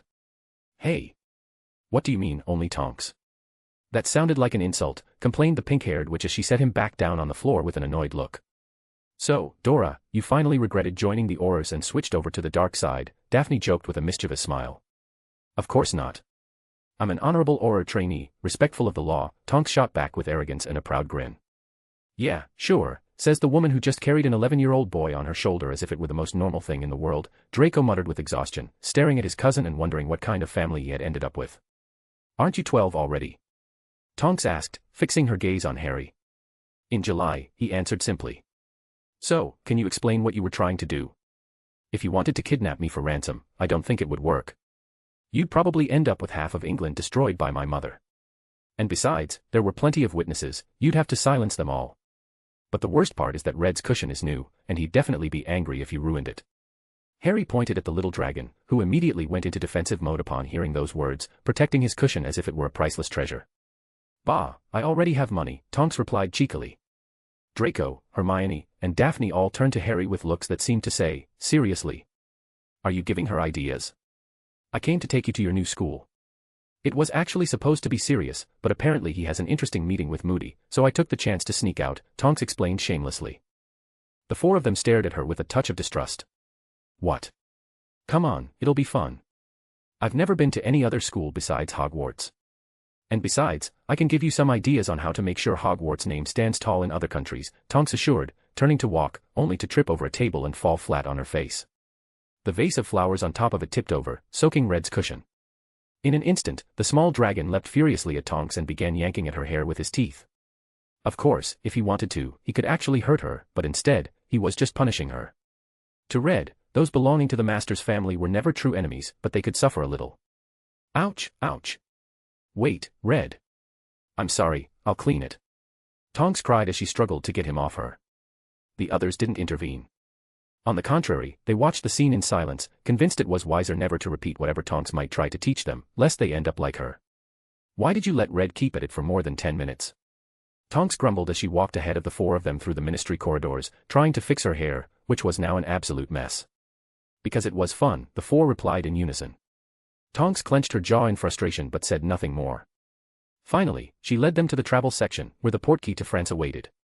With the proper permits in hand, she activated it, and in an instant they arrived at the French ministry, where they were greeted with a warm welcome.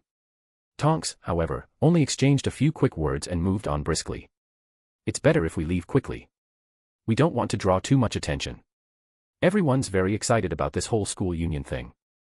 Many see it as an opportunity to build connections with other countries, especially in trade. And of course, with students from influential families like yours, expectations are even higher, she explained with a serious tone. Well, it seems something so improvised turned out to be quite beneficial for everyone, Harry commented with interest. Yes. They're even talking about organizing something bigger in a couple of years, though it's still under discussion, Tonks added as she guided them toward one of the ministry's fireplaces. When they stepped out of the flue, they found themselves in a charming little village. The streets bustled with life, witches and wizards strolled peacefully, vendors sold magical goods in the open air, children played in the squares. The atmosphere was warm and welcoming, with many locals smiling and waving as they passed by. They continued until they reached an area where a line of beautiful white carriages awaited, each one drawn by majestic winged horses, gleaming and perfectly aligned. Many students were climbing aboard the carriages with their families. Inside, they seemed far larger than they looked from the outside. Well, this is where I leave you, Tonks said with a grin. Your parents bought mansions in France, so I guess we'll be spending the holidays here this year. And remember, give that school of princes and princesses a touch of Hogwarts spirit. The kids only smiled without answering. After saying their goodbyes, they headed toward one of the carriages and climbed in. Inside, they discovered small separate compartments, like the ones on the Hogwarts Express, but far more elegant, plush cushions on the seats, bright decorations in every corner, even a small dining area prepared, though the trip wasn't supposed to be long. Everything they had seen so far demonstrated one thing: elegance and class in every detail. And this was only the beginning. The anticipation only grew regarding what the school itself would be like, Beauxbatons. After waiting a short while, the carriage lifted smoothly into the air. They all leaned toward the windows, watching with fascination as the French landscape stretched out beneath them. An hour later, as they descended through the clouds, their eyes widened in awe. Before them rose a massive white stone castle, with elegant blue rooftops, surrounded by majestic scenery. It was imposing and dazzling, so beautiful that, for the first time, the four couldn't help but admit in hushed voices, it looked even more incredible than Hogwarts. So, this is Beauxbatons, Harry said with interest at the start of his new school year. Chapter 107, The Splendor of Beauxbatons. Not applicable. I was setting up the chapters to be uploaded automatically, the 15 advanced ones I have, and I realized one got left out, the one for tomorrow, of all things. Redoing everything feels like such a hassle, so I'm giving you another chapter today as a gift. Exchange students, this way, shouted Lucille, now dressed in the Beauxbatons uniform. He wore a soft blue vest over a perfectly pressed white shirt, with a tie of the same shade and matching trousers. His dress shoes gleamed with elegance under the sunlight. The cape seemed to be optional, short, sky blue, and with embroidered edges. Some students preferred to wear instead a blue blazer with golden buttons at the front, similar to a formal suit, though lighter and more comfortable. The outfit gave off an air of refinement and distinction, highlighting the students' neat appearance. The female students, for their part, wore a one-piece blue dress, elegant yet modest, to which they could add a blazer identical to the men's. The attire was crowned with a small blue hat, placed gracefully over carefully combed hair. The result was an ensemble that radiated discipline and beauty. Hermione and Daphne, upon seeing it, hurried ahead at a small trot. Draco and Harry, on the other hand, merely shook their heads and walked calmly, observing how more Hogwarts students had also arrived at Beauxbatons. Hey, guys. The voice came from afar. Turning around, they saw Pandora and Celine waving their arms enthusiastically in greeting. Both had come to accompany Luna and Astoria, since first-year students had the privilege of bringing their parents to see the place where they would study. Harry and Draco waved back, though Hermione and Daphne seemed too absorbed to notice. Luna and Astoria stood in the same line as them, for although they would be studying at Beauxbatons that year, the following one they would return to Hogwarts with the rest. The two little girls smiled brightly at seeing them, while Harry noticed the group of Hogwarts students gathering around. The Weasleys, Draco muttered at the sight of the row of redheads before turning his gaze away with indifference. Harry recognized them as well, though soon his attention shifted to other students. Among them were some from Slytherin and several from Hufflepuff. Hey! You're here too, said Terry Boot upon seeing them, smiling with delight at finding his roommates in the same school. At his side were Michael Corner and Anthony Goldstein. For some reason, Harry noticed that most of the exchange students were boys rather than girls. It seemed the slots had filled up far too quickly, which didn't surprise him, especially knowing Terry and his friends. You chose Beauxbatons because of the girls, didn't you? Draco asked, narrowing his eyes at Terry. Ha! Of course not, Terry replied, glancing away. It's the closest school. Draco raised an eyebrow in disbelief and then looked at the other two, who quickly turned their gazes in different directions, trying to avoid his eyes. After all, Beauxbatons was famous for having far more female than male students. It was common for families to send their daughters there to learn etiquette and optional arts, subjects of high prestige across the wizarding world. And how are you planning to speak French if you don't even know it? Harry asked with a mocking smile. The Hogwarts students glanced at one another, realizing it was a very valid point.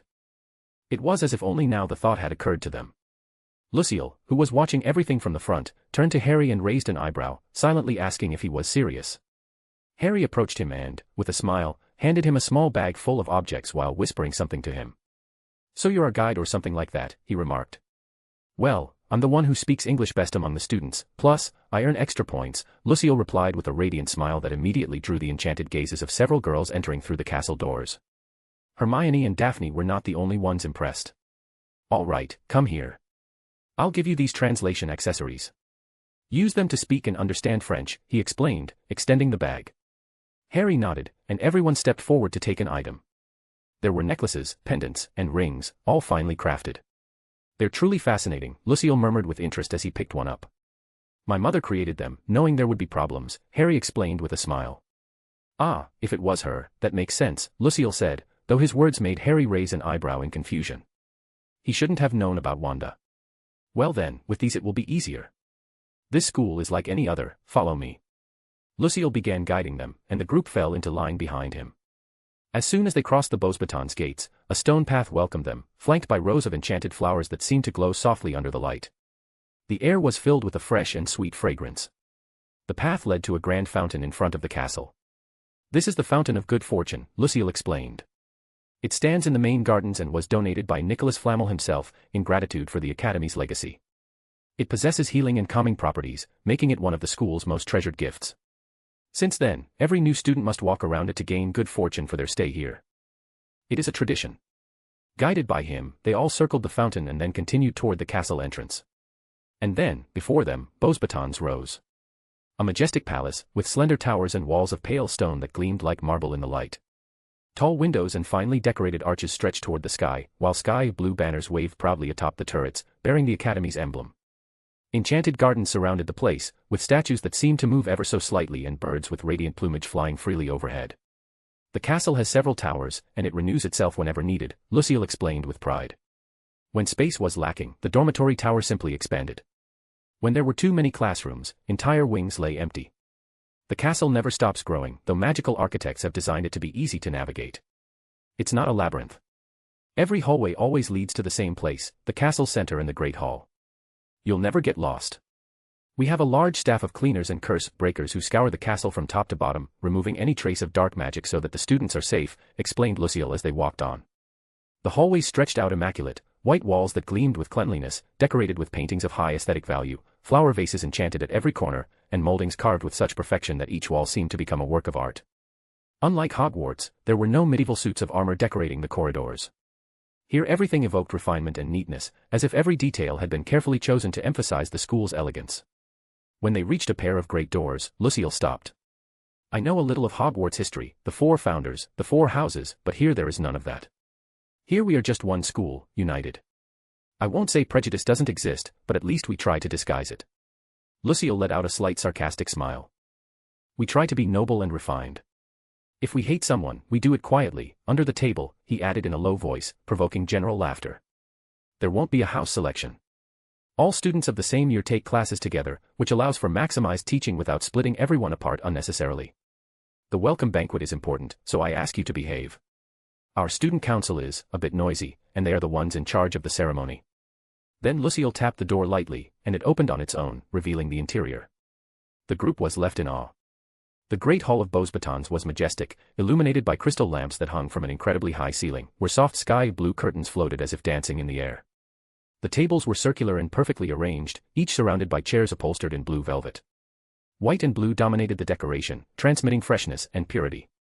All around the hall stood enchanted ice sculptures. On some tables, delicate dancers twirled in a silent waltz, on others, crystal animals moved as if alive. Everything looked like something out of a fairy tale palace, far too refined for a simple dinner. "Is this the welcome dinner?" someone murmured, surprised by such extravagance. "Yes," replied Lucille casually. "Our school always spends too much money.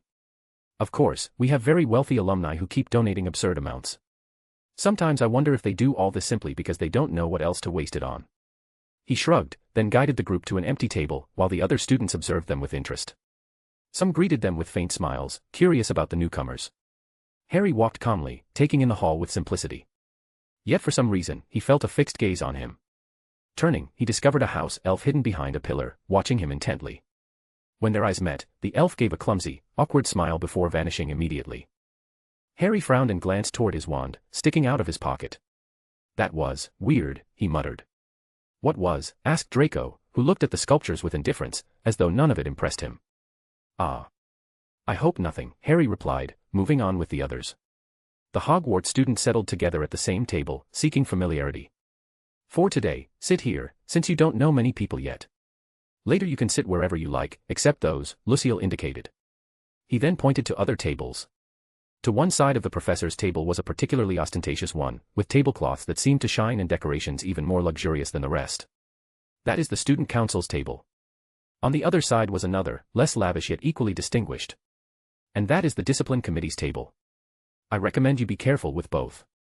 One is a nuisance, and the other is full of idiots. I'll let you guess which is which. Lucille bid them farewell with a mischievous smile and walked toward a table with his friends. Well, it seems this will be our first day at Beauxbatons. I hope our stay here will be interesting, Daphne said with a radiant smile. H-A-A-A, Harry whispered. She just triggered a flag, didn't she? Draco said to him. Yes, she did, Harry replied. You two are far too superstitious, Hermione told them. Chapter 108, The Beauxbatons Welcome. The Beauxbatons Welcome. Not applicable, I'm not good at English, and even less at French. So just imagine that everyone is speaking French in this chapter.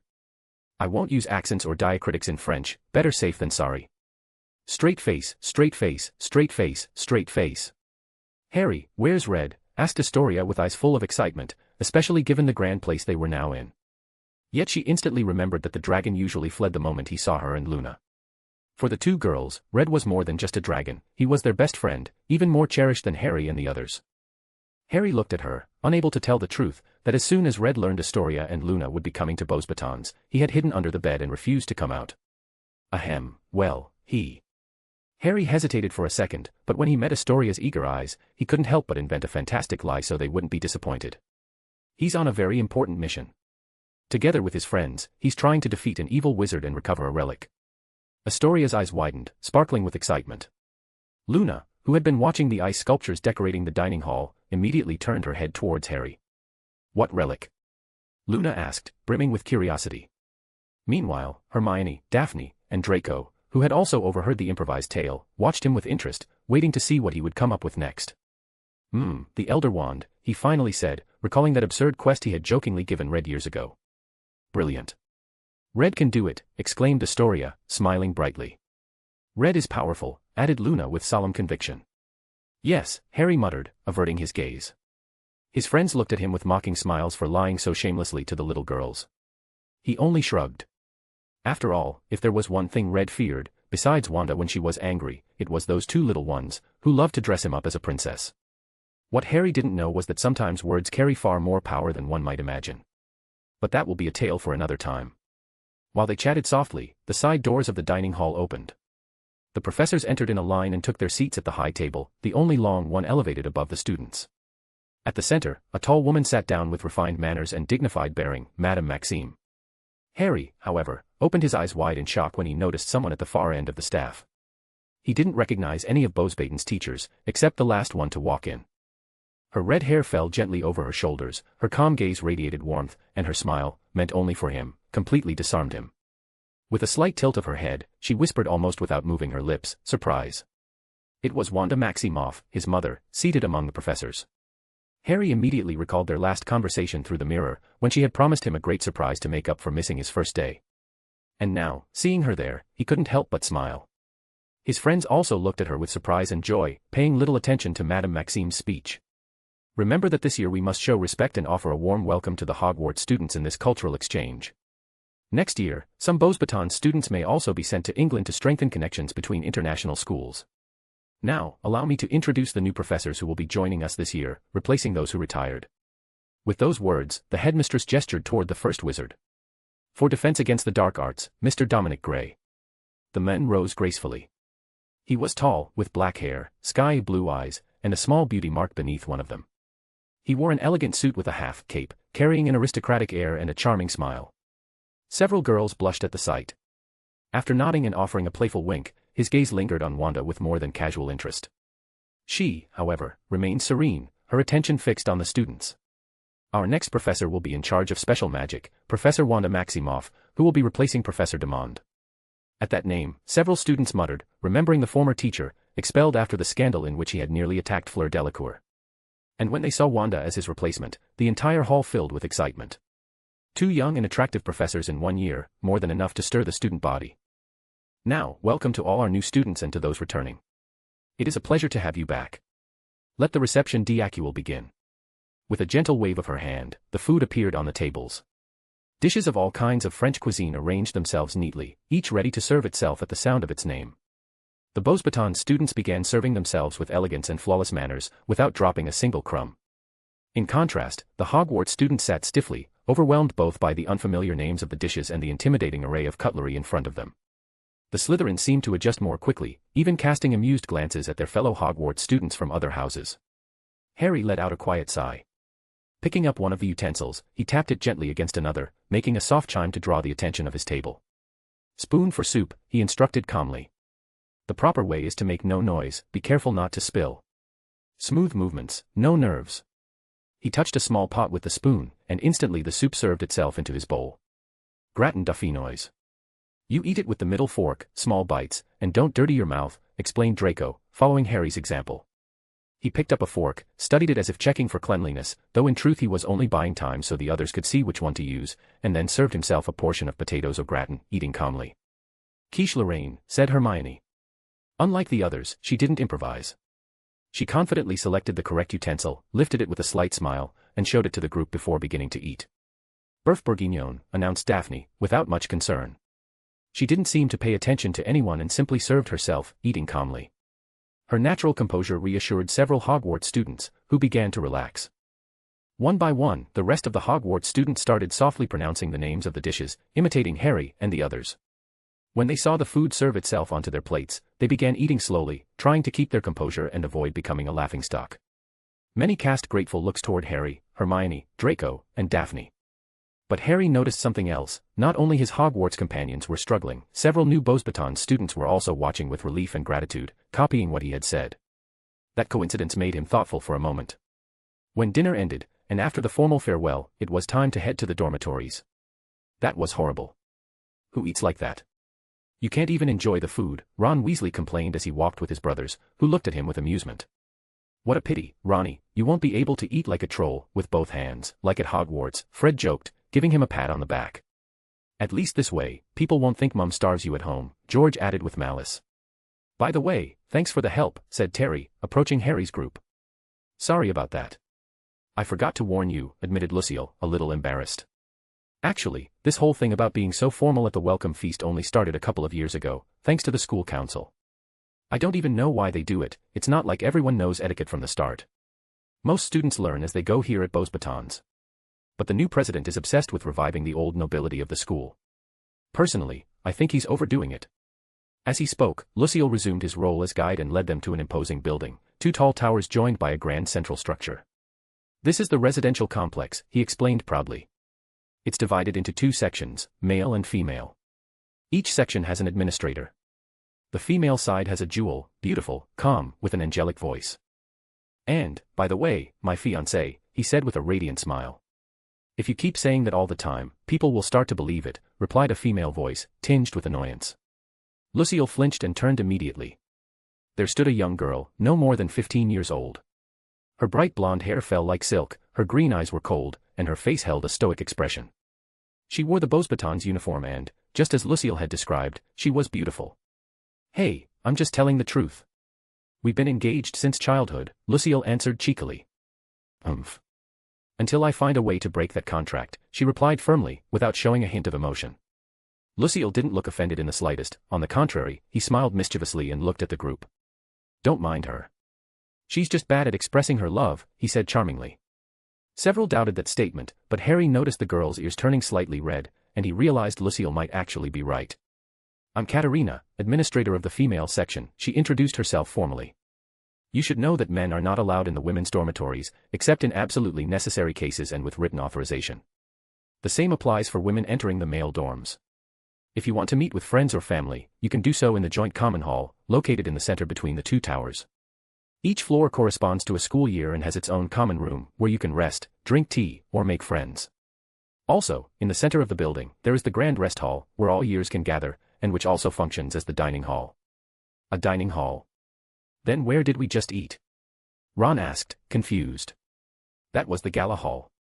It's normally used only for welcoming events, school dances, or on rare occasions when a professor requires it for class.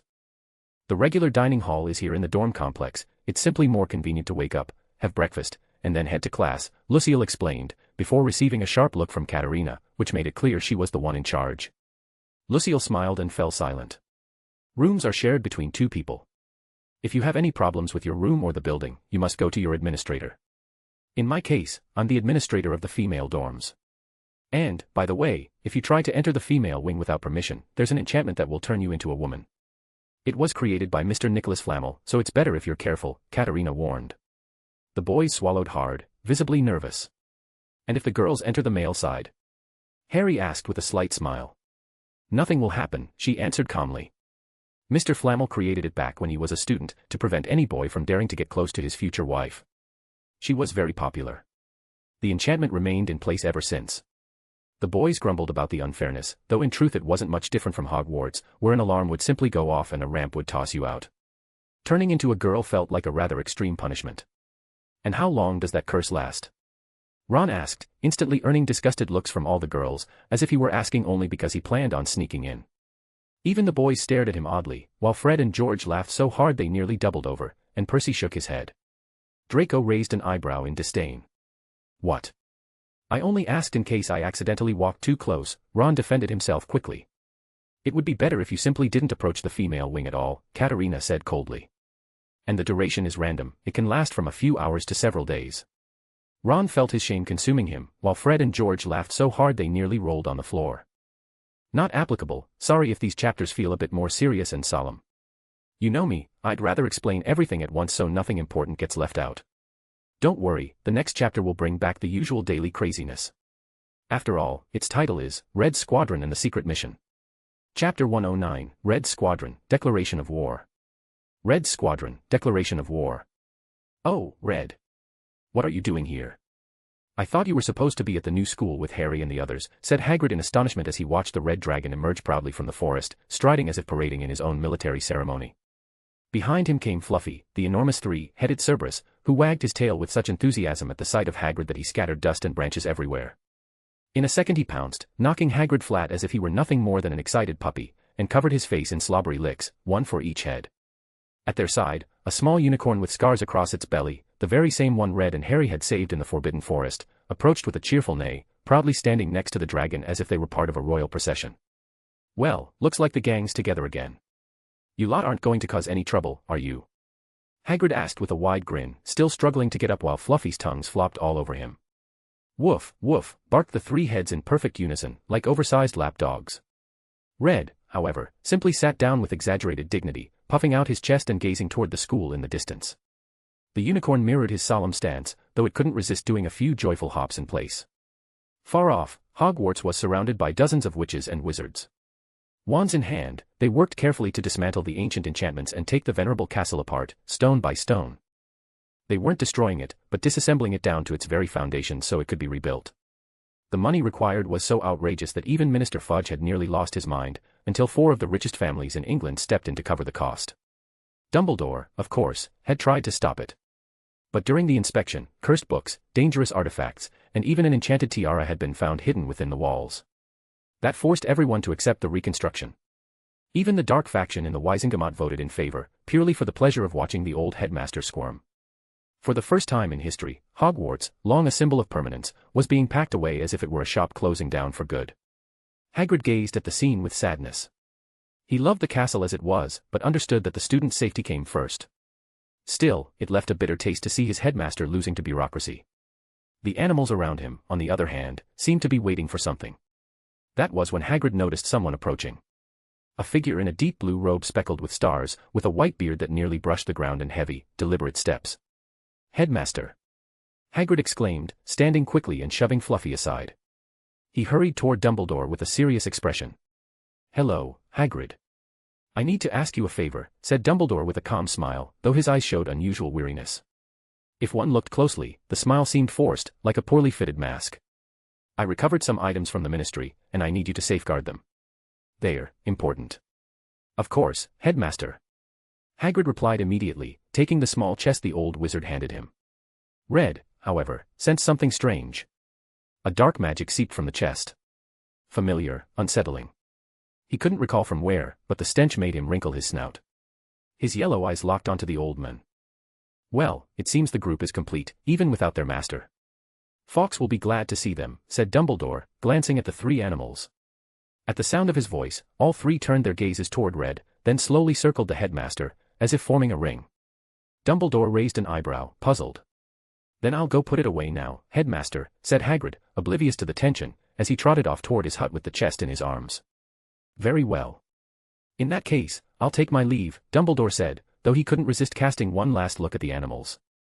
Especially at Red. But when he turned to go, the dragon was no longer behind him. He was in front. Red leapt, jaws wide, fangs aimed straight for his chest. "Repulso!" Dumbledore cried, reacting instantly. The dragon froze mid-air, roaring, while the wizard whipped his wand into his hand in a single fluid motion. A triple roar thundered above him, Fluffy's three heads lunged, snapping from different angles.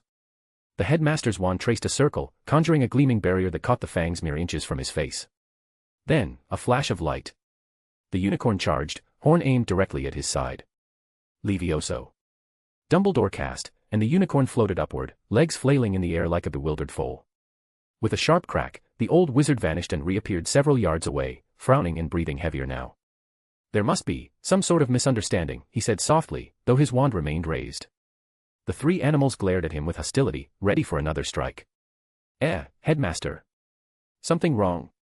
"Thought you were heading off already," Hagrid asked as he came back out of his hut, scratching his head in confusion. "No, nothing," Dumbledore murmured, slowly lowering his wand. With one last glance at Red, he disappeared without another word. The dragon snorted, smoke curling from his nostrils like an angry bull denied his charge. But he didn't lunge again. "Well then, since you're all here, how about I whip up something tasty?" Hagrid suddenly suggested. The three animals instantly lit up like children promised sweets. Fluffy bounced with his tongue out, the unicorn neighed happily, and even Red wagged his tail with excitement, momentarily forgetting his role as a fearsome beast. Even if he'd have to spit it back out later, the dragon decided to enjoy the meal. POV Red. War has been declared. That attack was only a greeting, a reminder. "Old man, you'd better keep your tail tucked between your legs. That wand belongs to my master by right. And if not for his wish to drag you into madness and self-destruction, my flames would have already incinerated your life.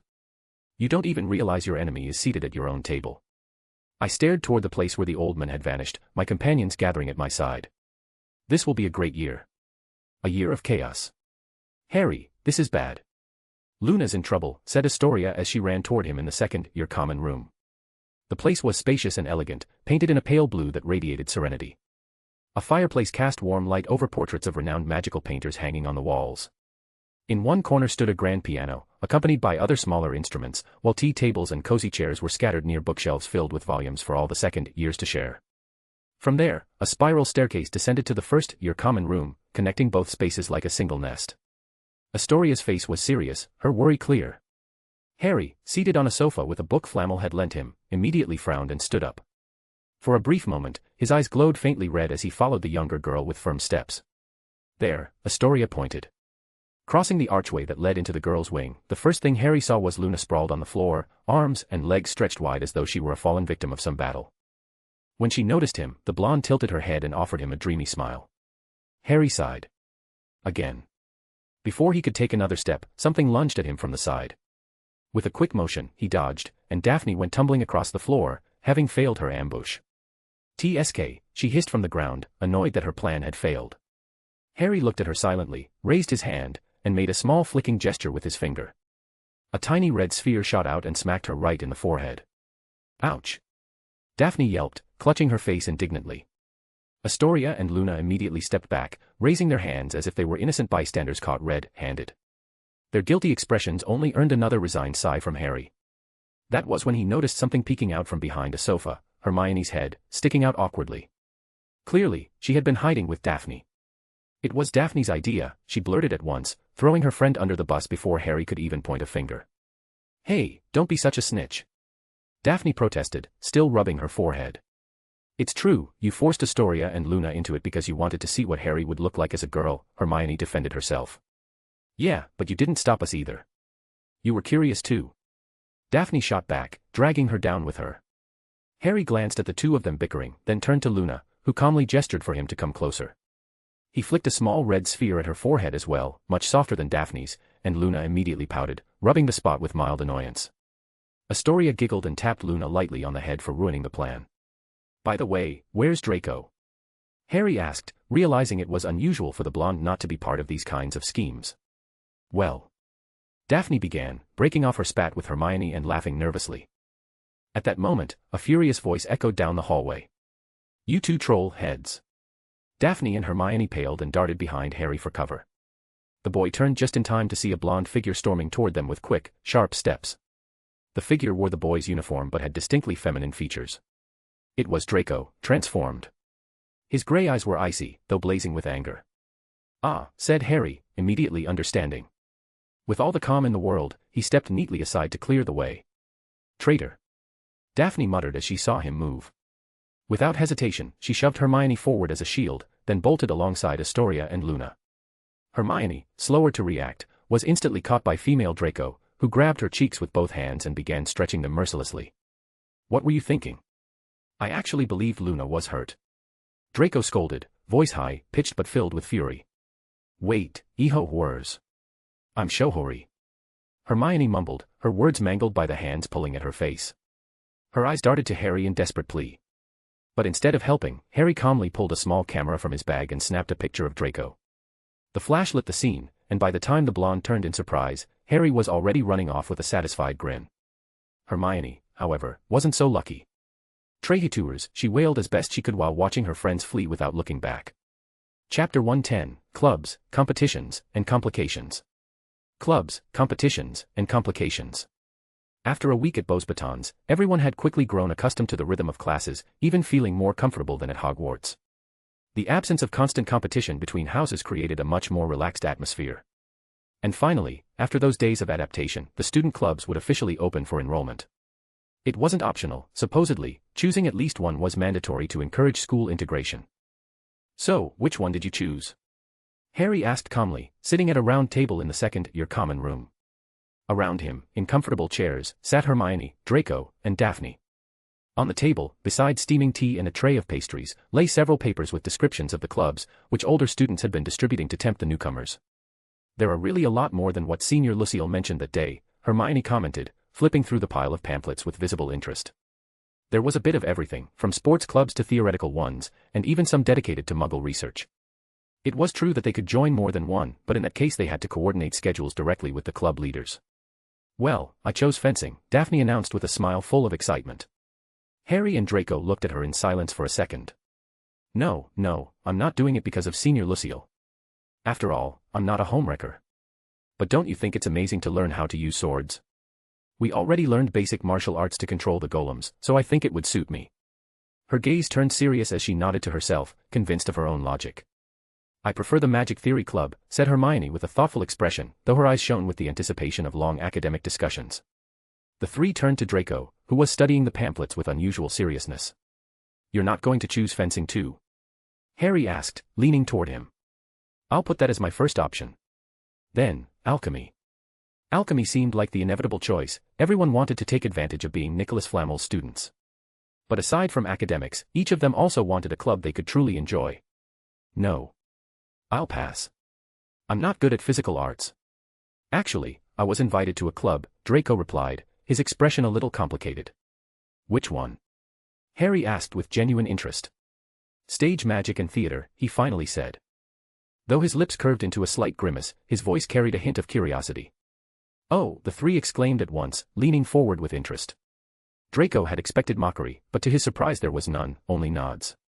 After all, it was his choice, and as friends they wouldn't belittle his tastes. That made him smile faintly, it was why he dared to say it without hesitation. But, they invited me after seeing me as a girl, he added at last, his face souring. Ha ha ha ha ha. The three burst into merciless laughter. Oh, I found you just in time, said Terry, bursting into the room with his usual energy, almost bouncing with excitement. Did you hear the latest news? He asked immediately, eager to spill his gossip. The four, well used to his personality, only smiled faintly. You mean the missing wands? You're late, people have been talking about that since the first day of classes, Daphne replied, waving a hand as if it were old news. Hey, but I've got new information. Terry insisted dramatically, leaning on the table in an exaggerated fashion and stealing a pastry to get their attention.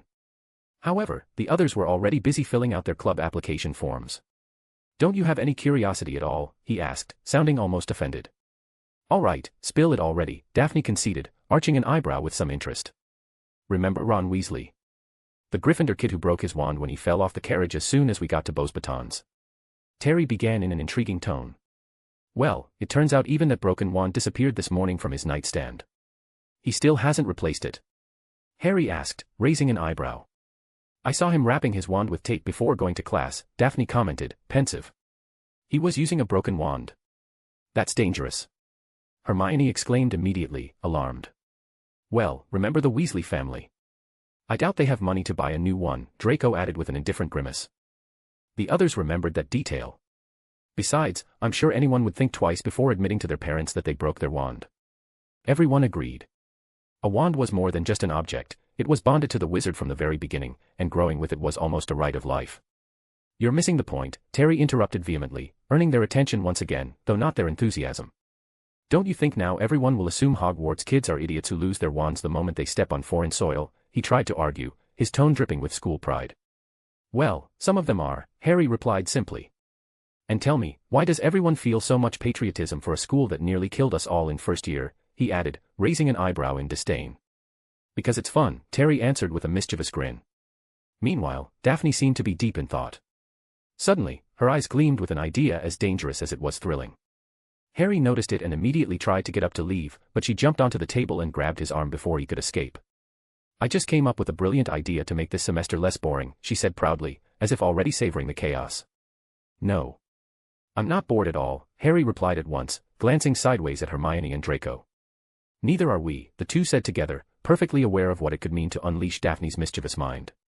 Until now, they had been too busy looking after Red, the dragon of chaos himself, which had kept her impulses restrained. But now that Red was gone, Daphne could awaken. Really? Even if it's a competition to see who's the best among the four of us, she insisted, prodding their competitiveness. Harry studied her in silence for a moment, until a faint smile curved his lips. Maybe it wouldn't be such a bad idea to have some fun, after all, he no longer had an old wizard against whom to wage his strategic battles. There's no need to find that out. After all, I'm the best, he declared immediately, grinning with pride. He tilted his head arrogantly, looking at the others as if it were obvious. Ah! Draco and Hermione exclaimed at once. Hermione, especially, shot to her feet, her competitiveness had sprung to life like a coiled spring at those words. Seems like popularity has gone to your head, Potter, Draco said seriously, his grey eyes locked on Harry's with a challenging gleam. Although I can't compete with you when it comes to your special magic, I don't recall losing in other aspects. Even in our golem duels, we're tied right now. Humph. Hermione huffed in annoyance and turned her gaze to Daphne. What's your idea? She asked coldly. All eyes turned to her. Daphne smiled with that dangerous air that always appeared when a mischievous thought bloomed in her mind. It'll be a competition to see who's the best detective. We'll hunt down the culprit, and whoever finds them first wins. Each of us can pick one helper, but we're not allowed to turn to the professors or, of course, Aunt Wanda. Other than that, everything's fair game, even sabotaging the others. Her smile became unmistakably devilish. Fine, the three replied in unison, returning the smile with the same competitive spirit. Terry, who had been standing off to the side, froze in place, unsure where to put himself. Technically, he had just triggered something whose consequences he didn't quite grasp. Feeling the cold smiles of the four and how the very air seemed to tense up, a shiver ran down his spine. All this, over a simple competition. Meanwhile, back in England. Ugh. I have no idea why they sent me to occupy the Black family seat. These things are so boring. Tonks grumbled as she left a Wisengamot meeting about the upcoming trials. Well, it's better to have you there than Sirius, who would spend the whole session fighting with everyone he holds a grudge against, Celine commented, walking behind her with a calm smile. See it as a way to extend your family's influence.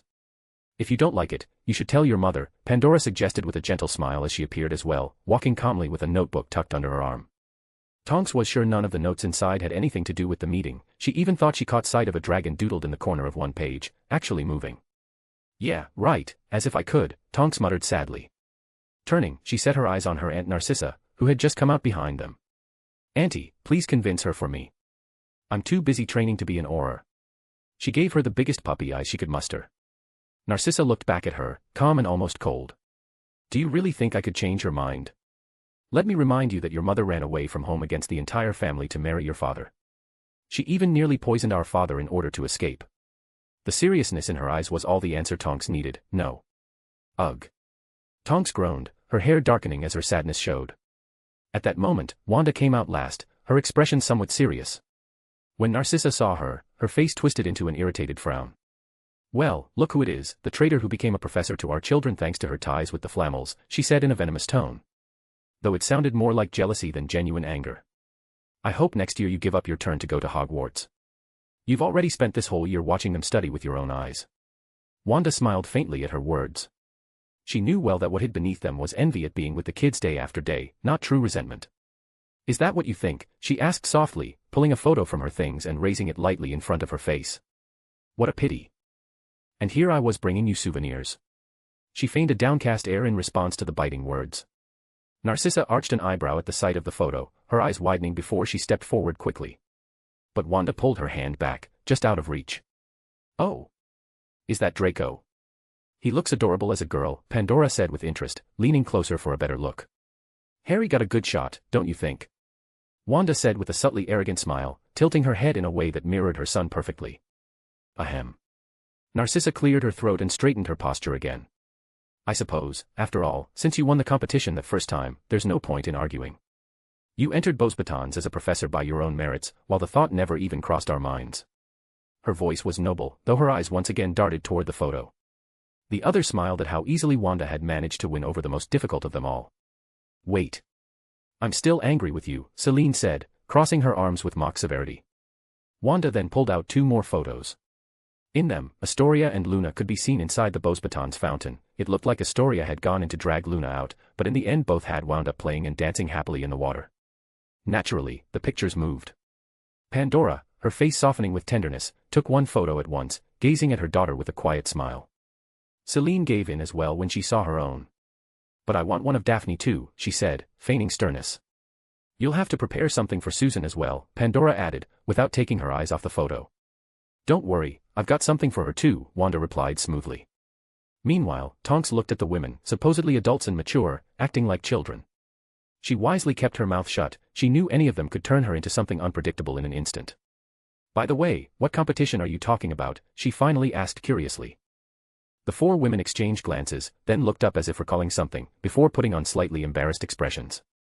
It's better if you don't know, they said together, before continuing their walk, chatting and smiling with the same familiar complicity as always. Chapter 111, The Great Detective Competition. The Great Detective Competition. Wanda arrived at Beauxbatons walking with a firm stride toward her office. As a professor, of course she had won, and her mere presence carried weight. The echo of her heels resonated across the marble corridors, drawing curious glances from the teenagers she passed. It was no surprise, such a beautiful teacher in a school full of young students was bound to stir some excitement. Still, for Wanda, it was nothing more than a minor inconvenience. What truly mattered was being close to her son and her nephews, watching them study and making sure they were well. Suddenly, she stopped with a faintly intrigued gesture as she turned her head to the side. Advancing down the hallway were Daphne and Astoria, though their appearance was anything but ordinary. Daphne wore a striking outfit, a long cape with a shorter one draped over her shoulders, both in light colors with a checkered pattern. On her head sat a double-brimmed cap completing the image, while in her hand she carried a pipe that released bubbles and, in the other, a large magnifying glass she brandished theatrically. Astoria, walking just behind, wore a bowler hat perched over her neatly tied hair, a masculine vest from which hung the chain of a pocket watch, and, to crown the disguise, a small and obviously fake mustache. Wanda tilted her head slightly before murmuring softly. Sherlock Holmes and Watson. Daphne raised her head at the sound, while Astoria, upon noticing Wanda, ran to her with joy and threw herself into her arms. "Hi, Aunt Wanda," she exclaimed cheerfully. Wanda stroked the girl's head tenderly, careful not to disturb her bowler hat. "And what are you investigating, Miss Holmes?" she asked with a playful glimmer in her eyes, addressing Daphne. "We've got a competition to uncover a wrongdoer. By the way, Aunt Wanda, if any of the kids ask you, you're not allowed to help them. It's part of the challenge to prove who's the best detective, all right?" Daphne replied quickly, full of excitement. "I see," Wanda said with a faint smile. And, without forgetting her maternal instinct, she immediately pulled out the camera she had kept hidden and snapped several pictures of them. Both girls posed happily, first with serious detective faces, then triumphantly, before hurrying off to continue their investigation. Once they were gone, Wanda resumed her walk, only to notice two other peculiar figures, Hermione and Luna. "Luna, we need to look for witnesses. Can you please hurry up?" Hermione pressed, clearly exasperated, walking by her side. "But there are too many Nargles that way. They might be following the culprit." Luna answered dreamily, drifting along in her own world. Both seemed far too wrapped up in their discussion to notice Wanda's presence. Their costumes were even more eye-catching than Daphne and Astoria's, entirely white outfits with blue gloves and hoods, clearly modeled after forensic uniforms. Hermione even had a large camera hanging from her neck, bouncing as she argued with her partner. Wanda discreetly took out her camera again to capture the picturesque sight. Hermione kept complaining endlessly about being paired with Luna, but she still refused to leave her side, trailing after her determinedly. Smiling to herself, Wanda continued on, though she soon stumbled across another curious scene. Draco was walking with an expression of deep annoyance, glaring at the clothes he was forced to wear. He had on a dark trench coat over a matching suit, a red tie, and a wide-brimmed hat. From his pocket peeked out a magnifying glass, making it clear he, too, was part of the same detective game. Although, honestly, Wanda couldn't help but think he looked far more like a young 1930s mobster than any detective. "Stupid Daphne, why do we have to dress up for a competition?" he muttered under his breath, just before lifting his gaze and finding Wanda in front of him. "Hello, Aunt Wanda," he greeted quickly, trying to mask his frustration. "Looks like you're all having fun," Wanda commented with a light smile. "Please don't tease me, Aunt. I'll just go find a partner now, excuse me." Draco hurried off, almost running away, though not before throwing a wary glance at Wanda's camera. He suspected, with good reason, that she had already taken enough photos to amuse his mother later. Suppressing a laugh, Wanda lingered a moment longer in the hallway, as if waiting for something. And she wasn't wrong. Harry came around the corner, and what he was wearing was unusual. Her son was dressed as a sheriff, a black trench coat, a matching vest over a white shirt, and on his head, a black cowboy hat. A golden badge gleamed on his chest, while his black boots rang with metallic spurs. On his belt hung even a revolver, though clearly a fake one. Harry froze when he saw her, and the instant he noticed the camera in her hands, he spun on his heels to escape. But when he turned the corner again, Wanda was already there, smiling with the shutter ready. "Mom, Muggle objects aren't supposed to work in places full of magic." "Neither does apparition," Harry sighed, exhausted, before he'd even started his mission. "That's what I heard," Wanda replied with a mischievous smile, still clicking the camera. "Come on, give Mom a smile." Harry, resigned, forced a grimace that barely passed for a smile before bolting away at full speed down the corridor. Wanda, however, beamed with joy as she hugged the camera close to her chest. "Definitely the right choice to become a professor," she murmured happily. An instant later, her expression shifted, her eyes glowed crimson as she gazed seriously down the hall where the children had disappeared. "If I overprotect them, they'll never grow as they should. Fine, I'll let them have this little adventure. But I should inform their mothers." With that decision made, she tucked the camera away as if it were a treasure and finally continued toward her office. Draco walked through the halls of Beauxbatons with visible discomfort. It wasn't just because of the costume he was wearing, but also the stares he received from every student who passed him by. He lowered his gaze with irritation until, in the distance, he noticed a boy walking with his head down, carrying a couple of suitcases. He recognized him instantly. "Longbottom?" Draco asked, raising an eyebrow. Neville slowly lifted his head. His eyes had been glued to the floor ever since he had arrived. "Oh, hello, Malfoy," he murmured nervously. "Just arriving at school." Draco pressed, eyeing the suitcases and recalling that he hadn't seen Neville even once in the previous days. "Why yeah, there were some problems at home and I had to take care of my uncle in the hospital," Neville explained in an insecure voice. The school change already had him uneasy, he had barely gotten used to Hogwarts, and now he had to adapt all over again. "He had an accident," he added, as if he felt the need to justify his delay. Draco observed him for a few seconds before speaking again. "Hey, how about I show you around the school and you help me with something?" Neville hesitated. "Eh?" Ah, sure, yes, he replied nervously.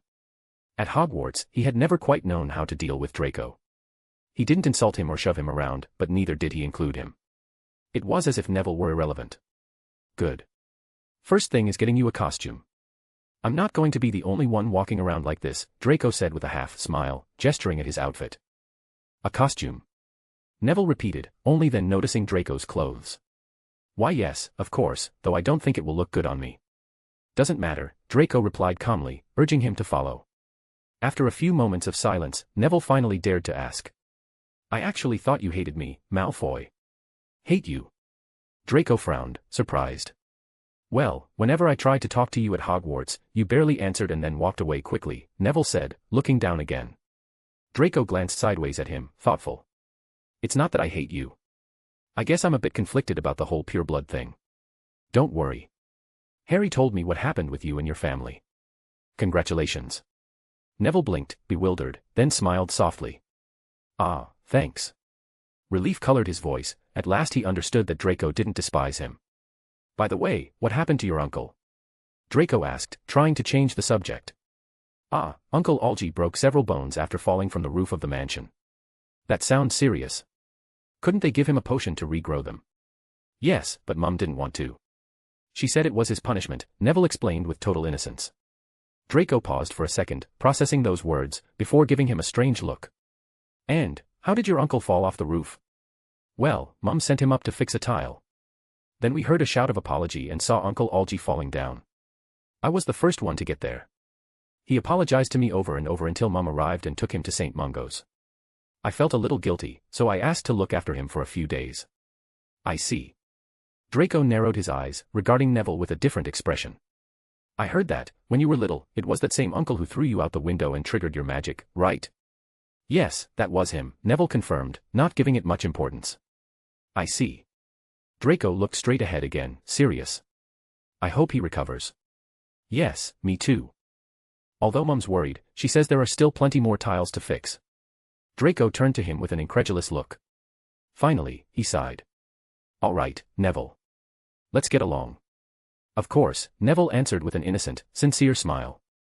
For the first time, he felt happy about possibly having Draco as a friend. Ugh, should I just pick Terry as my partner? Harry muttered to himself, walking alone through the corridors and mulling over his dilemma. Hermione had already chosen Luna, Daphne had Astoria, and just moments ago he'd seen Draco with Neville. By the way, what would a sheriff's partner be? A dog, he wondered aloud, bringing a hand to his chin. Maybe I should get a pair of dog ears and a nose. He was more worried about the costume than the actual competition. He stopped in the middle of the hallway, lost in thought. Well, Harry. Strange to see you alone, and in costume, a familiar voice commented. Lucille approached with his usual elegant stride, accompanied by Katerina, who maintained her stoic expression. Harry looked up at him and smiled oddly, tilting his head. Oh, Mr. Lucille. Do you like dogs? He asked, though his smile looked anything but friendly.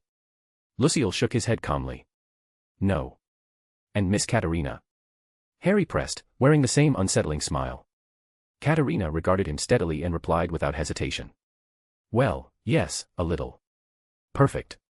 Then allow me to ask you something, in secret, Harry said, leaning in slightly to whisper something to her, careful not to get too close but making sure Lucille couldn't hear. Katerina studied him attentively, then, for the first time, allowed a faint smile to appear. Both of them turned at the same time to look at Lucille. The French boy, without understanding, felt a cold sweat run down his back. Chapter 112, The Muse, the Thief, and the Dog. The Muse, the Thief, and the Dog. Hermione finally managed to get Luna to follow her. It wasn't an easy task, every few steps she had to turn around, grab her hand, and pull her back onto the path, since the blonde got distracted by anything and everything around her. All right, first we need to hear the statement of a student named Richard Sullivan. His friend said he was in the dining hall, Hermione explained with a determined tone as they entered the place. The dining hall was enormous, with long tables filled with seats, and a vibrant atmosphere that looked more like an elegant restaurant than a school cafeteria. The kitchen section was open, where renowned chefs worked with precision, while uniformed waiters served dishes with the formality of a grand banquet. Hermione scanned the room until her eyes landed on the young man who matched the description they had been given. Richard Sullivan, dark brown wavy hair, bright blue eyes, and impeccable manners. He had a calm, relaxed air, accompanied by a gentle smile that seemed permanently etched on his face. Tall, handsome, and naturally charismatic, it was impossible not to notice how the gazes of several nearby girls were drawn to him like moths to a flame. Hermione advanced with Luna, both of them dressed in ways that made their presence stand out, though for very different reasons than Richard's allure. "Hello, excuse me. Are you Richard Sullivan? Would you mind if I asked you a few questions?" Hermione asked firmly, approaching without hesitation. Luna, on the other hand, sat down at the table without asking permission, grabbed a bread roll, and began spreading it with cream as if she were in her own home. The naturalness of the scene caught Richard off guard, and he smiled with a certain charm as he looked at them. "Of course. What could two beautiful girls possibly want with me?" he said, flashing a dazzling smile that left Hermione utterly frozen. "Beautiful," she echoed in a whisper, feeling the heat rise to her cheeks. She quickly pulled herself together, clearing her throat clumsily to regain her firm tone, though her face remained as red as fire. "Ahem, it's about your wand. We're investigating to find the culprit. Could you tell me something about what happened?" "Of course," Richard replied naturally, keeping his gaze fixed on her. "4 days ago, I went to sleep leaving my wand on the nightstand beside my bed. The next morning, it was gone. Very strange. I searched everywhere, but it didn't turn up. Even my roommate said he hadn't seen it. After an entire day without finding it, I reported it to the discipline committee, but so far they don't seem to have done much." Hermione tried to keep her composure, though it was getting harder and harder to hold that blue gaze. "Nothing else strange around you? Perhaps someone who might not like you?" she asked, glancing away for a moment. "No, of course not. I try to be kind to everyone," Richard answered softly. Then, without warning, he reached out and took Hermione's hand, the one holding her notebook. "Especially with girls. After all, it's impossible to be cruel to such beautiful flowers, don't you think?" Hermione was left speechless, completely bewildered, while Luna observed the scene with curious interest, calmly enjoying her roll with cream. Hermione stammered, unable to form words, feeling as if steam might come out of her ears. Richard only smiled wider. "You don't seem like part of the discipline committee. So why don't you drop this matter? In fact, I was planning on visiting a few clubs today. You haven't joined one yet, have you? You could accompany me. Let's call it a little date. Isn't that better than worrying about some competition? Besides, I think we'll be classmates. I'm in second year as well."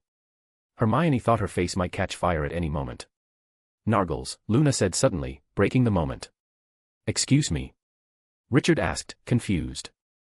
"When you lie, Nargles try to get into your brain," Luna explained with utter seriousness. "You have a lot."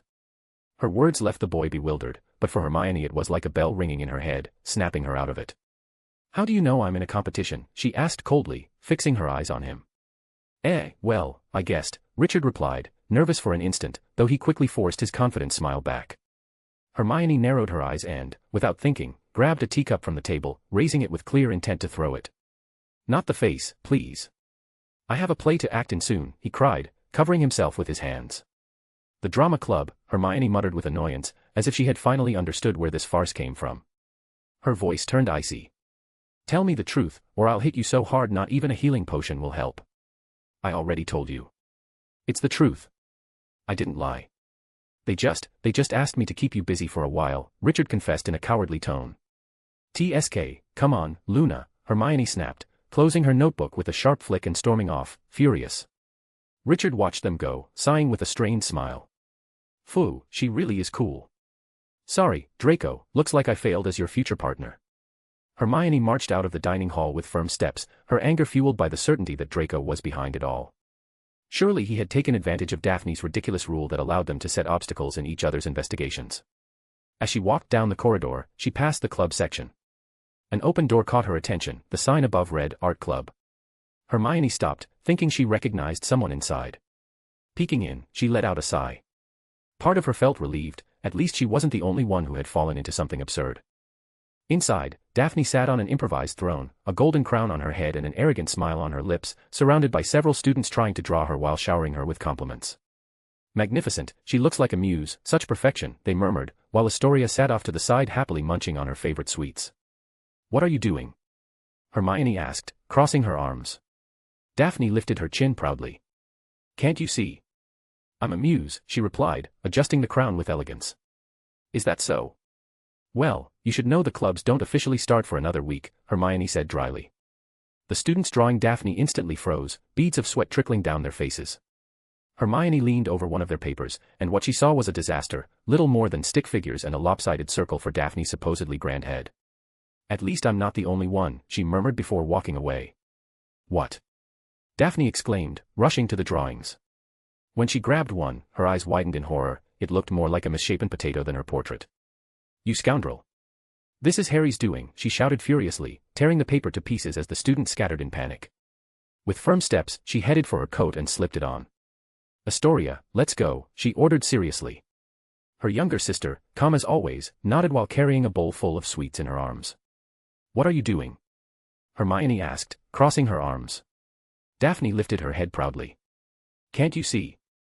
I'm a muse, she replied while adjusting her crown with elegance. Oh, really? Well, you should know the clubs don't officially start functioning for another week, Hermione retorted dryly. The students who were drawing immediately stiffened, beads of sweat rolling down their foreheads. Hermione stepped closer to one of the papers, and what she saw was a disaster, nothing but stick figures and a lopsided circle meant to represent Daphne's grand head.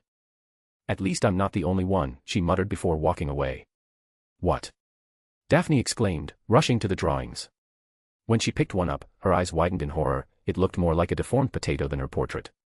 You wretch! This is Harry's doing, she shouted furiously, tearing the paper to shreds as the students fled in panic. With firm steps, she walked to where her coat was hanging and put it on. Astoria, let's go, she ordered seriously. Her younger sister, calm as always, nodded while carrying a bowl full of sweets in her arms. Weasley, Draco said firmly, fixing his gaze on the red-haired boy in front of him. Ron swallowed audibly. Malfoy's mere presence in that elegant suit made him look more intimidating than ever. Beside him stood Neville, dressed the same way, which gave them both the air of mafiosos who had come to settle accounts. Ron's discomfort was obvious.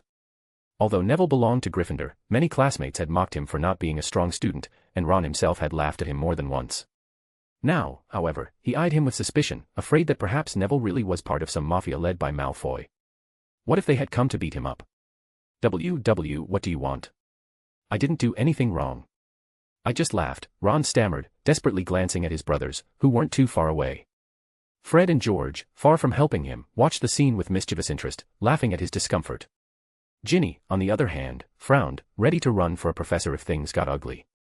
We want to know what happened with your wand. We're investigating, Draco said, ignoring Ron's nerves. We're working as detectives, Neville added with a slight smile, as if to soften the atmosphere. Ron let out a relieved sigh, relaxing a little. Sorry, but I have no idea.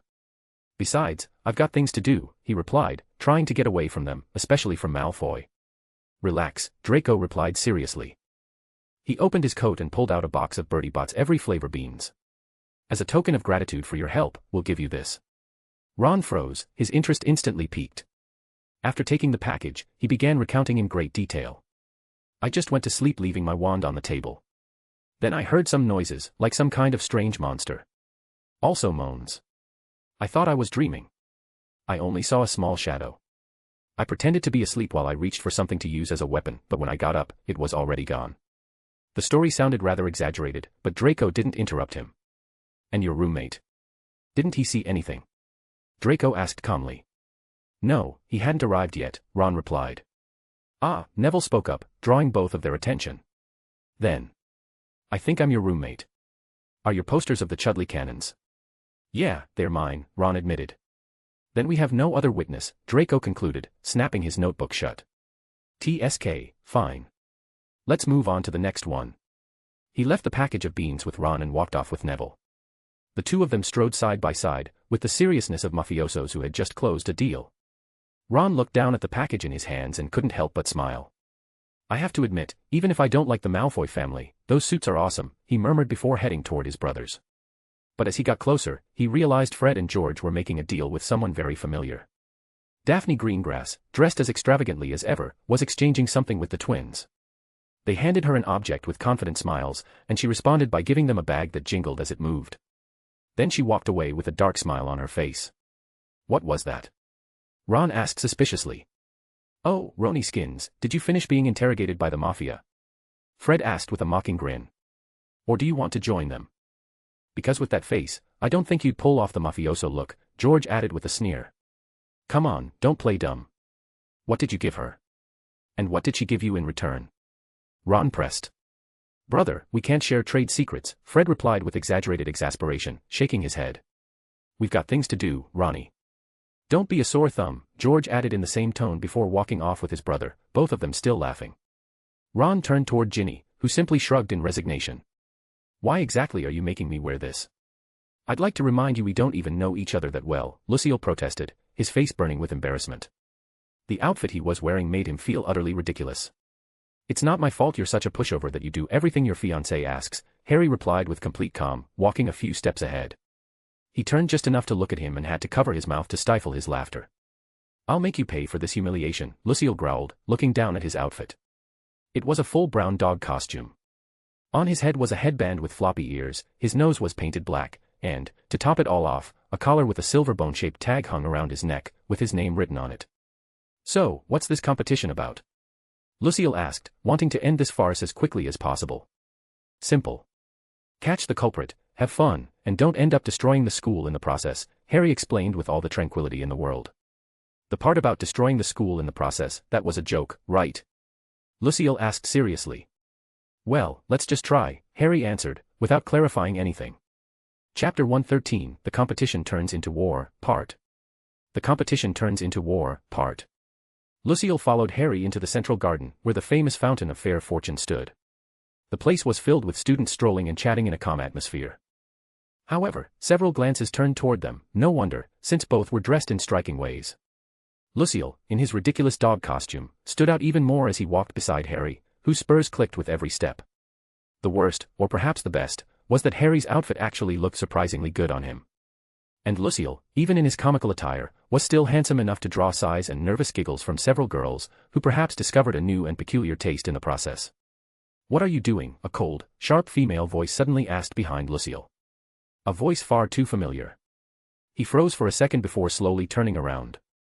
There stood Fleur Delacour, arms crossed and wearing a serious expression that left no room for games. My dear cousin, how are you? Lucille greeted with a friendly smile, pretending calm, as if his outfit weren't the most embarrassing thing anyone from a respected French magical family could wear. Fleur looked him over from head to toe, a flash of annoyance in her eyes. Seriously, she asked, raising a brow in clear disapproval. Before Lucille could invent an excuse, Harry stepped forward with a crooked, mocking smile. Oh, look who we have here. The Vila who couldn't even charm a bunch of kids. What's the plan this time, Fleur? Another evil scheme to try again. Sounds like the final villain of the year, he remarked with scorn. His words, combined with Harry's flamboyant attire, made Fleur's irritation sharpen. I don't need to scheme. It's only a matter of time, she replied with a mocking smile of her own, though her words seemed to carry another implication. Maybe your resistance is simply because you haven't grown enough yet. The exchange of smiles between them had nothing friendly in it. The tension was palpable, like a spark ready to ignite. Meanwhile, Lucille watched with great interest, until someone handed him a paper cone of popcorn. He accepted it in confusion, only to see Daphne standing there, watching him expectantly, with Astoria at her side holding her own popcorn. What are you doing? He asked, bewildered. Daphne only gestured for him to be quiet. Suddenly, Harry frowned. He glanced up at the sky, then around the area, and finally fixed his eyes on the fountain still pouring out crystal-clear water. He had noticed something. Daphne caught on immediately and quickly raised her hand. In that very moment, Harry shifted sideways just in time to avoid a potion vial that came crashing down toward him. The glass shattered on the ground, spilling its contents. Another vial whizzed past, grazing his ear, and Harry reacted by raising his hand. His reddish magic caught it in midair. But what he held wasn't an ordinary vial, it was one of the experimental grenades he and his friends had created. His eyes widened in alarm as he realized what was about to happen. It was too late to throw it away. The grenade exploded. Luckily, it wasn't a real blast but a smoke explosion. Harry let out a tired sigh. Not even his friends would be foolish enough to set off one of those for real in the middle of the school. But in lowering his guard for that instant, he left himself open. Two red-haired figures suddenly appeared, grabbing him by the arms and his shirt with unexpected strength. Buttons popped off as they laughed and hurled him straight into the fountain. Deal completed. Fred shouted as he bolted away with his brother. Remember, if you've got more mercenary jobs, you can always call us. George added cheekily. Daphne smiled in evident satisfaction, proud that her plan had worked perfectly. The smoke began to thin little by little, and curious students gathered around, drawn by the commotion. Then they noticed that the fountain was glowing unusually, as if something strange had mixed with its waters, bubbling and sparkling with a mysterious light where Harry had fallen. Then, Harry rose from the water. But he was no longer the 12-year-old boy who had been pushed in. He was older now, at least 20. His drenched figure was imposing, and the first thing he did was remove his glasses, by now more of an accessory than a necessity, before running a hand through his wet hair, slicking it back. His gaze was cold, dangerous. His shirt, ripped from the earlier scuffle, hung open, revealing abs no wizard his age should possess. His eyes glowed a fiery red, like live embers, and strands of his hair had taken on a reddish hue that gleamed under the sunlight. The entire garden fell silent. It was as if the very air wasn't enough to reach their lungs. Daphne froze with her mouth open, so stunned that her popcorn slipped from her hands. Fleur, too, stood frozen, staring him up and down so intensely that her cousin Lucille had to close her mouth with a hand. And they weren't the only ones, the girls all around shared the same spellbound expression. Harry ignored all the stares and fixed his eyes on Daphne. Damn it, it was supposed to turn him into an old man for a couple of hours, she muttered before turning to flee. But the reddish chaos magic caught her in midair, lifting her effortlessly and pulling her toward him. Daphne hovered in front of a Harry who, with intimidating calm, fixed his shirt. The buttons that had flown off earlier returned to their places under the control of his aura, fastening one by one, while his clothes and hair dried as if they had never been wet. His expression remained icy. Daphne swallowed hard, nervous. The image was far too similar to that time they had awakened Harry's villainous side, only now he was an adult. "Hey, Harry, that look really suits you," she improvised with a nervous laugh, trying to downplay the situation. "Yes. And it seems you struck quite a good deal with your new friends," he replied, his voice deep and filled with authority. "Deal? Never heard that word in my life," Daphne shot back quickly, feigning innocence. Harry didn't smile. "Do you realize how dangerous this was? A wizard's magic grows as he does. And mine is different from anyone else's. I don't know how you made that potion, but it's not normal. It could have caused a disaster.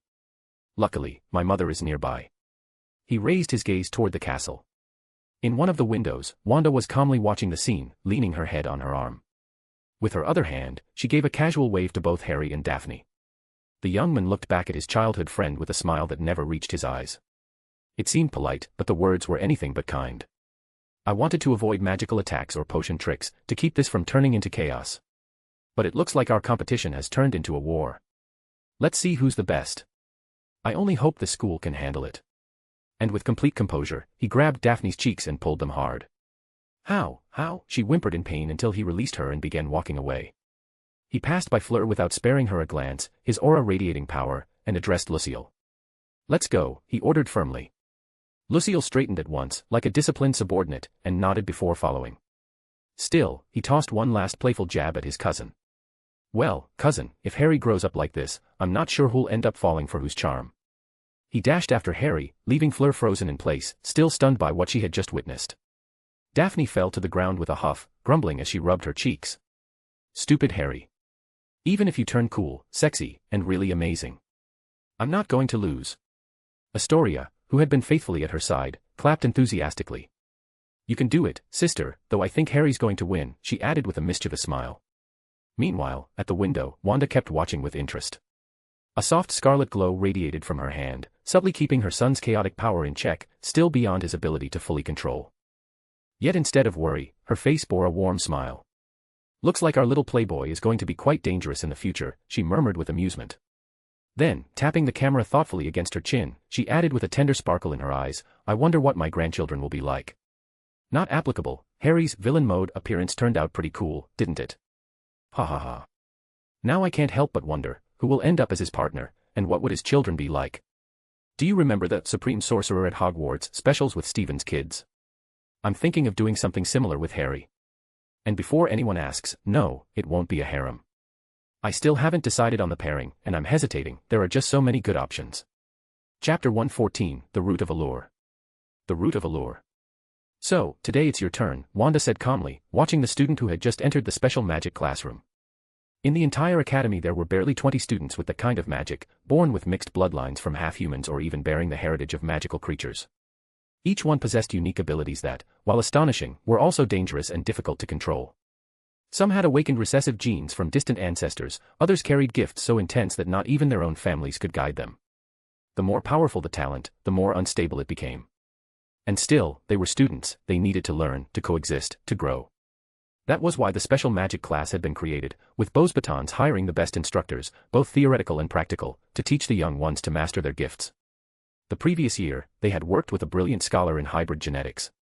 A genius, yes, but only in theory.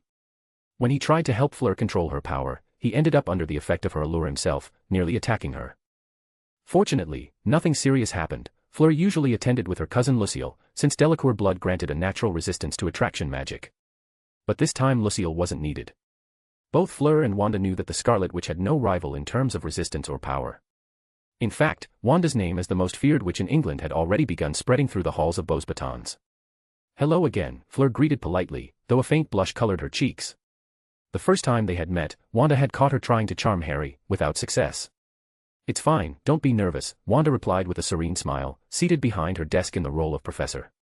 "Tell me, what's your problem?" "Well." Fleur lowered her gaze, her voice barely more than a soft murmur. "According to my grandmother, she's a Vila, my problem is more psychological. I can't stop my power on my own. The first time it awoke. I was out shopping with my mother. Suddenly the entire street fell into chaos, men and women tried to drag me away by force.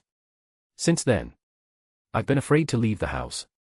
Her voice trembled for a moment, but she steadied herself. "Madame Maxime asked for help from Mr. Flamel, and he made this bracelet for me. With it, I was able to go out again without problems." "I see."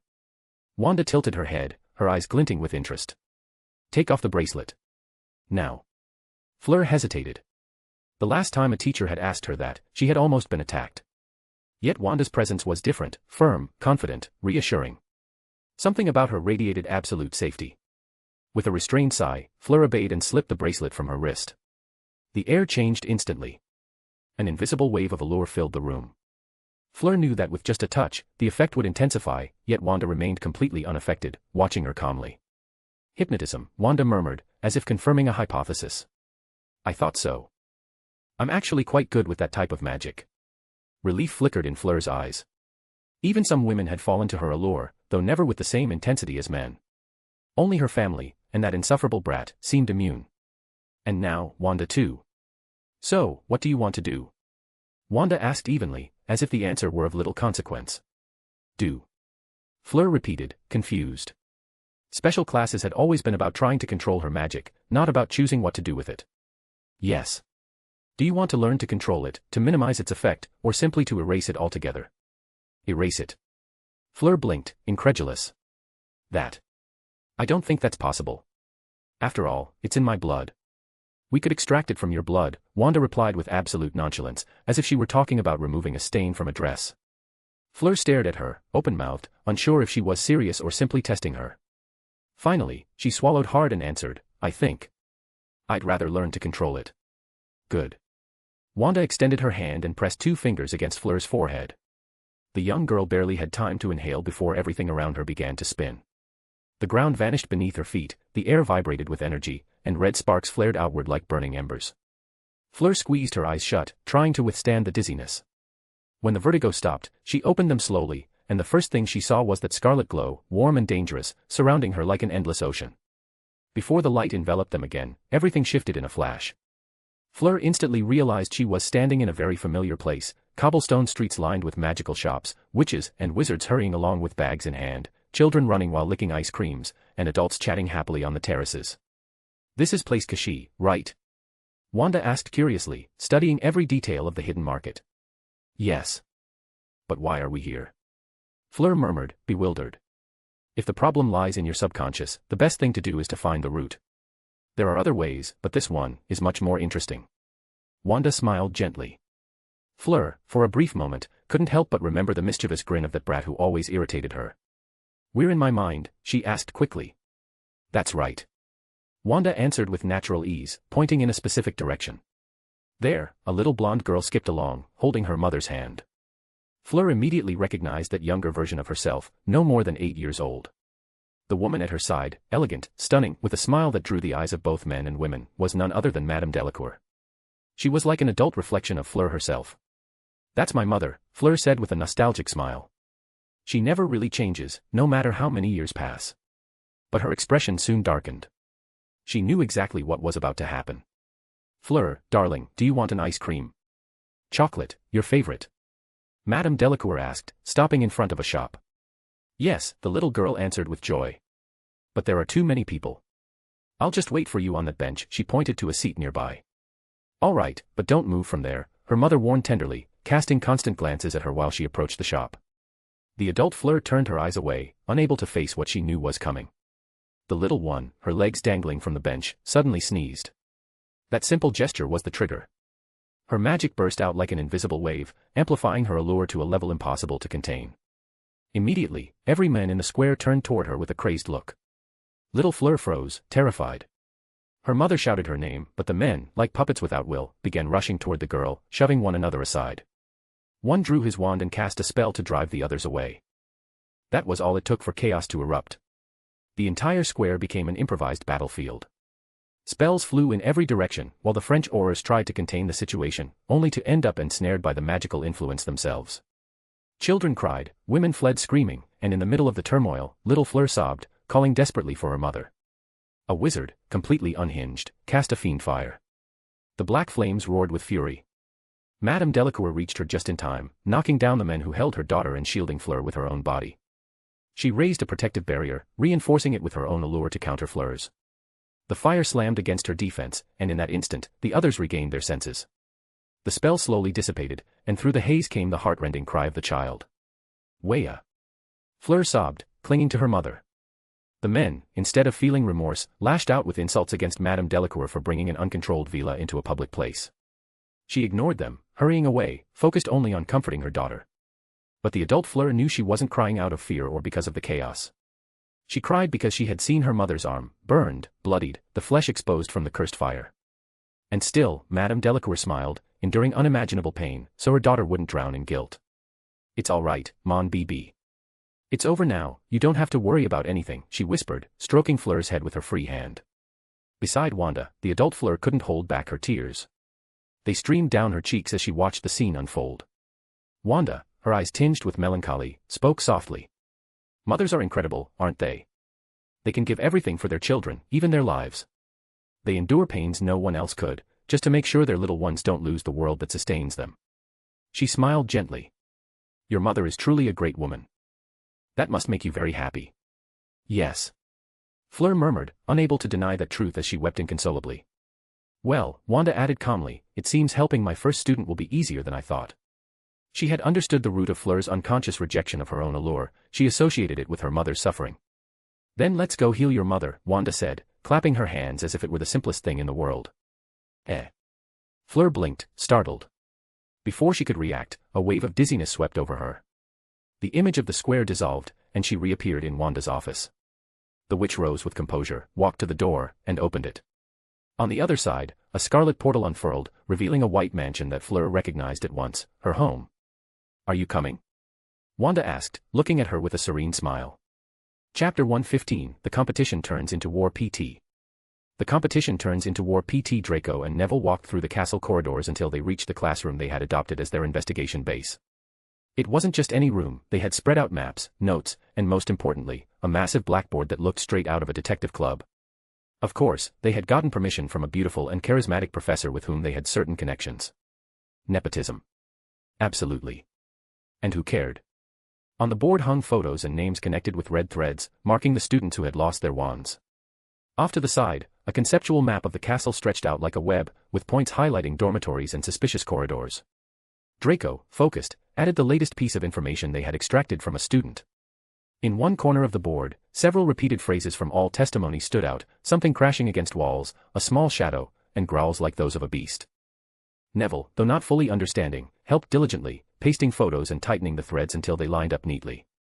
Then he stood at Draco's side, staring at the board as if it were some ancient mystery. What do you think? Draco asked, without taking his eyes off the board. Huh. Neville jumped, nervous, as if a professor had just called on him in class. Maybe a magical creature entered the castle, he guessed, more instinct than logic. Draco nodded slowly. That's what I thought too. But the strange thing is it only takes wands. For example, Weasley's wand, broken, unicorn hair. That third year's, dragon heartstring. Then another with phoenix feather, one with hippogriff tail feather, another with mermaid scale, alchemy feather, even thunderbird feather. As he listed them, his expression grew more and more serious. The cores never repeat, he muttered suddenly. Neville raised an eyebrow, not grasping the significance. Draco, however, smiled as if he had just solved an impossible riddle. Then maybe we can catch it, he said, eyes gleaming with triumph. Neville looked at him as though he were speaking troll language. Draco sighed and patiently explained. If it's collecting different cores, all we have to do is keep watch over the students whose wands have the ones missing. And then we set a trap. But nobody wants to go around telling what their wand core is. And there are too many students to ask, Neville objected, scratching his head. Draco smiled proudly. That's easy. If I recall correctly, you returned your father's wand, didn't you? So you were bought a new one. Yes, but mine also has unicorn hair, like Weasley's, Neville admitted nervously. No matter. We disguise it and spread the rumor that it has a rare core. It'll be the perfect bait, Draco explained with an astute grin. He turned toward the door. Come on, I need a couple of tools. I'll ask Master Flammel. As soon as he opened the door, he froze. He slammed it shut in a single motion. Neville, just behind him, hadn't seen anything and blinked in confusion. Aren't we going out? Wait. Draco pressed a hand to his forehead. Oh, Merlin. He began pacing in circles, as if the ceiling itself were about to collapse. What's wrong? Neville asked, increasingly uneasy. Draco looked at him with the solemnity of someone announcing the end of the world. This isn't the first silly competition we've had. And it always ends the same way, absolute chaos. Look. Harry usually takes it as a game, though he's as competitive as Hermione. Hermione, being the smartest, usually gets ahead, and we set up little obstacles to delay her. But Harry, at first, he's calm, so we don't poke him. The problem is he always ends up teasing someone in the group. If he teases Hermione or me, no problem, we tolerate it. But if he targets Daphne, that vengeful witch won't rest until she builds an entire strategy to get him back. And that's when the dragon wakes up. Then Harry takes it seriously. And trust me, you don't want to see Harry serious. Hermione won't let herself lose either, and that turns everything into a war. Neville swallowed hard. War. Don't worry, we don't try to kill each other, but the castle doesn't always survive, Draco clarified with resignation. He opened the door just a crack, and this time Neville saw. The corridor was full of black cats, walking with calm feline grace. Only they weren't common cats, they were larger, thinner, their fur dark as ink, with enormous blue eyes glowing in the dim light, and claws sharp enough to tear through stone. Modagats, Draco whispered, shutting the door quickly again. Neville rushed to the window, only to find more of the creatures prowling outside. Did Harry do this? He asked in a trembling voice. No, Draco replied simply. This is Hermione's work. Sometimes she goes a little overboard. Meanwhile, not far away, Hermione smiled with a hint of malice. Beside her, Luna was gently stroking a black cat that purred with dignified contentment. Thank you so much for your help, Mr. Cat. Sorry about Hermione attacking you to multiply you, here's your payment, Luna said innocently, pulling out a small bag of food. Hermione, more practical, slipped a silver collar around the feline's neck, gleaming with protective runes. An enchantment to keep you safe, she murmured. The cat looked at her with bright eyes and gave a single approving meow. Hermione thanked the student who owned the cat before leaving with Luna. She walked with a light step, even cheerful, as if she hadn't just left her classmates trapped in a perimeter full of Modagats. Since Harry didn't attack Draco or me, it must have been Daphne. And she, as always, must have gone overboard with her revenge. Better that I got ahead a little, she remarked calmly, almost innocently. Then she frowned, thoughtful. Now I need to prepare in case Harry decides to strike back. She turned to Luna, ready to tell her where they were heading next. But she froze. There, standing right in front of them, was an incredibly handsome young man, so much like Harry that it was impossible not to recognize him.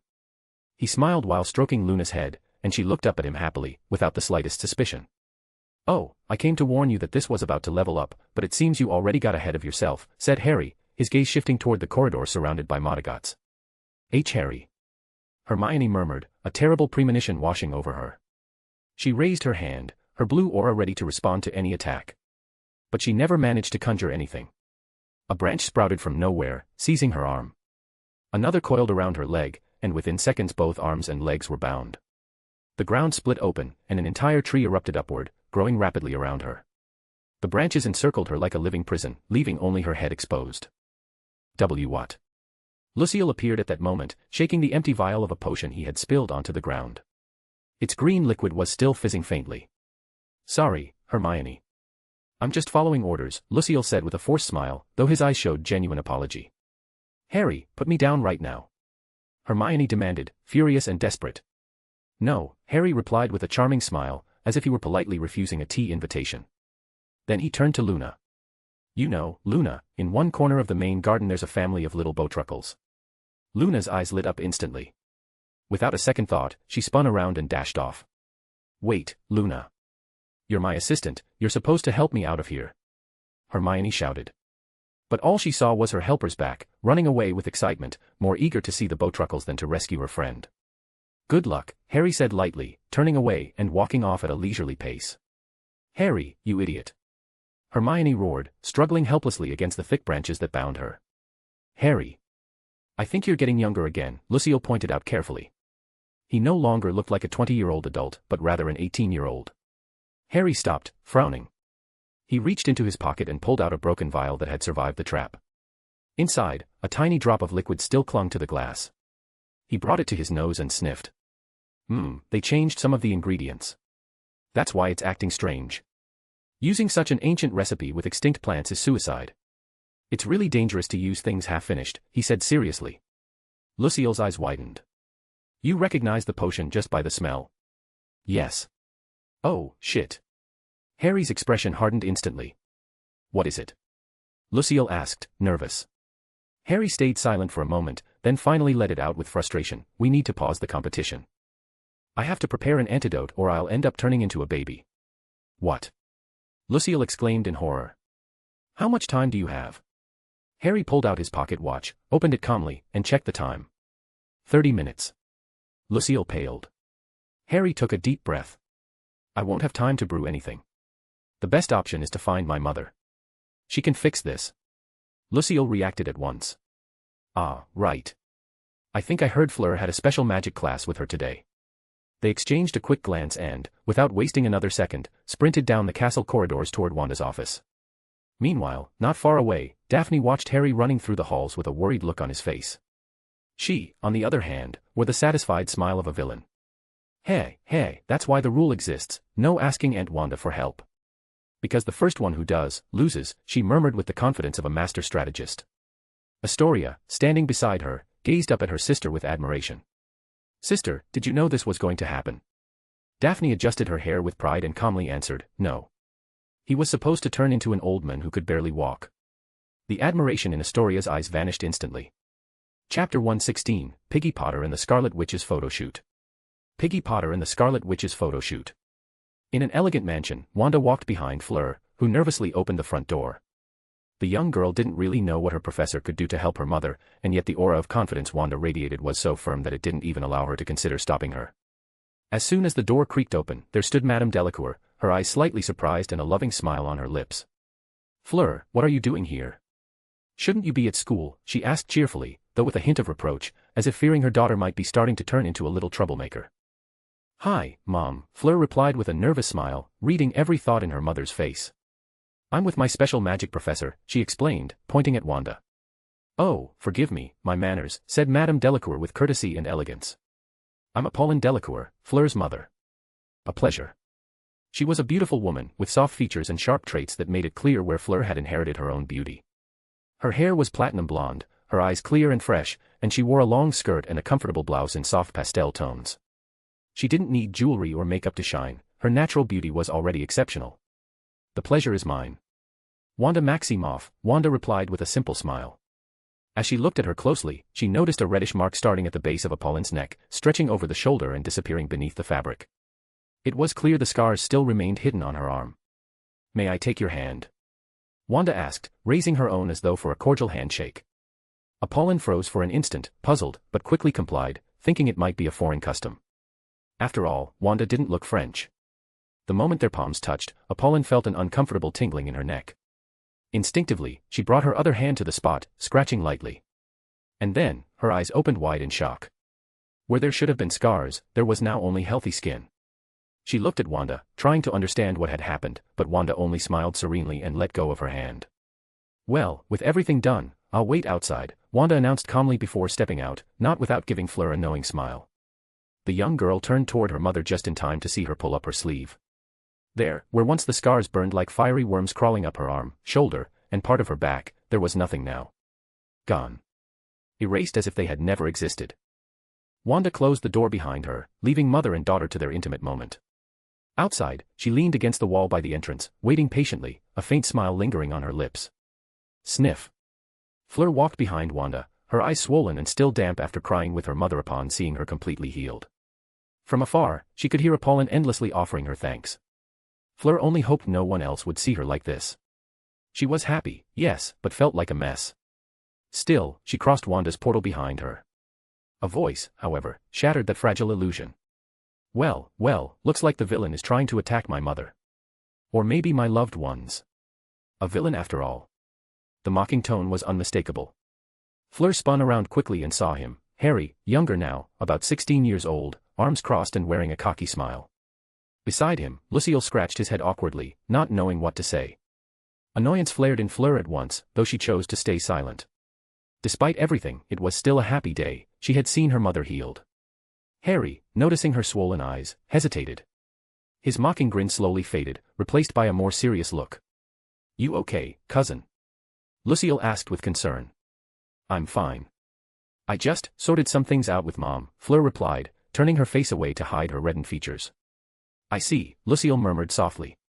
Harry watched her in silence for a moment longer, withholding the sarcastic comment that usually would have followed. Instead, he turned to his mother.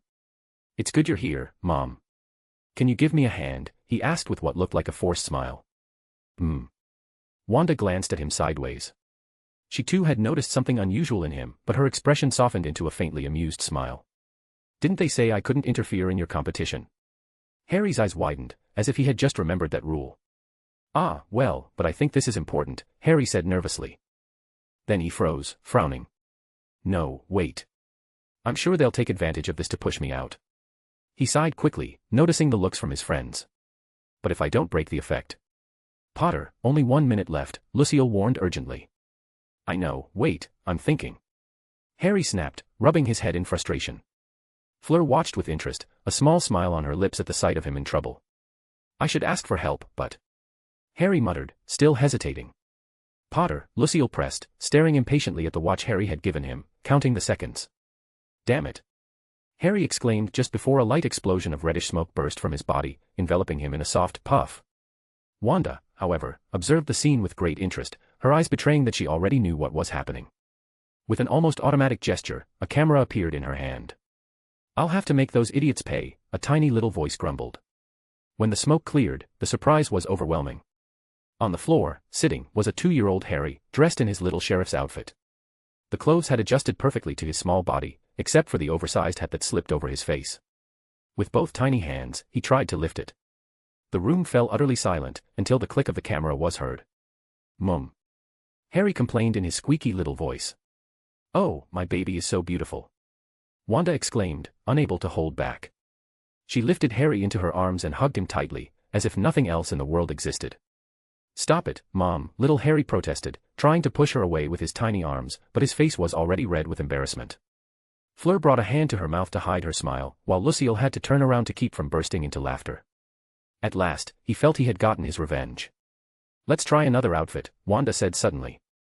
A red aura wrapped around Harry, and in an instant he appeared in a cute baby outfit with 2 enormous bunny ears. Harry looked at her with utter lack of emotion, resigned, while his mother kept taking pictures with delight.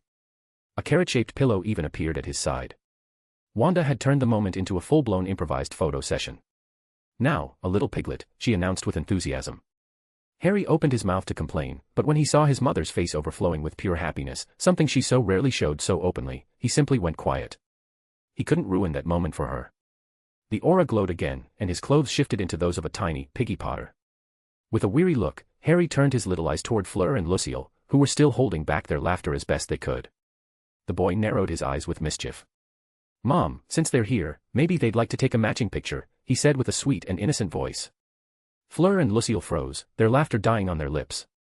Just as they were about to refuse, Wanda's office door burst open. "Aunt Wanda, if you help Harry, that's cheating," Daphne exclaimed as she stormed in. Behind her appeared Astoria and Hermione, the latter with her hair tangled with leaves, still holding Luna firmly by the arm with a clearly annoyed expression. Luna, in contrast, looked perfectly calm, gently stroking a small bowtruckle in her hand. Moments later, Draco and Neville also entered, both covered in cat scratches. "And them too," Harry added with an angelic smile, blinking at his mother with those charming eyes. The newcomers didn't even have time to mock Harry. They all felt Wanda's amused, and slightly dangerous, gaze falling on them. "Oh," Hermione muttered, overcome by the sudden urge to run. but it was already too late. In the end, the war that had threatened to unleash disaster on the school came to a halt. Everyone surrendered and, for once, made peace, leaving the investigation in the hands of the institution itself. Still, they made a solemn pact, never to let those photos reach the outside world. Of course, to achieve that, they'd need to be strong enough to defeat the Scarlet Witch herself. And that was impossible. Not applicable. I was going to make the battle a bit longer, but I thought it was better to start the classes and the Beauxbatons arc right away. Besides, I'm down with the flu and feeling pretty bad. And to top it all off, my brother's dog killed my bunny, Fatty. I had rescued her since birth, when her own mother tried to eat her. I fed her with my hands, she slept in my room in a little corner where I built her a space of her own, and as she grew, I moved her to the backyard, where I built a large burrow for her. She always followed me whenever I went outside, and in time, she became the leader of my rabbits. I had 4. I'm really discouraged. Fatty was special to me, and I wanted to share this with you. Chapter 117, First Lessons and Hidden Dangers. First Lessons and Hidden Dangers. It's really sad that we have to end our competition, said Daphne, dropping onto the marble table that stood in a corner of the garden, as if it were an improvised breakfast bar. Well, actually it's better to end it before we cause some kind of chaos. Supposedly, according to Senior Lucille, the discipline club isn't very kind, Hermione commented while writing seriously in her notebook, completely absorbed in her task. I don't think you're the best one to say that, muttered Draco, shooting Hermione a fixed look, still remembering the scratches he had gotten when he tried to get past the Modagots. Harry watched Hermione for a moment before snatching the notebook out of her hands. Ah, give it back, Harry, she exclaimed immediately, reaching for it quickly. But Harry was already flipping through its pages and, with a mocking smile, lifted his eyes to her. Draco and Daphne leaned closer, and when they saw the contents, they turned to Hermione with an expression that clearly said, seriously. I just wanted to know who the culprit was, Hermione justified herself, a bit embarrassed at having been caught still investigating. Just drop it. There hasn't been a new theft these past days. The culprit probably realized the school is seriously hunting him down, Harry said, tossing the notebook back to her casually. Besides, now that classes have officially started, we won't have time. Today we've got our first defense class in a foreign school. I hope it's better than last year's at Hogwarts. Right, with that handsome professor, Daphne added at once, full of enthusiasm. I really think you two come to school with worse thoughts than the other Hogwarts students, said Draco, looking first at Daphne and then at Hermione. What do I have to do with it? Protested Hermione at once, annoyed to be included. I just remember your face when you saw that handsome student, Draco replied with a slight smirk. I still haven't forgotten how you fell for that guy's trap from the theater club. All right, it's better if we head to class, Harry cut in quickly, before the two of them started bickering. The 4 of them stood and walked through the wide corridors of Beauxbatons Castle, crossing paths with some students on their way to class. Along the way they found Neville, who seemed a bit lost, but luckily ran into them and was guided to the same classroom. As soon as they entered, several students were already there waiting, Terry, Michael, Ronald, Seamus, Anthony, Padma, Parvati, Lavender, Pansy, Blaise, Millicent, Hannah, Susan, Wayne, and Sue. It was really a mix of all the Hogwarts houses gathered in the same room. Of course, there were also Beauxbatons students, still strangers to most. Naturally, everyone sought out the familiar faces of those who had traveled with them from Hogwarts. Fortunately, although there were some Slytherins like Pansy, Blaise, and Millicent, the most annoying ones weren't there, the trio of idiots, Crabbe, Goyle, and worst of all, Luis Carrow. He had been boasting everywhere that he would be transferred to Durmstrang, thrilled because they only accepted purebloods and taught dark magic freely. Even when he spoke of dark magic, he would glance at Harry and his group, as if to make it clear that when he returned, he'd be different and ready for revenge. Unlikely, of course, but he would surely come back more insufferable than ever. Pansy, upon seeing Draco enter, gave him a complicated look, something between annoyed and conflicted. Terry, on the other hand, greeted them cheerfully, clearly pleased that with them arriving, most of the Ravenclaws were now present. Even though Beauxbatons didn't have house divisions, it was hard not to feel a certain closeness to one's usual classmates. Glad you made it. I'm excited, finally we'll have a real defense class, said Terry enthusiastically.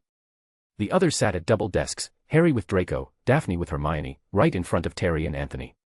Neville, for his part, found an empty seat next to Michael and sat down there. Honestly, our first year of defense against the dark arts at Hogwarts left a bad taste. We didn't even learn a single spell, and the professor suddenly disappeared. It was good because everyone passed, but it's still annoying, Anthony commented. Does anyone know why the defense professor changed this year 2? Asked Daphne with interest, wondering if the supposed curse of Hogwarts on that subject might also apply to Beauxbatons. Of course, the most gossipy of all, Terry, already had information to share. Actually, I did some digging. The professor from last year was an excellent wizard, even an Auror who had worked on international cases. But they found him badly injured in his home. It seemed he had been attacked by a werewolf. Many say it was revenge from someone he had arrested, and apparently he was infected with lycanthropy. The very next day the news had spread. Although Beauxbatons always tries to show acceptance of half-breeds and part humans, the students' parents demanded his dismissal so their children wouldn't be at risk. In the end, he was displaced.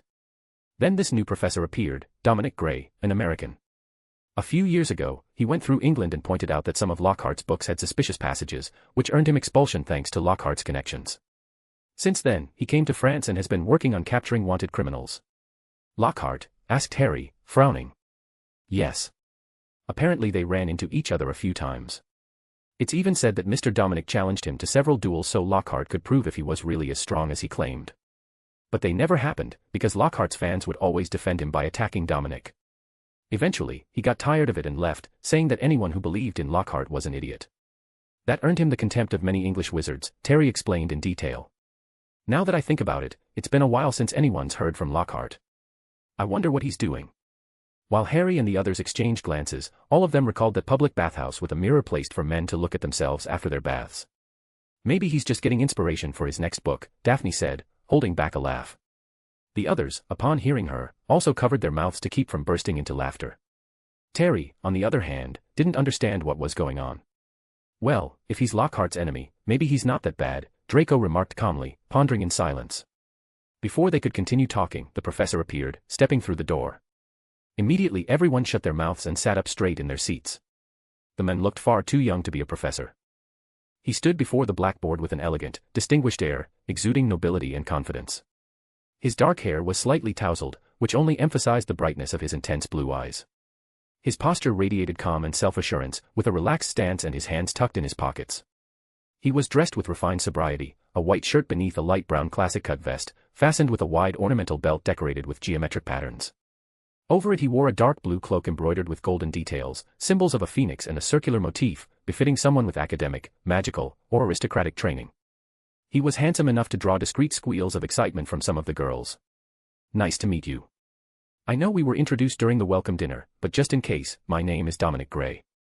I'll be your professor this year and, if I'm lucky, perhaps in the years to come as well, he said with a charming smile. Now, let's make this first class interesting. He slowly drew his hands from his pockets and clapped softly. Instantly, the lights of the classroom dimmed and the curtains closed on their own, plunging the room into shadows. It was a display of magical control without even drawing his wand. Quite extravagant, Harry thought, though he was the least suited to criticize something like that. Today I've brought something special to show you the dangers of the magical world. It wasn't easy convincing the headmistress and the other professors to allow it, but they accepted on the condition that another teacher be present to guarantee your safety. At that moment, the door opened once more and Wanda entered the classroom, walking in calmly. Clearly, she had been chosen to supervise the lesson. Professor Maximoff volunteered, and the headmistress even gave her a little test, which turned out to be remarkable, Dominic said, smiling at her. For a moment, his eyes seemed to glimmer. Wanda simply nodded and, glancing at the students, offered them a light smile. Daphne returned the gesture with an enthusiastic wave. Hermione, however, grew uneasy, wondering what kind of creature could be so dangerous as to require Wanda's presence. Draco also raised an eyebrow with suspicion. Harry, for his part, just thought his mother was there for fun, as always. Even if the professor had brought nothing more than some strange rabbit, lately Wanda seemed to enjoy herself by constantly snapping photos of them. All right.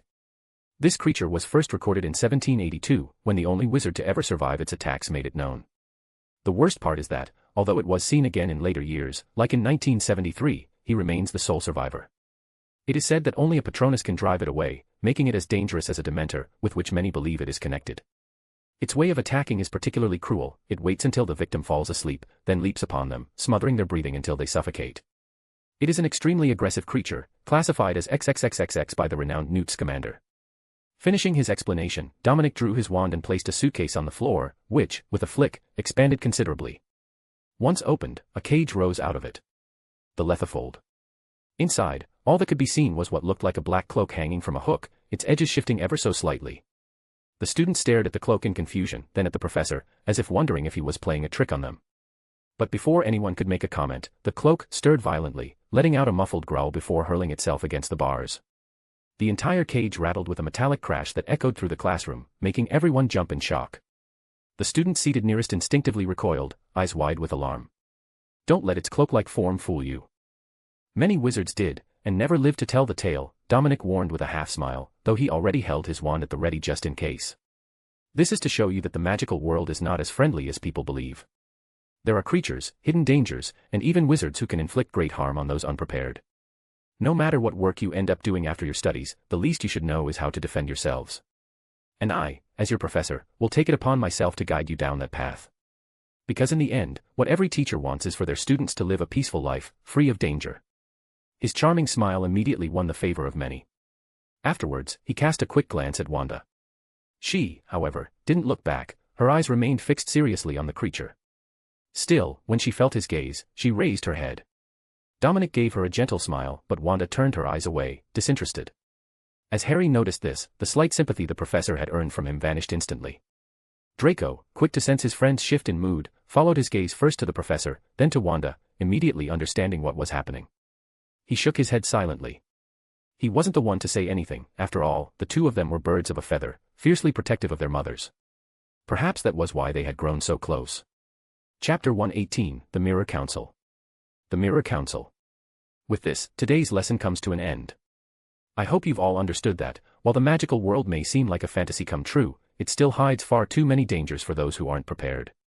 That doesn't mean you should live in fear all the time, only that you should always have a backup plan, said Dominic with a serene smile as he concluded the lesson.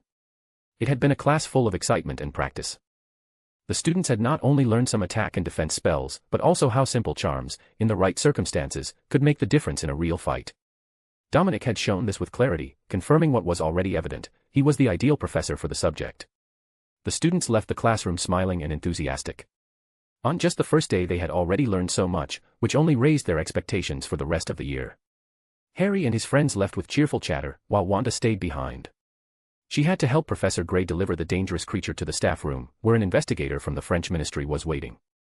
That lethifold would be used to study weaknesses and secrets, a rare prize that Dominic had managed to capture alive. This had earned him immediate recognition. The ministry had even tried to award him a Medal of Valor, though Dominic had postponed it, preferring instead to first show his students the real danger of such creatures. That decision had only increased his prestige further. Thank you very much, Professor Maximoff. How about, as a token of appreciation, I invite you for a cup of coffee? It would be a pleasure to get to know each other better. After all, we could say we're both the new professors at this school, Dominic said with a cordial smile. I'm sorry, but I have an important meeting with family and friends, Wanda replied calmly, returning the smile. As she spoke, she subtly moved her hand. The lethifold inside the briefcase was bound by several red chains that would be difficult to break, and then the case floated neatly to her side. Without another word, she began to walk toward the exit, showing she was in a hurry. Then another time, Dominic said without losing composure. He followed her at a respectful distance, close enough for her to hear, but without pressing or disturbing her. She didn't respond. Dominic didn't seem bothered either, simply continuing at his own pace. Even so, the two young professors walking side by side down the corridors drew the attention of many students. Two attractive wizards together didn't go unnoticed, it was a sight worth admiring. Wanda handed the lethifold over to the ministry envoys without stopping to listen to the praise they showered upon Dominic or the enthusiastic remarks of the other professors. On his very first day, the men had already elevated the school's prestige, and he didn't seem to care about the attention it brought. She, on the other hand, chose to return to her office. Closing the door behind her, she walked up to the large square mirror embedded in the wall and gently touched her reflection with her fingertips. The glass rippled like a wave, shifting for a moment before splitting into multiple squares of equal size. One by one, several faces appeared in them.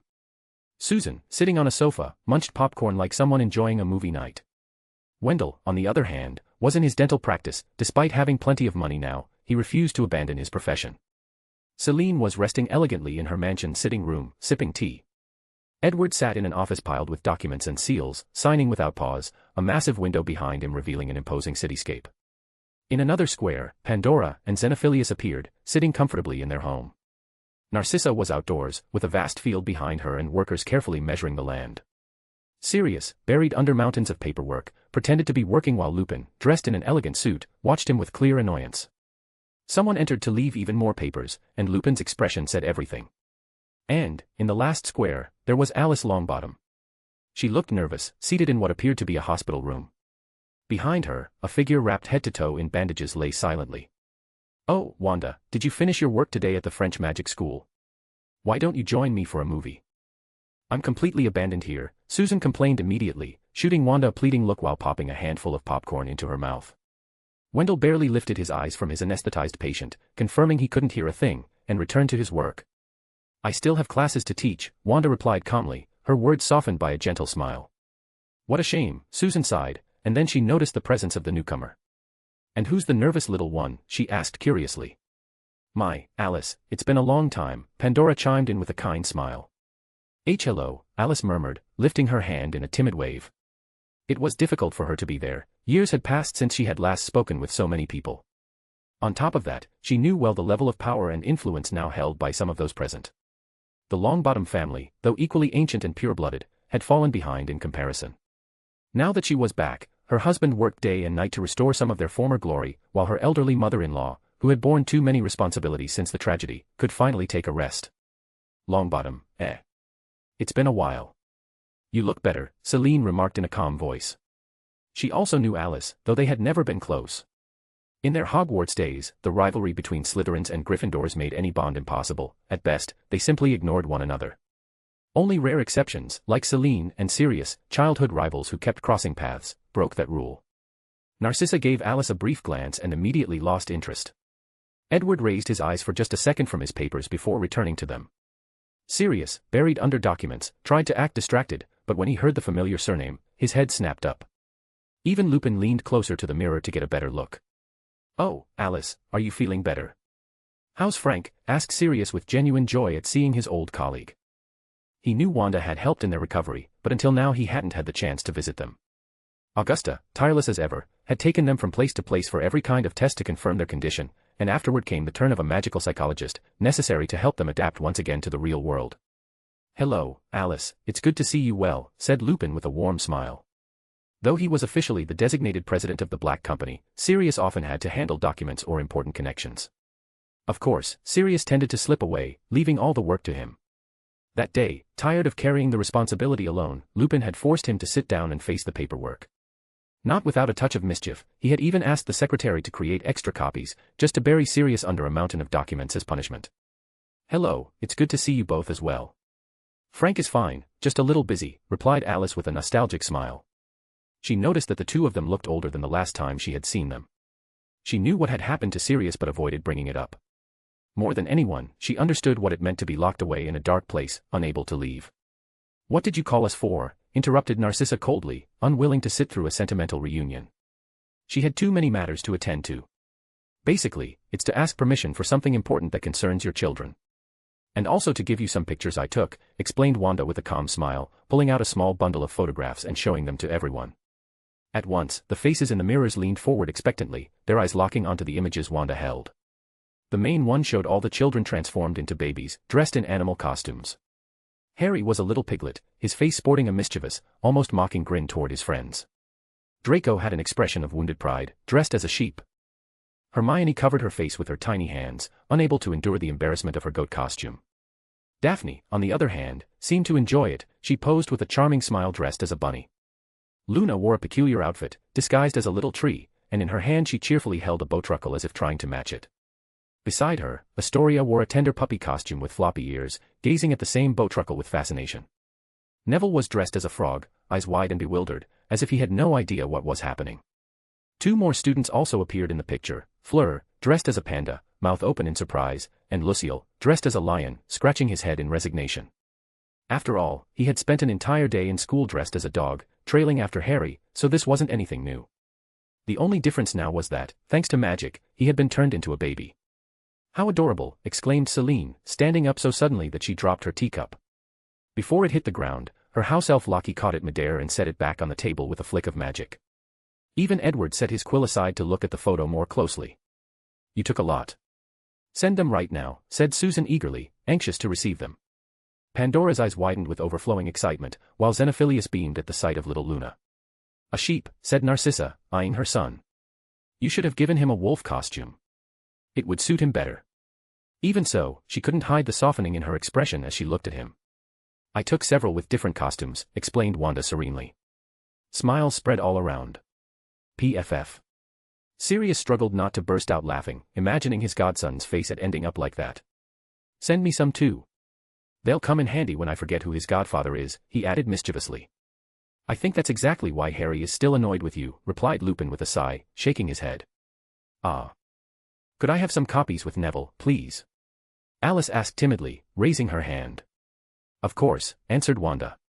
She gave her hand a light wave and all the photos glowed with a red shimmer before vanishing and reappearing directly in front of each of the participants. They all took them eagerly and began to look at them with tenderness. The little ones looked so adorable that, for an instant, every worry seemed to vanish.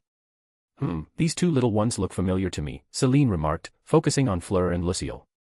Edward studied the photos carefully before speaking, Apollin's daughter, and her sister's son. The last part he said in a different tone, as if that detail carried particular weight. He remembered dealing with the Delacour family in some business matters and recognized them well. Are you talking about that man's son? Celine asked, raising her gaze in surprise. Her eyes, for an instant, grew sad as they lingered on the boy. Delacour, murmured Narcissa, as if she too understood the implication. What's going on? Asked Sirius, confused. He's a child with a complicated history. His father was a French dark wizard, comparable in cruelty to he who must not be named. But it's better to leave it at that, Celine explained gravely, closing the matter. She then turned her gaze toward Wanda. What was it you wanted to talk to us about? Well, basically it's about the danger they might face this year. And about their growth, Wanda replied, setting aside any lightness. Her gaze turned serious as she looked at them all. After all, she herself had said she wouldn't interfere in the children's adventure. The competition was over, yes, but she also understood they needed to grow, to learn, and not to live forever inside a bubble. And, of course, before any decision, she had to ask permission from their parents. Sometimes I wish I could keep them safe forever, far from any danger. But I know that if I do, they will never learn to fly on their own. Chapter 119, Trust, Suspicions, and Unspoken Bonds.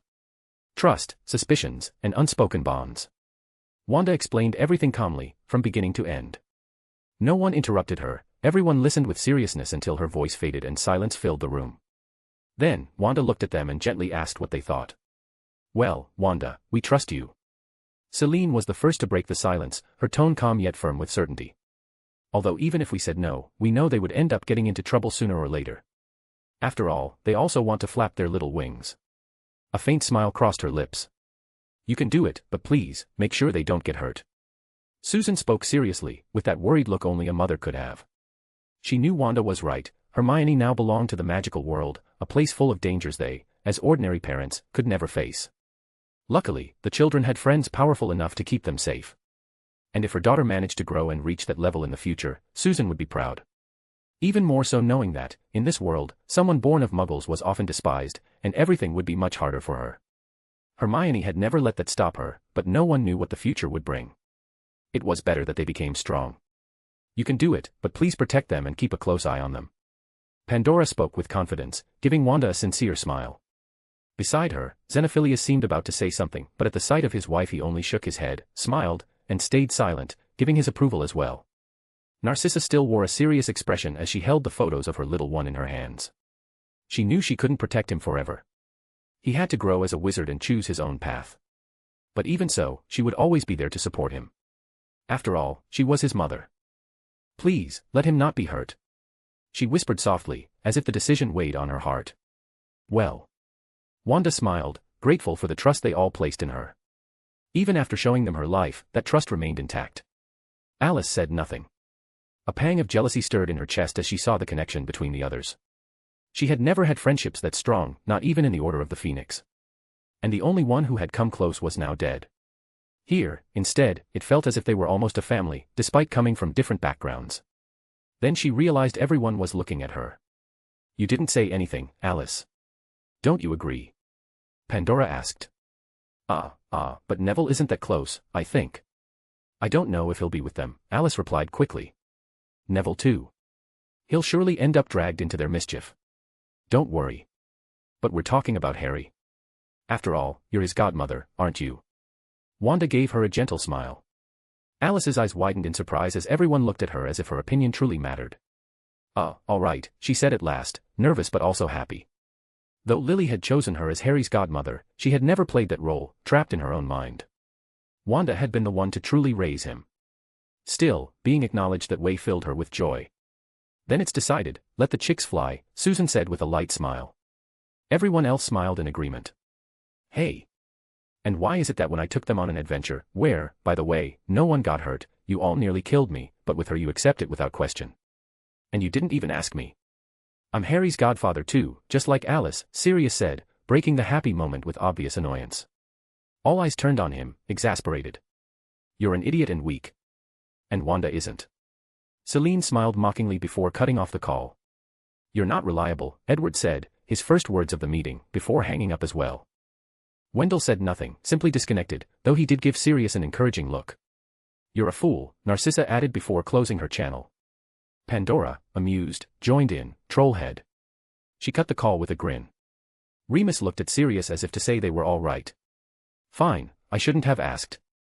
Sirius grumbled, irritated with his friends. Only Alice, Remus, Wanda, and he remained on the call. By the way, why is Alice in a hospital? Remus asked. Oh, I'm taking care of Neville's uncle. After all, he took good care of my son when I wasn't around. Alice smiled as she looked at the man covered in bandages on the bed. At the sight of her smile, the poor man began trembling with fear, murmuring pleas for forgiveness. Sirius and Remus shivered as well, as if an uncomfortable memory had surfaced. Sirius spoke quickly, nervously, wow, it's gotten late on this call. I've got lots of work. It was great seeing you, Alice. When you can, come with Frank for dinner. We'll have a party. That's right, Alice. It was a pleasure. It's good to see you like in the past. But please, don't kill Algie, Remus added before cutting off. Wanda looked at Alice with a light smile, but Alice spoke first, cutting off any comment. They exaggerate, I didn't do anything dangerous. I just defended myself when James Potter was being an idiot. I'm sure you remember, but it was a long time ago. Alice gave no further details. I see. Wanda kept her calm smile. When Harry has his holidays, we'll come visit. Surely he'll want to see his godmother, and hear some stories about his mother. All right. I'll welcome you with open arms, Alice replied happily. And with that, the call ended. In the corridors of Beauxbatons, the group walked unhurriedly. Terry was with them, enthusiastically recounting the week's gossip. For some reason, Harry thought that boy would be perfect working for the school newspaper. They were heading toward the Alchemy Club. It was the first to start among the academic clubs, since they were organized in stages. Next week would begin the sports ones, such as fencing, dueling, and athletics, and after that the artistic ones, like theater or music. All of them had enrolled in the Alchemy Club. Not only because Mr. Flamel himself had recommended it, but also because, after speaking with the club president, they managed to get permission to join a second club each. The president accepted without hesitation after recognizing their skills, and, above all, upon discovering that they were the creators of the competition golems. Harry walked in silence, mentally exhausted from listening to Terry's endless chatter, when something caught his attention. It was the same elf he had seen on the first day at Beauxbatons, the one who wouldn't stop staring at his wand. Now, he was speaking with Professor Dominic. Both seemed to sense Harry's gaze, for they turned toward him. Professor Dominic gave him a soft smile and waved, while the elf quickly lowered his head and disappeared instantly. Dominic, meanwhile, simply turned and took another corridor. Harry? Hermione asked curiously. What's wrong? Nothing. Just suspicious things. Harry answered calmly, before grabbing Terry by the collar to drag him along, since the boy was still talking about a romance between one of the newly arrived Hogwarts students and a Beauxbatons girl. Ugh. Terry protested, rubbing his neck. Any new information about Professor Dominic? Harry asked seriously. Terry adjusted the collar of his shirt, still sore. Professor Dominic Gray. Well, now that I think about it, there is a rumor. They say he's very close to Professor Maximoff. He even dared to invite her for coffee, though apparently she turned him down. Oh, and he also received a distinguished medal from the French ministry for capturing a Lethifold alive. But he never showed up to collect it. Suddenly, he remembered that Professor Maximoff was Harry's mother. A mischievous spark lit up his face. Do you think he wants to be your new stepdad? He joked. Hermione, Daphne, and Draco froze on the spot, staring at Terry as if he had just signed his own death warrant. They knew very well how protective Harry was of his mother, and what could happen to anyone who joked too much about that subject. But to their surprise, Harry kept his expression calm, thoughtful, without anger. If you hear more information about him, tell me, he said calmly. Sure, Terry replied casually, before saying goodbye and leaving. He wasn't part of the Alchemy Club, he had only tagged along because he felt like sharing gossip, as always. The others exchanged bewildered glances while Harry resumed walking ahead. One by one, they followed him in silence. Chapter 120, Blades and Secrets. Blades and Secrets. You'll tell us what's going on with you. It's not the same as when someone just wants to go after your mother. This time you looked defensive with Professor Dominic, for another reason, Draco asked, frowning as he stared fixedly at Harry. The others looked at him as well, noticing the same strange nuance in his attitude. Harry lowered his gaze for a moment, as if trying to sort his thoughts, and then spoke in a more serious tone. Lucille is a bit depressed. He tries to hide it, but you can tell. It all started after we were turned into babies, as if he suddenly remembered something he'd rather forget. Depressed? Hermione repeated, tilting her head with a look of surprise. Well, more or less. Harry sighed, his eyes glimmering with reflection. Do you remember when we returned to normal? At that moment, we ran into Professor Dominic while escaping from my mother. Lucille looked at him from afar, but it wasn't a normal look. It was fear. It lasted only an instant, and then he excused himself, saying he had something to do, and went off in another direction. I can't stop thinking about it. I don't want to dig too deeply, but it struck me as very suspicious. And besides, in the first defense class, when my mother spoke with Dominic, I could feel it. It wasn't interest in her as a woman. There was something else in his gaze, something that unsettled me. Daphne crossed her arms, thoughtful, though a slight smile played on her lips as she turned toward him. As for Lucille, there could be many reasons. Maybe he just doesn't like the professor. And about your mother, perhaps you misinterpreted it. It's still a form of interest, but your defensive mind may have confused it with something else. After all, Harry, you can be quite obsessive about those things. Like when Draco nearly lost his mind when a man was seen hanging around his mother. Draco stiffened immediately, his face reddening in irritation at the memory of that incident. Harry looked at him with a faint smile, amused yet weary. Maybe. I tend to exaggerate with these things, he admitted, as if trying to brush it aside. Still, even as he laughed lightly along with the others, deep down he knew he wouldn't let his guard down. That unease still pulsed within him, and just in case, he would keep his eyes on Professor Dominic. After that day, although they had several classes with Professor Dominic, all of them instructive and thorough, Harry noticed nothing else unusual for a week. Little by little, they grew accustomed to the rhythm of Beau's batons and even began extracurricular activities. When the time came to choose a second club, all the friends split into different options, but only Daphne chose fencing alongside him. Well, it's a pleasure to see our veteran members and, of course, I'm happy to welcome new ones. I hope you enjoy being here. Lucille's voice rang firm as he stood in the center of the room, dressed in white fencing attire, pristine gloves, and with a saber hanging at his belt. Harry and Daphne were among the newcomers.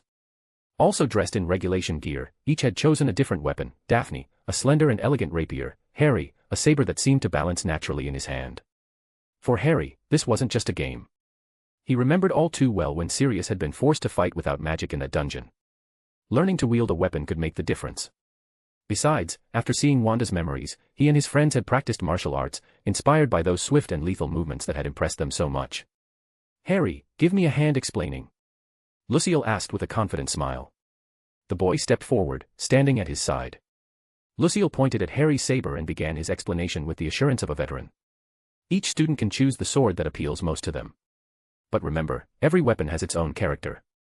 The rapier specializes in fast and precise thrusts, the saber in swift slashes taking advantage of its single edge, while double-edged swords require different movements to make use of both sides.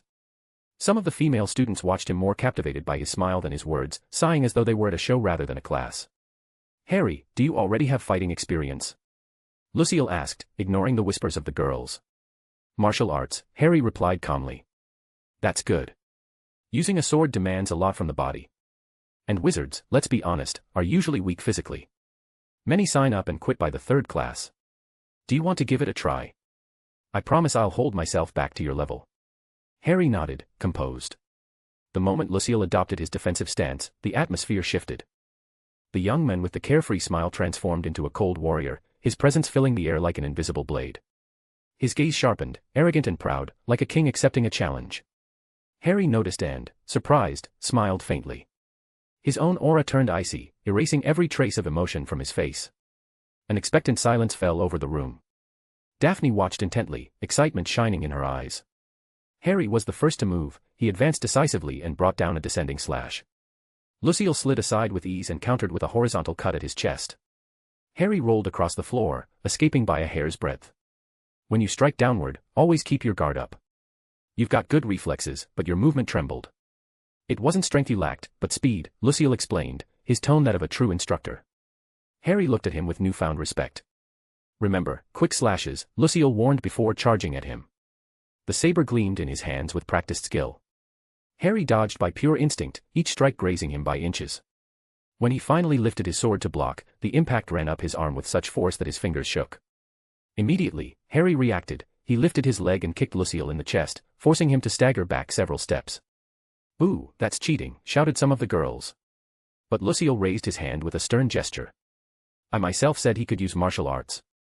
Or do you think in a real fight your enemy will fight under your conditions? If you face an archer, would you expect him to drop his bow and fight you hand to hand?" The murmurs died out instantly. Lucille lowered his gaze to his saber, running his fingers along the edge. "The sword is an art, yes. But it's also a weapon that can save your life if one day you have no magic." Then he turned back to Harry with a genuine smile. "Come on, show me your martial arts." What followed was a fierce exchange. Harry dodged and counterattacked with kicks and spins, his saber barely managing to defend against Lucille's swift strikes. But the longer they fought, the clearer something unsettling became. Lucille was reading him. Adapting. Copying. Every dodge, every reflex of Harry's became predictable within seconds. For the first time, Harry felt he was facing a true genius. Someone capable of matching him in strength and speed, but who also learned on the fly. And then it happened, a precise counterattack. The same kick Harry had used earlier struck him in the torso, and in the next instant, Lucille's saber was resting at his throat. Blunt, but decisive.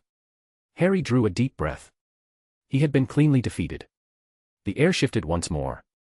The cold arrogance vanished, and Lucille returned to being the smiling young man he always appeared to be. He extended a hand toward him. "Looks like you lost, Potter," he said lightly, helping him back to his feet. For the first time in a long while, Harry had felt what it meant to face a true prodigy. Everyone had fallen silent after witnessing that battle. The fencing hall still seemed to echo with the metallic clashes and quick footsteps. Some students were barely breathing, their eyes wide, as if they still couldn't grasp what they had seen. Harry and Lucille sprinting from one end of the hall to the other, rolling, rising, and throwing themselves back into combat with a mastery far beyond what anyone expected on the first day. Lucille, his breathing calm despite the effort, looked at him with a spark of interest in his eyes. "Where did you learn those movements?" Harry, pulse still racing, smiled with quiet composure. "I have a good teacher. And we learned them to improve our battle golems. When you know exactly how to move, you can make them fight better in the ring." "I see." Lucille adjusted his saber with ease, as though the intensity of the duel had been nothing to him. "Then I'd love to get a golem that handles a sword. You know, in the wizarding world there are no fencing tournaments, only in the Muggle one. I once participated in one and, well, my family was rather upset. By the way, I won." His smile returned, light and arrogant all at once. Harry regarded him with genuine respect. If you can make a golem move the way you handle your sword, you'll be a tough opponent in the ring. He didn't feel bad about the loss, on the contrary, he accepted it naturally. There was always someone better at something, and that didn't discourage him, it pushed him forward. "Since you've chosen the saber, I'll teach you myself," Lucille said with a firm nod. "That's great," Harry replied, satisfied. The atmosphere shifted again as the formal training of the fencing club began. And no, it wasn't about swinging swords around with spectacular moves or learning secret techniques. The first lesson was much simpler, and much harsher. Running. And running. And running, until their legs gave out. Soon the truth became clear, most wizards lacked the physical condition even to think about wielding a sword seriously. Later, in the dining hall, Hermione appeared carrying a mountain of books in her arms, as always. She found Harry, Draco, and Daphne sitting at a table, enjoying tea and cake.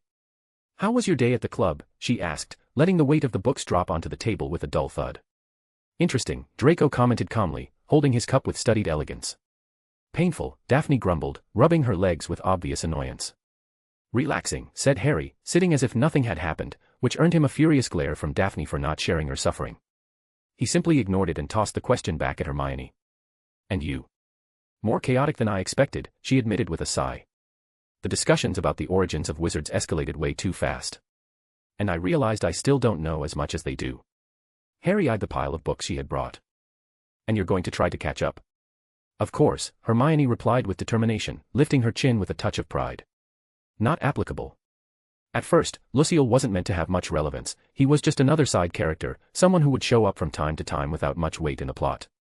But as I kept writing, ideas kept popping into my head that didn't quite fit the main protagonists, and I realized Lucille was the perfect vessel to bring them to life.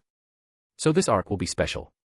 Get ready, as always, to suffer a little and maybe even shed a tear, because I've been keeping a lot of lore stored away, waiting for the right moment to reveal it. Mwah. Chapter 121, A Mask of Perfection. A Mask of Perfection. Wanda walked calmly through the school hallways. Behind her, like two little shadows, came Astoria and Luna, carrying a couple of books that weren't really necessary. They had decided, of their own accord, to become her assistants. Maybe they just wanted to be near their Aunt Wanda, and since it seemed to amuse them, she didn't stop them. In fact, the girls were smiling so much that the simple scene radiated happiness. "Aunt Wanda, can you see the Raxburts too?" Luna suddenly asked, her eyes sparkling with that familiar gleam that always appeared whenever she mentioned one of her strange creatures. Wanda smiled softly. She was used to Luna asking her questions like that. To the little girl, Wanda seemed so powerful she might know all the secrets of the magical world.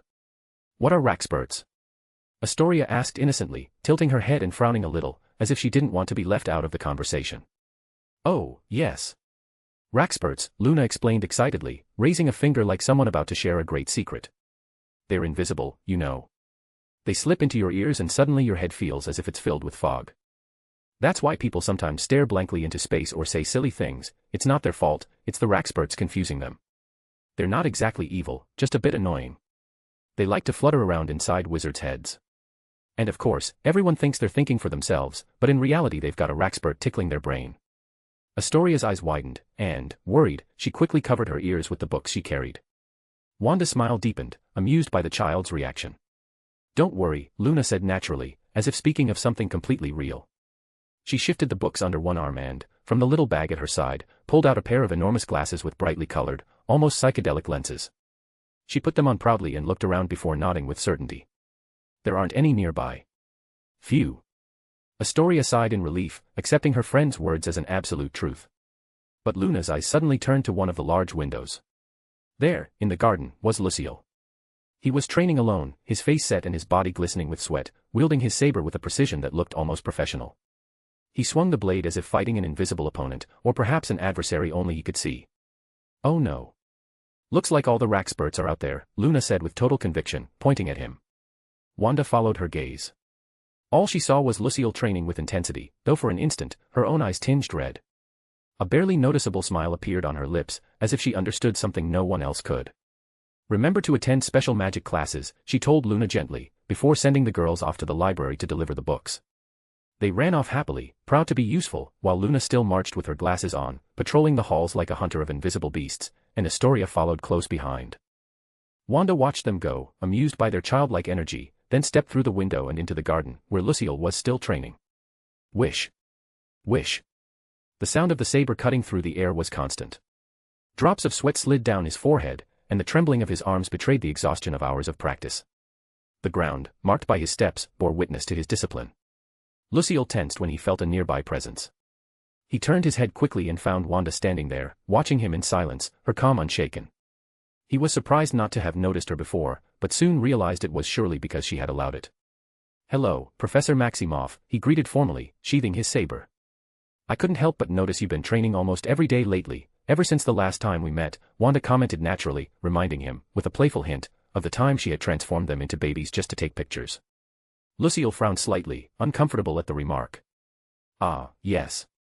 I realized I lost a bit of physique over the holidays," he replied with a calm smile. Wanda didn't need to press him to know it was a lie. "Looks like when I broke the enchantment. I ended up breaking others too, didn't I?" she said serenely, letting the words fall as if they were nothing more than an observation. Lucille's eyes widened in surprise before curving into a bitter, almost mocking smile. He knew this woman's power. After all, she had rejuvenated two of the oldest living elders in France, reduced teenagers to babies for her amusement, and rumors claimed she had dismantled Hogwarts with ease and slain a basilisk. In England, they already called her the Red Sorceress or the Scarlet Witch. The latter had a better ring to it. Still, speaking seemed to weigh on him. Something inside him stirred, as though it had been waiting for years to surface. "You know. I'll only be a teacher for a year," Wanda said, bringing a hand to her chin, as if talking more to herself than to him. "When my son and my nephews return to Hogwarts, I'll have to make sure an old man doesn't plan things that might endanger their school days." Although it may sound too meddlesome, maybe that's Susan's fault, she added quietly, realizing perhaps she was a little too involved. She turned to leave, but a single word stopped her. "I." Lucille had spoken, almost urgently. Wanda turned back to him. His expression was complicated, heavy with something he hadn't yet managed to release. "Maybe it'll do me good to tell it," Lucille murmured, scratching his head in discomfort. Finally, he let out the words he had been holding back. "My father is Armand de Vallier." Wanda looked at him with slight bewilderment, tilting her head. Who? Lucille raised his gaze, surprised. This time he truly seemed incredulous. You don't know him, he asked. She slowly shook her head. Well, this is awkward. It feels like one of those rich kids bragging about their father and expecting everyone to know who he is. He tried to smile with a touch of humor, but Wanda instantly perceived it was only a shield. She watched him in silence, patient, until Lucille gathered the courage to add. He's a lot like his son, Professor. In personality, I mean. Thank you, Wanda replied, as if she took it as a compliment. Lucille took a deep breath before continuing. A perfect man. Prince Charming. That's what they used to call him, Lucille began, his tone bitter. People even mocked Aunt Apollon for choosing her current husband. They said he was too plain for her, that he wasn't handsome. But my uncle, he's a good man. Loving, kind. Maybe not much to look at, but he truly loves his family. Lucille lowered his voice a little, as if it pained him to say it. My mother, on the other hand, was said to have chosen the ideal man. Rich, elegant, attractive, from an old family. Together, they were the perfect couple. And when I was born, we supposedly completed the picture, beautiful, wealthy, impeccable. A perfect family. The boy lowered his gaze, his expression hardening. But all of that was just a facade. A mask of perfection he maintained at any cost. If my clothes were even slightly out of order before we appeared in public, my mother would be beaten for not preparing me properly. If a single strand of her hair was out of place, he would rip it out in fury and then heal her with potions. Everything had to be perfect. And I could only watch. His voice cracked. A tear slid down his cheek. She was so good, so gentle. She truly loved me. Lucille paused, swallowing hard, before pressing on. When I was 5, I wanted to do something. Something childish and desperate. I dragged a table over to the wall to reach one of the decorative swords. I dreamed of being like the heroes from the stories my mother told me at bedtime. Rescuing the princess from the villain. He smiled sadly, but his lips trembled, and tears began to fall in earnest. He came in at that exact moment. He entered with my mother and saw me standing on the table, dirty feet on his perfect decoration, holding one of his swords. When he saw me standing against him, defying him, he went mad. His fury exploded. With a flick of his wand, all the swords flew at me. Lucille closed his eyes for a moment, as if the memory tore him apart from within. I should have died right there. But my mother, she embraced me. She wrapped me with all her strength, with all her love. The swords pierced her, not me. His voice was no more than a broken whisper. When that man realized what he had done, he ran. He fled like a coward. And I was left in my mother's arms, still holding me, still smiling through tears. She died within seconds. She only managed to tell me that she loved me, one last time. Before closing her eyes forever. He covered his face with both hands, letting the tears run freely. The next day the Aurors finally arrived. I was still there, unwilling to let her go, refusing to let anyone take her from me. I spent the whole night in her embrace, embracing a corpse. The healers said that memory would destroy me, so they erased it. They gave me a false one instead, that the swords had fallen by accident, that my father had gone mad afterward and committed crimes. But I remembered the truth. It was him. He killed her, and she died because of me. Wanda listened in silence, serious, her eyes heavy with the understanding of someone who also knew pain. In her mind echoed the laughter of children, reminding her with brutal clarity of the limits of magic. Even the most powerful, even she, knew that not everything could be fixed. Lucille wiped his tears as best he could, though his voice remained broken. The last thing I ever heard about that man is that he lost his mind. He tried a horrible ritual, something so dark that not even he survived it. And honestly, better that way. He was silent for a few seconds, before managing a small, tired smile, but one more genuine. You know the story of Fleur and her mother, don't you? My mother and Aunt Apollon were the same, truly the same, he said, speaking of the damage his aunt had suffered protecting Fleur. When it all ended, they adopted me. Though technically I'm Fleur's cousin, to me she's like a little sister. Even if she's older than me, she's often far too childish. She tries to act mature, but most of the time she fails miserably. A faint warm light flickered in his eyes at the memory. Wanda watched him in silence. She didn't interrupt or correct him, simply let his last words settle. She knew he hadn't told her everything, that there were still deeper scars. But she also knew that, at least in that moment, Lucille had allowed himself to breathe a little more freely. Chapter 122, Edges of Steel, Edges of Hearts. Edges of Steel, Edges of Hearts. Meanwhile, in another corridor near the garden, Harry walked alongside Draco as they discussed the improvements made to the new generation of golems. Harry explained enthusiastically how he had finally managed to identify the core of the Golden Golem army they had fought against. They both stopped their conversation when they noticed a young blonde girl half hidden behind one of the walls, silently watching Lucille, who had just finished speaking with Wanda. She was already walking away with calm steps, while Lucille returned to his training, though this time he seemed more relaxed, as if he had just cast off a burden. The villain turned into a stalker, Harry muttered, fixing his eyes on Fleur, the girl spying on her cousin. She spun around instantly at the sound of his voice, a look of annoyance on her face. At her own cousin. In England some pure-blood families might approve, but in France I doubt it, Draco added with irony. Normally he avoided speaking with Fleur after the last time, when he had almost ended up enchanted by her veil allure, which had left him in a foul mood. But this time he was prepared, determined to resist any charm. What I do has nothing to do with you. Go on your way, Fleur replied coldly. That's true, Harry said simply, but then he turned and started walking toward the garden, straight toward Lucille. Wait, what are you doing? Fleur exclaimed, grabbing the hem of his robe. Well, you're spying on the president of my club. And, by the way, he's quite popular. He must already have plenty of problems with stalkers, imagine adding one more, and from his own family no less. Maybe I should warn him, so he'll be more careful when dealing with you, Harry said with a mocking smile. That's not it. Fleur protested, already irritated, knowing that if she didn't explain herself, they wouldn't leave her alone. I wonder if Vila blood is enough to correct its descendants, Draco mused casually, though the mocking edge in his voice was clear. Fleur sighed, regretting once again provoking these two demons. I'm worried about him, all right, she finally admitted, exhausted. I don't want him to go back to how he was in the past. Harry and Draco stopped their teasing and looked at her more attentively. In truth, he doesn't love swords as much as he says, Fleur confessed sadly, watching her cousin train. The boys stared at him, doubtful. It didn't seem that way. He grew up in my house since he was 5 years old. His mother died because of sword decorations. He never loved them. Every time he saw one, he would cry. We had to remove all the decorations, but even so, he always carried a book with him, one my aunt used to read to him, Tales of Knights. Everything changed one night, after a nightmare. I heard noises in his room and when I went out, I saw him outside in the rain, holding a sword I didn't even know where he had gotten from. He swung it in the air, drenched. My grandmother said maybe the enchantment had failed somehow, but that we shouldn't intervene. From then on, I saw him out there every night, training, as if trying to cut something invisible. Until he met Katerina he seemed to relax a little, but I know he never truly loved swords. At least not completely. Fleur lowered her gaze, her expression full of concern. And whenever something bad happens, he trains until his arms give out. It's a punishment for himself. When I asked him about it, he couldn't even explain why. But now, he seems different. Harry looked at him silently, as if he suddenly understood something, and murmured. I see. Then he looked back at Fleur.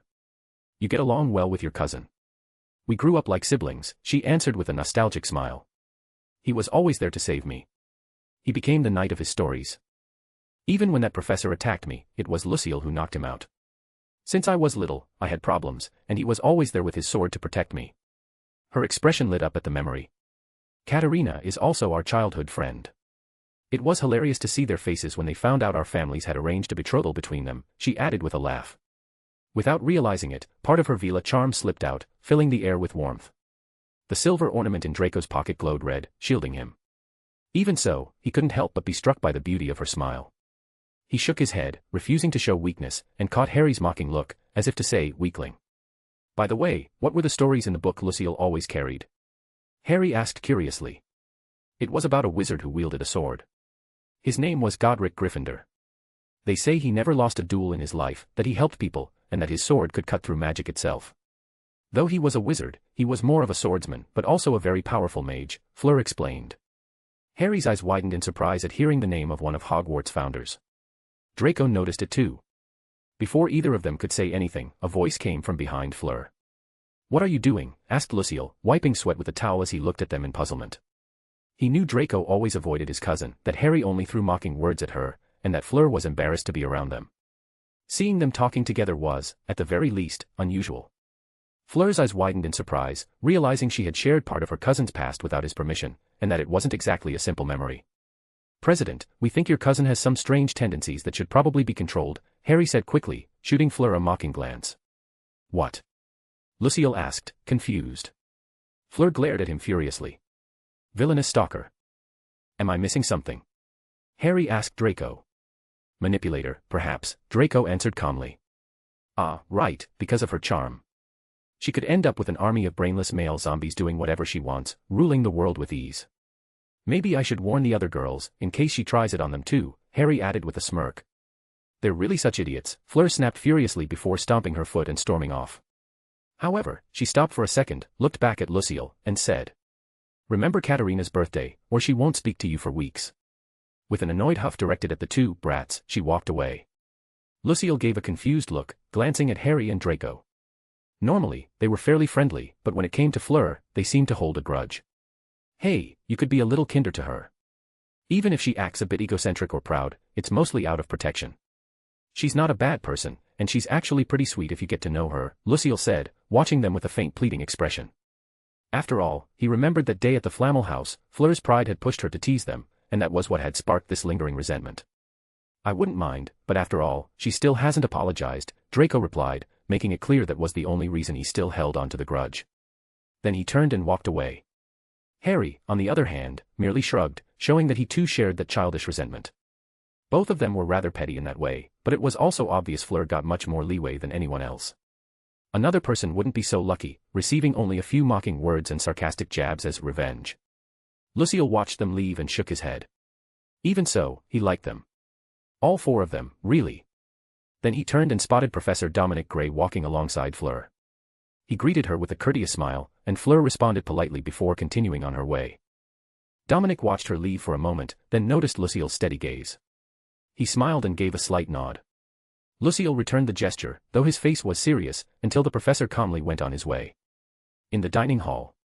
"There's something that still bothers me," Harry said suddenly as he joined Hermione and Daphne, who were waiting for them, seated and reviewing some alchemy diagrams related to the golden golems he had studied. Hermione and Daphne lifted their heads, and Draco also looked at him with curiosity. "Who's your fiancé?" Harry asked Draco directly. Both girls widened their eyes with interest. They had forgotten about that matter, or perhaps Draco had simply never brought it up again. "There's no need for you to know," Draco answered seriously, visibly annoyed, before sitting down in one of the chairs. "Come on, now I really want to know too," Daphne said with a cheeky smile. "Or we could just ask Aunt Narcissa. I thought arranged engagements were a thing of the past." "It's not like we're still in the Middle Ages," Hermione remarked, glancing back down at the diagrams. "Plenty of wealthy muggles still do it. It's not that strange, especially among pureblood families obsessed with keeping their lineage intact," Harry said calmly. After all, he was talking about the Malfoys. Maybe things were different now with Narcissa in charge, but in Lucius's time, blood purity had been the highest priority. "I won't say," Draco muttered in frustration, knowing all too well how relentless his friends could be. "What a shame," Daphne sighed with bored disappointment, regretting the lost chance for some entertainment. "Although I think it's easy to guess," Harry added with a teasing tone, earning a murderous glare from Draco. Before he could reply, a female voice came from behind them. "Draco, can we talk for a moment?" It was Pansy Parkinson, one of the Slytherins who had come with them to Beauxbatons. A classmate and childhood friend of Draco. Until he and his mother had been branded blood traitors by the other pureblood families. She had been no exception. As a child, she had rejected him mercilessly, leaving him completely alone until Draco eventually became friends with Harry. The three turned their heads toward Draco, watching his reaction. He frowned coldly at the sight of her. "What do you want?" he asked in a serious voice, his expression icy. It's something serious, and we need a bit of privacy," Pansy said, glancing around. When her gaze landed on Hermione, she couldn't help but twist her face in open disdain. She also shot hateful looks at Daphne and Harry. Of course, the four of them noticed, though it didn't affect them in the slightest. Draco stood up. "I'll be right back," he told his friends, walking toward where Pansy waited. When she tried to move closer, he quickened his pace, forcing her to follow from behind. "Well, that was easier to figure out than I expected. And here I was, ready to start another detective war," Harry said with an amused smile. "Draco said that engagement was going to be broken, right? Maybe that's why she wants to talk to him," Hermione suggested. The Malfoy family, now considered neutral and even traitorous by some, still holds a fair amount of power. "The Parkinsons are probably desperate, realizing their engagement is in jeopardy," Daphne explained calmly. "But they rejected Draco. What were they expecting?" Hermione said, a touch of anger in her voice. "If it's a magical contract, they were probably expecting Draco to bow his head and accept it. That way they could marry him off and keep the agreement. But Narcissa is not Lucius. She'd rather tear down her own family than let her son carry that weight. Besides, no contract could survive with my mother involved," Harry said evenly, though with a hint of mockery. Then he frowned. In the corner of the hall, he spotted that strange house elf again, staring at him intently. As soon as the elf realized Harry had seen him, he grew nervous and vanished instantly. That was when Harry noticed something else. Katerina was seated not far away. She too had been looking in the same direction as Harry, but her expression carried a faint trace of guilt and sadness as she stared at the spot where the elf had just been. How troublesome, Harry muttered with a slight smirk.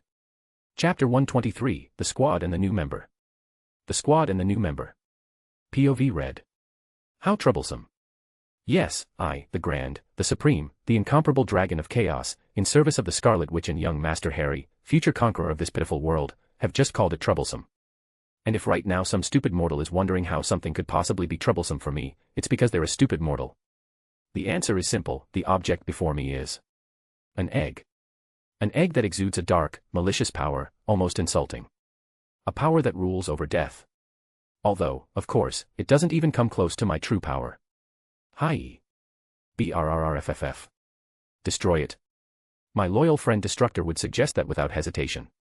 Don't let his white and almost holy body fool you. He earned the name Destructor because all he ever does is tear apart anything that reeks of darkness.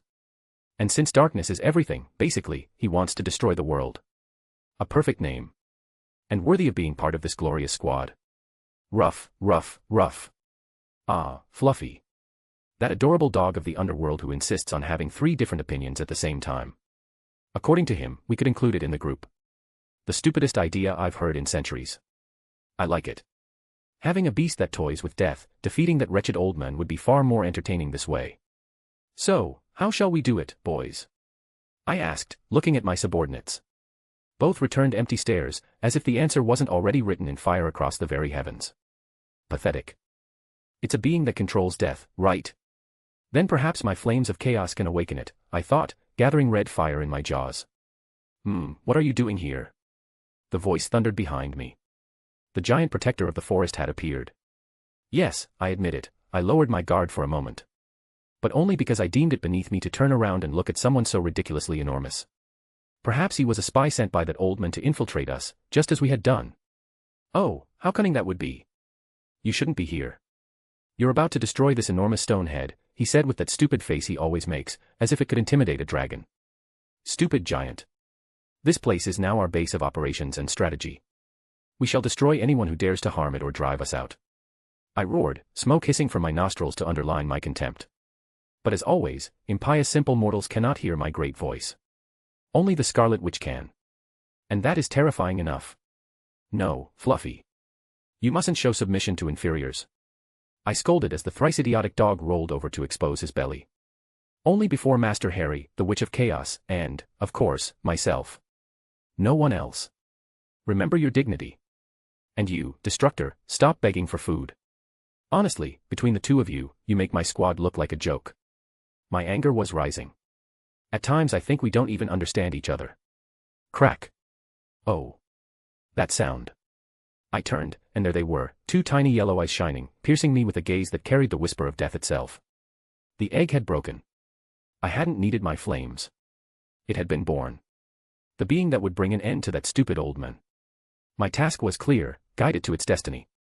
What's that? Asked the giant clumsily, peering closer. The moment his eyes met those of the newborn, his body froze, paralyzed on the spot. He didn't die. Well, I suppose this little creature still needs to grow to unleash its full power. And I, the great red dragon of chaos, will help it. It shall be part of our squad. A spark of excitement ran through my chest. Yes, I admit it. Looking to the future, I could already see it. Those who dared defy Master Harry would face only 3 fates. Chaos. Madness. Or death. POV change. Mum, I've got a bad feeling. Could you check if red is causing trouble for Hagrid? Asked Harry as he stepped into Wanda's office. Wanda sat at her desk, while on the other side Luna happily sketched on a sheet of paper. At her side rested a crystal sphere, glowing softly under the light. Wanda looked up at Harry and raised a finger with a solemn gesture. Professor, she corrected with a faint smile of amusement. Harry, not particularly enthused, played along.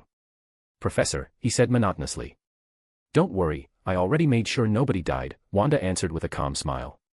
What? Harry exclaimed, his eyes widening.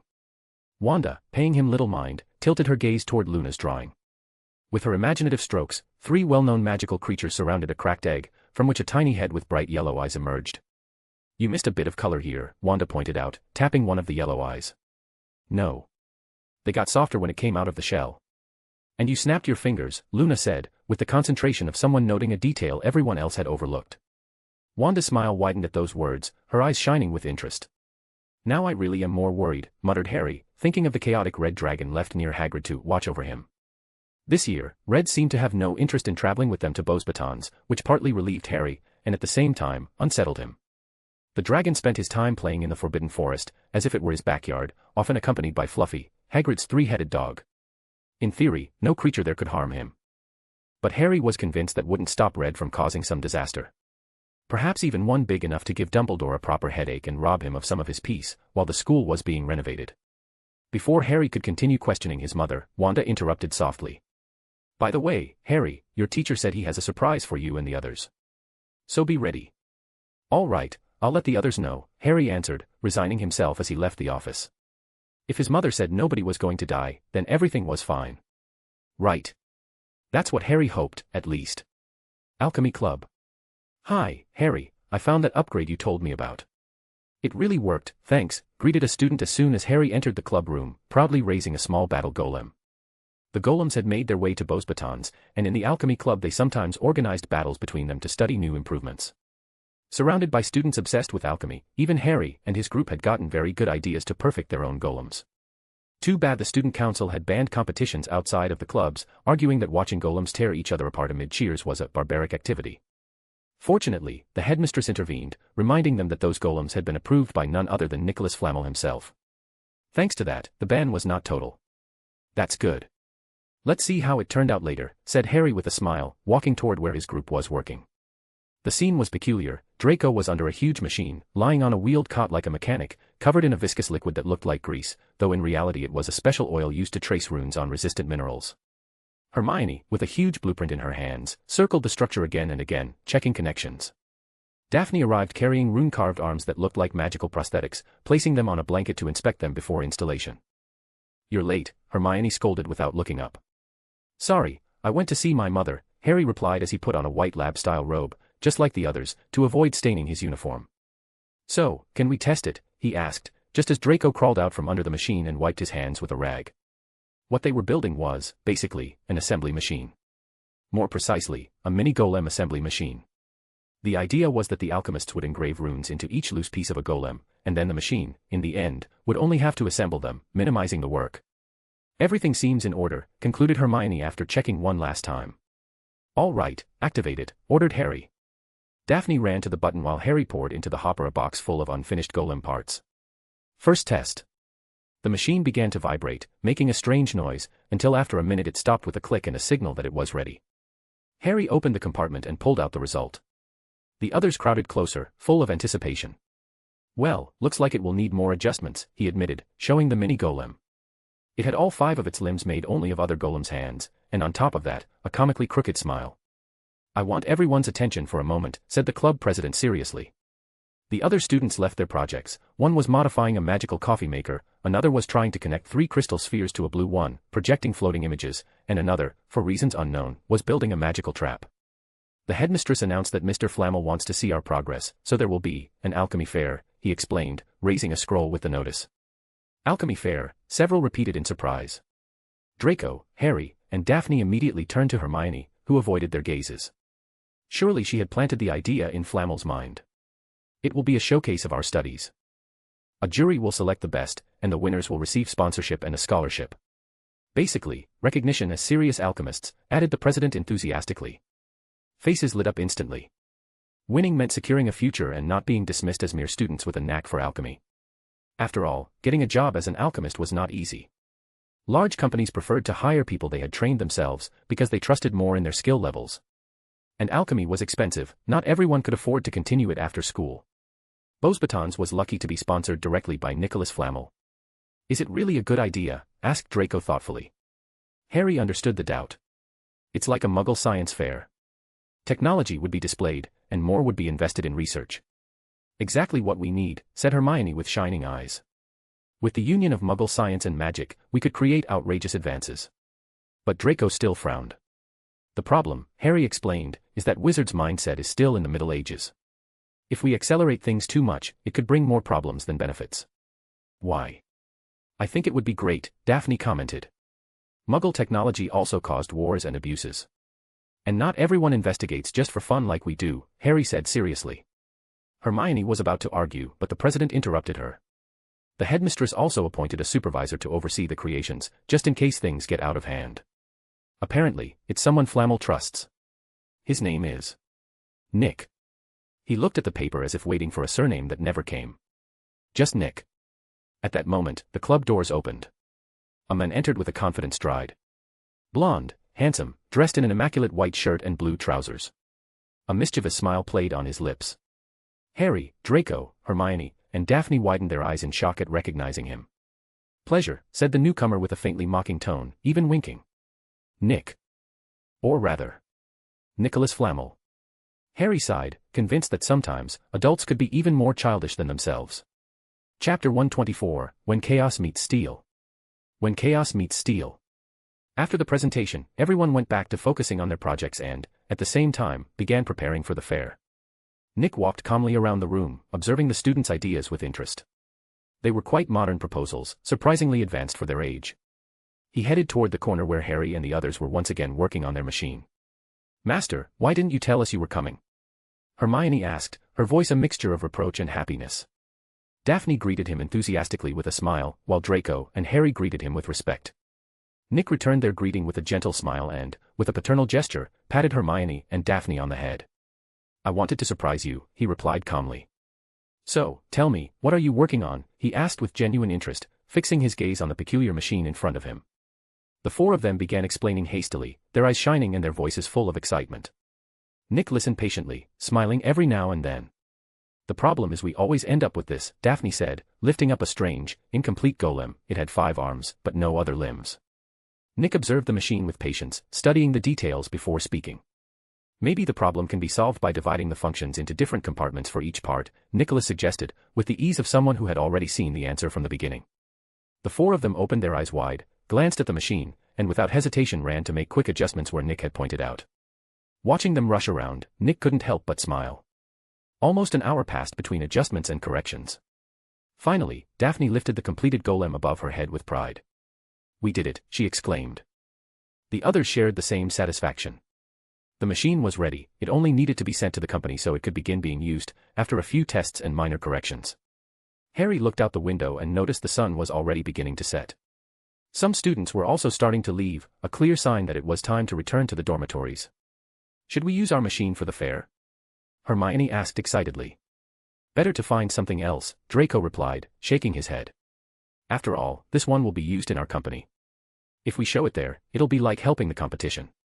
Before they could continue, they saw Neville walking nervously, his eyes fixed on the ground as if desperately searching for something. What's wrong, Neville? Hermione asked when she saw him. Ah, hi. I think my wand fell out of my pocket and I can't find it, he said worriedly, his voice trembling.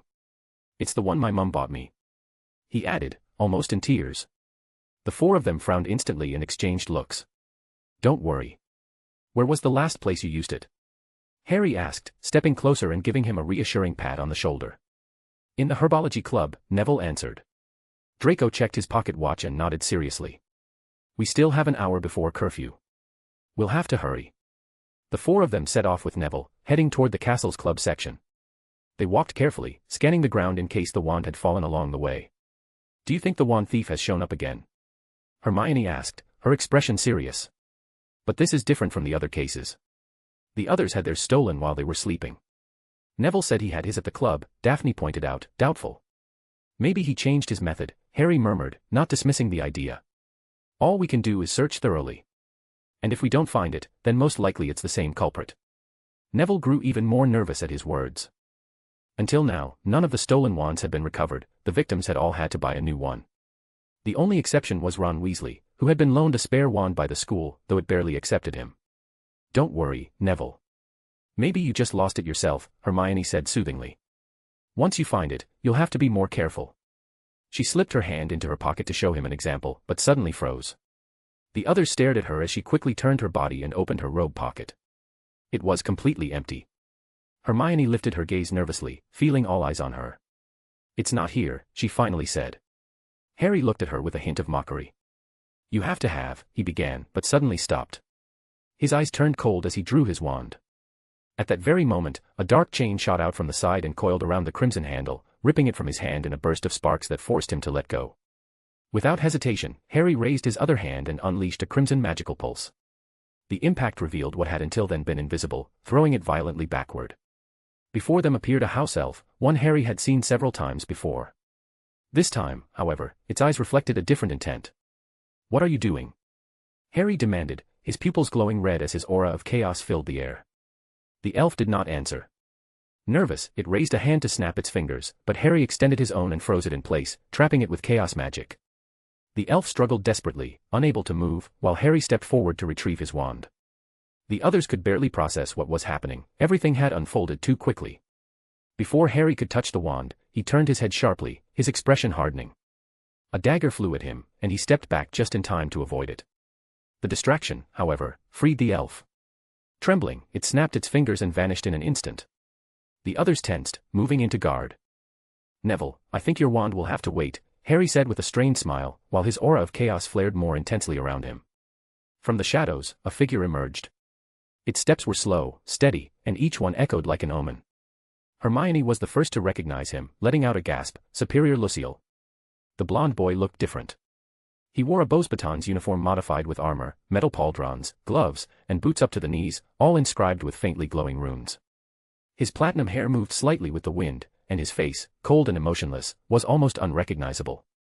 "Well, President, I'd like to believe you're just out for a walk, though it doesn't seem very casual, armed and in full battle gear," Harry said with sarcasm. Lucille gave no answer. His hands slowly descended to the hilts of the two swords at his waist. A metallic flash filled the air as he drew one of them. Harry fixed his gaze on him, narrowing his eyes. "He's being controlled," he murmured to his friends. Then he signaled to Hermione, who immediately pulled Neville away to safety. Draco and Daphne stepped up beside him, wands at the ready. "Swords in a wizard duel." Draco muttered with irony, though no one joined in. They all knew how dangerous Lucille was, even when he held back.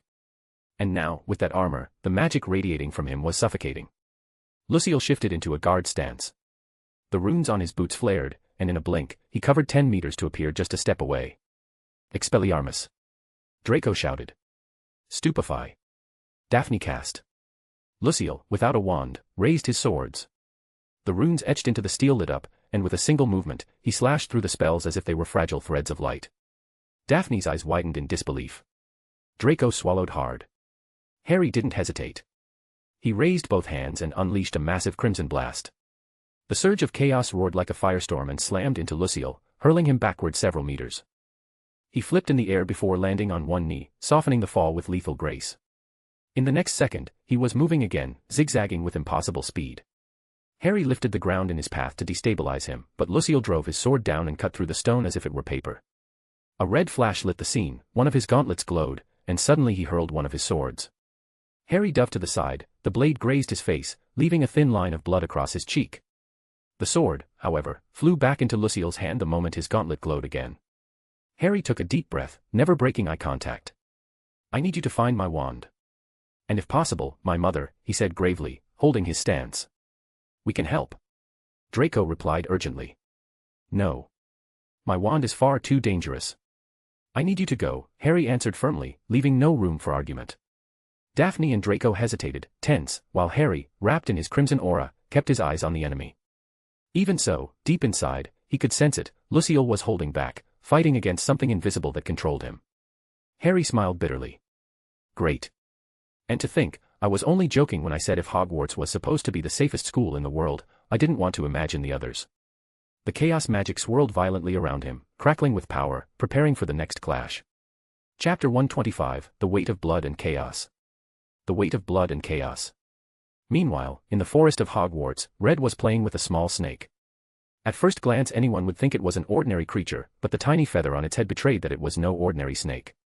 The creature coiled itself around Red's head and tilted its little head toward the other members of the strange group. The instant its eyes fell on them, they froze in place, as if caught by a spell. A single blink was enough to release them, and at that moment they began to run clumsily, laughing and testing the snake's power. A power that, under normal circumstances, would mean death. Yet here it seemed the creature could lightly petrify as long as it kept its gaze fixed on its prey, and only if it wished to. It was clear that the three magical animals accompanying it were helping the snake, or rather the small basilisk, train and perfect its ability. Suddenly, Red felt something stir inside him. He turned sharply, halting the animal's fun, and fixed his gaze on a specific point. He quickly spread his wings as if preparing to dash in that direction, while the tiny basilisk clung tightly to his head. But before he could move, a reddish aura manifested beside him. From within it, words resounded with firmness. Red stopped immediately. He looked at the red glow with concern, as though about to warn it of some danger. However, upon hearing the message that came from the aura, his unease vanished. His face softened with an expression of understanding and even admiration. A hand emerged from the aura and gently caressed the basilisk's small head before fading away. Red was then left with a resolute look, as if he had just decided on his next move. An attack aimed at a certain old man who lately seemed to be longing for a vacation, desperate to rid himself of the headaches he suffered every time he tried to go shopping alone in Hogsmeade. Headaches that left him without his supply of sweets, forcing him to ask someone else to fetch them for him. Red thought, if they have taken my master's wand, then I will be the one to recover what rightfully belongs to him. It bothers me, said Draco, striding quickly beside Daphne through the school corridors toward Wanda's office, hoping to find her there. What does? Asked Daphne, glancing at him for a moment without slowing her pace. I feel weak. Supposedly purebloods are the best in the magical world, or at least that's what the purest idiots say. But the truth is we can't even help our friend when he's in danger. There are more half-bloods and muggle-borns who surpass us with ease. The only thing keeping purebloods standing is the knowledge passed down in their families, and even then, what is it worth? It's ridiculous. The very wizard they follow, he who must not be named, is a half-blood who outmatched all the purebloods combined, using that same knowledge to crush them. What does that show? That we are not worth what we were always told. His words spilled out with sincerity, like a thought he had been carrying for a long time. Blind loyalty to blood purity had already washed away in him, diluted thanks to his friends. A trace of pride remained, yes, impossible to erase completely. But even he knew the obvious truth, pureblood did not mean superiority. Not over Hermione, not over Harry. Reality stood right in front of his eyes. Are you talking about Voldemort? Said Daphne, stopping abruptly. It was the first time she had heard Draco admit so directly that the man was not pure blood. Even my godfather was a far greater wizard than my father or most of the old families. And he himself called himself the half-blood prince. My mother told me so. Then, what use is pure blood? Murmured Draco with a serious look, laden with frustration.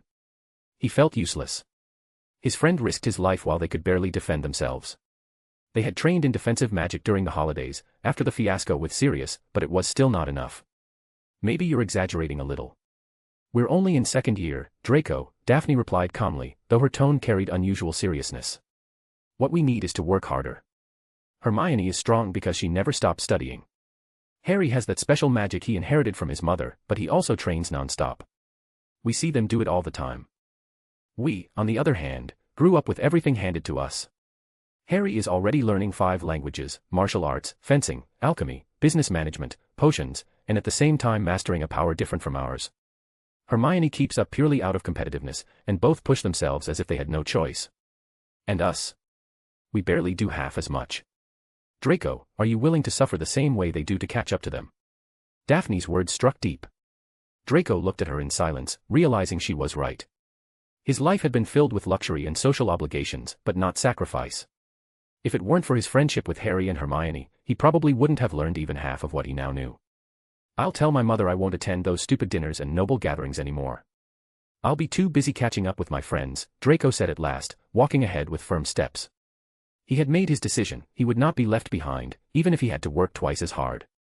Daphne watched him with a faint smile before adding with ironic tone, now that you're done with your self-loathing session, can we ask an adult for help? He let out a short, restrained laugh, and together they quickened their pace until they reached Wanda's office. They knocked hurriedly, but the room was empty. Before they could leave to look for her elsewhere, Daphne noticed an open book on the desk. She approached and read aloud softly, the page illuminated by the dim candlelight. Portalis Externum, Advanced and Experimental Enchantment. Allows the opening of a portal to unknown magical dimensions. Great. Draco muttered, immediately understanding what it meant. Oh, Aunt Wanda, you left at the worst possible moment, said Daphne, bringing a hand to her forehead in resignation. Bomb. One of the castle walls exploded into pieces when Harry raised his hands in haste, blocking the strike of Lucille's twin blades. The red aura enveloped him completely, and the force of the impact was so brutal that the wall behind him collapsed.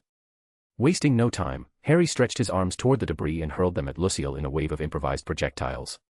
The young warrior twisted his wrists with terrifying precision, both swords sliced through each piece of rubble as if it were paper, while his body moved with impossible agility, dodging with a grace that felt almost insulting. Taking advantage of the opening, Harry extended his hand and wrapped him in chaos magic. The black energy twisted around Lucille, who began to convulse, caught in its threads. Harry tried to break into his mind, searching for a way to free him. However, Lucille's shoulder guards flared with glowing runes, the armor responded, shattering the bindings of chaos. In an instant, Lucille fell to the ground, only to hurl one of his swords at such a deadly speed that the blade stopped mere millimeters from Harry's neck, held back only by his aura. "Harry!" Hermione cried, shielding Neville behind her. Her face reflected pure anguish. She moved her hands, unleashing her own magical aura, wrenching objects from around them and flinging them at Lucille. But unlike Harry, her magic came solely from her own core, and though it had evolved, it was not an unlimited power. Hermione reached her limits too quickly. Lucille dodged the rocks with an elegant spin and, sword in hand, launched himself at her like lightning. Harry's eyes gleamed with resolve. He pointed toward the ground in front of Hermione and Neville. Instantly, a wall of spears erupted upward, bristling like a deadly barrier. Lucille was forced to retreat, though one of the points grazed his arm, leaving a shallow cut. "President," said Harry, his voice firm, heavy with seriousness. "I truly don't want to hurt you, and I can see you don't want to hurt us either. But if you keep going, you'll force me to be rougher." He swung both arms, and a whirlwind began to form around Lucille. The air roared, lifting him from the ground and spinning him violently. Lucille's boots lit up, glowing with fierce intensity. He stepped on the air as if invisible stairs had appeared beneath his feet, breaking free from the tornado. In an impossible zigzag, he leapt from one point to another, using the wind itself as support, until he propelled himself straight at Harry. The boy of chaos clapped his hands together, ripping two enormous chunks of stone from the ground. With a thunderous crash, he slammed them together, crushing inward on Lucille like oppressive walls. The response was immediate. Lucille curled in on himself, and his armor burst into a runic blaze. The stone blocks shattered into dust upon impact. He fell to the ground still standing, though staggering, his breath ragged and his movements slightly dazed. Harry watched him intently, refraining from striking. He turned his head toward Hermione and Neville. "You need to go fetch my wand, now. It's far too dangerous if anyone else touches it. The chaos magic within could spiral out of control and drive them insane, unless it's me or my mother." Hermione pressed her lips together. Her heart urged her to stay and fight, but she knew Harry was right. She grabbed Neville's arm and nodded, rushing away with him at once. Harry frowned. If Draco and Daphne hadn't returned with Wanda, then something must have happened. Perhaps Wanda wasn't nearby, or had run into some kind of trouble. He had to change plans. Recovering the wand was the priority. He clenched his teeth. Knocking Lucille out was the only way forward, but that was easier said than done. The armor made him an almost impossible opponent, the shoulder guards freed him from any restraint, the boots gave him speed and the ability to walk on air, the gauntlets let him control the swords at a distance and boosted his strength to absurd levels. And worst of all, Harry had to hold back, constantly, to avoid truly hurting him. Lucille, still unsteady, straightened once more. His eyes shone with determination, and his gauntlets glowed as both swords flew back into his hands. He lowered himself into position, angled forward like a runner ready to sprint. Harry recognized the stance instantly. That was the signal he would unleash the speed of the boots. "Well," Harry muttered, a spark of excitement in his eyes despite the tension. His body rose slowly into the air, floating as though chaos itself held him aloft. Second round. Chapter 126, Chains of Despair. Chains of Despair. Hermione ran alongside Neville, though in truth neither of them knew exactly where to go to look for the wand. "We need to find help. We don't know what could happen. We have to go to a professor," Hermione said seriously. She knew they couldn't keep running around like headless chickens, with no clear destination. Neville nodded nervously, while in the distance the sounds of Harry and Lucille's battle echoed through the corridors. Hermione then turned just as a red light illuminated the place. A beam shot out from the center of the castle toward the main garden, and immediately a crimson barrier began to form around them, trapping them inside. "No, no," Hermione murmured, understanding what that meant. They were locked in. And worst of all, she didn't know if any professor was still inside the castle. It was unlikely. After all, it was close to curfew when they had come, so surely the professors were making sure all the students had returned to their rooms before starting their nightly rounds. "What do we do?" Neville asked desperately, while Hermione grabbed her hair, trying to think quickly. Hermione. Daphne shouted as she appeared, running with Draco. Aunt Wanda, is she here? Hermione asked, as if that were her last hope. But Draco shook his head. We're trapped. What do we do? Hermione repeated, growing more nervous by the second. Draco, however, kept a serious look, scanning the corridors and calculating. Let's go back to the club room. I have a plan, he said firmly. Without wasting time, the three of them followed him. Meanwhile, on the other side of the castle, Harry had seen the red barrier rise just before stopping Lucille's sword with a single hand, the blade aimed directly at his face. Lucille swung his other sword toward Harry's neck, but Harry ducked in time and, with a sharp movement of both hands, made red chains burst from the ground, attempting to bind him. For a moment it worked, but Lucille's shoulder guard glowed and freed him instantly. Still, that brief distraction gave Harry the space he needed. He closed his eyes, focusing entirely on his power. With a deep breath, he opened them again, now filled with absolute seriousness. If magic can't contain you, he murmured. Suddenly, hundreds of chains began to form, red tendrils and thick cables rising from the air and the ground, lunging at Lucille from every direction. Many disintegrated the instant they touched him, undone by the freeing power of his shoulder guards. But others managed to hold on, becoming tangible. Lucille slashed through them one after another with his swords, but more and more kept appearing. When the real chains outnumbered the illusory ones, the shoulder guards could no longer set him free. Even if he broke some, others wrapped around him without end, until he was completely immobilized. Harry knew it was only a matter of time before he broke free again, so he didn't waste the chance. He rushed forward and placed his hands on Lucille's head. When he opened his eyes, Harry found himself in a completely white space. He quickly looked around until he spotted what he was searching for. Lucille. Bound by thick black chains, struggling with all his strength to break free. I have to get out, she's in danger. Even if my life depends on it, I'll get out of here. Lucille shouted, pulling desperately at the chains. They tightened even more, as if warning him to surrender or suffer, but he kept fighting, screaming in pain without stopping. Hello, President, Harry said, standing in front of him. Lucille hadn't noticed him until then, so focused was he on breaking his restraints. Harry, thank God. Get me out of here. Katerina. Katerina is in danger. Please, help me, he begged. For the first time, he showed fear, casting aside his pride, his position as president, his noble lineage. He was just a desperate boy pleading for help. Harry quickly stepped forward, grabbed one of the chains, and together with Lucille pulled with all his strength until it broke. Then they did the same with the next one. Harry opened his eyes again in the real world. Lucille also awoke, collapsing weakly to the ground, still wrapped in hundreds of chains, ropes, and roots. With a wave of his hand, Harry released the rest of the bindings. I must go. Lucille muttered, trying to stand. But he only managed to stay up for a second before falling to his knees, exhausted. His body was battered and drained, even though Harry hadn't wanted to harm him, the enchanted objects that controlled him had demanded too much, forcing him to fight regardless of his own health. Even so, Lucille got back up, leaning on his sword like a cane. Calm down and tell me what happened. You need to recover before doing anything else, Harry said firmly. No, there's no time. Please, Lucille replied, panic in his voice. Fine, I'll take you. But tell me what's going on, Harry insisted, slipping his arm under Lucille's shoulder to help him walk. Lucille gave him a grateful look before clenching his jaw and finally speaking with seriousness. It's Katerina's old elf. He and another were released when her family went bankrupt. They thought it would be better for them, but it wasn't. I don't know much about the biology of house elves. In my family we never had one. I only know that he suddenly reappeared and captured Katerina. I thought elves couldn't harm wizards, but he pointed her wand at me and then everything went dark. I don't even know where these objects came from. He pointed at the shoulder guards, still glowing with strange power. But I have to rescue her. Despite his pain, his voice carried unshakable determination. As Harry listened, he began to understand. He remembered the story of Gree and Liz. Both had nearly died because of the old Dumbledore, since without a master they had no connection to a mansion. That meant they couldn't absorb magic to survive or use their powers. In that case, what happened to a free elf? There were two possibilities. The first, their magic would slowly drain away until they found a place to work. The problem was that few wizards would accept a free elf as a servant, since they weren't truly reliable.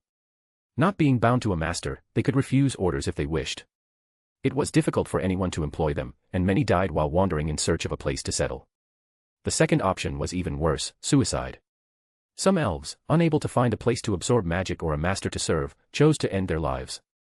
Harry had wanted to investigate further on that subject, but when he asked Gree, his own house elf, Gree refused to answer. He only said, "It is for the good of the elves, and of the magical world." Harry helped Lucille move forward, all the while thinking about the reasons that could have driven an elf to kidnap his former mistress and dare to attack wizards. They reached the main garden, and Harry's eyes widened in surprise. Students lay unconscious all over the place, their wands floating gently above them. Even a professor was among the fallen. Harry let go of Lucille, who was now able to stand on his own, and went over to Terry, the closest one. He placed a hand on his neck, checking his pulse. Unconscious, he confirmed with a sigh. He looked around and recognized several faces: Ronald Weasley, his sister Ginny, the students they had interviewed during that strange detective tournament. All were unconscious, and their wands floated over them, pointing toward the sky. "Katerina!" Lucille cried in despair. He staggered toward the center of the garden where, in front of the fountain donated by Nicholas Flamel, Katerina was trapped in another red barrier. Above her floated Harry's own wand, while black chains bound her at the 4 cardinal points: north, south, east, and west. Harry examined the ground. Among the unconscious students were precisely carved runes, and he noticed that their bodies were arranged in perfect circles. It was a magic circle. "Lucille," Katerina said, her face filled with worry. Yet when she saw him, she seemed to calm a little. Both placed their hands on the barrier, unable to truly touch, but still feeling each other's warmth through the magical surface. Harry glanced at them briefly and then stepped toward Terry's wand, reaching out his hand. The moment he touched it, a spark of electricity repelled him. "No.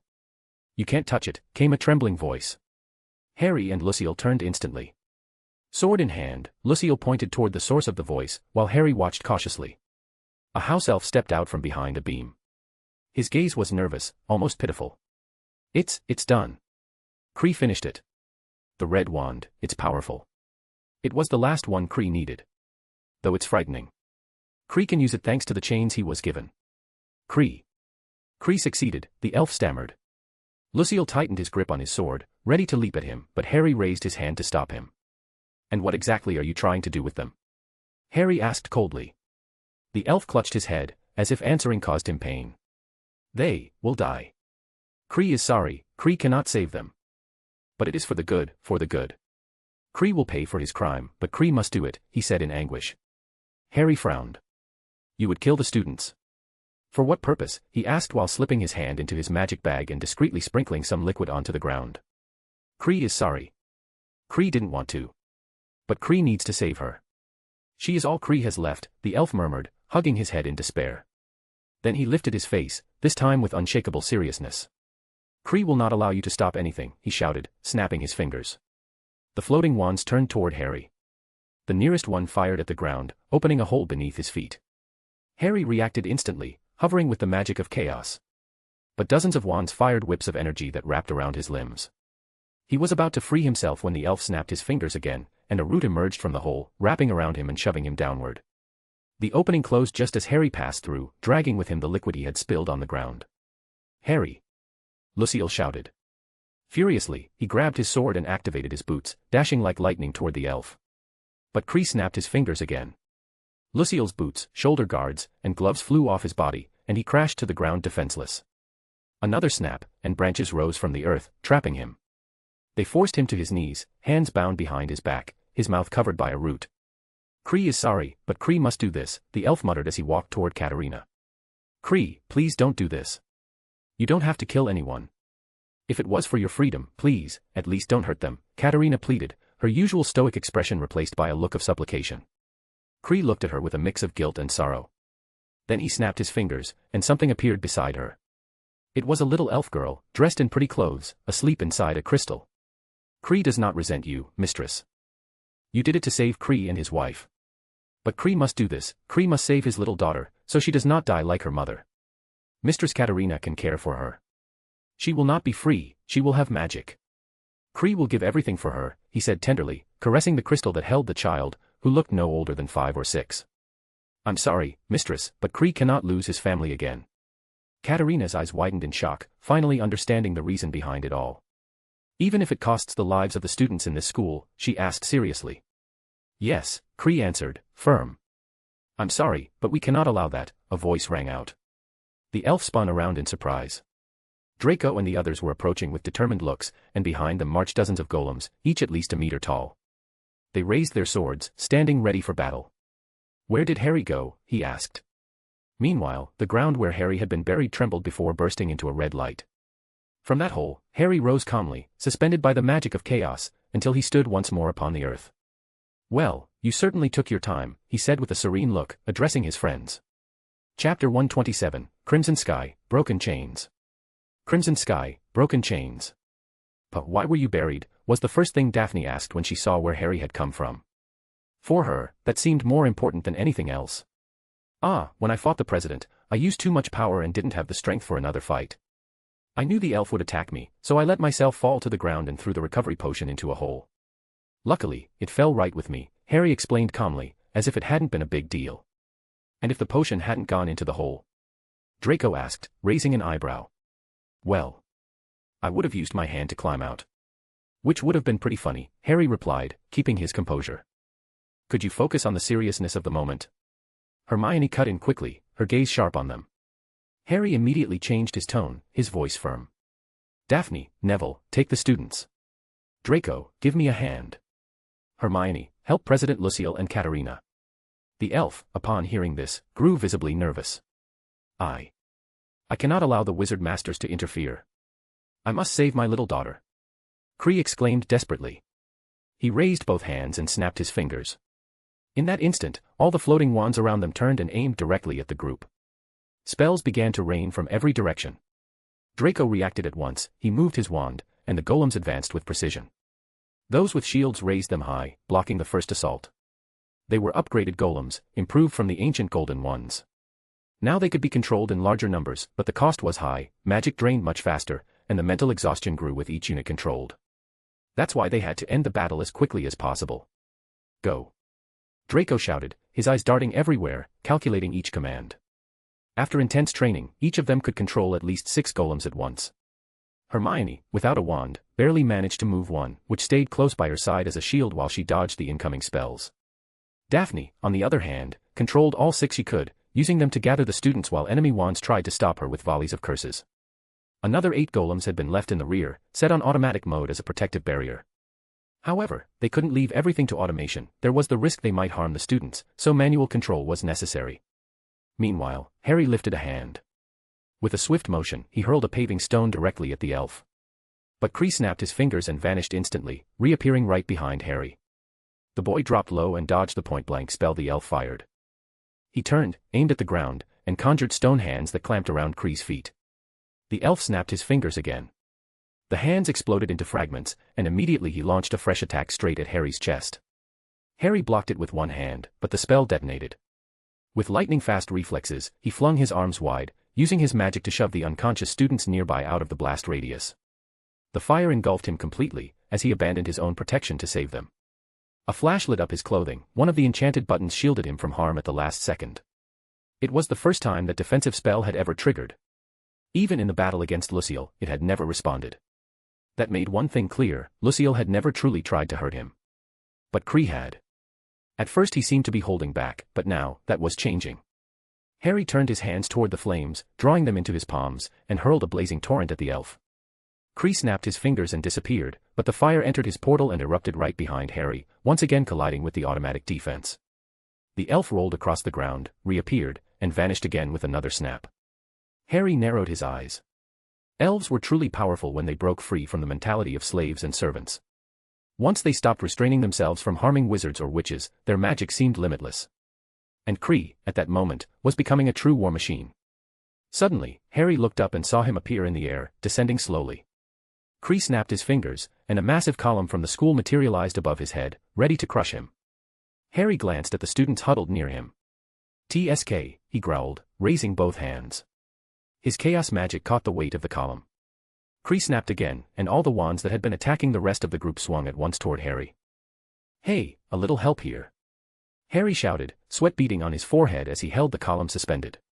Draco's golems rushed to surround him, shields raised just in time. The spell struck with brutal force, shattering one of them.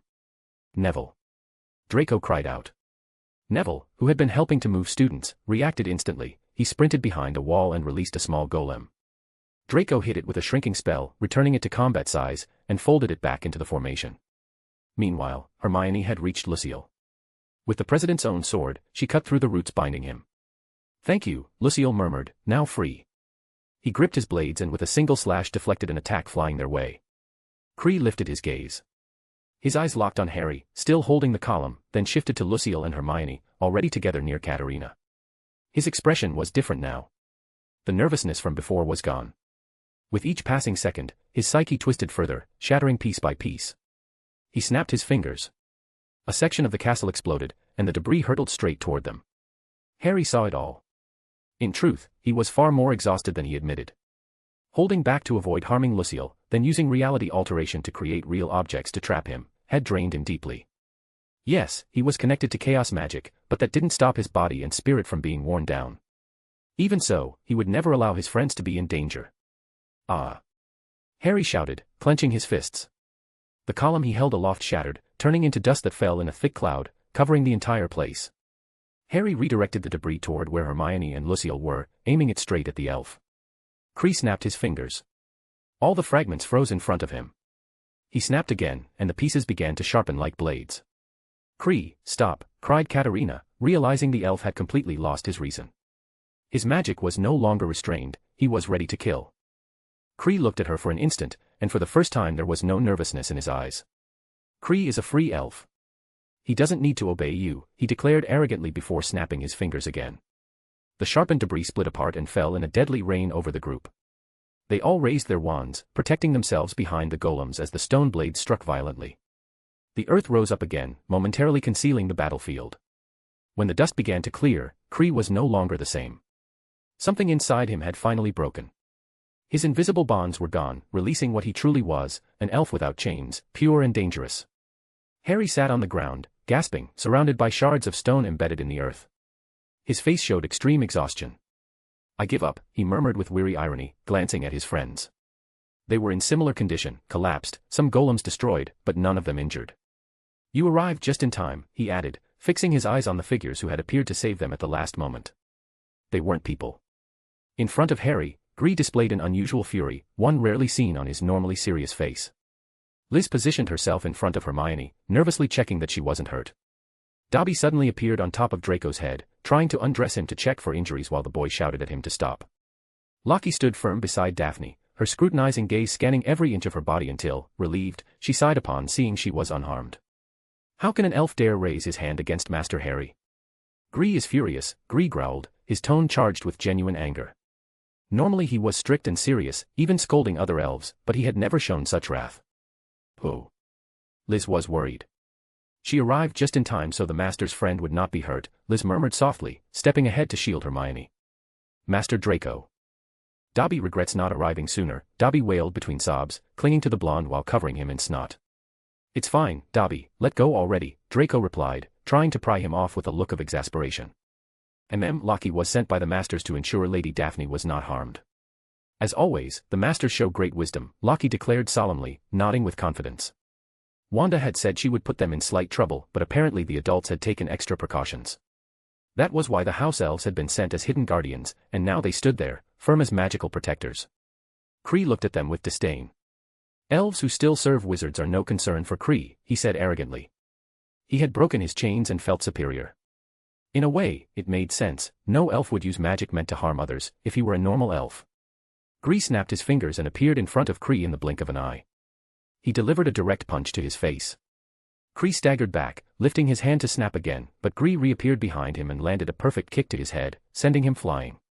Before he could hit the ground, Cree was already there, slamming both clasped hands down to smash Cree into the floor with brutal force.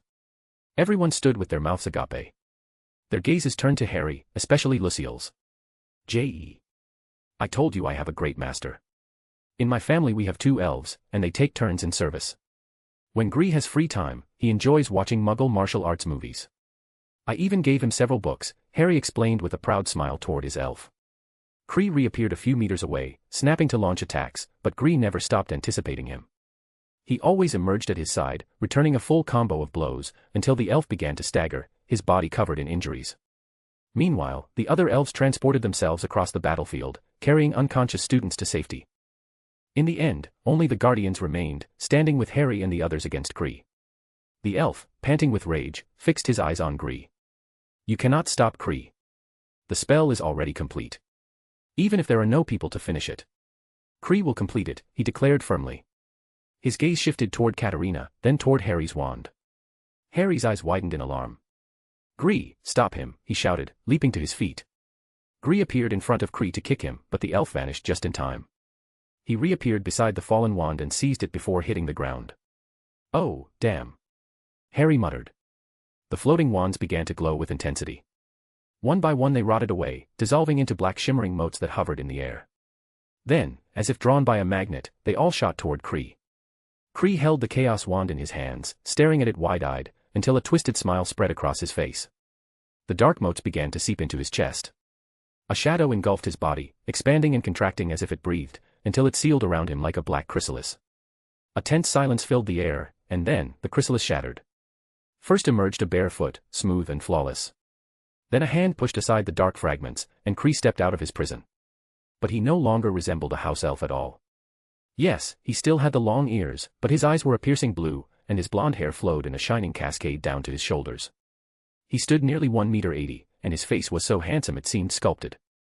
That is no house elf, Daphne whispered, her mouth hanging open. Kree and the other elves widened their eyes. Liz was the first to name him, a high elf. Chaos's red aura suddenly wrapped around him. His hair turned blood red, as did his eyes. The entire atmosphere shifted in an instant, the sky itself turned crimson over France. Harry's eyes widened in shock.